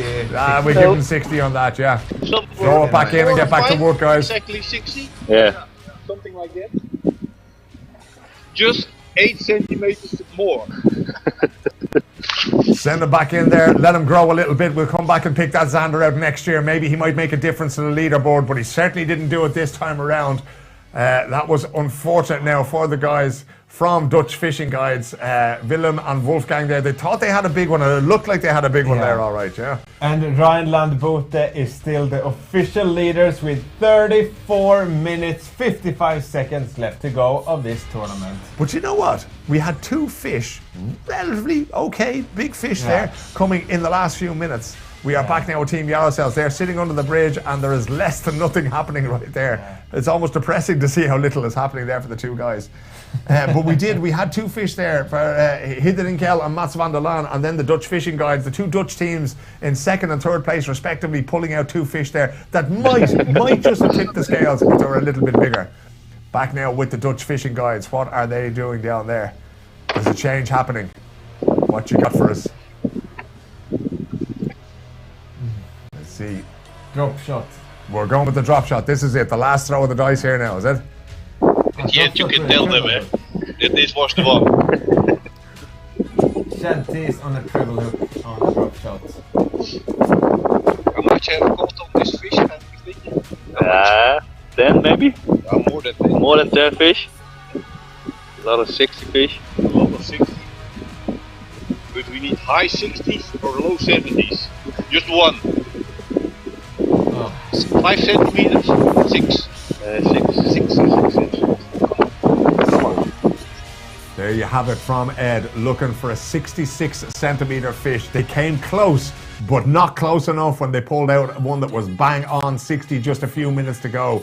33 minutes left as we go back to our Latvian friends at LV. A lot of people tuning in from Latvia today, and this is what it's like, boys and girls. If you want to get involved, tournaments.kanalgratis.se. The weather is pretty much the same now. I don't know if there's still a little drop of rain falling. 9 degrees in the air, 6 meters per second wind coming from the northeast, and steady air pressure, 1003 HPA as it has been all afternoon. Fascinating stuff. As the signal just drops a little bit there from the Latvian boat. It's back again. It's going to be fascinating to see now over the last half an hour. The fish are starting to bite again as we check in on Yarosels to see what they're up to. That is the Fish Explorer Belgium team there as well. Kind of surprised that they didn't kick on when they landed that 75 centimeter fish. Have we got a word from them there? We might have a little bit of sound. It's all a mess. Everything is mixed up together now. They started off lovely and tidy, and now it's rods and reels and lines all over the place. It's the same thing. Sorry? I know that far too well. Yes, of course, Team Chaos with Dustin and Tobias. It's the same. Look, with line in. That's nice. Good chaos, good mojo. Yes, still the mojo. Still. Half hour left. Sorry? 13 minutes left. Yes, okay. Still possible. Yes. I love this guy. Not feeling the pressure at all. Only 2 fish on the board, but one of them was the joint biggest fish of the day for Fish Explorer Belgium, a 75 centimeter whopper that was pulled in by Frederick that we just spoke to there. Or was it Steve that pulled it in? I can't remember which one. I think it was Frederick who pulled it in there. But yeah, it was Fred who did it. Anyway, we are back out on the water. You can see it's getting dark now. You can see it's getting to that time of the day now in March as we join Hidde Rinkel and Mats I know Vanderland. it sounds cliche, but literally every minute that goes past, there's a bigger chance. The chance increases, yeah. Yeah, the chance increases. Wow. Soon down to half an hour left. I wish, oh man, this is tough. It's too much for you, isn't it? I wish them the win. Yeah. The Dutch legends, fishing guides. Yeah. Fantastic The competitors. young guns, Hidden Mats, the Skane fishing boats. I wish that everybody could win.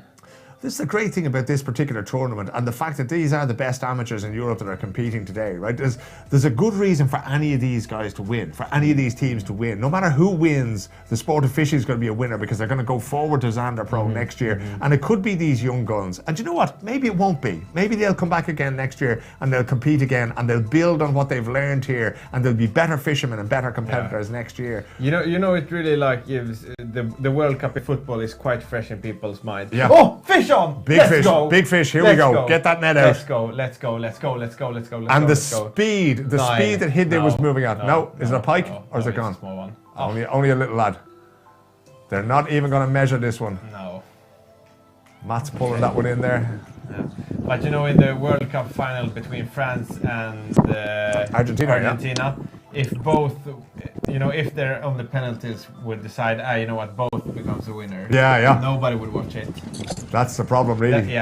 Somebody has to win, and right now it's looking very good for Team Ryland Bote. It certainly is. Mats Vanderland there pulling out a fish, but it was only maybe a 40 centimeter fish, not going to do anything for the leaderboard. Time is running out, fish are running out, chances are running out, but the lions are still running out in search for that Zander that could change it all at the top of the leaderboard. 328 centimeters is the current leaders, 5 fish together from Rylands, but the Dutch fishing guides 5 centimeters further back, 323. They told us the last time we visited their boat that they need a 66. If they can get a 66, they can take the lead. Hidde Mats van der Laan, 319 centimeters. Well, if the Dutch fishing guides need a 66, then you got to say that those guys need at least a 70 or more if they're going to climb up the table there. Yes, sir. After that, Skåne fishing boats, 318 centimeters, and then Zander stuck. I got to give these guys credit. 296 centimeters after a long day. They've really pulled themselves together during the afternoon here. Pulled out some fine fish. They're not far from the win either. They just need a couple more. Yeah. But this is the same for everyone. Yeah, a slightly more productive morning, and you feel that, you know, if maybe, I mean, I suppose it's a cliche to say it, and it's fairly obvious as well. If they had to pull that 75 centimetre fish that Rhinelandsbåt had pulled earlier this morning, well, then they would have been up the top. But, you know, if and ands were pots and pans. Yeah, that was cliche. Yeah, I was bound to say that at some point during the day, wasn't it? Fantastic. Only half an hour, less than 29 minutes left in the tournament today. And we can see they're closing the glass there on the Yarosel's boat. And that says to me that they're going to be on the move again, even if they're not going to be moving all that far. But they really are searching for something, anything that will give them a little bit of an advantage and move them up from their current 8th position in the table, 246 centimetres. They have 5 fish on board, so anything they take in is going to have to be bigger than what they have previously caught if it's going to improve their position somewhat, and that's going to be difficult. Yeah. But they are... we haven't seen a lot of catches, not many bonus pike, not many bonus perch. It's been a tough day of fishing for the lads out on the water today, but it's in tough conditions. What do they say? Smooth seas never made a skillful sailor. Yeah, exactly. But they've got nothing for free here today. No, they don't. Let's check in with the boys from Rhinelandsbåt. They talked to us before this tournament and spoke a little bit about their expectations after qualifying on Friday and after Saturday's qualifying was cancelled. Let's hear what they had to say. Hi, we are Team Rhinelandbåt. I'm Dennis Berg here from Netherlands. My name is Frank Busmeier. I come from Münster. I'm Jojo Schmidt and I come from Luxembourg. That's our first time competing together, and yesterday the conditions was very hard. We have waves like 1.50 meters, something like that, and but we get some good sides Zander only by cast. It's very good that now in the finals there are no live scope and only cast, and that we are really strong to fish it. Yeah, when we are win the tournament, the 5,000 euro, we are buy more fishing tackle. I love fishing tackle. And we are drinking a lot of beer. Beer. On Sunday after the tournament. Share for us, Team Rhinelandbåt in the finals. Share for us. Not only are they in the finals, they are currently leading the finals. Team Rhinelandsbåt at the top of the table, 328 centimetres, promising to spend the 5,000 euros first prize if they win it on fishing tackle, which you can do on kanalgratis.se. You'll find the link to the web shop there, and there's plenty to be won there. 26 minutes to go, just we're speaking to you there. They're 5 centimetres ahead of Dutch fishing guides who need a 66 centimetres Zander to threaten the top spot.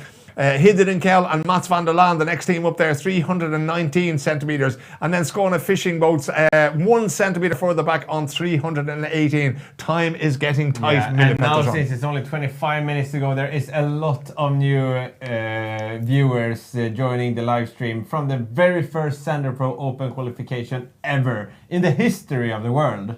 We would like to welcome all those viewers, whether they are here in Sweden, whether they are there in the Netherlands, whether they are in Latvia.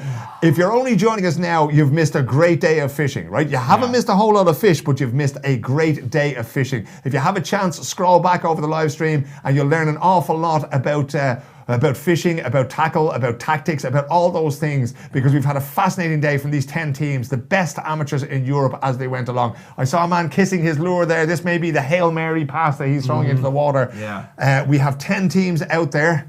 Who is that? That was one of the... That's the fishing guides. Yeah, those are the Dutch fishing guys there. That has gone into the water. This may be the last throw of the dice. That's a drop shot there in the end of that line, is it? Yes, it is. In they go. Really?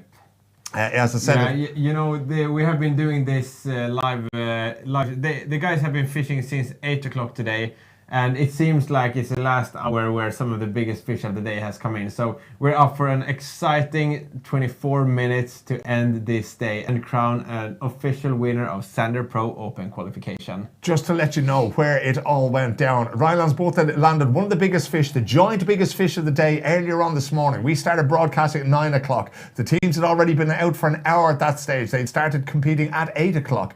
Rhinelandsbåt landed a 75 centimetre fish before lunch, and that provided the platform for them to take the lead in the table. Hidde, Rinkel and Mats van der Laan, they've made a run during the afternoon, catching maybe 4, 5, 6 Zander, and that has been enough to get them up to 3rd spot in the table. But of course, the experience, the knowledge of the Dutch fishing guides has them in 2nd spot, 323 centimetres. We've seen some brilliant fish caught. Fish Explorer Belgium haven't caught a whole lot of fish, but they also managed to land a 75 centimetre Zander in one of the most enjoyable aspects of the day. Those guys tried absolutely everything to get it in there. And as I say, it's been an education to follow these last 7.5 odd hours of fishing to find out all the different things you can do to land the big Zander. And indeed, if you win the tournament, to land the €5,000 prize and the place in Zander Pro YouTube next year in 2024. Yeah, I think it's been a real nail biter all into the very last minutes here. Both the 3rd and 2nd team on the scoreboard, Dutch fishing guides and Hidde and Mats, they have caught Zander, but none of them have been big enough to make a big change to the scoreboard. But I'm literally getting hand sweats right now because in 23 minutes we will have a result. And as you see there's only, 9 centimeters from the 3rd to the 1st spot. So one Zander can change the game completely. And this Zander can end up to be more valuable than these guys would ever think. Can you imagine if they were to land a 70 centimetre Zander that proves to be worth €5,000 and a spot at Zander Pro YouTube 2024? Two of the lads trying to land it are 2 young Dutchmen, 19 years old, Hidde Rinkel and Mats van der Laan. Let's hear what they had to say yesterday before the finals, which started at 8 o'clock this morning. Hello, my name is Hidde Rinkel. And my name is Mats van der Laan, and we are Team Mats and Hidde, better known as Team shakeup.nl. We are from the Netherlands and we've been fishing for Zander for 5 years. We started the qualification with pelagic casting, and even though the weather was a bit rough, we had a great day on the water. I think we caught about 14 Zanders, so it was a pretty good day for us. We think it's a good decision that day 2 is cancelled because the weather was too shit to fish. If we win, we will celebrate big time. Yes. And I think that we are going to prepare with the €5,000 for the Zander Pro coming year if we win, so we can score at that tournament also pretty good. Yes, our favorite teams from the official Zander Pro are Team Abu Garcia and Team Shimano with Herman Schuurman.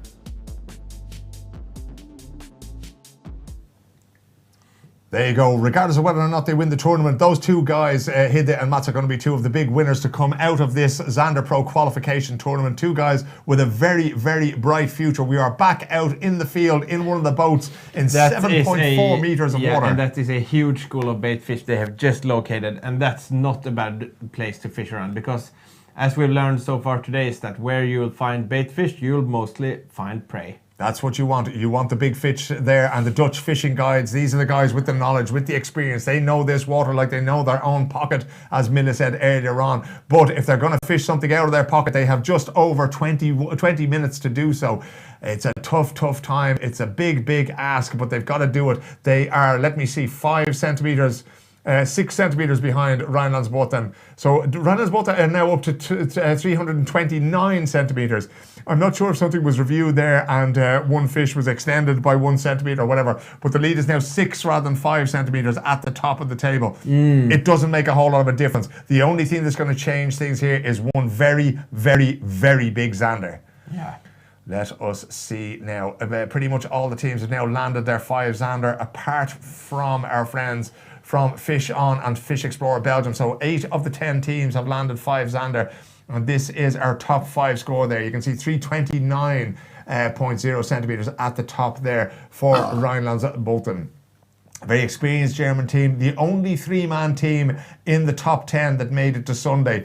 And they really have been able to sort of try everything. They could take one of the rods and just use something experimental, use something a little bit different, whereas the other guys, in order to do that, would have had to make some sort of a sacrifice. The boat we're in at the moment is Lozergrisena.lv from Latvia, desperately trying to find somewhere to make a last few casts before this tournament ends in just under 20 minutes time. Mille, this is the first time that this has been done, that we have had the best amateurs in Europe take part in a competition like this. Do you think that this competition has done what it was expected to do in terms of raising the level of Zander fishing and the visibility of it and what we've seen so far? I think it's a good start to see what we will have in 5 years. That's what I think it is. This has never been done on a professional scale before. And I think it's a fun way of us to discover the world of tournament fishing. And as you all know by now, Kanal Gratis is here to stay. So imagine what this is going to be in 5 years. It's an incredible platform. It's an incredible chance for these, as I say, some of the best amateur sports fishermen and fisherwomen in Europe to have a chance, to have a platform to show themselves, to show their talents. I mean, there's been some incredible catches today. There's been some incredible knowledge imparted today by people out in the field, on the boats, telling us what they were doing and why. Some great insights there altogether. Again, Rhinos Botha, they will make it. If they do manage to preserve this lead, this 6 centimetre lead, also caught the biggest fish of the day. They will be very, very worthy winners if they do win here today. How many teams will they go up against next year in Zander Pro 2024? 8 is the number. How tough is that field going to be? Because some of the best professional Zander fishers or best professional anglers in the world are going to be taking part in that competition. Right? They're going to have, but they also have about 1.5 years to practice. We usually film in autumn time. So they will have a lot of time to pre-fish, and that's needed. And is there a difference in fishing Zander in the autumn compared to in the spring, or do they behave the same way sort of year round, would you say? I think they're easier to catch like in really cold water. That's maybe a little bit of an exaggeration, but they're on more shallow water the colder the water is. Now most guys have been fishing on drop-offs between 4 to 7, 8, 9, 10 meters. In the summertime they might go into more like deeper water, for example. So now it's and I mean 8 of the 10 teams have filled their scorecard with 5 approved Zanders. So it's good fishing now. Even though it feels slow, but when you you don't go out and catch 40 Zanders in one day. It's not like you're going to get a run like that where you're just picking them out of the water. So this is really decent for the teams. I think the 2 guys there, the 2 Dutch lads, Hidde and Mats, were saying that they picked out 14 Zander on Friday, which was a pretty good haul for a day of qualification, especially with 20 teams out there in the water. We haven't had anything near those numbers today. We're seeing no, he's not doing a whole lot there now. It's interesting to see that some of the boats are still on the move this late in the day. There's only 16 minutes left, and surely would this be time that's better spent just getting your cast into the water? Now things are really on their peak. I can't imagine what's going through the heads of our dear contestants. But what's important for them is that it's a little bit more than 15 minutes now. So every move they make is highly valuable for the outcome. Looking at Yarosels now, they've moved around. They were located near a bridge there in the Dutch River Delta for a little while. Didn't have much joy there. Moved off again. Still steering around, looking for that perfect depth, that perfect place. See if they can find a shoal of fish, maybe bait fish that they can tag along and see as the Zander start feeding here in the late afternoon, early evening, seeing what they can pick up there. At the moment, it doesn't look like a whole lot.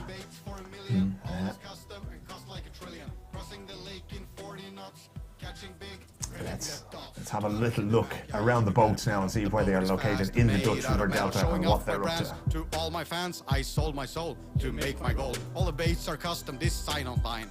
Photo fish most of the time. It's cold outside, you'll be okay. Take my gloves and we're on our way. With all my tech and my sonar, I find my way and it saves the day. Don't be jealous, fellas, it's not what you think. You don't cast, you lure. It gives you a wink. Out on the water, I'm relaxed and fine. Talon down, not a sound. Starting with blades and braided line. Search for pig spot, snag my rig. Homie shout, that's not where hot. We're on the spot, now we have to stop. We missed the mark and we're back to start. What happened to us and connecting the dots? Yeah, so we start here, and this is when Mille hooked it Did you see that? Oh no, look at that! That's when we saw it. This is what it took. Big fat boat and baits for $1 million. All is custom and cost like $1 trillion. Crossing the lake in 40 knots. Catching big, connecting the dots. Big fat boat and baits for $1 million. All is custom and cost like $1 trillion. Crossing the lake in 40 knots. Catching big, connecting the dots. Roller up, one less spot. It's now or never to get back up top. The light is fading, soon it's twilight. Don't worry, my viewers, it's time for the highlights. I have my honey hole, my favorite spot. Dropping a waypoint, and we're off. Almost there, I have to stop. I had a thought, I opened the box. A quick review of ammunition. Wait a minute, I just had a vision. Bait hits the water with a splash. Sinking slow and I feel the flow. Change the perspective in my head. Present it slowly over a bed. Hand on the reel, twitch and stop. The strike is awesome on the drop. I'm laughing out loud, this one is fine. I felt the weight when it ate the bait. This fish is mean, he goes for the grass. Not a problem, I'm on his ass. I relieve the brake and change my tactics. The rod bends over and it's getting dramatic. It's touching the water, the tip gets wet. The hook's not set, then where's the net? I take a deep breath and I accept the fact. I get it together and clean up my act. Finally we landed, I'm a little emotional. Let's get it on board and get ready for social. I look down in the net and oh my god, it's not for real. Is that a cod?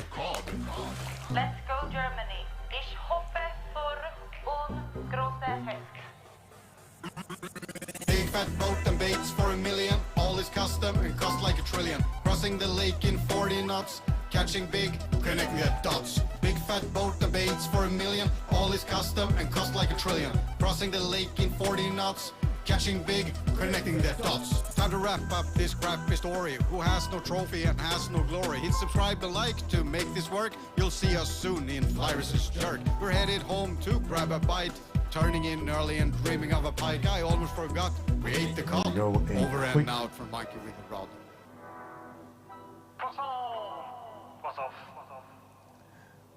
There we go. That was a quick sweep around the boats. The 10 competitors that are out there on the course. We have 8 camera crews out there with them, and you could see that they were up to absolutely everything. Some are still moving, some are changing baits, some just have their baits in the water, and they are hoping as the clock goes down under 12 minutes to find the 1 or 2 fish. I think at this stage we can probably start to count out a few of the leaders off there. I don't think that Fish Explorer Belgium, they're not going to be able to pull it out of the bag now, only on 131 centimeters. And Fish On at 166 centimeters, they're not going to have much to do with it. Yarosels, it's going to take a couple of big fish in the last 10 minutes, and they haven't really shown us so far this afternoon that they can pull that out of the bag. Pelagic Pro Team still lurking around there, 289 centimeters, a lot of ground to make up, as do LV, who had a great start to the day, but they've fallen off a little bit during the afternoon. Zander struck 296. Again, they had a poor start to the day, but they pulled up a lot during the afternoon. Skåne fishing boats, we haven't seen that much of. 318 centimeters. Hidde and Mats have made third place their own, grabbing an extra centimeter off their, not their last catch, but their second last catch. Their last catch was a short fish that got dropped back into the water pretty much straight away. Dutch fishing guides, 323 centimeters. Need a 66 centimeter fish in the last 11 minutes. And Rhinelandsbåter, they've been up there since just after lunch, and they pretty much hung in there.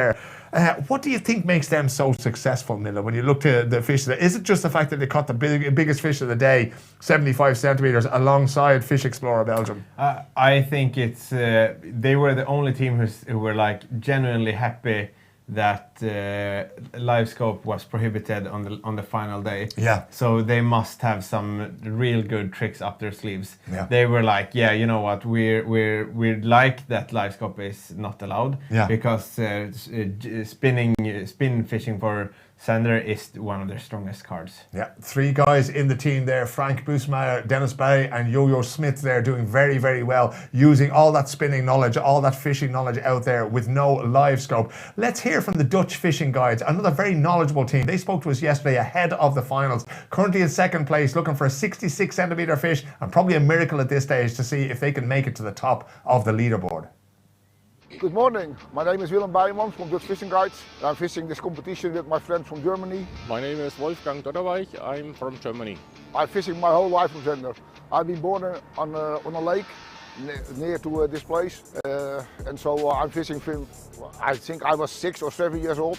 and I start fishing, and I start Zander fishing when I was maybe 10 or 11. So it's a long time. Now I'm 62, so that's a long time. Yeah. Oh, our chances for tomorrow. Everybody is starting new, and tomorrow we can use our depth sounders very well. It's not allowed. That's a nice thing. It's a little bit old school. So I have some good spots over here, and if you can find the fish over there, yeah, we make a good chance. I guess they're all good fishermen, so we make all a good chance. Yeah, it will be a nice day tomorrow. Less wind, that's also good. We give ourselves a good chance. Yeah, so I was very happy this morning that you canceled the tournament. We just decided this morning for ourselves, we don't go fishing today. It's so dangerous to do it on these waters with this wind. It's just now it's 5, 6, and it's coming to the west, and so the waves are coming on the whole length of this water. That's too dangerous. You can't fish over there with this water. So it was a very, very, very good decision. When we win tomorrow, I'm fishing with a German. Then we drink a lot of big beers, and then we go sleep. Yeah, that's my favorite team. Yeah, so the guy from Germany, Justin Schöner, I met him a long time ago when we fishing the Shimano Rapala Masters, but maybe 15, 20 years back. And also then he was a good fisherman, and he's also a nice guy, so I like them. So we're fishing tomorrow, and we hope we're gonna win. And a good luck to all the other teams also. 8 minutes to go, and we have had a change at the top of the leaderboard. Not at the very top of the leaderboard. Rhinelandsboth are still top, 829. Dutch Fishing Guides at 323. Skåne Fishing Boats have risen above Hidde and Mats there. They were on 318 318 centimetres. They've jumped up to 320 centimetres. 1 centimetre above Hidde and Mats. We're trying to get to the camera there if we have one on Skåne Fishing Boats there.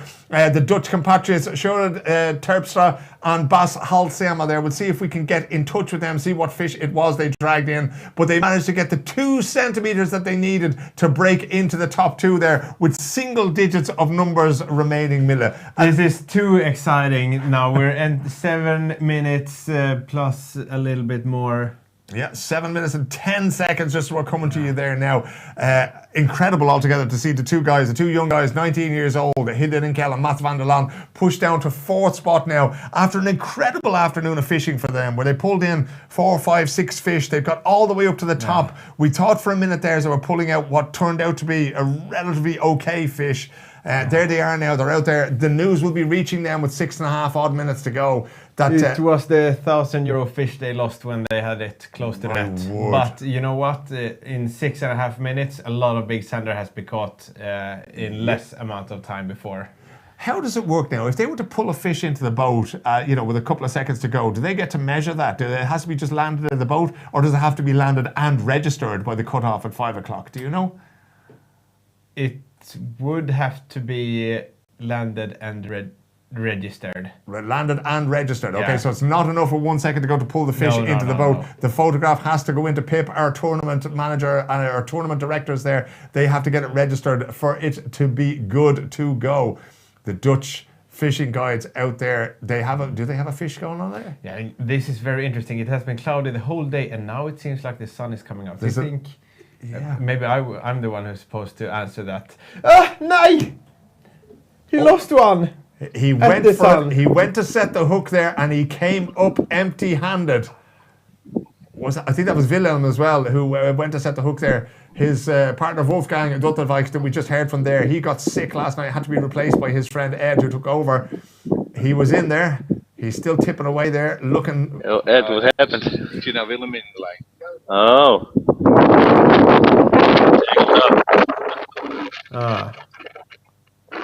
The last thing you want with 5 minutes to go. But they're at least on the 2nd place, and that means participation next year and €1,500 cash prize. Not bad going. If Rhinelandsboth can hang on for the next 5 minutes, they will win €5,000 and a chance to compete at Zander Pro YouTube in 2024. Dutch Fishing Guides, they will get €1,500 and a chance to compete in this competition again next year.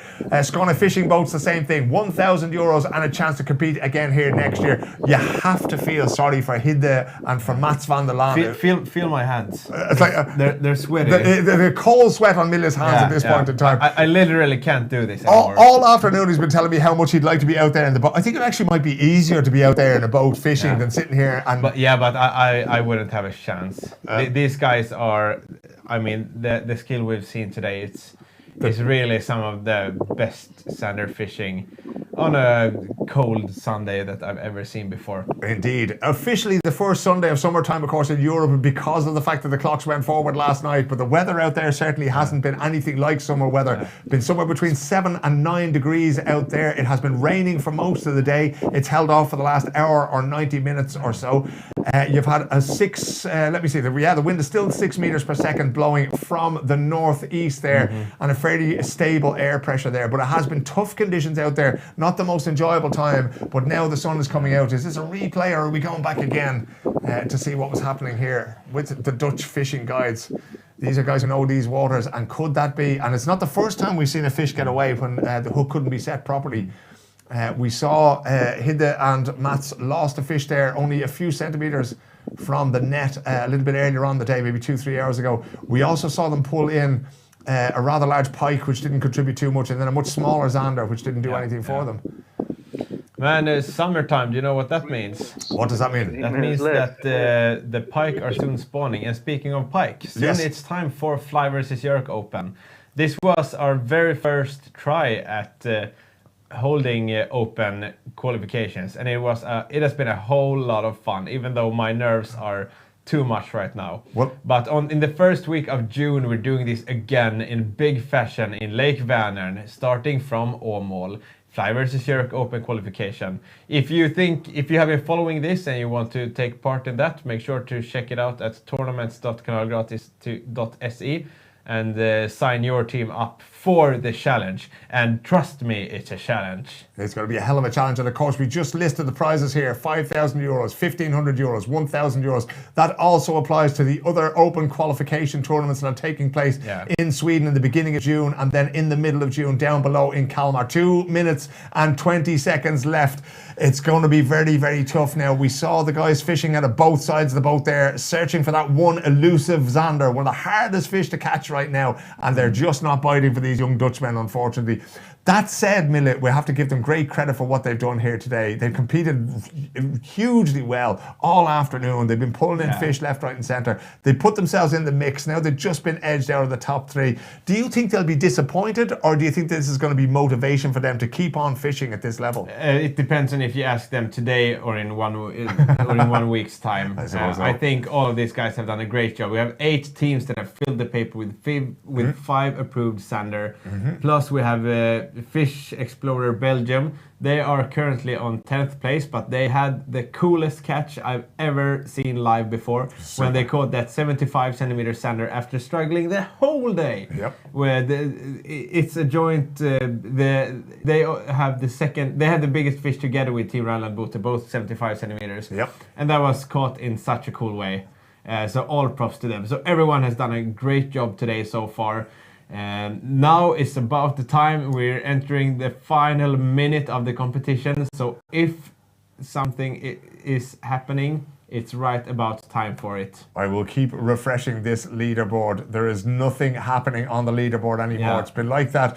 The thing that happened was it was very, very quiet on this leaderboard until it wasn't. And we had a seismic shift there with about 10 minutes to go. Skåne fishing boats just nipped in 2 centimeters. 2 centimeters was all they got extra out of the last fish that they caught. But it was enough. It moved them past Hidde Rinkel and Mats van der Laan into 4th place. Up the top, Rhineland Boten, 329 centimeters. That is the total of the 5 biggest fish that they've caught today. They did superbly well to get off to a good start, landing a 75 centimeter Zander earlier on this morning. The Dutch fishing guides using all their knowledge, all their experience to get the most out of the waters today. 323 centimeters, enough for 2nd place. And Skåne fishing boats just at the very end there, 320 centimeters as we count down. 3, 2, 1, 0. That is it. The tournament for the day is over. And if everything goes according to plan, and there's nothing to suggest that it won't, Rhinelandsbotha have won the €5,000 prize here today. And not only that, they have won the right to compete next year in Zander Pro, the YouTube edition that will take place in 2024. It's been a tremendous weekend of fishing, despite the cancellation of a day of qualification yesterday. Despite all the things that have gone on today, the difficulty in getting some fish, the tough weather, etc., etc., we go back out. There's a little bit of desolation on the Dutch boat. We're sweeping around the boats now just to catch the last impressions that have happened out there. It's a very happy German boat, maybe less so on some of the boats. Mille, just give me your thoughts, your final thoughts here before we sign off for the evening. How cool was this? Honestly, we're able to, with our production crew, have 8 camera teams in the boats. How freaking cool is this? And I know... Okay, we may mute Mille there because unfortunately he has been hit by a bout of coughing. This is indeed very cool indeed. Not just is it very cool for today. And I'm gonna say it like this. As you all know, Kanal Gratis is here to stay. I'm sure we'll watch this in 5 years and say, okay, this was the thing that started it all.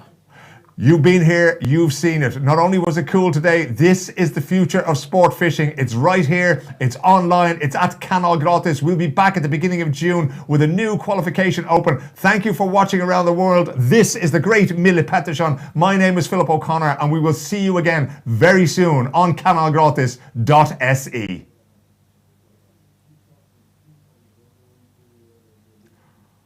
Oh, we're actually going to have a chance to talk to the winning team now as well. Great work by the team out in the field. We were signing off there, but we jumped the gun just a little bit. We're going out to talk to the team on Rhinelandsbotha out there who have just won the €5,000 prize and indeed the chance to take part in Zander Pro in 2024. Just trying to make contact with them now. We're 2 minutes over the time, so it's 2 minutes since the tournament ended there. Mille, what do you expect from these guys? They seem to be very concentrated earlier on. They went, here we go. Let's talk to them now. Nick, over to you. From Zander Pro, first open qualification of Kanal Gratis.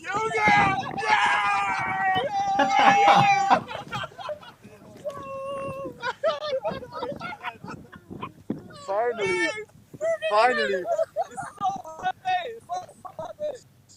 But guys, I can't serve it so hard. They fished so good, crazy. Yeah, and Tutu and I are very sick on this day. It's really hard for us to fish all the day.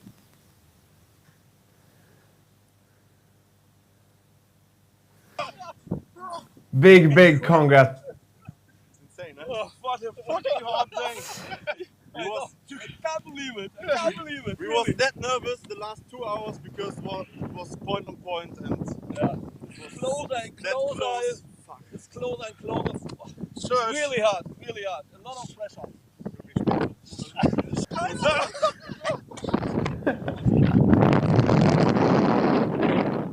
There you go, the guys from Rhinelandsbotha, they are delighted with themselves. And if you joined us about 2 or 3 hours ago, you would have seen how concentrated they were. As I said, there was no time for communication. They didn't want to be interviewed. They just wanted to get stuck in. And look at those celebrations now, Mille. They are delighted with themselves. Yeah, Frank Bussmeyer, Jojo Schmidt, Dennis Barry, congratulations, the first ever winners of Zander Pro Open qualification. I can't believe this. It's tremendous. So very well deserved from these guys. And the relief as well now that it's all over. They're held their cool and here they are celebrating becoming the first ever champions of this great tournament. There you go. This result will most likely be confirmed a little bit later on in the evening when our tournament director Pip has had a chance to go through it all, re-register all the fish, check out all the pictures, all the measurements. And there's a little bit of dancing going on the boat as well, now that the stress is lifted. They talked about the pressure that they were under for the last 2 hours, and now there is only joy.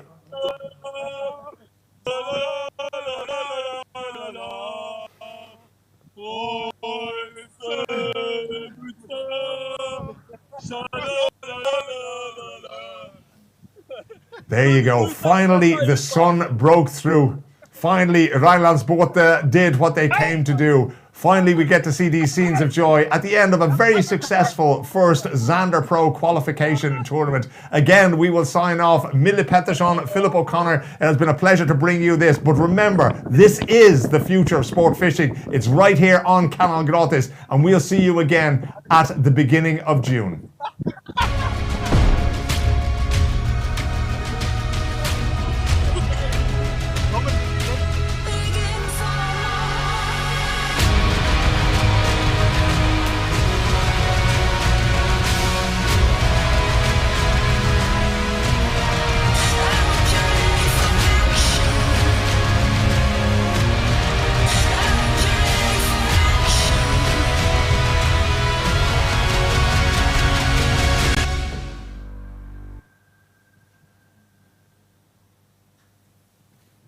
Done and done. Done and dusted. Vilket jävla jobb alltså. Vet när man sätter sig